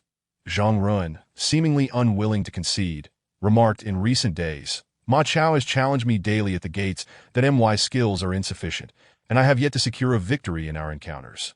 I could not help but chuckle at Zhang Run's expression. While his martial prowess was commendable, it paled in comparison to the 5 Tiger generals. Against Wei Yin, he was merely an equal. Unfortunately for him, he was pitted against Ma Chao, who even Su Zhu struggled to contend with. As the gaze of the onlookers turned towards the approaching Xiliang army, a sea of black armor surged towards the gates. Led by cavalry whose iron hooves pounded the earth with thunderous resonance that I could almost feel the tremors beneath my feet. The Xiliang cavalry rode sturdy Chong horses, significantly larger and more capable of carrying weight than ordinary steeds. The Xiliang cavalry was the epitome of heavy cavalry, clad in armor from head to toe, with their horses adorned in protective gear. The long spears they wielded only served to amplify the imposing presence of the Xiliang cavalry. The infantry that followed bore shields taller than themselves, advancing slowly. Witnessing this spectacle, I was reminded of the tales I had read in my previous life, having heard that Ma Teng was born of a Chong woman and had encountered merchants from the Qin dynasty. Later modeling the Xiliang army after the Qin military organization, their prowess was indeed formidable to that moment. The Xiliang army parted like waves, and Ma Chao, astride a steed, charged forth with spear in hand. Clad in a lion helm and beast hide, shimmering in silver armor and white robes, his gleaming silver spears sparkled brilliantly, pointing skyward, as his white horse let out a resounding neigh that instant. Even the rising sun behind Ma Chao could not eclipse his radiance, that I felt a surge of excitement, my eyes sparkling with fervor. It had been ages since I experienced such a passionate thrill. Was it not the very essence of this era that captivated me? The presence of these heroic figures. Today, I was fortunate to encounter yet another. Meanwhile, Liu Bei furrowed his brow slightly, glancing at Pang Tong and me. I, shaking my feather fan, sighed, "My lord, Ma Mingqi possesses the valor of Elbu. At merely 15 years of age, he had already instilled fear throughout Xiliang with his gleaming silver spear, revered by the Chong people as the heavenly might general. In our ranks, only the green dragon crescent blade wielded by the 2 generals could contend with him. That my lord should dispatch someone post-haste to Nanyang to retrieve the 2 generals, lest we falter in battle." Upon hearing my words, Pang Tong could not help but smirk inwardly. The 5th brother had skillfully employed a strategy to provoke him, and it seemed that someone was about to fall into the trap. Indeed, Zhang Fei immediately bellowed, "If the 2nd brother can do it, so can I. Just watch me take that pale-faced lad's life within 10 moves." With that, Zhang Fei brandished his 8-foot-long serpent spear, ready to charge in a battle. Amidst Zhang Fei's clamor, Huang Zhong had already descended the ramparts, wielding his swirling cloud blade. Fiery as his temperament was, he could hardly endure the provocation. That moment, his mighty Dewan steed galloped forth, prompting Zhang Fei to shout, "Old man, you can't steal my thunder!" With that exclamation, Zhang Fei hastily shouldered his spear and rushed down the ramparts. The gates swung wide open, and the elite soldiers from Jingzhou surged forth, swiftly positioning themselves within the cover of the archers atop the walls. Ma Chao, fully aware that Liu Bei's reinforcements had arrived, observed an elderly general stepping forward to engage him. A faint cold smile crossed his lips, but it was soon replaced by a frown. Suddenly, the battlefield fell eerily silent, with only the resounding war drums echoing from both sides. As the drumbeats intensified and quickened, Huang Zhong's swirling cloud blade finally clashed against Ma Chao's shining silver spear. One stood firm as Mount Tai, while the other surged forth like a tempestuous sandstorm, one brimming with youthful vigor, the other steeped in profound mastery. As their weapons collided, thunderous sounds erupted, and in the blink of an eye, the two had exchanged 50 blows, yet neither could gain the upper hand. This moment, I could not resist comparing Zhao Yun's rainflower spear with Ma Chao's shining silver spear. Both wielded spears, and while Ma Chao's weapon might lack the versatility of Zhao Yun's, it seamlessly blended the principles of rigidity and flexibility. Rigidness cannot endure, and flexibility cannot defend. However, when both are harmonized, they become invincible. This is not to say that Zhao Yun's rainflower spear would falter. His technique had reached the pinnacle of flexibility, representing an entirely different realm. Each was remarkable in their own right, and neither could claim superiority. Huang Zhong and Ma Chao remained locked in a stalemate, and Liu Bei, concerned for Huang Zhong's age and the potential for mishap, cast a glance at Zhang Fei, who stood nearby, in the blink of an eye. Another 50 exchanges passed, yet neither side could claim victory. This caused considerable distress to Zhang Fei, whose eyes were as wide as copper bells, intently fixed upon the duel. As he witnessed the thrilling exchanges, he felt as if a rat were gnawing at his insides, prompting him to cry out in frustration. That moment, Huang Zhong and Ma Chao finally disengaged, and Zhang Fei could no longer contain himself. Grasping his 8-foot-long serpent spear, he shouted, "Old man, it's my turn now. Step aside." With that, Zhang Fei spurred his steed, Fire Drill Wind, charging toward Ma Chao, and with a hint of pride, declared, "Ma Chao, do you recognize me?" "Zhang Ida of Yin." Ma Chao coldly replied, "My family has long been noble. Why would I know a mere rustic?" This infuriated Zhang Fei, nearly taking his breath away, and in a fit of rage, he swung his spear at Ma Chao. Ma Chao blocked with both hands, suddenly feeling a wave of numbness pass through him. In terms of sheer strength, even Guan Yu might not match Zhang Fei. At this point, beads of sweat began to form on Ma Chao's forehead. Engaging in fierce combat with Huang Zhong for over 100 exchanges was no trifling matter. Ma Chao couldn't help but regret leaving Pang De and Ma Dai behind in the camp. Had they been present, they could have held the line, but he had not anticipated the sheer number of fierce warriors among Liu Bei's ranks. Zhang Run had withstood 100 exchanges under Pang De's blade, and today, these two warriors surpassed Zhang Run. Rumor had it that Liu Bei's forces were led by 4 tiger generals: Guan Yu, Zhang Fei, Huang Zhong, and Zhao Yun, faced with Huang Zhong, the elder general, and the imposing figure of Zhang Fei. Ma Chao realized that defeating even one would be immensely challenging, let alone both, especially with Guan Yu and Zhao Yun still unengaged. He mistakenly believed they had arrived. It appeared that winning even a single skirmish today would be a daunting task. After exchanging 10 blows with Zhang Fei, Ma Chao suddenly halted, firmly declaring, "You have fought long enough. I shall not take advantage of you. Go rest. I shall wait here for an hour while you mount another steed for our next bout." Ma Chao's words momentarily stunned Zhang Fei, who regarded him with a cold glance, saying nothing as he turned his horse around. In the open space where the two armies faced off, Zhang Fei anxiously paced back and forth, frequently glancing towards the Xiliang forces. Within the span of a single incense stick's burn, Ma Chao returned, now mounted on a fresh warhorse, accompanied by 2 formidable generals, Ma Dai and Pang De. Seeing Ma Chao's return, Zhang Fei exclaimed with delight, "Ma lad, have you rested well? Don't say I am bullying you."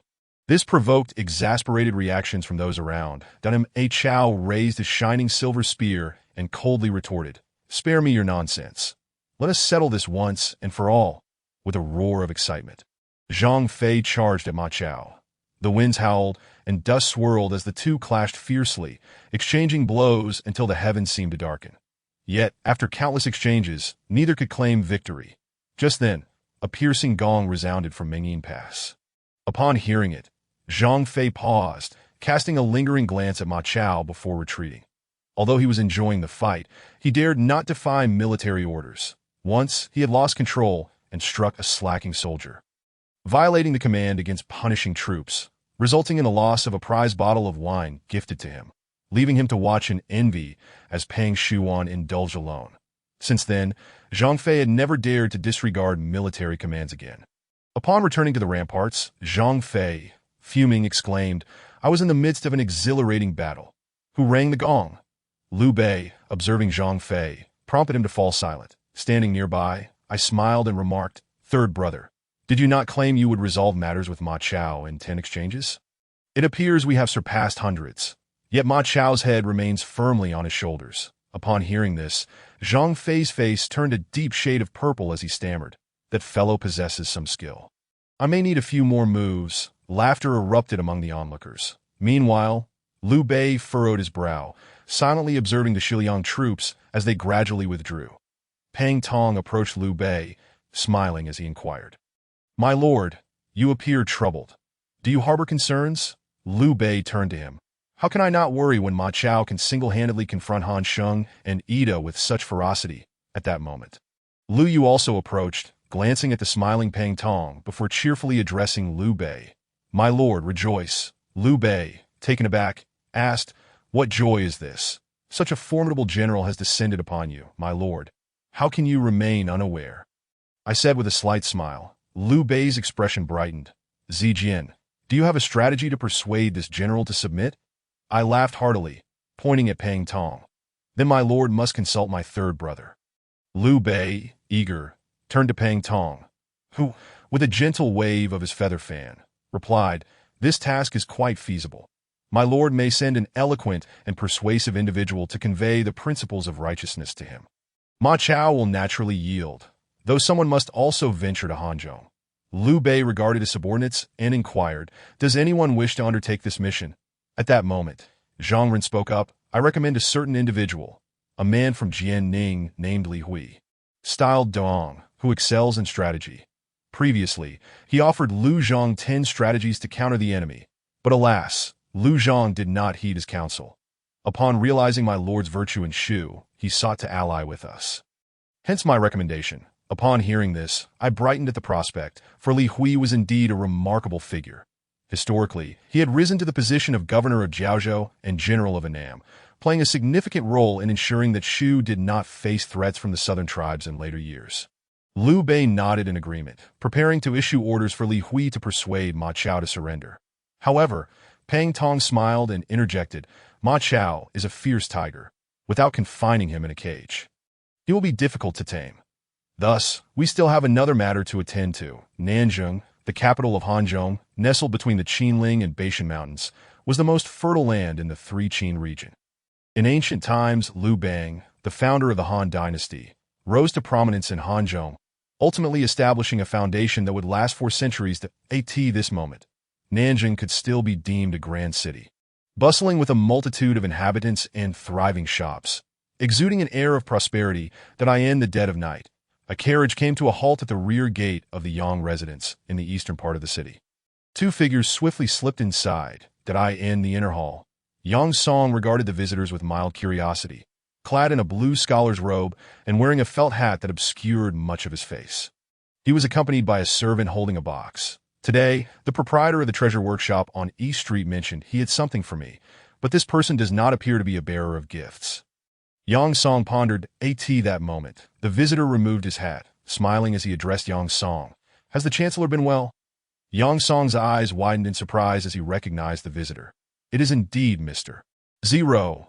Though Zhang Lu's forces were currently at war with Liu Bei's army, they had once been allies, and Kuai Liang had frequently traveled between Nanjing and Xiangyang, hence his acquaintance with Yang Song. "Do not be surprised. Kuai Liang's arrow wound is healed." Yang Song replied, "Mr. Zero, are you not afraid of being captured by General Song?" Kuai Liang smiled gently, If I were to arrive here at night, and you were to present me to Lord Zhonglu, given his temperament, I fear you would also fall under suspicion," that he continued.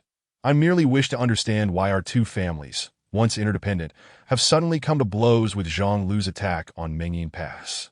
Yang Song sighed softly. "It is not unrelated to Lu Zhang sending Dong He to negotiate. He promised my lord that if he assisted in repelling the enemy, he would cede Guanghan to my lord and secure him as the king of Han Ning." Kuai Liang frowned slightly.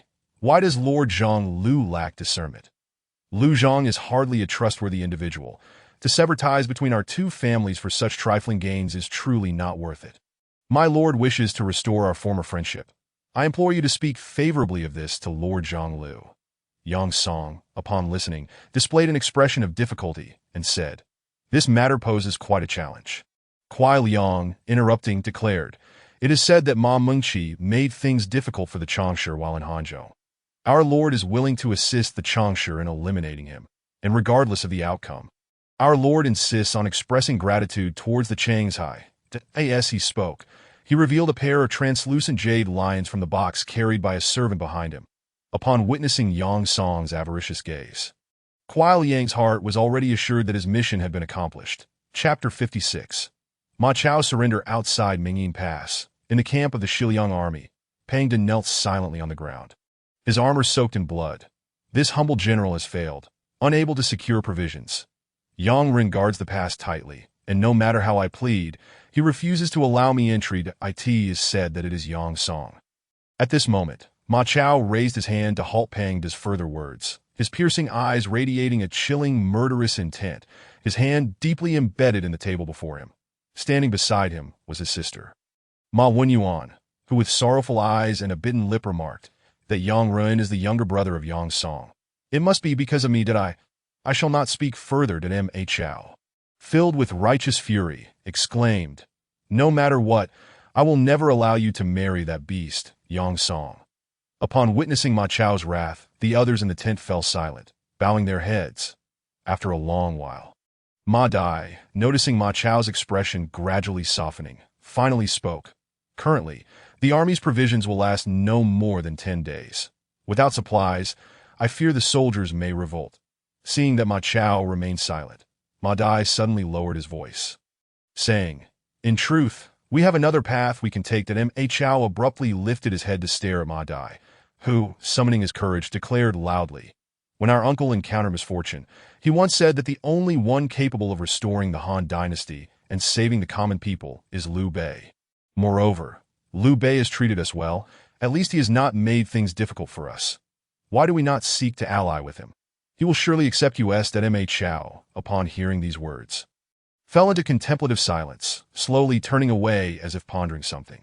Just then, the camp officer reported that a person claiming to be a messenger from Liu Bei's army sought an audience. Upon hearing this, a glint of light flashed in Ma Chao's eyes, and he suddenly commanded, "Bring me 20 axe-wielding guards." Ma Dai, alarmed, exclaimed, "Elder brother." Ma Chao waved his hand dismissively, coldly stating, "I have my own measures." In a moment, Li Huai, dressed in a green robe, strode in. Unfazed by the imposing presence of the axe-wielding guards in the tent, he calmly addressed Ma Chao. "I am Li Huai, servant to the Left General and Marquis of Pingyang. Here to speak with you." Ma Chao remained seated, coldly gazing at Li Huai, and demanded, "What brings you here?" Li Huai smiled slightly and replied, "I have come as an envoy." The expressions of everyone in the tent shifted uneasily, while Ma Chao snorted, saying, "My sword has just been sharpened. Speak your mind. If your words do not resonate, be prepared to face my sword." Li Huai laughed heartily, his slender figure contrasting sharply with the burly axe-wielders in the tent. "The calamity of the general is not far off. But I fear that your freshly sharpened blade cannot test my head. I shall test it myself." Unfazed, Ma Chao retorted, "What calamity could befall me?" Li Huai, without reservation, walked over to a nearby seat and sat down. "I have heard that the beauty of Shishir could not be hidden by those who seek to destroy it. The unsalted fish of Qi could not mask its own ugliness. When the sun is at its zenith, it is full, and when the moon is full, it wanes. Such is the constant of the world. Now, General, you have a vendetta against Cao Cao for the murder of your father, and in Longxi there is deep-seated hatred.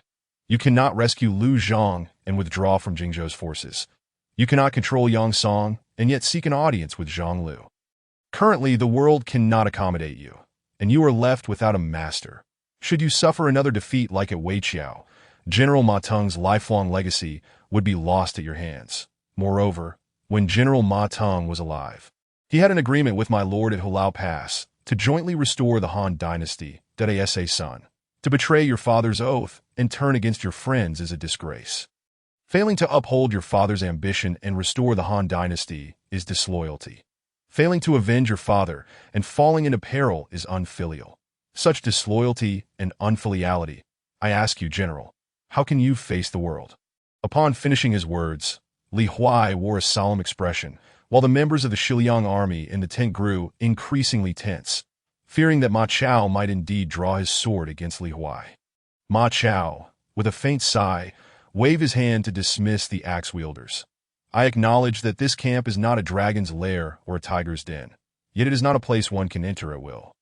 Still, you remain unflinching, speaking boldly. With such a person under Lu Xuanda, it is no wonder he is invincible that I apologize for any offense given Cadell. I Huai smiled slightly, saying, General, you flatter me that My Lord values talent and has under his command individuals such as Xiao Ziji, Zhuge Kongming, Peng Shiyuan, Su Yuanji, and Kuai Ziru, all of whom surpass me by far, that I know they will surely succeed. Thus I abandoned Lu Zhang and returned to him. The esteemed general, in the past, agreed with my lord to jointly combat the traitors. Why not turn from the dark to the light, to repay your father's vengeance and attain glory? Ma Chao fell silent for a moment, then suddenly bowed to Li Huai. Your words resonate deeply within me. I, Ma Chao, am willing to surrender, that as the sun set. Ma Chao walked into Mingyin Pass, hands bound behind him, accompanied by Li Huai. At that moment, Liu Bei and I, along with Pang Tong, had already come out to greet him. Upon seeing Ma Chao's demeanor, Liu Bei was taken aback. General Mingqi, what is the meaning of this? Ma Chao knelt on one knee, lowering his head. Without trust, one cannot stand. I have betrayed my father's oath and turned against the Lord. I have come to seek your forgiveness. Liu Bei hurriedly helped Ma Chao to his feet. Although I have not met your father, we have long been in spirit united, both seeking to eliminate traitors and restore the Han dynasty. Regrettably, General Ma has fallen victim to traitors, and the Han dynasty has lost its pillar. It is imperative that our families cultivate goodwill to eliminate the evils of the world and bring peace to the people. Ma Chao moved, bowed once more. From now on, I shall serve under the Lord. Liu Bei, filled with joy, assisted Ma Chao, and at that moment, Pang De, Ma Dai, and Ma Wenyuan approached, to which Liu Bei offered words of comfort. At that point, I was most delighted to see Pang De, the formidable general who had once bested Guan Yu in history, standing calmly behind Ma Chao. His imposing presence could not be overshadowed even by Ma Chao's radiance. Had it not been for the illness that befell Pang De, when Zhang Lu dispatched Ma Chao to attack Shu, it is likely that the Shu kingdom would not have just 5 tiger generals but 6. And Guan Yu would not have suffered the need for medical treatment. Though history continues on its own trajectory, my presence has made a slight alteration, and Liu Bei's army has gained a formidable warrior in Pang De. Just then, Zhang Fei bellowed, Ma brat, we have yet to settle our score from last time. We must compete again. Ma Chao, taken aback by the suddenness, soon understood from the expressions of Liu Bei's army that Zhang Fei was merely eager for a challenge, and thus replied with a smile, I am always ready to compete. That I glanced at Pang De, who had remained silent behind Ma Chao, and with a twinkle in my eye, I said to Zhang Fei, that day, General Mingqi fought fiercely against General Huang before facing you to a draw. I doubt you could best General Pang. That I pointed at Pang De standing behind Ma Chao, that a cold glint flashed in Pang De's eyes as he looked at me, puzzled by my intent to provoke a rivalry between him and Zhang Fei. Yet Zhang Fei paid no mind to such matters. Hearing my words, he turned to Pang De. I have heard you're quite formidable. Let us have a contest to see who is stronger. Without waiting for Pang De's agreement, he had already called for the 8-foot serpent spear to be brought forth. Liu Bei frowned at this and turned to Pang Tong, who surprisingly smiled and shook his head at Liu Bei, signaling him not to intervene. Pang De looked to Ma Chao, who, though uncertain of my motives, nodded slightly, confident in Pang De's martial prowess. Even if he were to find himself in a disadvantageous position under Pang De, he had no fear of him coming to harm. Pang had come unarmed alongside Ma Chao, and at this moment, Liu Bei had someone bring a long blade for Pang De, with Pang De ready. Zhang Fei let out a hearty laugh, his spear whirling like a wheel as he lunged forward. Zhang Fei's spear displayed a fierce and imposing might, while Pang De maintained a defensive stance, occasionally counterattacking, each response remarkably elusive and hard to predict. The members of Liu Bei's army watched in awe, gasping at the display. After over 100 exchanges, neither side had claimed victory, yet it appeared Zhang Fei held the upper hand, as Pang De's defensive circle shrank increasingly.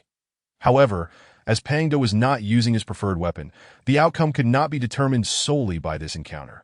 Fearing for the safety of both men, Liu Bei hastily called for them to cease, while I smiled and refrained from intervening. Suddenly I spoke. Did not the Lord intend to rebuild the cavalry? General Pang has long resided in Xianyang.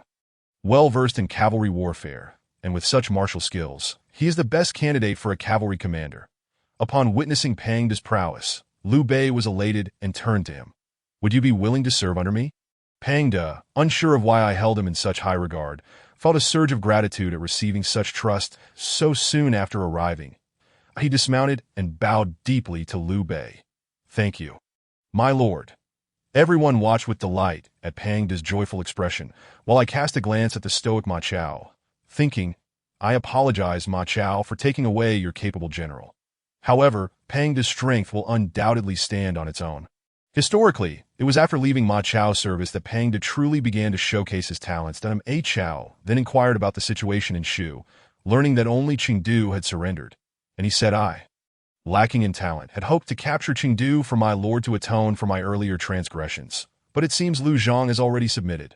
Liu Bei nodded with a smile. General Mingqi has such intentions. I shall not refuse. There will be ample opportunity for you to achieve merit, he encouraged. Now, go inside and rest. Ma Chao nodded and, along with the others, laughed as they made their way to the city residence. I smiled as I watched Ma Chao and Pang De, realizing that the perfect lineup of Liu Bei's army in my mind had finally come together, with Zhuge Liang, Ma Liang, Kuai Yu, Jiang Wan, and Fei Wei managing internal affairs, and Xiang Lang, Xiang Chong, Ji Hui, Peng Mao, Yi Ji, Mi Zhu, Mi Fong, Sun Gan, Jin Yong, Shi Guangyuan, and Meng Gongwei, with the 6th and 7th brothers about to emerge from seclusion, overseeing various prefectures and counties. Coupled with the likes of Guan Yu, Zhao Yun, Huang Zhong, Ma Chao, Pang De, Wei Yin, and Zhang Ren leading the troops into battle, alongside Zhang Fei and Zhou Cang charging into the fray, and strategists like Pang Tong and Su Shu accompanying the army. One could certainly say the formation was resplendent. Lost in my thoughts, I was unaware of a graceful figure observing me. Was this elegant scholar before me truly captivating? That ethereal silhouette, the scholarly aura enveloping him. Dressed in white with a feather fan in hand, and eyes sparkling with wisdom, exuded an air of nonchalance, as if everything lay within his grasp. Had he truly wed?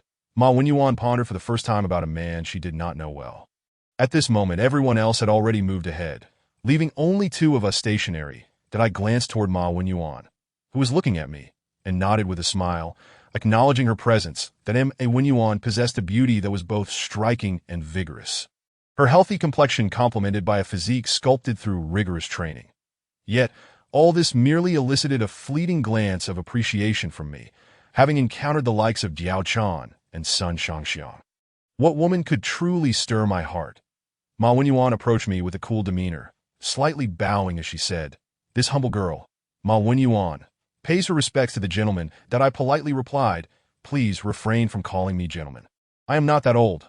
With that, I ignored Ma Wenyuan and followed the others toward the government office. After all, I had no desire to entangle myself with other women, especially with Diao Chan still in Jingzhou. Chapter 57. The Acceptance of Yizhou, Part 1. In the 16th year of Jianan, October 2, 11 AD, Liu Bei personally led a campaign into the western Shu, achieving victory after victory, ultimately pacifying the region of Sichuan and bringing all 8 prefectures and 105 counties under his control. From this point onward, Liu Bei possessed both Yizhou and Jingzhou, the 2 largest territories of the Eastern Han Dynasty, and his forces were now officially equipped to contend with the Chao army for supremacy over the realm. The Han Dynasty encompassed 78 prefectures, and Liu Bei's army exerted actual control over Yizhou's Ba, Guanghan, Shu, and Qianwei prefectures, as well as all of Jingzhou, including Wuling, Guiyang, Changsha, Weixing, and Yicheng prefectures, totaling 14 prefectures with a population exceeding 1 million. As Liu Bei and his entourage re-entered Chengdu, the city was nearly deserted. Flowers and fragrances adorned the streets, causing Liu Bei's army to take 2 full hours to traverse from the city gate to the government office. Upon reaching the city guard's office, they were greeted by someone dressed in scholarly robes, with a prominent forehead, sharp nose, and exposed teeth. Though he stood less than 5 feet tall, he emanated a natural aura, and his half-open eyes sparkled with brilliance. This was Zhang Song. Liu Bei had already dismounted his horse and stepped forward to grasp Zhang Song's hand, exclaiming, "The name of your esteemed self precedes you. I have long admired you, and today I finally meet you. The pacification of Shu is entirely due to your efforts." Zhang Song, perhaps taken aback by Liu Bei's warm reception, momentarily stood in astonishment. Upon seeing the sincerity in Liu Bei's eyes, he was moved to respond, "The people of Shu look to you, my lord, as the parched earth longs for rain, that I merely act in accordance with the will of the people." At this moment, my gaze shifted to the middle-aged scholar standing beside Zhang Song, clad in a faded blue robe, casually leaning as if on the verge of slumber, yet exuding an undeniable pressure. This sensation was reminiscent of what I had felt in the presence of Zhuge Liang, Pang Tong, Su Shu, and a few others. That it seemed that the man had sensed my scrutiny as he suddenly opened his eyes, revealing a sharp brilliance. Zhang Song then noticed the unusual interaction between us, discreetly stepping between us to shield our gazes, saying, "Zijian, this is Zheng Du, also known as Zheng Zixio." Upon hearing this, my eyes lit up as I exclaimed, "Could it be the same Zheng Du who advised Liu Zhang to drive the people of Bashu beyond the Fushui River and burn the granaries in Yiyu Valley, establishing deep moats and high walls?" Zheng Du's eyes glinted coldly as he stepped forward, affirming, "Indeed, I am Zheng Du." Fixating my gaze upon Zheng Du, I suddenly bowed in respect, declaring, "Sir, your exceptional talent is deeply admired. That if Liu Zhang heeds your counsel, our army could achieve victory in no time. That I hope to learn from you in the future." Zheng Du was momentarily taken aback, hastily returning the bow. Initially, he had assumed that a young man with such a reputation would be arrogant, but was pleasantly surprised by my humility, leading him to feel a degree of admiration. At this juncture, a group of individuals approached from behind Zhang Song, each bowing to Liu Bei. Zhang Song then introduced them one by one: Yang Hong and Yang Jixio from Qianwei Wuyang, Fei Shi and Fei Gongji from Qianwei Nanan, Zhou Kun and Zhou Zhongji from Basha Guanzhou, Qiao Zhou and Xiao Chongnan from Basha Shichong, Tai Mi and Tai Ziqi from Guanghan Yanzhou, and Du Wei and Du Guofu from Zidongfu. Liu Bei, elated, remarked, "I have heard of the 7 heroes of Shu during my time in Xianyang, and today I finally meet these 7 gentlemen. That I implore you not to disdain my ignorance and to lend your assistance to me." The 7 men quickly returned the courtesy, expressing their unworthiness. Following this, former officials of Shu, L.E., Dong He, Su Jing, and Peng Yi, also came to pay their respects to Liu Bei, who offered them words of comfort. Once the greetings were concluded, Liu Bei inquired, "Why do I not see Wang Jiangan, Wang Lei, Huang Gonglu, Huang Quan, and Liu Zichu, Liu Ba, Zhang Song, and Dong?" He exchanged glances, rendered speechless. These 3 had resigned from their posts when Liu Bei's forces captured Chengdu. But how could they reveal this to Liu Bei?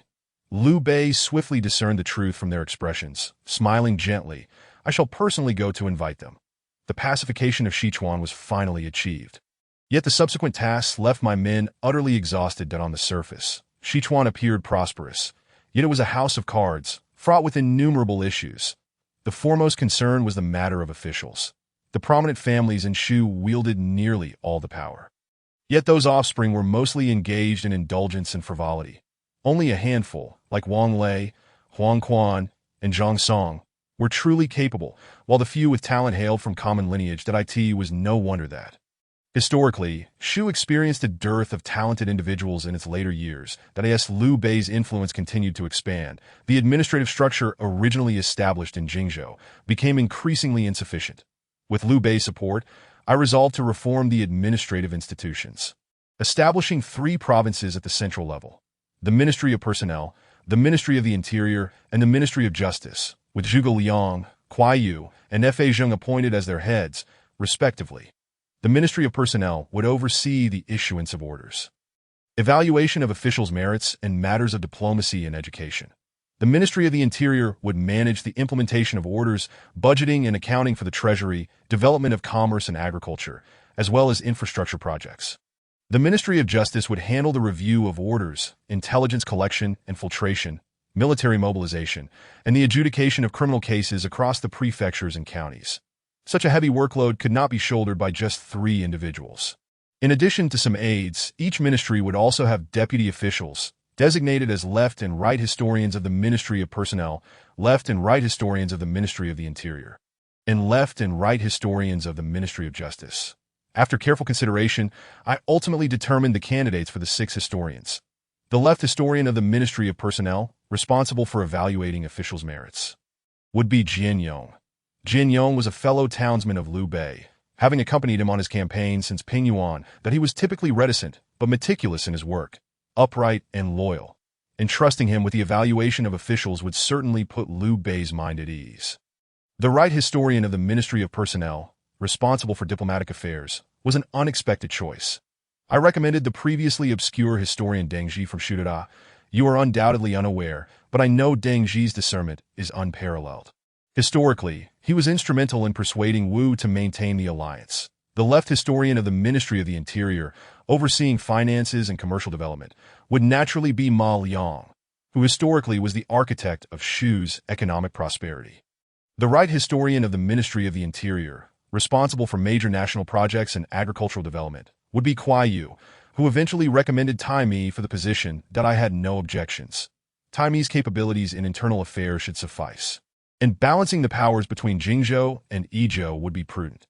The left historian of the Ministry of Justice, tasked with intelligence gathering and military strategy, would naturally be appointed to Kuai Liang, who was well matched with Fa Zheng. However, Kuai Liang's innate talent for intelligence analysis rendered him beyond reproach. He had historically been praised by Liu Biao as a brilliant strategist, indeed possessing considerable skill.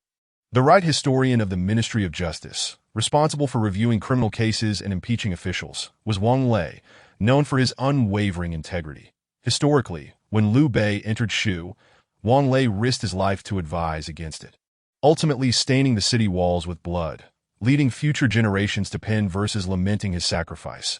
Upside down at the city gate, I hold the memorial, risking my life to repay Liu Zhang.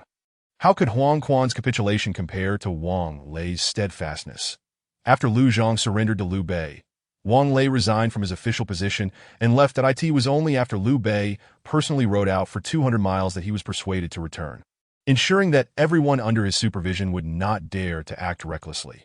The central government's primary institutions consisted of the 3 provinces, with the 6 ministries established at the provincial level that I implemented the principle of military-civil separation, stipulating that civil matters in each province would be overseen by the provincial governor, while military affairs would be managed by the general of the garrison, with neither holding authority over the other.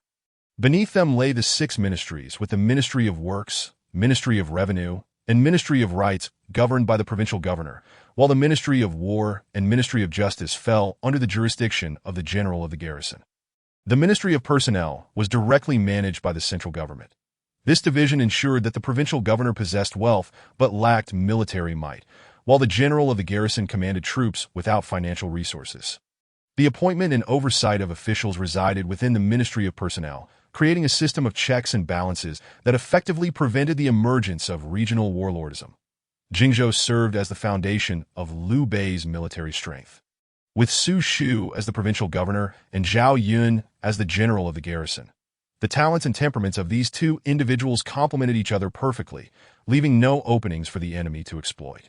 Among the 6 ministries, the Ministry of Works was placed under the stewardship of E.G., a fellow townsman of Liu Biao, who had long resided in Jingzhou. In recent years, the increasing severity of the flooding along the Yangtze River, particularly around Jiangling, imposed a heavy burden of water conservancy on the Ministry of Works, making E.G.'s familiarity with Jingzhou's circumstances a reassuring choice in fact, after years of development under Liu Bei, Jingzhou had already become the wealthiest region in the realm. The Ministry of Revenue, which managed Jingzhou's finances, required a capable and trustworthy individual, and Mi Zhu, who had followed Liu Bei from Su province, was an unwavering ally. Moreover, his immense wealth ensured he would not covet the provincial treasury, and his familial ties as Liu Bei's brother-in-law made his appointment to oversee the Ministry of Revenue unassailable. Despite envy from others, the Ministry of Rights, responsible for matters of education, had by this time seen the establishment of over 10 academies in Jingzhou, effectively turning it into a cultural hub of the realm. This responsibility had traditionally fallen to Sun Qian, a respected elder statesman from Jingzhou. The Ministry of Justice, which directly impacted the livelihoods of the common people, bore significant weight due to the historical tendency for the populace to rise in rebellion against corrupt officials who mishandled cases, leading to wrongful convictions. Therefore, the responsibilities of the Ministry of Justice were not to be taken lightly, and ultimately, Su Shu recommended Xiang Lang, a man of integrity and impartiality, as the most suitable candidate.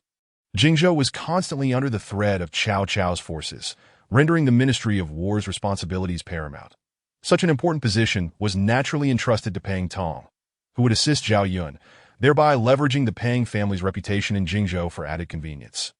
Lastly, the Ministry of Personnel, in my view, was akin to the modern-day disciplinary inspection department, serving as the crucial barrier against official corruption. Should this office fall into disrepair, the moral decay of officials would be inevitable. Given that the Ministry of Personnel was governed by the Ministry of State, I appointed Zhang Wan as the head of the Ministry of Personnel in Jingzhou, considering him a premier talent in the latter years of Shu. After Jingzhou came Yizhou, where various factions were embroiled in power struggles. With Liu Bei's forces newly arrived, he had to rely on these factions to consolidate authority, though Liu Yu endeavored to appoint capable individuals. The provincial governor of Yizhou was Zhang Song, a native of Shu who had played a pivotal role in welcoming Liu Bei into the region, that he could be seen as the sole figure who commanded respect from both Liu Bei's forces and the local officials. Moreover, Zhang Song's diplomatic skills would likely prevent any significant upheaval from the local aristocracy. The general of the garrison in Yizhou was Guan Yu, whom I had reassigned from Nanyang, relieving him of his duties in Jingzhou. This decision, proposed by me and directly appointed by Liu Bei, was strategic, as Yizhou would likely become Liu Bei's rear base, as for the 6 ministries in Yizhou, for were under the control of local officials. Namely the Ministry of Justice led by Huang Quan, the Ministry of Rights by Qiao Zhou, the Ministry of War by Zheng Du, and the Ministry of Works by Su Jing. Although compromises were evident, all 4 were distinguished figures in Shu, possessing considerable talent. Huang Quan and Wang Lei shared similar dispositions, rendering his leadership of the Ministry of Justice uncontroversial. Qiao Zhou, with his outstanding literary talent and quick wit, was well suited for his role. Zheng Du and Su Jing were both well respected within the Shu bureaucracy, making their management of the Ministry of War and Ministry of Works largely unchallenged, for the crucial ministries of revenue and personnel. Fei Te held them firmly in his grasp as a pillar of Shu's late-stage governance. Fei Te's stewardship of the Ministry of Revenue instilled confidence in Liu Yu, while the Ministry of Personnel was entrusted to Dong Yun, who was adept at navigating various interests. Although he did not entirely align with Liu Yu's expectations for personnel officials, his ability to avoid offending too many people was advantageous, as creating numerous enemies was not Liu Bei's desire. Having detailed all this, what of myself? I have not undergone much change. I still oversee the Military Affairs Office directly accountable to Liu Bei, and I have been assigned an additional task, to covertly monitor all officials. Does this not resemble the Ming Dynasty's Jinyue? It seems I have unwittingly brought such authority into the Han Dynasty. Nevertheless, the power bestowed upon me is considerable, which is reassuring as it signifies Liu Bei's trust in me. Chapter 58. Taking over Yizhou, Part 2, Beyond the Officials. Another challenge in taking over Yizhou lay with the military. After Liu Bei quelled the disturbances in Sichuan, the number of surrendered troops reached 30,000. Excluding the nearly 100,000 troops from the original Shu army engaged in combat against Zhang Lu in northern Sichuan and the several thousand Ba troops under Yan Yan. The remaining Shu soldiers were of mixed quality, comprising the elderly, the infirm, and the unfit for service. Most were equipped with outdated armor and weaponry, having not seen training for an extended period, rendering them virtually devoid of combat effectiveness. I firmly believe in the principle that quality in troops outweighs quantity. Thus, I decisively eliminated all Shu soldiers except for those from northern Sichuan and the Ba troops. Even so, over 100,000 Shu soldiers remained. I selected the cream of the crop, 30,000 elite soldiers from both the original Jingzhou army and the Shu forces to form the Imperial Guard. This unit was to be led by Zhang Fei, with Liu Bei's adopted son Liu Feng as his deputy. The primary function of the Imperial Guard was to serve as a deterrent. If they were ever called into battle, it would signify that Liu Bei's forces were in dire straits. Zhang Fei's martial prowess is unquestionable, and as Liu Bei's brother, he had been in charge of the Imperial Guard since their time in Jingzhou, making his appointment to this role beyond reproach. Liu Feng's status as Liu Bei's adopted son and the trust placed in him further solidified his position as deputy. The vanguard was formed from the expanded ranks of Ma Chao's Shiliang infantry, representing Liu Bei's swiftest strike force. Naturally, Ma Chao himself commanded this unit, known for his bravery and strength. After the death of Ma Teng, he single-handedly managed the affairs of Shiliang, making him the most suitable commander for this rapid force. I appointed Li Yin as his deputy, complementing each other with their contrasting temperaments. Moreover, Pang De was separated from Ma Chao to lead a cavalry corps of his own, with Ma Dai serving as his deputy. Preparing to command an army of 80,000 in the future, the surrendered Shu forces were divided into two factions. The combined forces of Zhang Run and Guan Yu, commanding 80,000 troops, and Yin Yan's Ba troops, which remained unchanged, under his own command of 50,000. Cui Jun and Meng De were stationed at Mingyin Pass, with Guan Yu's adopted son Guan Ping as deputy. Leading another 50,000 troops that I also disbanded Zhao Yun's cavalry, as Jingzhou's watery terrain rendered cavalry unnecessary. They were all reassigned to Sichuan, where they would merge with the Shiliang cavalry under Pang De's command, with Ma Chao's cousin, Ma Dai, as his deputy. Pang De had long been stationed in Shiliang and was familiar with cavalry warfare due to his engagements with the Chang people, making him the ideal leader. Thus, the general arrangement was as follows. Guan Yu was reassigned from Jingzhou to Sichuan, leading 80,000 troops, designated as the Sichuan Army. Dunham A. Chao served as the vanguard, with Li Yin as his deputy. Commanding 50,000 troops, Zhang Fei led the Imperial Guard, with Liu Feng as his deputy, overseeing 30,000 troops. Zhao Yin commanded the Jingzhou Army, with Pang Tong as his deputy, leading 80,000 troops. Su Shu independently led the Jiangxia troops, commanding 20,000. Huang Zhong served as the Central Army commander, with Zhang Run as his deputy, leading 100,000 troops. Yin Yin commanded the Ba troops, with Wen Pin as his deputy, guarding all vital access points into Sichuan.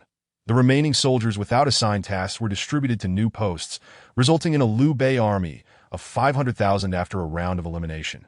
Finally possessing the strength to contend with Chao, I in the Chengdu government office. I stood with furrowed brows, hands clasped behind my back, intently gazing at the map of Yizhou spread before me. Yizhou covered a vast area, yet its population was primarily concentrated in the Guanghan, Shu, Tianjin, and Yizhou counties located within the Sichuan Basin. There were also some inhabitants in the Ba and Hanzhong counties, with these 6 counties encompassing nearly half of Yizhou's territory. In contrast, the Yu and Yongchang counties were sparsely populated, with most residents being from minority ethnic groups. Although these 3 counties had been incorporated into the Han Empire's territory since the time of Emperor Wu, their remote locations and treacherous terrain had prevented them from garnering the court's attention. In reality, these counties were almost entirely under the control of various southern barbarian tribes, who, despite their lack of agricultural skills, were renowned for their courage and combat prowess. They frequently raided the counties of Yizhou, causing significant suffering to the populace. Today, I received urgent reports from Yu County, indicating that the southern barbarians were encroaching on the borders, which gave me a considerable headache. Should I dispatch reinforcements? Yet, before the reinforcements could arrive, the barbarians would have retreated into the dense mountains, making them nearly impossible to track. Conversely, if I refrained from sending aid, allowing the barbarians to wreak havoc upon the Han's territories and the Liu Bei army's jurisdiction, it would severely tarnish our reputation. Moreover, I perceived the southern 3 counties differently than others viewed them, as desolate and impoverished. The mineral resources there were astonishingly abundant. Take, for example, the iron mines of Panzihua, which rank among China's top 4 iron mines. It is vital to note that there are over 100,000 soldiers awaiting equipment upgrades. The Liu Bei army lacks neither personnel, funds, technology, nor factories, but is desperately in need of iron. Although some armor and weapons from the original Shu forces have been melted down to procure supplies, A significant shortfall remains, which can only be addressed by the iron from Panzahua. Unfortunately, the southern barbarians currently control this area, causing most of the populace to flee, and no one is willing to venture to that place to establish a mining site. At this moment, Pang Tong, adorned with a cap and dressed in a scholar's robe, entered, casting a friendly glance in my direction. That my fifth brother wore a furrowed brow, seemingly troubled by some unknown concern. I presented the urgent report from the Yu Commandery to Pang Tong, stating that the three commanderies of Yu and Yongchang were besieged by the barbaric tribes, causing many civilians to flee. If this situation persists, those commanderies would no longer belong to us.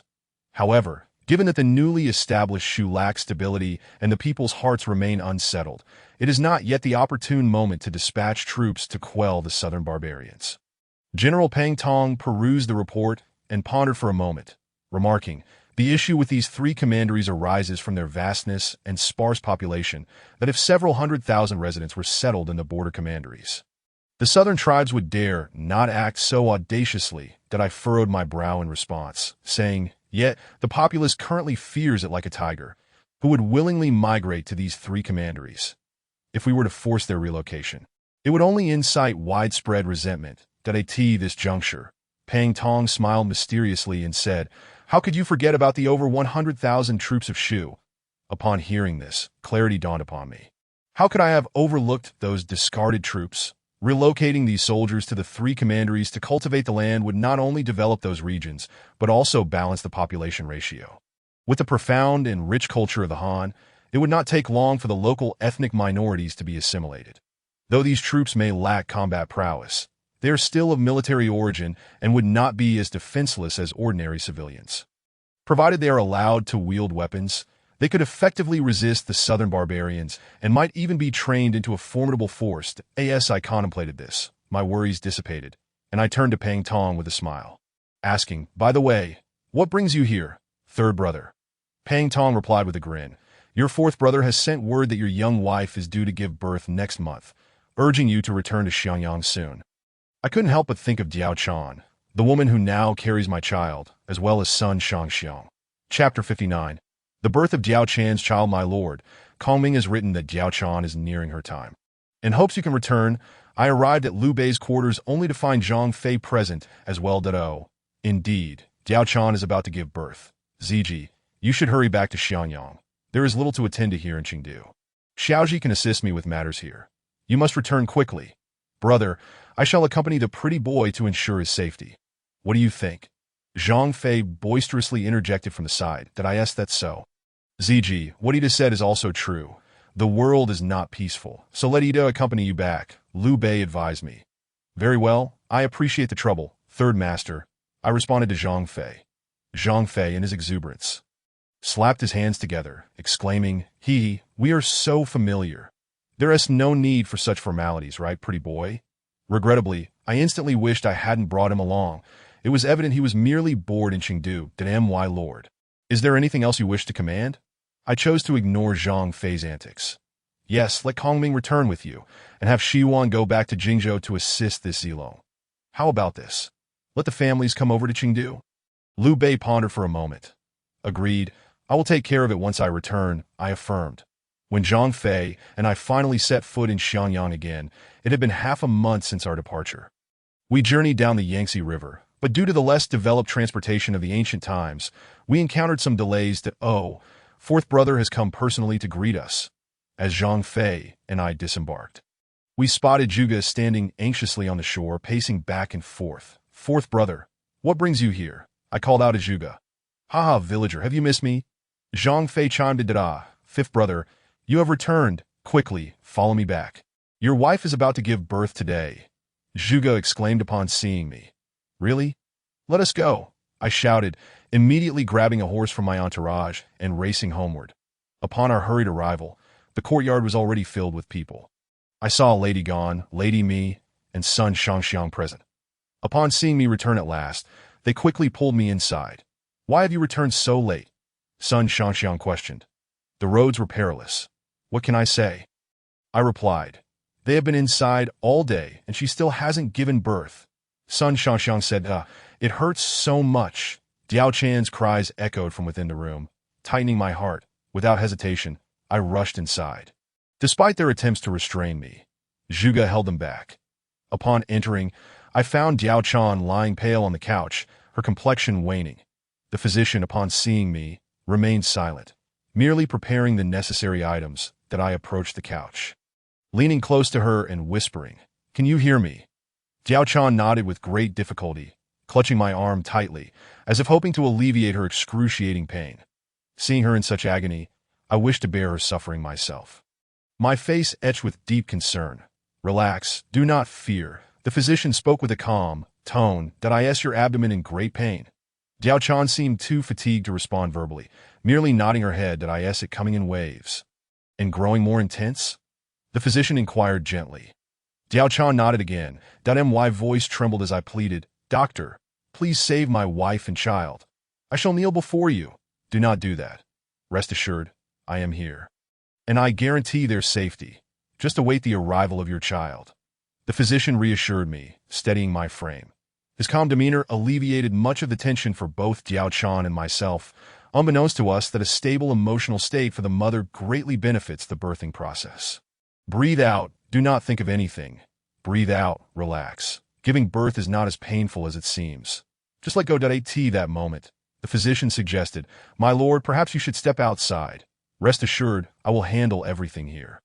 Casting one last worried glance at Diao Chan, I looked at the physician with pleading eyes, saying, "Doctor, I entrust my wife and child to you." Time seemed to stretch indefinitely before, at last, the wailing of a newborn echoed from within the room. Those gathered in the courtyard rejoiced at the sound of the infant's cries, and as a newly minted father, I let out a jubilant howl to the heavens, though I dared not enter for fear of disrupting the delicate situation.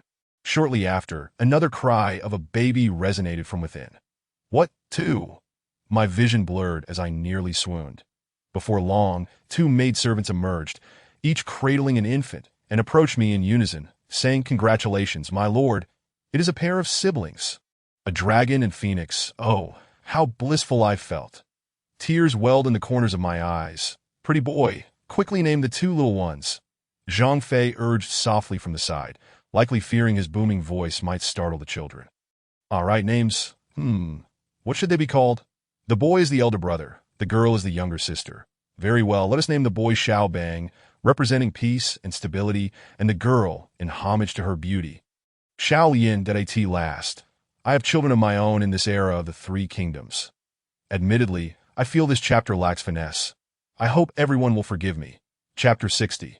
The moonlit night that night. Sun Shangxiang and I carried our two children to visit Diao Chan, perhaps due to excessive blood loss. Her complexion appeared somewhat pale, but her spirits remained relatively high. "Sister, we have brought Banger and Lianer to see you," Sun Shangxiang gently whispered to Diao Chan's ear. Diao Chan trembled at her words, eager to rise and view her offspring, that I quickly stepped forward, gently urging her to remain lying down, saying, "There is no need to get up. Just rest. I have brought them to you." With that, I handed her Xiao Lian. She shyly glanced at me before taking the two children, examining them closely and kissing their faces affectionately. After a brief moment of play, Diao Chan began to show signs of fatigue. Observing this, I suggested, "There will be many days ahead. You have just given birth, so you should rest more." "Indeed, sister. Take some time to recuperate. We can talk later when you feel better." Sun Shangxiang added, Diao Chan nodded, clearly weary, and passed the two babies back to us. As we turned to leave, I suddenly recalled something and turned back to Diao Chan, saying, "Once you are well again, I shall marry you." P.S. that I dared not write too explicitly for fear of censorship. I hope my fellow enthusiasts will understand that if anyone desires more, they may seek out alternative sources to quench their curiosity. Chapter 61. The Struggle for Hanzhong, Part 1. The first half of the 17th year of Jianan was tranquil, that in the ensuing years, the kingdoms of Wei, Shu, and Wu diligently expanded their power, sowing the seeds for a major confrontation to come. This time, Liu Bei, having recently pacified Sichuan, was fervently consolidating his forces in Jiangdong. Zhou Yu was engaged in the conquest of Shuzhou and had already taken Hefei. Meanwhile, Cao Cao had finally restored his losses from the Battle of Chibi in Chengdu. Within the council chamber, Zhuge proclaimed, "Now that Shu is stabilized, the vanguard, Jingzhou, and the central forces have all completed their preparations. Weapons and armor have been renewed, and the treasury has enough provisions for 3 years. It is time to seize Hanzhong to solidify our foundation. That I nodded in agreement. Hanzhong is the gateway to Shu. Historically known as Dongchuan, it is connected to the mountains and rivers of Shu. If we were to secure Hanzhong, the western Shu would be as stable as Mount Tai, and it would serve as a launch pad for advancing northward from Shu. Hanzhong, with its fertile land, offers strategic advantages. To the north, one can gaze upon the three fiefs of Guangzhong and the vast expanse of the three Qin territories. To the west, it opens the path to Qinchuan and the conquest of Xiliang. To the east, it connects to Jingxiang for reinforcements. This locale is pivotal in determining the military strategy of Liu Bei. Since the last fierce battle with Zhang Lu at Mingyin Pass, I have commenced gathering intelligence on Hanzhong through military channels. Over the past 6 months, Liu Bei's forces have intensified their infiltration into Hanzhong, and it can now be said that every whisper of movement in Hanzhong is known to Liu Bei's army. At this moment, Liu Bei pondered, where are all our armies stationed?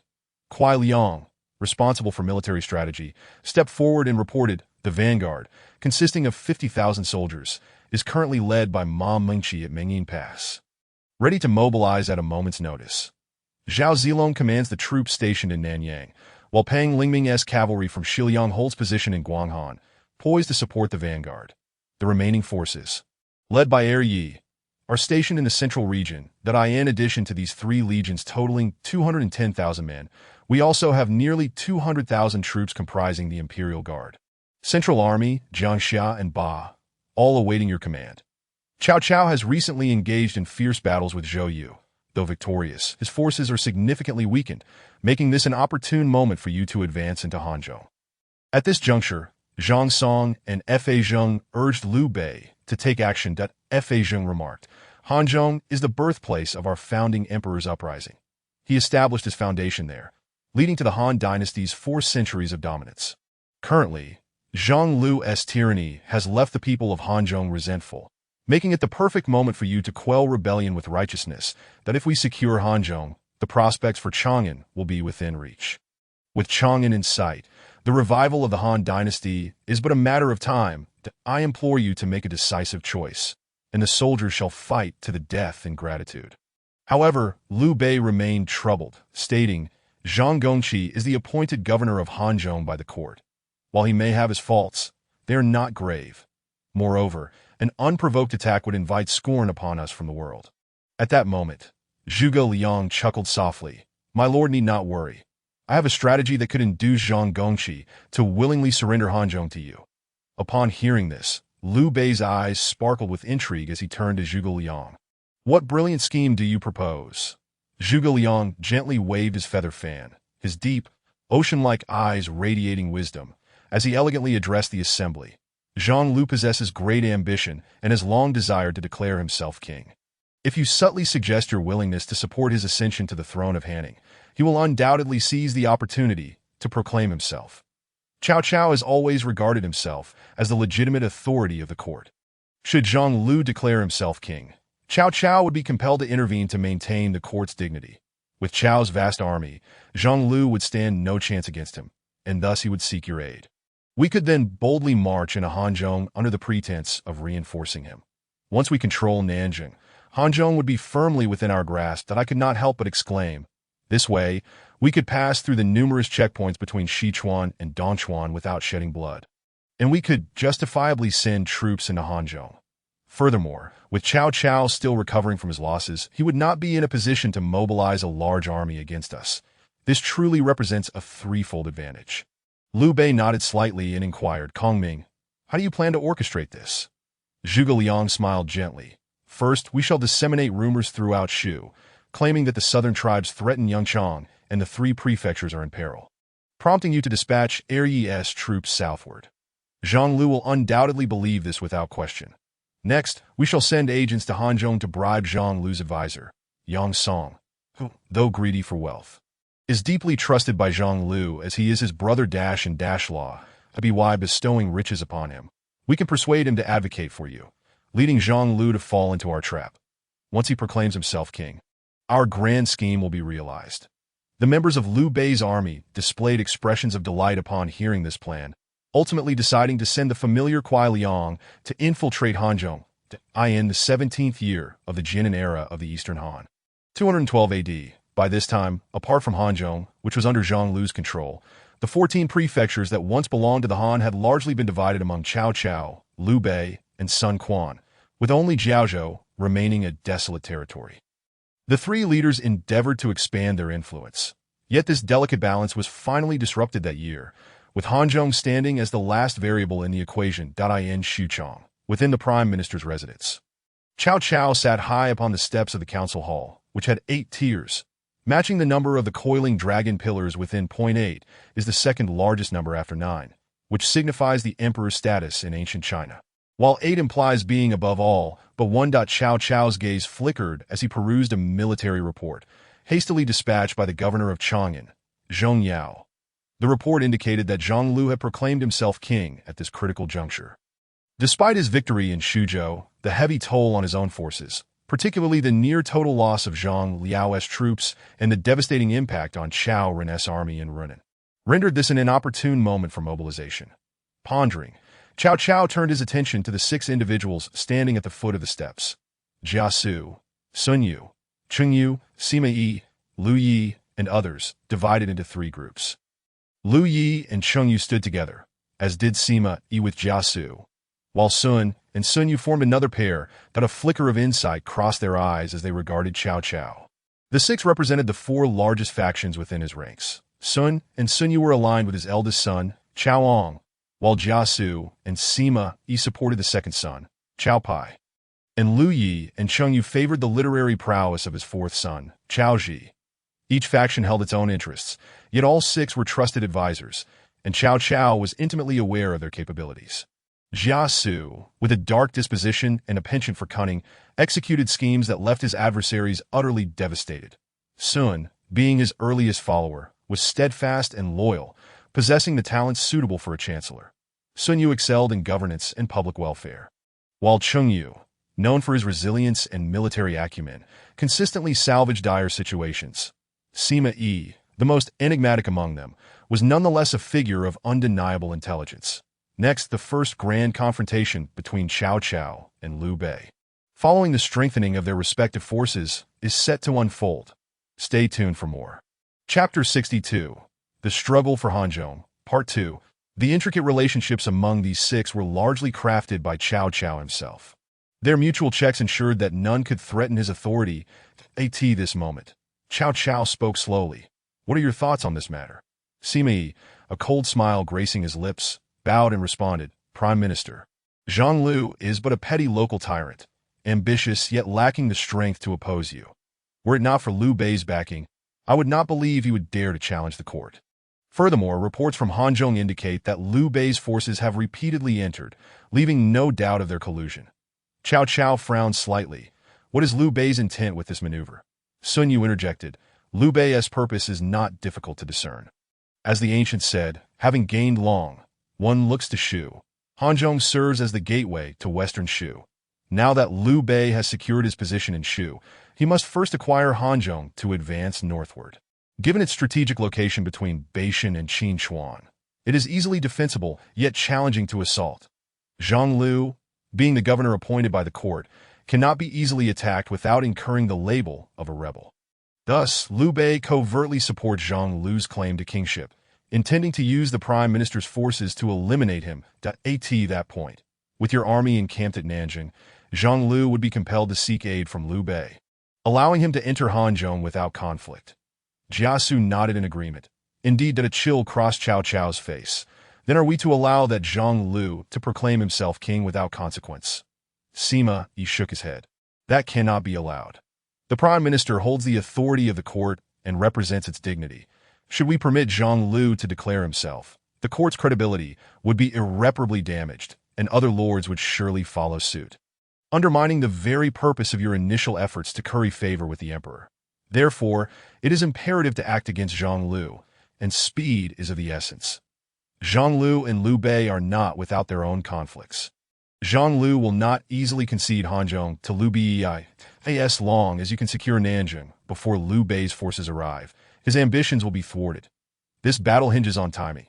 You can send General Xiahou Yuan to lead the Imperial Guard's left army, and the Liangzhou army to attack Shigu Pass, compelling Zhang Lu to focus all his efforts on defense. Meanwhile, General Su Huang can stealthily strike from the eastern Zawugu, leaving Zhang Lu's forces unable to respond effectively. Given Zhang Lu's temperament, he will retreat to Nanjing. At that point, you can simultaneously order General Xiahou to block Han Zhong's main routes, hindering Liu Bei's army, and muster the forces from the east. Thus, Han Zhong will be ours. Cao Cao nodded, solemnly agreeing. Let us proceed with Feng Zhao's plan. In the 17th year of the Jinan era of the Eastern Han, 212 AD, autumn, General Xiahou Yuan led the Imperial Guard's left army and the Liangzhou army, totaling 160,000 troops, to assault Shigu Pass, slaying Zhang Lu's General Yang Ong stricken with fear. Zhang Lu hastily gathered his forces from Hanzhong to engage Xiahou Yuan at Shigu. As the two armies became embroiled in a stalemate. Another prominent general of Cao Cao's forces, Su Huang, later renowned as the foremost of Chao's 5 illustrious generals, launched a surprise attack on Zawugu with the Yongzhou army, emerging from behind Zhang Lu's forces. The Zhang Lu army, caught between two fronts, suffered a devastating defeat at Shigu, with a mere 50,000 of the 150,000 Hanzhong troops managing to retreat to Nanjing. In Hanzhong, Nanjing, the newly established hall of the Wangfu of Hanning lay in disarray, shards of glass and porcelain strewn across the floor. Several servants quaked in fear, huddled together, none daring to approach the wrathful Zhang Lu, who was engulfed in a storm of fury. Earlier that morning, a steward had attempted to pacify the furious Zhang Lu, only to be struck on the head with a porcelain vase, his body now lying lifeless in the courtyard. Zhang Lu pointed accusingly at Yang Song, who was kneeling and repeatedly bowing his head, and thundered, "Did you not say that Cao Cao had just finished battling those barbarians and would not dare to provoke us? What, then, is this outside the city? Now, take your men to the city to defend it, and if the forces of Cao do not retreat, you need not return to At this moment." Yang Song, who was kneeling on the ground, turned even paler upon hearing Zhang Lu's words, prostrating himself repeatedly. The Cao army was currently mounting a fierce assault, having attacked the city walls several times already, with no strength to defend himself. He lamented that sending him to guard the city would surely cost him his life. Zhang Wei, standing beside him, caught sight of Yang Song's demeanor and briefly displayed a hint of disdain, but then turned to Zhang Lu and said, "Elder brother, given the circumstances, we must devise a strategy to first drive back the Cao army. Did not Liu Bei proclaim that should you find yourself in peril, he would send troops to assist? Currently, he holds Jing and Yi provinces, boasting an army of hundreds of thousands that if he were to mobilize, the over 200,000 troops of Cao outside the city would be of little concern." Upon hearing this, Zhang Lu remained silent, but the registrar Yin Pu spoke up. "Liu Bei harbors ulterior motives, casting his eyes greedily upon our Han Zhong, that if we were to borrow troops from him, we might find ourselves facing a wolf at the front and a tiger at the back." The anger on Zhang Lu's face gradually dissipated, replaced by a look of uncertainty. Zhang Wei then continued, "Am I not aware of Liu Bei's intentions? However, the might of the Cao army is formidable, compelling us to seek his assistance that if we merely hold fast in Nanjing, we are bound to become prisoners. Yet, with Liu Bei's strength, we may drive back the Cao forces. Although the Cao army's power has waned after their bloody battle with Zhou Yu and Suzhou, they still command the northern territories with millions of troops. The conflict between Cao and Liu will inevitably lead to mutual destruction, that if we can steadfastly defend our city and preserve our strength, we shall reap the benefits of their strife." Zhang Wei grew increasingly animated. As though success was already within his grasp at this moment, a glimmer of joy appeared on Zhang Lu's face, and he patted Zhang Wei on the shoulder in delight. Yin Pu seemed poised to interject, but upon witnessing their expressions, he swallowed his words that in Hanzhong. Wuxiang is located to the south of Hanzhong County, west of Nanjing. Historically, it was once a fief of Zhuge Liang, but at present, it is but a small earthen city. The banners of the Cao army fluttered atop the city tower, while Xiahou Yong paced back and forth, his mood dark and troubled, given that Cao Cao's father hailed from the Xiahou clan. Cao Cao had always regarded them as his kin. Among his generation, Xiahou Yong stood out for both his martial prowess and military strategy, attaining the rank of deputy general at the tender age of 20, a remarkable feat amidst the talented ranks of the Cao army. However, he felt differently. He believed he should ascend even higher. Thus, he felt indignant at being dispatched to Wu Xiang while others amassed merit by attacking Nanjing. He scoffed at the notion of being entrusted with an important mission, thinking it was merely because he was born a commoner, while the others were legitimate heirs. In frustration, Xiahou Yong drove his formidable blade deep into the earthen bricks of the city. That moment, a thunderous sound of galloping hooves echoed from afar, resembling thunder itself, growing increasingly louder. A subordinate, pale-faced, rushed over and exclaimed, "General, it is Liu Bei's army." Upon hearing this, Xiahou Yong's initial shock turned to elation. He could hardly believe that Liu Bei's forces were passing through the very city he was tasked with defending. Truly a fortuitous opportunity for him to achieve great merit. He commanded, "Relay my orders, assemble the troops. Let us strike while Liu Bei's forces are weary from their journey and deliver them a resounding blow." The nearby subordinate, however, was instantly stricken with fear, hastily pulling at Xiahou Yong's arm. "General, the Grand General has ordered us to defend the city against Liu Bei's forces, forbidding engagement in battle. You cannot leave the city." Xiahou Yong, disgusted, shook off the subordinate's grasp, declaring, "With cowardice such as yours, how can great deeds be accomplished? As the commander here, I am in charge, and all must heed my command." With that, he drew his blade from the earth and descended from the city to the foot of Wu Xiang. A white horse bore a general clad in silver armor, glaring coldly at Xiahou Yong. For reasons unknown, a chill crept into Xiahou Yong's heart, as if he were already facing death in that gaze. Yet, he quickly regained his composure. He had dedicated at least 7 years to mastering his blade. In this era, apart from a few exceptional talents like Qiao Zhang, he believed he had no rival. He thought even the foremost warrior of the Qiao army, Su Chu, would find it challenging to best him.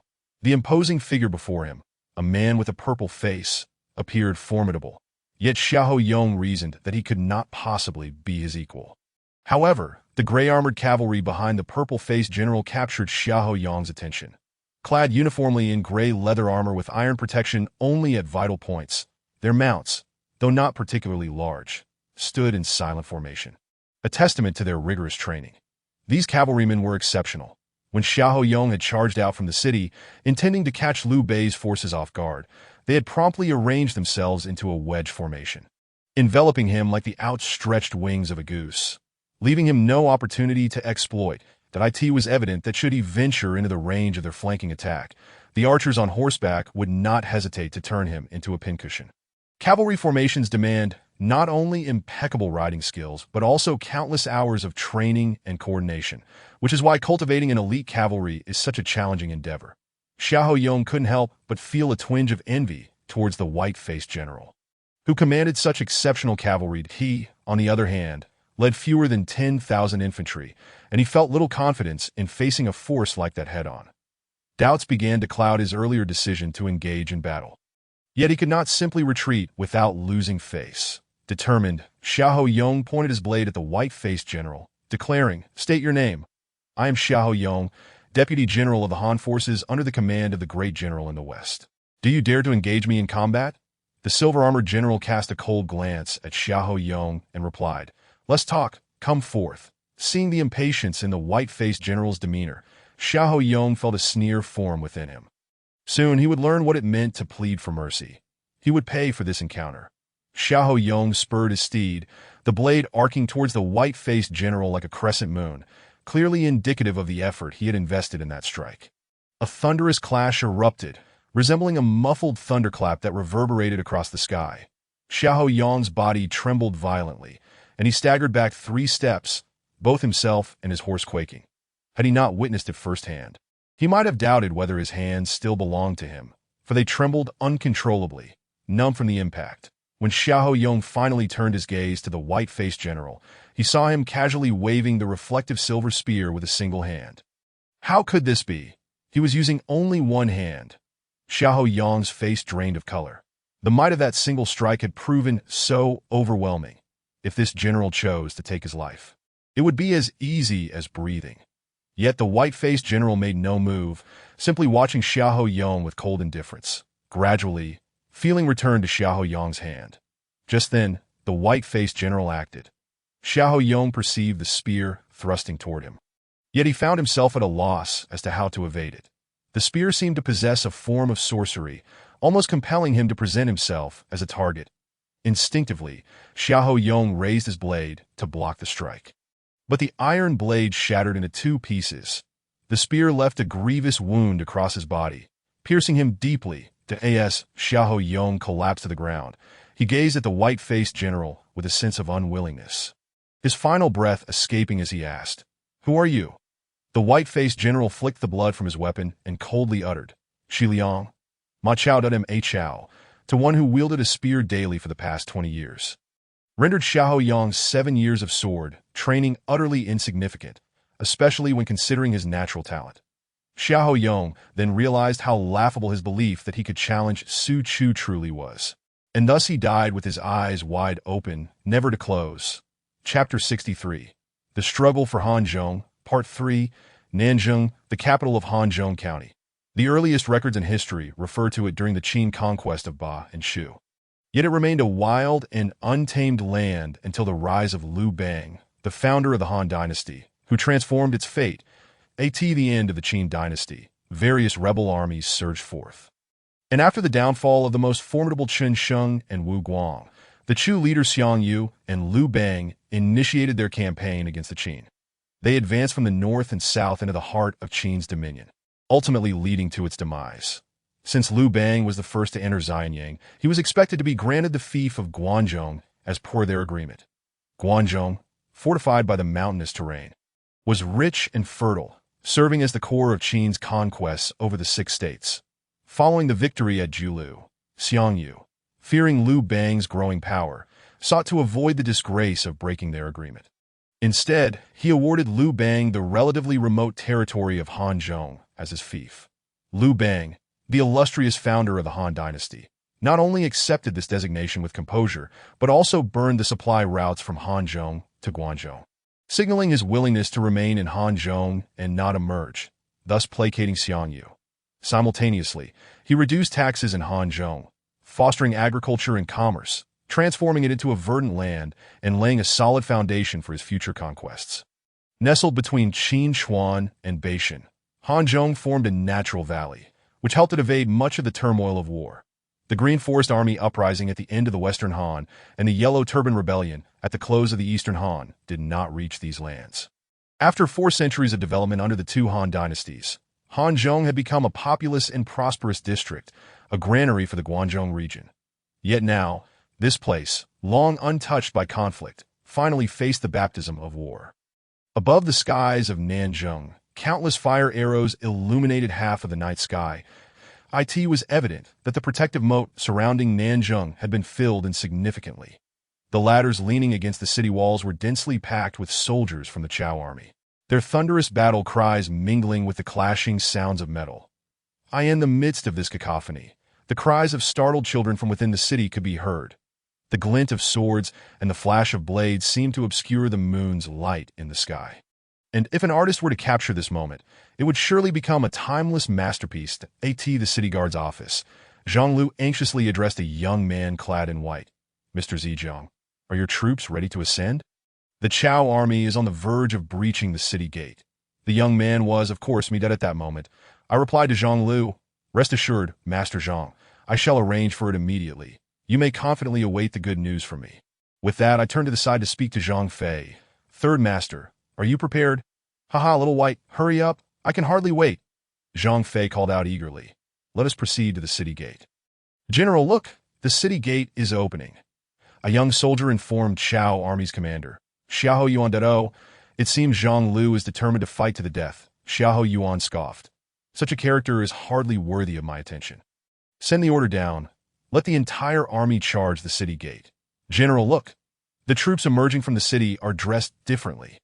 The sharp-eyed soldier exclaimed, noticing Liu Bei's army pouring forth from the city gates. "What? Liu Bei's army? This is bad.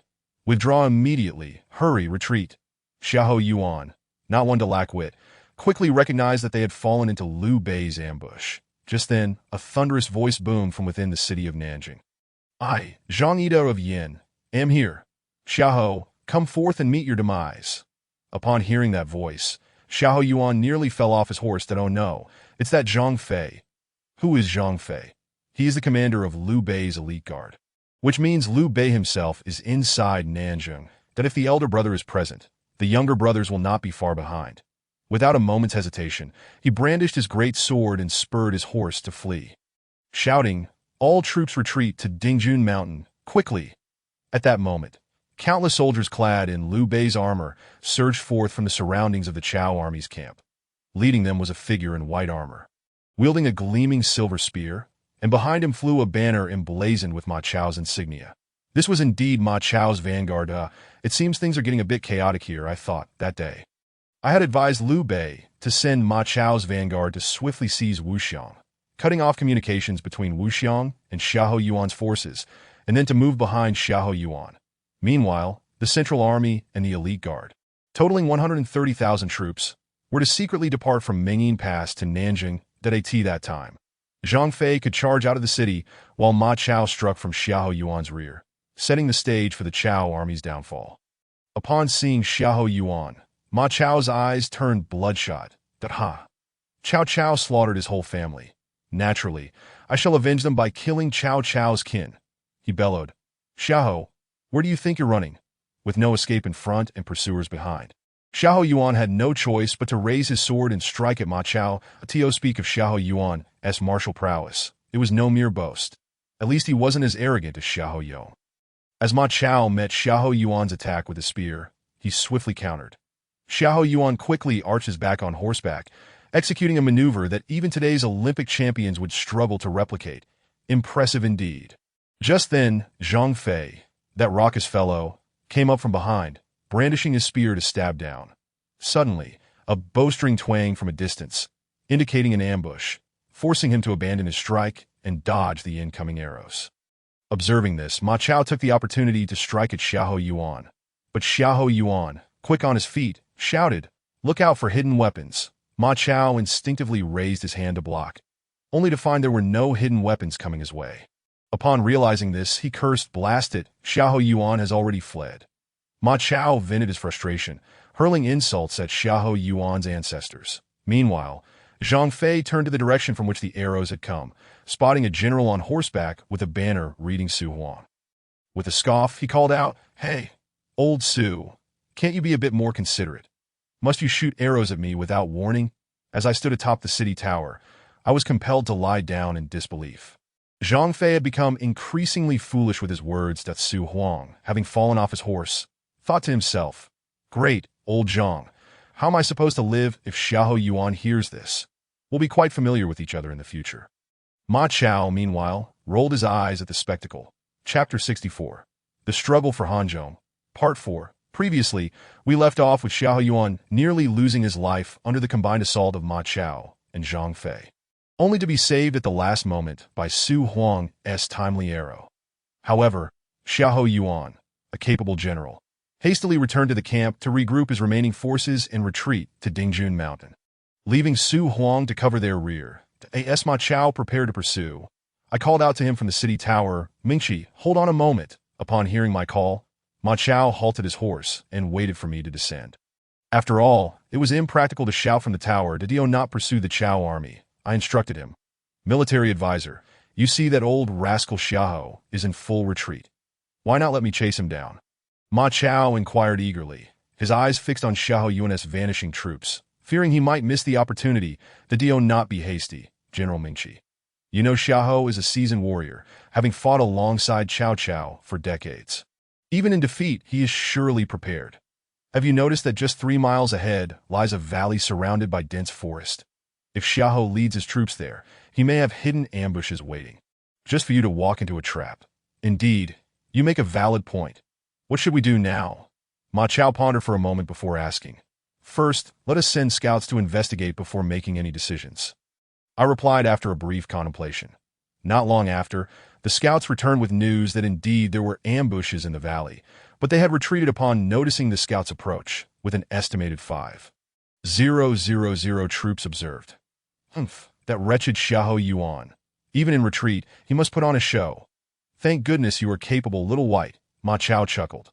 "But how did you know that old rascal would set up an ambush there?" Upon hearing this, Zhang Fei was visibly perturbed, realizing that had he led a charge, he might have fallen into a trap himself. That I noticed this and thought, Third Master, you foolish bird. Do you not consider the situation? It sounds as though you are implying Ma Chao lacks military acumen. That I quickly interjected. Mingqi, do not take offense. Third Master can be rather blunt. He means no harm. Upon hearing my words, Zhang Fei recognized his misstep and hurriedly approached Ma Chao, throwing an arm around his shoulder and cheerfully exclaiming, "Oh, I see now. How did I not notice you were even more handsome than Little White? Haha, I was just joking. Don't frown that I wasn't always so impulsive in battle. Take it slow. Come, let us return and drink till we can't any more." Ma Chao, utterly exasperated, fainted at that moment. Dian Xuchong, at the Chancellor's residence. Report to the Chancellor. We have received word from Hanzhong that General Xiahou encountered an ambush from Liu Bei's forces at Nanjing City. Out of 160,000 troops, only 100,000 remain, and they have retreated to Dingjun Mountain along with General Su Huang. As soon as the news was delivered, gasps of astonishment filled the hall. What? Lu Der has arrived at Nanjing so swiftly? Did he bring his own troops? Cao Cao inquired urgently. According to the report, it was only Zhang Fei, Ma Chao, and the one leading them is Linghu, Mr. Xiaoyu, also known as Zijiang. Quickly, send a message to Xiahou Wei at Ziguiguan. Chancellor, wait. Oh, Zhang Fei is Liu Bei's elite guard, and Xiao Zijiang is Liu Bei's most trusted strategist, while Ma Chao leads the vanguard. However, Liu Bei cannot possibly bring such a small force to contest Hanzhong with us. Sima Yi, who had remained silent until now, suddenly spoke up. Yes, Zhongda is correct, but if Liu Bei is not in Nanjing, where could he possibly be? Sun responded, joining the conversation. Hearing this, Cao Cao calmed down and began to contemplate deeply. Time passed, and suddenly, the hall was filled with a commotion. Cao Cao looked up to see Jia Su, his face pale and covered in cold sweat, pointing to a map hanging in the hall. Following his gesture, everyone gasped in unison.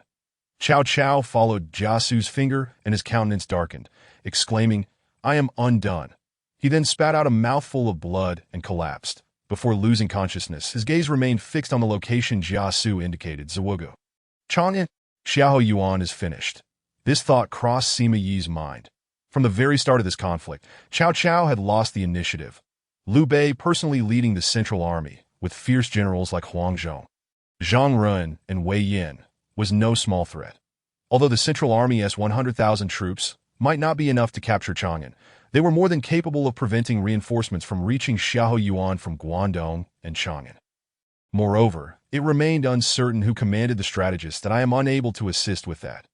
Zhou Yu remained silent, fully aware that this strategy was truly exceptional. The arrangements and the timing of the troops were astonishingly swift, leaving little room for defense. Were it himself in such a situation, he would likely have fallen victim to his own cunning. Sun Quan continued, after this battle, Liu Bei will acquire 3 of the largest provinces of the Han dynasty, while we in Jiangdong will merely hold onto Yangzhou. Even if we managed to seize Xuzhou, we would only possess 2 provinces, and Xuzhou would still be in a state of unrest. Alas, when will we be able to fulfill the wishes of our forebears? With a heavy sigh, he struck his fist against a nearby tree, causing leaves to scatter.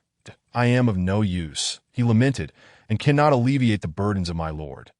Zhou Yu hurriedly knelt and said, "No, this is not your fault, Gongjin.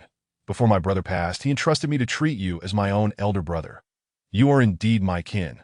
How could I ever blame you?" "Please rise," Sun Quan replied anxiously. "Thank you, my lord." Zhou Yu stood and said, "Come, let us continue our deliberations." With that, Sun Quan took Zhou Yu's hand and led him towards the garden to strategize further to eye in the camp of Liu Bei.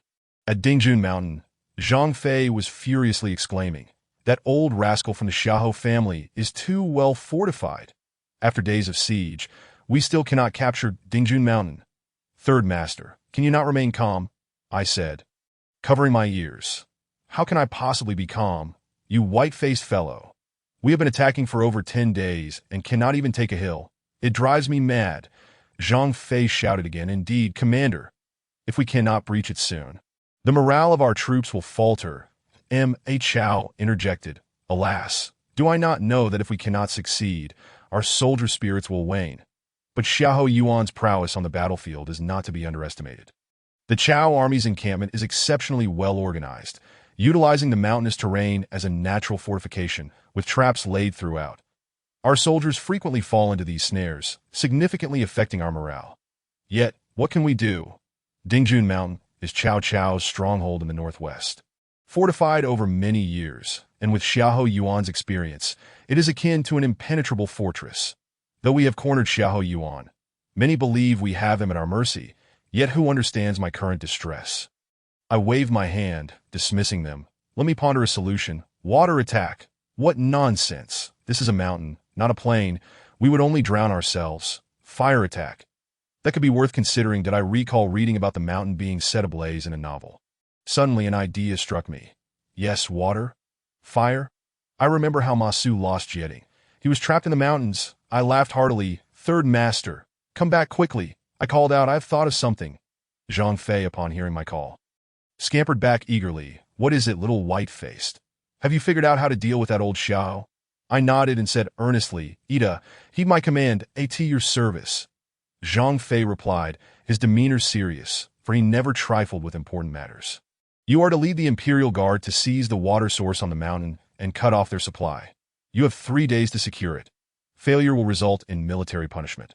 I shall obey, Zhang Fei declared, understanding the gravity of the task at hand, and hastily gathered his troops to Lian. Heed my command. I continued, at your service, he responded. You are to organize 3,000 soldiers to fell trees along the perimeter of the Chao army's camp, creating a trench. You have 3 days to complete this. Otherwise, you will face military punishment. That I shall obey, Li Yin affirmed, receiving the orders and departing to assemble his Ma Chao. Your turn. I called out, at your service. He replied promptly. You have 3 days to lead the vanguard in a fierce assault on the main gate of the Chao army's encampment. That I care not how many lives are lost. Your task is to distract Xiahou Yuan and divert his attention to the front, ensuring the success of Third Master and Li Yan's operations.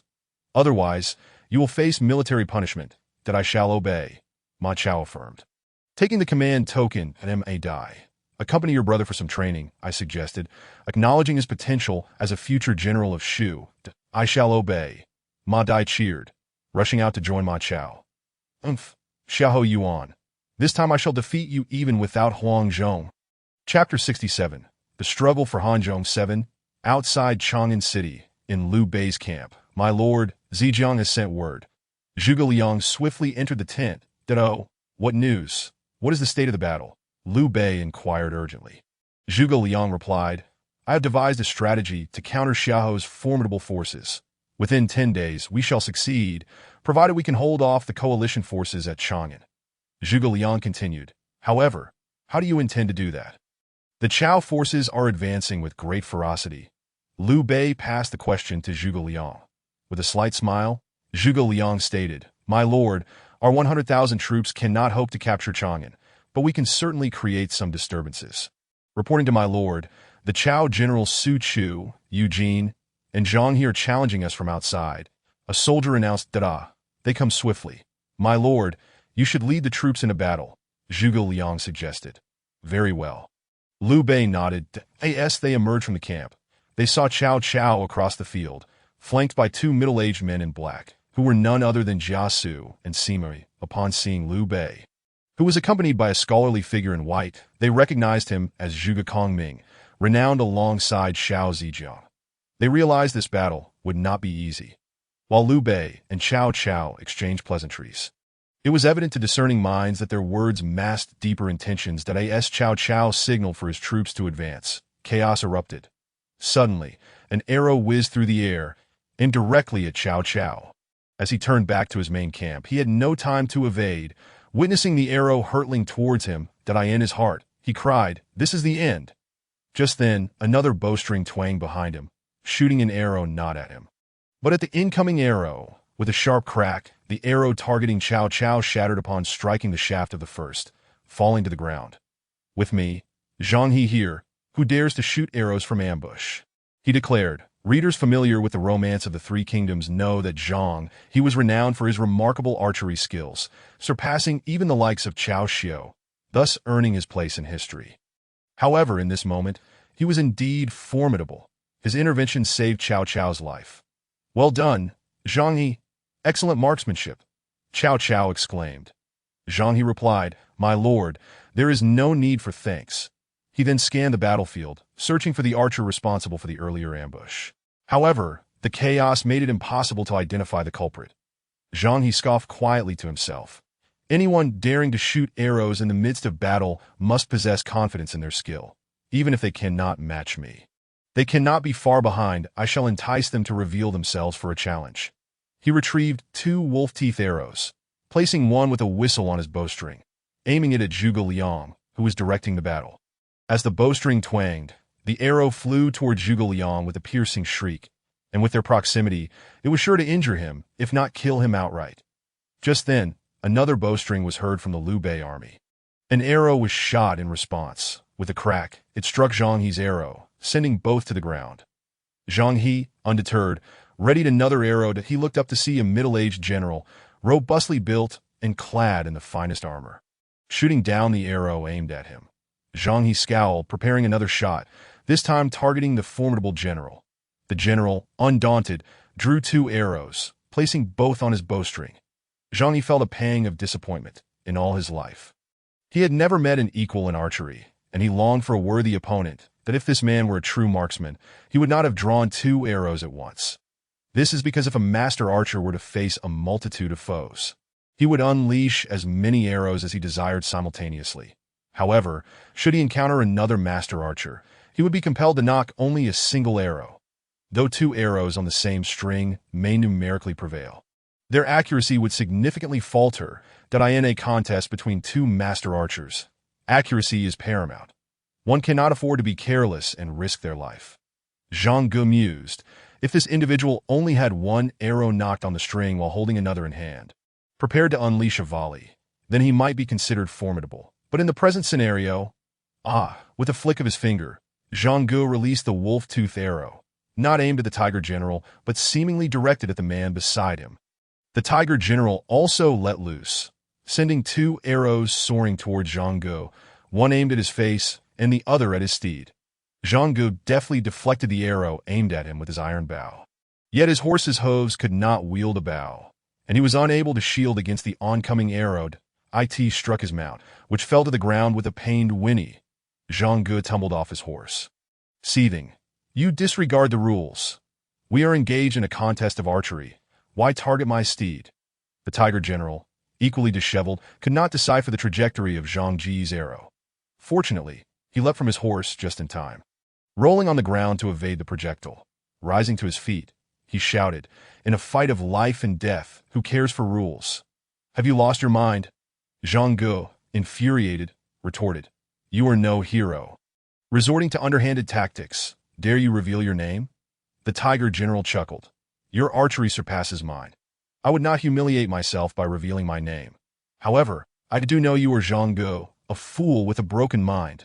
As he spoke, he raised his longbow once again, and 2 arrows whizzed forth. Zhang Ge snorted, swiftly withdrawing 7 or 8 arrows from his quiver, unleashing them in rapid succession, each aimed at the vital points of the Tiger General. Seeing this, the Tiger General also seized his great bow, engaging Zhang Ge in a duel. Meanwhile, the nearby foot soldiers were perplexed. They did not admire this noble contest of champions, but believed only a fool would engage in such a manner. Observing Zhang Ge aiming at their side, they hastily retrieved their bows and retaliated. In an instant, arrows rained down beneath the walls of Chang'an, and with some soldiers poorly equipped, a chaotic volley resulted in nearly 100 casualties on both sides. The soldiers, filled with trepidation, began to withdraw and retaliate. Chapter 68. The Struggle for Hanzhong, Part 8. As previously mentioned, Zhang Ge was in a fierce exchange of arrows with the Tiger General, who was none other than Wei Yin. Some may wonder why it was not Huang Zhong. Indeed, Zhang Ge could never rival Huang Zhong's archery skills. Had Huang Zhong and Zhang Ge faced off, the latter would have perished, and then there would be no tale to tell. The plot unfolds gradually. "Halt, state your name, for I do not slay nameless foes," Zhang Ge declared with a flourish of his blade. Upon hearing this, Wei Yan's temper flared. "My grandfather is Wei Yan, also known as Wei Wenchang, under the command of Liu the Emperor. Zhang Ge, come forth and face your demise." Zhang Ge, realizing it was Wei Yan, a formidable general under Liu Bei, thought to himself, I shall use you as my first target." He raised his weapon and bellowed, "Foul general, cease your arrogance, and let us see if my treasured blade is sharp enough." Wei Yin observed Zhang Ge charging at him with his great blade, noting the vigor in his approach. Yet he dismissed him as unworthy, responding with a scoff, "I know not if your blade is sharp. But why not sever your own head and let me witness?" Zhang Ge, incensed by this taunt, exerted even more force as he aimed to strike at Wei Yan's head. Wei Yin, with a cold smirk, parried the blow with a single-handed grip on his sword, and the two engaged in a fierce clash. Having previously loosed a hidden arrow, Wei Yin was aware of the skilled archers among the Chao forces and thus remained vigilant of his surroundings. Suddenly, an arrow whizzed from the Chao ranks toward him. Reacting swiftly, he deflected it with his great blade, feeling a tremor in his hand, astonished. Who fired that arrow? Could it be a great general? Turning to peer at the Chao forces, he spotted a formidable figure charging forth, a robust man wielding a pair of ornate axes, who thundered, "Desist, Val General! Allow me to meet you in battle." With that, he hurled one of his axes toward Wei Yin. Finding Zhang Ge already a challenging adversary, Wei Yin perceived this new opponent as equally formidable and hastily retreated to his ranks. Calling out, "Old general, save me!" Zhang Ge was momentarily stunned, that in the blink of an eye, an arrow shot forth from Liu Bei's ranks, deflecting the flying axe. Following that, a middle-aged general clad in golden armor, approximately 60 years of age, galloped forward, proclaiming, "You scoundrel, I am Huang Hanxing from Nanyang. Let us engage directly, without resorting to stealthy tactics." The assailant, unrelenting, charged at Huang Zhong, exclaiming, "I am Su Chu, the Tiger Guard general." Upon hearing this, Huang Zhong recognized Su Chu, the famed warrior who had fought bare-chested against General Meng Qi. Undeterred by Su Chu's swift and powerful strikes, Huang Zhong remained focused as they clashed fiercely, that in the heat of battle, blades clashed and flashed. Each combatant exchanging blows with fervor. Thus Su Chu lunged towards Huang Zhong's chest, but Huang Zhong deftly parried with his rolling cloud blade, sidestepping the attack and countering with a strike of his own. Su Chu barely evaded the blow, yet Huang Zhong's blade, capable of both slicing and thrusting, twisted in a sudden arc. Aiming for Su Chu's face in a moment of urgency, Su Chu withdrew his axe just in time to block Huang Zhong's attack, then retaliated fiercely with another strike. Huang Zhong, maintaining his composure, twirled his rolling cloud blade, redirecting it towards Su Chu's neck. Startled, Su Chu quickly maneuvered to defend himself, as Huang Zhong prepared to continue the fight. Zhang Ge, who had previously allowed Wei Yin to escape, noticed that Huang Zhong was gaining the upper hand, as if he might soon claim Su Chu's life. Zhang Ge quickly readied his bow. Contemplating, General Wei has led his forces in a battle against Jiangdong. Hearing that Liu Bei is moving to seize Hanzhong, I must act swiftly to aid Su Chu, lest he perish. Thus, he resolved that should the situation grow dire, he would not hesitate to shoot an arrow and save Su Chu. Meanwhile, Huang Zhong, understanding that Su Chu was Cao Cao's paramount general, realized that slaying him would cripple Cao Cao's forces. Just as he launched his attack, an arrow flew toward him. Sensing the danger, Huang Zhong swiftly redirected his blade.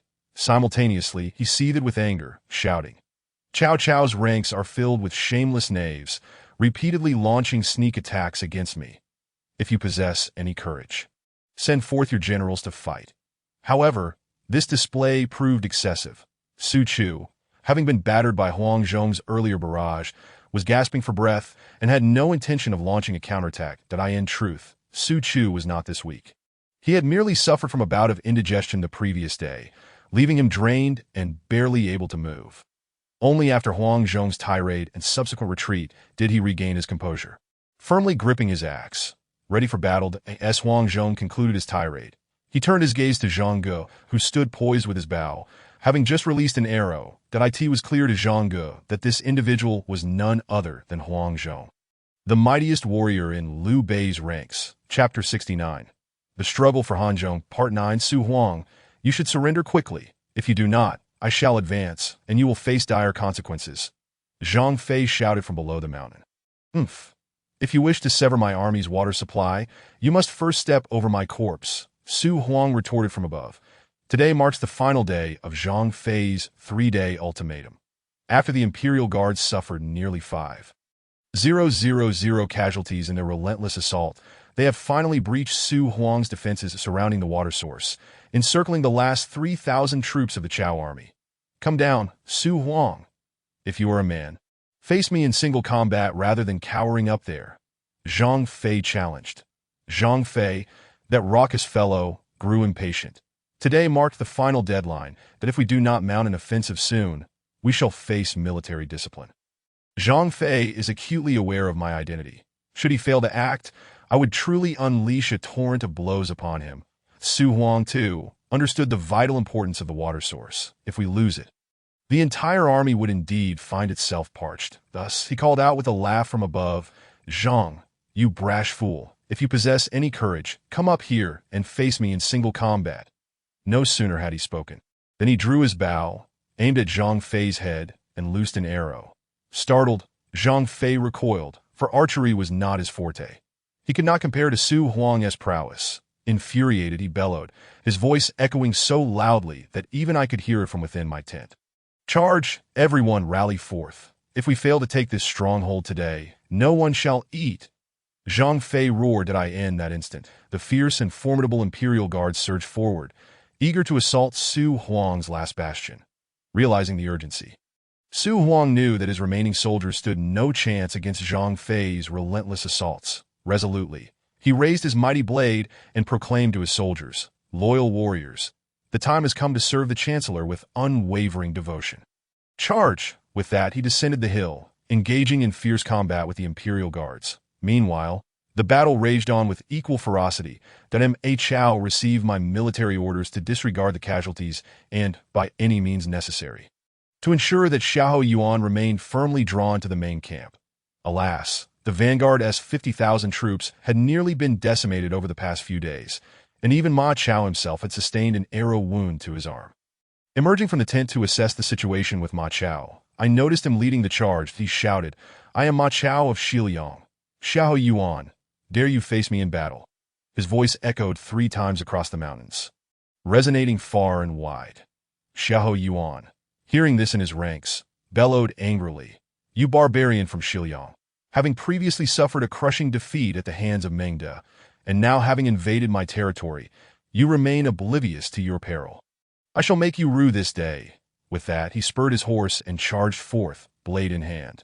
Seeing Xiahou Yuan advance, Ma Chao galloped forward, exclaiming, in the past, you relied on numbers to bully the few. What sort of hero is that? Xiahou, prepare to contend with me, as he shouted. His gleaming silver spear lunged towards Xiahou Yuan. The latter deftly parried with his blade and retorted, you insolent brat, instead of cherishing your wife and warmth, you come here seeking death on the battlefield. Allow me to escort you to your demise. With that, he swung his sword, aiming for Ma Chao's neck. Upon hearing Xiahou Yuan insult him as a mere child, Ma Chao's fury intensified. He wielded his spear with renewed vigor and shouted, today, I shall show you that I am no mere child. Taste my spear. Ignoring the blade aimed at him, he charged directly at Xiahou Yuan. Taken aback, Xiahou Yuan sought to avoid a mutual defeat and withdrew his blade to counter Ma Chao's thrust. A resounding clash of metal echoed as Ma Chao's spear met Xiahou Yuan's weapon. Though Xiahou Yuan managed to deflect the spear, he and his steed were forced back 2 paces before regaining their footing. Stunned by Ma Chao's strength, Xiahou Yuan thought, how could this youth possess such power? I had underestimated him.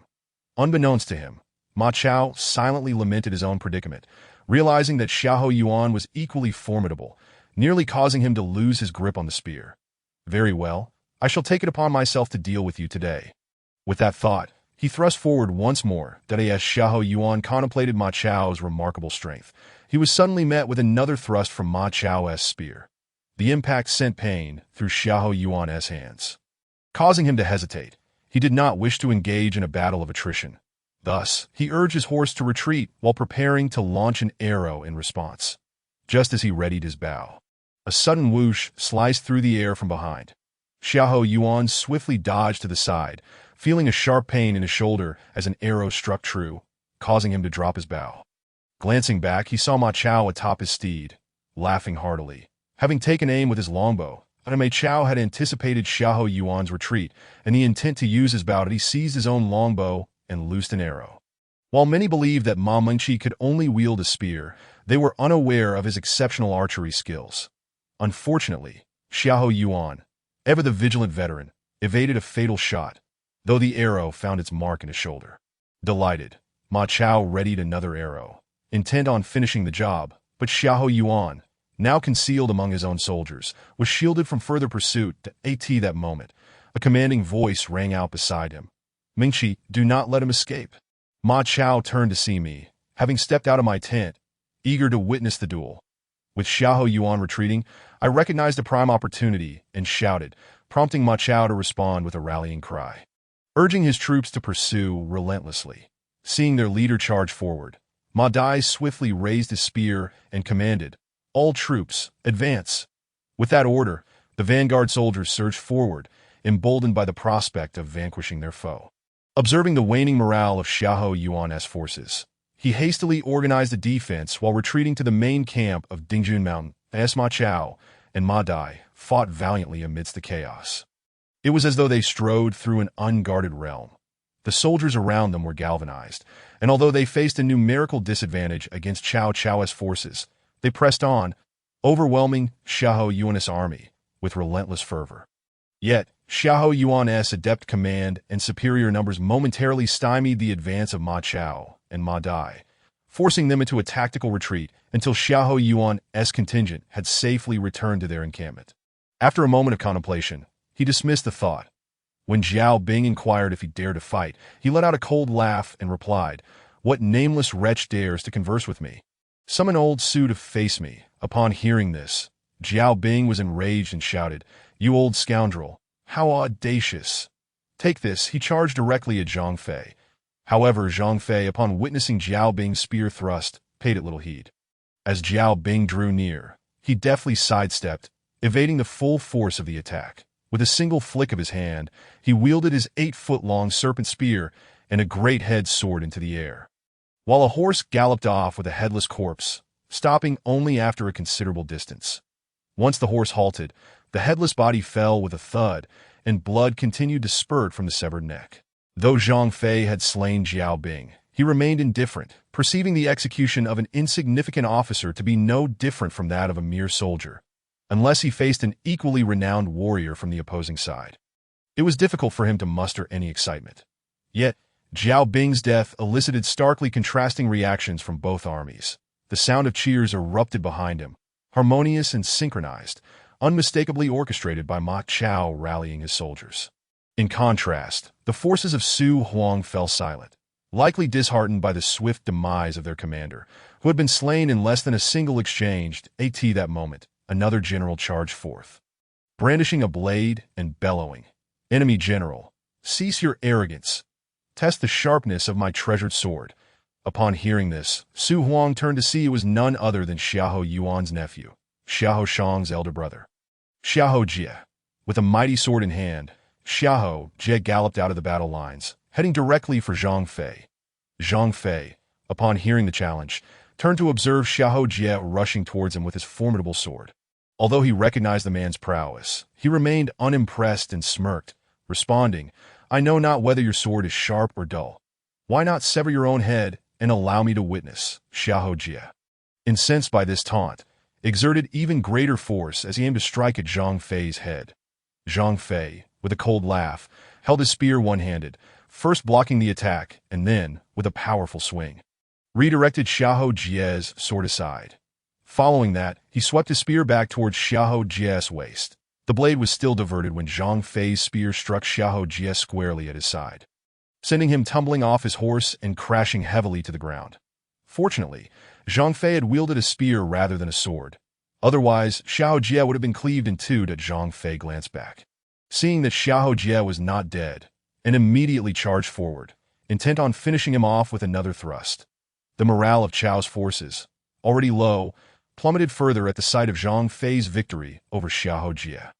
They realized they were not merely at a low point, but in dire straits. Just as Xiahou Jie appeared to be on the verge of death beneath Zhang Fei's spear, an arrow shot forth, aimed directly at Xue Bing. Zhang Fei, although fixated on Xiahou Jie, remained aware of his surroundings that as the arrow approached, he deftly deflected it with his serpent spear, Shock coursed through his hand as he wondered who had fired the arrow. Could it be Su Huang? He turned to look, only to find Su Huang staring at him with a puzzled expression. Realizing that the arrow had not originated from him, he turned back to assess the situation in Chao's ranks. He soon spotted another rider charging forth from the troops, a figure broad-shouldered and imposing. Zhang Fei found the sight peculiar and mused. Who might this be? The man brandished a long spear and galloped forward, declaring, "Black Charcoal, cease your arrogance. Allow me to meet you." With this proclamation, he closed the distance to Zhang Fei. Earlier, Zhang Fei had sensed that this newcomer had launched a surprise attack with an arrow, causing his spear to tremble. Recognizing the man as no ordinary opponent, he responded, the newcomer should reveal his name. As he spoke, he swiftly maneuvered his spear to deflect the incoming attack. The man, undeterred, retorted, "I am Hao Zhao of Taiyuan." Upon finishing his declaration, he intensified his assault with his spear, launching a series of attacks aimed at Zhang Fei's vital points. Zhang Fei, undaunted, parried all of Hao Zhao's strikes, internally questioning, Hao Zhao, whose child is this? Nevertheless, recognizing the speed and strength of Hao Zhao's spear work, he refrained from underestimating his opponent, resolving to engage him with utmost seriousness in no time. The clash of their weapons filled the air with an exhilarating intensity. Hao Zhao thrust his spear towards Zhang Fei's chest, but Zhang Fei skillfully deflected it with a flick of his serpent spear and then sidestepped, countering with a thrust of his own. Hao Zhao, quick to react, evaded the attack, but Zhang Fei's spear could both stab and sweep. With a deft twist of his wrist, he aimed a horizontal sweep at Hao Zhao, intending to unseat him as he had done with Xiahou Jie. Hao Zhao, sensing the danger, retracted his spear just in time to block Zhang Fei's strike, forcing Zhang Fei's weapon aside. Rising to his feet, he launched another thrust. Zhang Fei, however, remained calm, spinning his spear and redirecting it toward Hao Zhao's neck. Startled, Hao Zhao quickly brought his spear to defend himself. Yet, Zhang Fei allowed a slight smile to grace his lips, subtly retracting his spear as he aimed for the vast opening before Hao Zhao. Ensuring that his attack would not connect, as Zhang Fei's spear descended yet failed to strike Hao Zhao, the latter found himself momentarily stunned. Seizing this opportunity, Zhang Fei thrust his spear towards the exposed area of Hao Zhao's chest.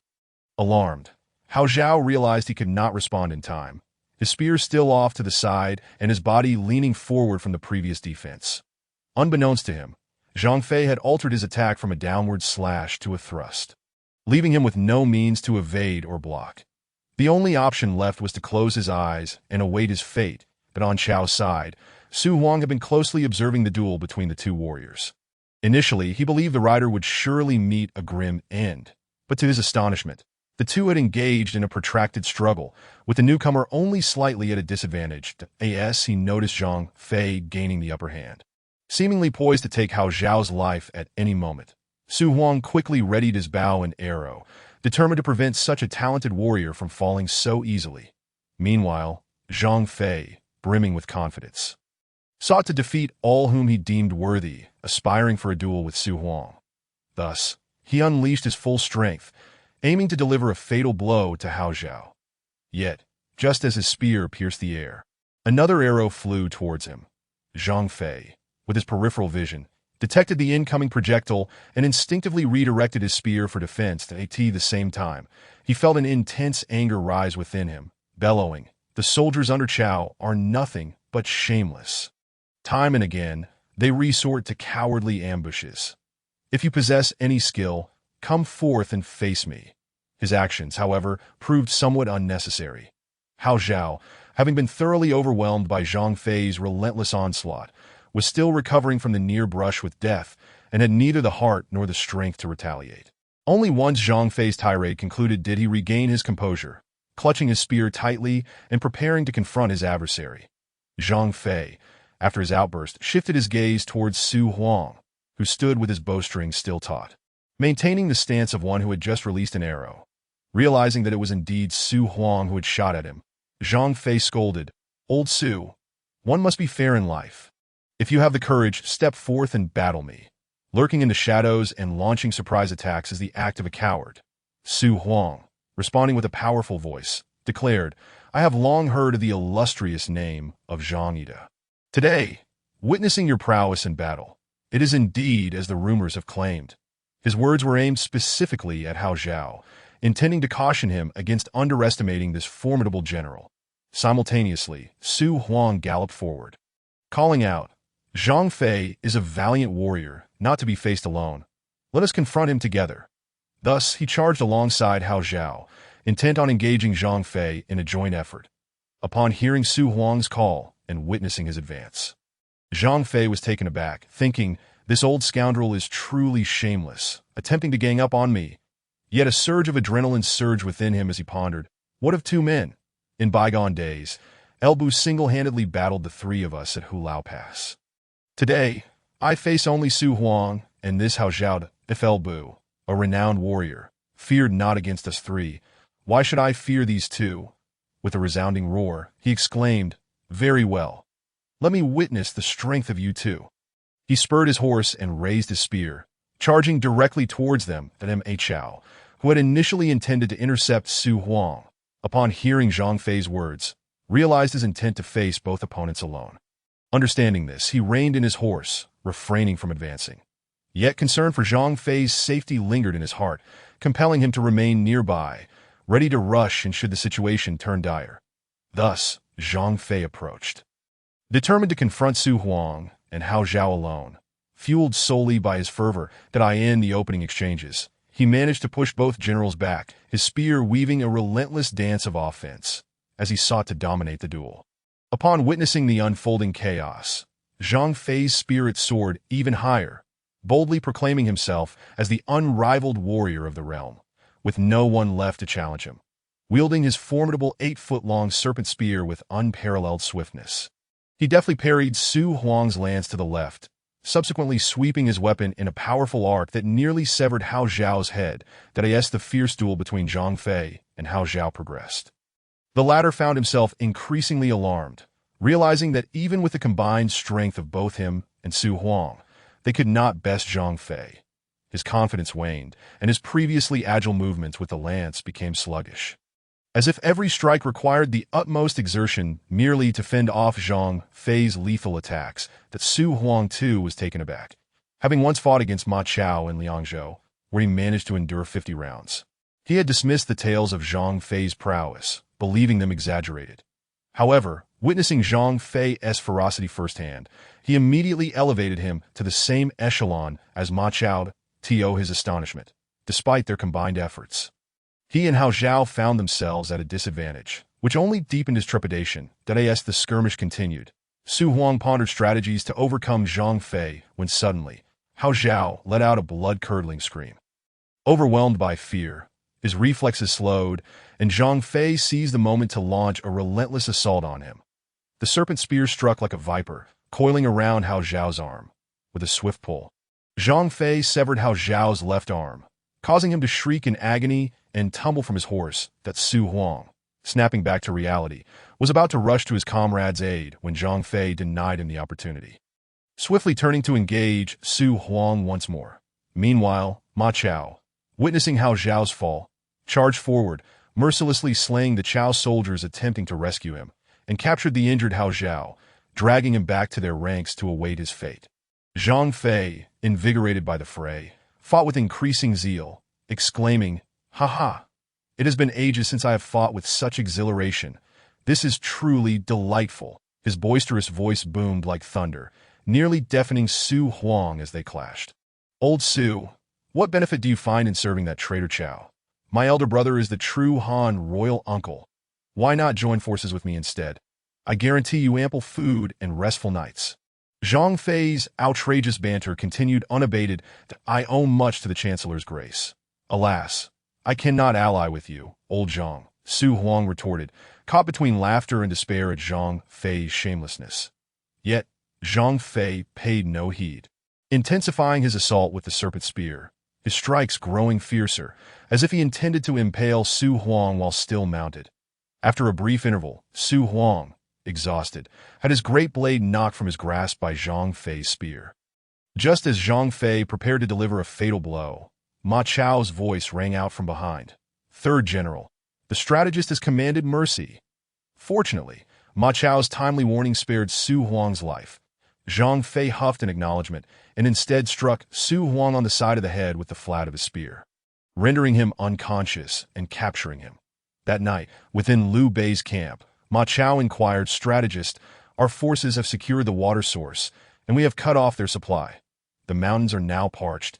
Shall we commence the burning? There may still be water stored in the mountains that we must wait 3 days. In 3 days we shall act," I replied calmly. "3 days?" Ma Chao questioned, exasperated. "Fear not, Mingqi, did I have instructed Li Yan to place logs and stones across the main road leading to Dingjun Mountain. The route will be obstructed, ensuring that Xiahou cannot retreat," I assured him. "What shall we do about Xiahou's forces?" Ma Chao pressed. "Mingqi, do you think Xiahou's mere 3,000 troops pose any significant threat?" I countered. "Oh, indeed. What can 3,000 men accomplish?" "Ha, I was overly anxious."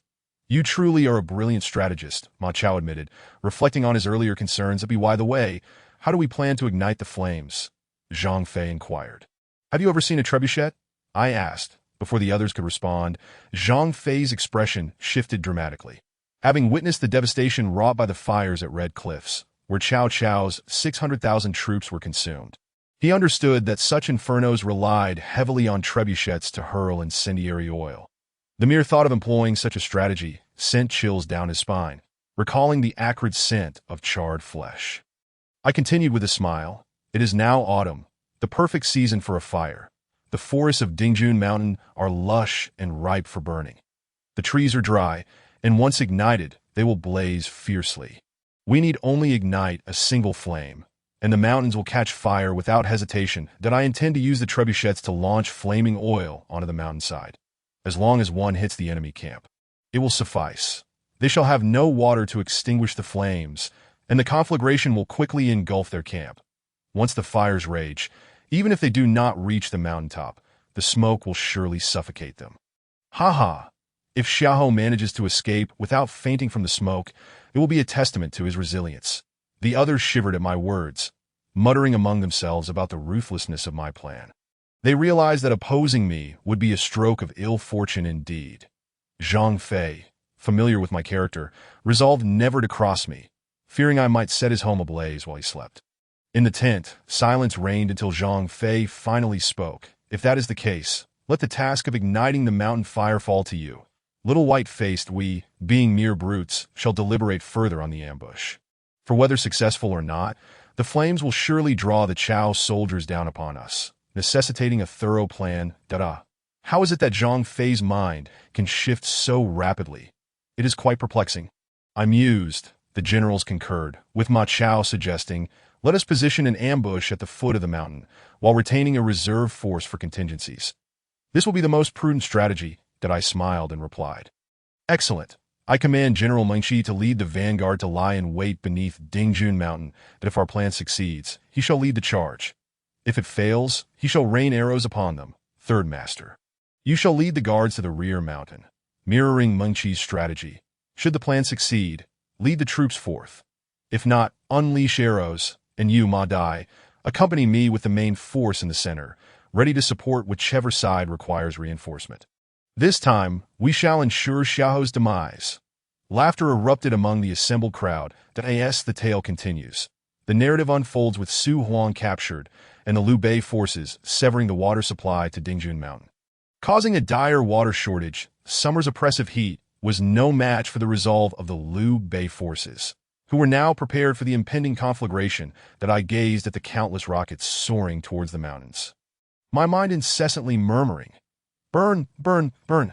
I felt an overwhelming impatience, wishing fervently for the flames to engulf the mountains immediately. Yet, despite their sluggish ascent, the rockets would inevitably reach their destination.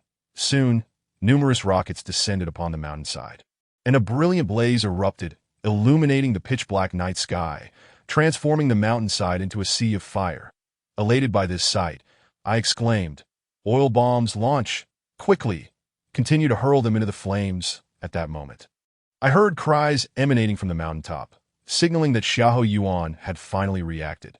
Fearing any further delay would allow Chao's troops to extinguish the fire, I urged the catapults to hasten their oil bomb launches. Unlike the modern petroleum of today, the fire oil of the past was far less difficult to extinguish, A sufficient quantity was essential.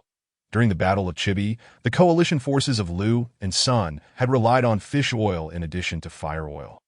Just as my words fell, countless small canisters soared into the air, heading towards the inferno on the mountainside. Success! I watched as those canisters fell into the blazing sea of fire, surmising that the thick smoke on the mountain would soon become overwhelming. Once the fabric tents ignited, it would ensure that Chao's troops could not approach the inferno, let alone extinguish it. Moreover, given the lack of water on the mountain, once the fire reached a certain intensity, it would be impossible to quench. That I surveyed the situation from my own camp below the mountain and then inquired of Ma Dai. Do you know the circumstances on General Mingqi's side? I had been observing the entrance to Chao's main camp for quite some time, yet there was still no sign of flames shooting into the sky. It seemed that Xiahou Yuan had been well prepared. Hence the fire had not yet ignited.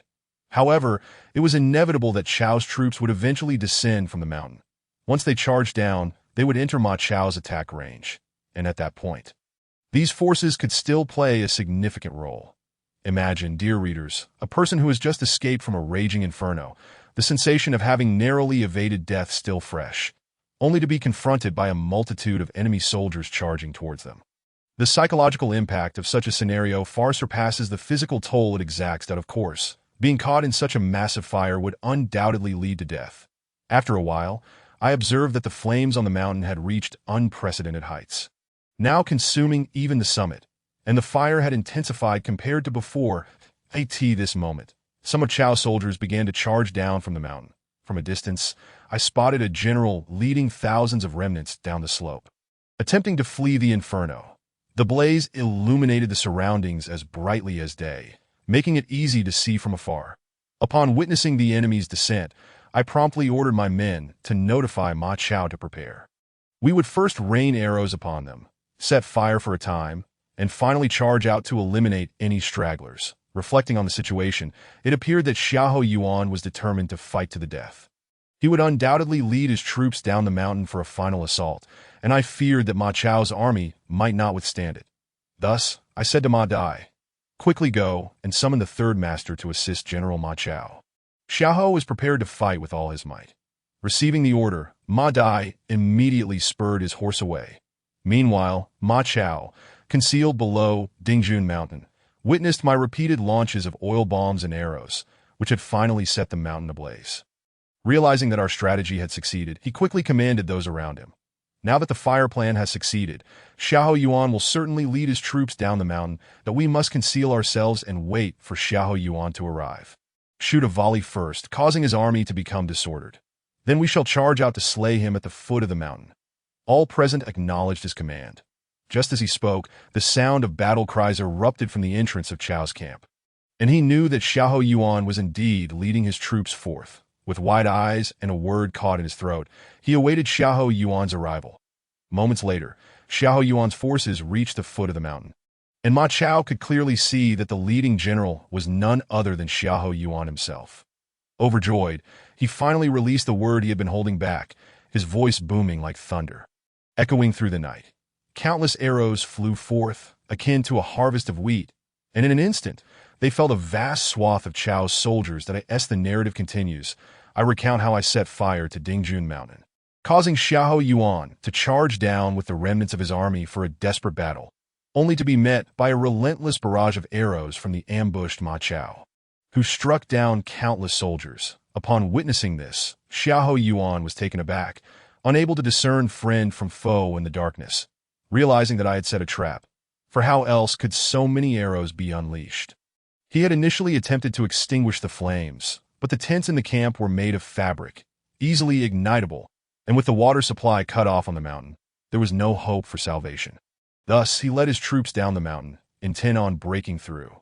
However, as they descended, they found themselves disoriented by the storm of arrows. Xiahou Yuan bellowed from his horse, "Calm down, regroup, and maintain order." Yet, just as he shouted, another volley of arrows rained down, and he hastily swung his blade to deflect the flying projectiles. At that moment, from the darkness emerged a throng of Shu soldiers, crashing into the ranks of his men. And amidst the chaos, a silver-armored general charged forth, unstoppable in his path, heading straight for Xiahou Yuan. Upon recognizing him as Ma Chao, Xiahou Yuan was filled with dread, pondering whether the renowned General Xiao Yu had personally come to lead the charge. As he was caught in this moment of uncertainty, he heard battle cries from his flank. Turning to look, he saw a fierce general leading the charge. It was Zhang Fei, wielding a long spear and roaring, "Xiahou brat, prepare to meet your end." Before the sound of his voice faded, he brought down his spear with tremendous force. Xiahou Yuan, startled by Ma Chao's appearance, was still bewildered until Zhang Fei closed in. In a moment of panic, he swung his sword to parry, but Zhang Fei's momentum was formidable, and the full strength of his attack was concentrated in that one strike. The sound of the blade snapping echoed through the air as Xiahou Yuan's sword shattered, while Zhang Fei's spear remained unscathed. Far off, Ma Chao could only shake his head in disbelief, lamenting how Zhang Fei was always so eager for battle, constantly trying to steal his thunder. Suddenly, Xiahou Yuan shouted, "Ha! Xiahou brat, do you have any last words?" Zhang Fei replied, putting down his spear, "This battle is yours by the advantage of your weapon. It is not true valor." "Umph. What if I were to fetch a proper sword and fight you again?" Xiahou Yuan protested his plight. Zhang Fei, who despised being slighted, was incensed by Xiahou Yuan's remarks. His eyes widened in fury as he retorted, "Very well. I wish to see just how much you can handle. Young man, would you assist me in the fray?" Ma Chao could hardly refuse. Knowing Zhang Fei's temperament, that he gathered his troops, forming ranks against Xiahou Yuan's soldiers at the foot of Dingjun Mountain, while simultaneously dispatching Ma Dai to fetch me to witness the battle. Upon hearing Ma Dai's request in the camp, I slammed my hand on the table and rose, declaring, "You always thwart my grand plans. Let's see how I deal with you this time." With that, I dashed out of the camp. How could I miss such a free spectacle? The fires on Dingjun Mountain blazed bright, while below, thousands of Cao Cao's infantry were arrayed densely, and our forces were led primarily by Ma Chao's vanguard. Upon my arrival, the battle was just commencing that I saw Zhang Fei on horseback advancing to the space between the two armies, raising his long spear and challenging, "Xiahou brat, dare you face me in combat?" Bathed in the light of the moon and the flames, Zhang Fei, perched upon his steed, appeared as a formidable deity, instilling fear in all who gazed upon him, that in such an imposing display, I expected Xiahou Yuan to shy away from battle. But to my surprise, no sooner had Zhang Fei's challenge echoed than Xiahou Yuan emerged from the ranks of Chao's troops, closing the distance to within 20 paces of Zhang Fei, reining in his mount as he declared, "Zhang Fei, you ruffian, I shall take your head this day." Zhang Fei, upon hearing Xiahou Yuan's brash words, merely laughed heartily, replying, "Let's see who claims whose head." With that, he let out a fierce roar, igniting his battle spirit, and charged at Xiahou Yuan with his spear drawn. Simultaneously, Xiahou Yuan shouted fiercely, raising his sword to meet Zhang Fei's advance. Thus, the two generals clashed in a thunderous display of skill and power, the air resonating with their fierce combat. Meanwhile, the soldiers on both sides could not help but cheer for their respective commanders, their voices rising in a cacophony of support. Under the moonlight, Zhang Fei and Xiahou Yuan engaged in a relentless duel, trading blows for 30 exchanges without a clear victor emerging. Yet, at that moment, Zhang Fei's fighting spirit surged ever higher. Indeed, the thrill of a top-tier warrior contesting was an experience beyond description. In this encounter, both combatants were fully focused, exerting their utmost in this fierce struggle. Meanwhile, Ma Chao observed quietly, hoping to glean some valuable insights from their battle. From a distance, it appeared as though Zhang Fei's spear danced like a swift silver dragon beneath the moonlight, while Xiahou Yuan's sword whipped up fierce gusts, imposing in its presence. After another 10 exchanges, both warriors unleashed a tremendous shout, their weapons striking out simultaneously towards one another. The soldiers, caught in the moment, held their breath in anticipation, sensing that this confrontation could lead to mutual destruction. Time seemed to stand still, and the heartbeat of every onlooker could almost be heard, that I remained transfixed on the battlefield, watching as Zhang Fei disregarded the imminent threat of Xiahou Yuan's sword. In an instant, his eyes widened in fury, and a thunderous roar erupted from his lips, as if announcing an impending storm. The speed of the formidable 8-foot serpent spear in his grasp surged dramatically.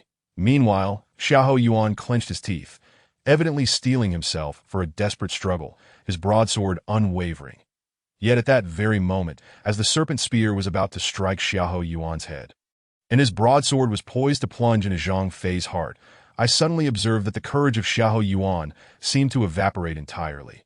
His face turned ashen as he abruptly darted to the side. A manifestation of sheer terror. What a display of cowardice! I was left utterly speechless. On the battlefield, when masters clash, it is not merely a contest of skill, but a testament to indomitable spirit. Zhang Fei dared to confront with valor. But what of Xiahou Yuan?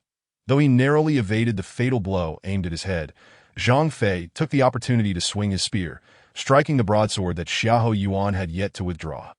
A resounding clang echoed through the air, and, being struck so unexpectedly, how could Xiahou Yuan not feel a tremendous force jolt through his hand, causing him to lose control? In that moment of astonishment, all beheld as his broadsword fell from his grasp. His weapon had been knocked away. Realizing the peril, Xiahou Yuan hastily turned his horse, crouching low in a frantic retreat. Seeing him attempt to flee, Zhang Fei would not relent. He brandished his serpent spear, chasing fiercely as they neared the ranks of Chao's army. Several commanders charged forth, seeking to intercept Zhang Fei and rescue their beleaguered general that I end the previous account. I narrated Xiahou Yuan's duel with Zhang Fei, wherein Zhang Fei swept away his broadsword, prompting him to hastily return to his lines. Immediately, several Chao generals emerged to his aid, yet Zhang Fei, wielding his spear with one hand, roared and swung it with such ferocity that he resembled a whirlwind. The Chao generals were utterly unprepared to counter Zhang Fei's onslaught, and one by one, they were unseated. This delay, however, granted Xiahou Yuan a fleeting chance to escape. At this juncture, Xiahou Yuan had already slipped back into the military formation, yet Zhang Fei was undeterred. He followed closely, plunging into the heart of Xiahou Yuan's ranks. Galloping with fervor, wielding his spear with remarkable speed, that in an instant, chaos erupted among the Chao soldiers, their ranks collapsing in disarray. Witnessing this turmoil, I could no longer ignore the opportune moment that I immediately commanded Ma Chao to lead the soldiers in a charge against the opposing Chao forces. As the two armies clashed, a melee ensued. Ma Chao's charge incited chaos within Chao's ranks, and even though Xiahou Yuan had returned to formation, how could he restore order? Just then, our troops had scarcely entered the fray when the Chao soldiers began to retreat in a frenzy. Scrambling back up the hill, A Chao, engaged in the thick of battle, encountered Zhang Fei, who, still brimming with combat fervor, laughed heartily and urged Ma Chao, "Mingqi, let us pursue and capture that traitor." Thus, the two of them chased after the fleeing Xiahou Yuan, leaving in their wake countless lifeless bodies. The narrow paths of Dingjun Mountain posed a challenge for Xiahou Yuan, leading thousands of soldiers. How could he simply turn on a whim? Meanwhile, our soldiers surged forward, trampling one another in the ensuing chaos. Amidst the uproar, Zhang Fei surged ahead, valiantly slaying foes, his serpent spear dancing through the air, not knowing how many Chao soldiers fell before him. Concurrently, Ma Chao had boldly led 300 soldiers to force a breach within Chao's ranks. Before long, the opening appeared, revealing a desperate Xiahou Yuan galloping for his life. Attempting to flee? Not a chance. Shoot the horse first. Capture the leader first. I bellowed, "Shoot the horse. Capture Xiahou Yuan alive." At this, my soldiers echoed my cries. The fervor of our shouts reached Ma Chao's men, who too began to chant, "Capture Xiahou Yuan alive." In that moment, the entire Dingjun Mountain reverberated with our battle cries. Witnessing such high spirits, I smiled at the fleeing Xiahou Yuan, only to find him glancing back at me. To my astonishment, I saw him smirk in return. I was taken aback. Why would he smile at me? That expression, however, was most certainly a sinister grin that in the blink of an eye. Xiahou Yuan drew his great bow, aiming directly at me, and loosed a cold arrow. "Quickly evade!" My loyal guard, seeing the arrow hurtling towards me, swiftly pushed me off my horse, and I tumbled to the ground, only to hear a shriek from my guard as an arrow pierced his throat.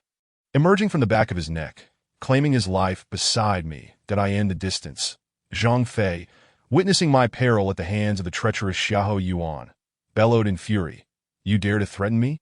Prepare to meet your end." With that, he hurled his serpent spear at Xiahou Yuan, the weapon slicing through the air like a venomous serpent, swift as lightning, amplified by Zhang Fei's wrath. Everyone knew of Zhang Fei's explosive power, and treating me as his own brother, The force of that spear was surely something even El Bu would hesitate to confront. Xiahou Yuan, not nearly at El Bu's caliber, had no time to react before the spear pierced his chest. He felt as though he were soaring backwards, impaled against a tree, as if skewered like a roasted chicken wing. Finally, Xiahou Yuan reacted, letting out a wretched scream before begrudgingly closing his eyes, his once proud head bowing in defeat. This all transpired in the blink of an eye, leaving me momentarily dumbfounded until I felt Zhang Fei's large hand grasping me, bringing me back to my senses. Little white face, little white face. Are you all right? Don't scare me, Zhang Fei exclaimed, lifting me as if I were a mere chick. Let go, I'm fine, but if you hold me any tighter, I might just pass out. I protested, swatting his hand away. I was just concerned for you. Zhang Fei chuckled, his face beaming with joy. Understood. Now go arrange for someone to tend to the aftermath here, I instructed. All right, I will, Zhang Fei replied. Bounding away with enthusiasm, that I glanced at the loyal guard who had shielded me from the arrow, silently expressing my gratitude that I then ordered the remaining guards, carry him back for a proper burial. At that moment, Ma Chao approached, having scattered the Chao soldiers, inquiring about my well-being, that I assured him I was unscathed and instructed him to assist Zhang Fei in persuading the Chao soldiers to surrender. Thus concluded the battle at Dingjun Mountain. Originally, Xiahou Yuan was meant to have been slain by Huang Zhong, but due to my timely arrival, he met his end at the hands of Zhang Fei.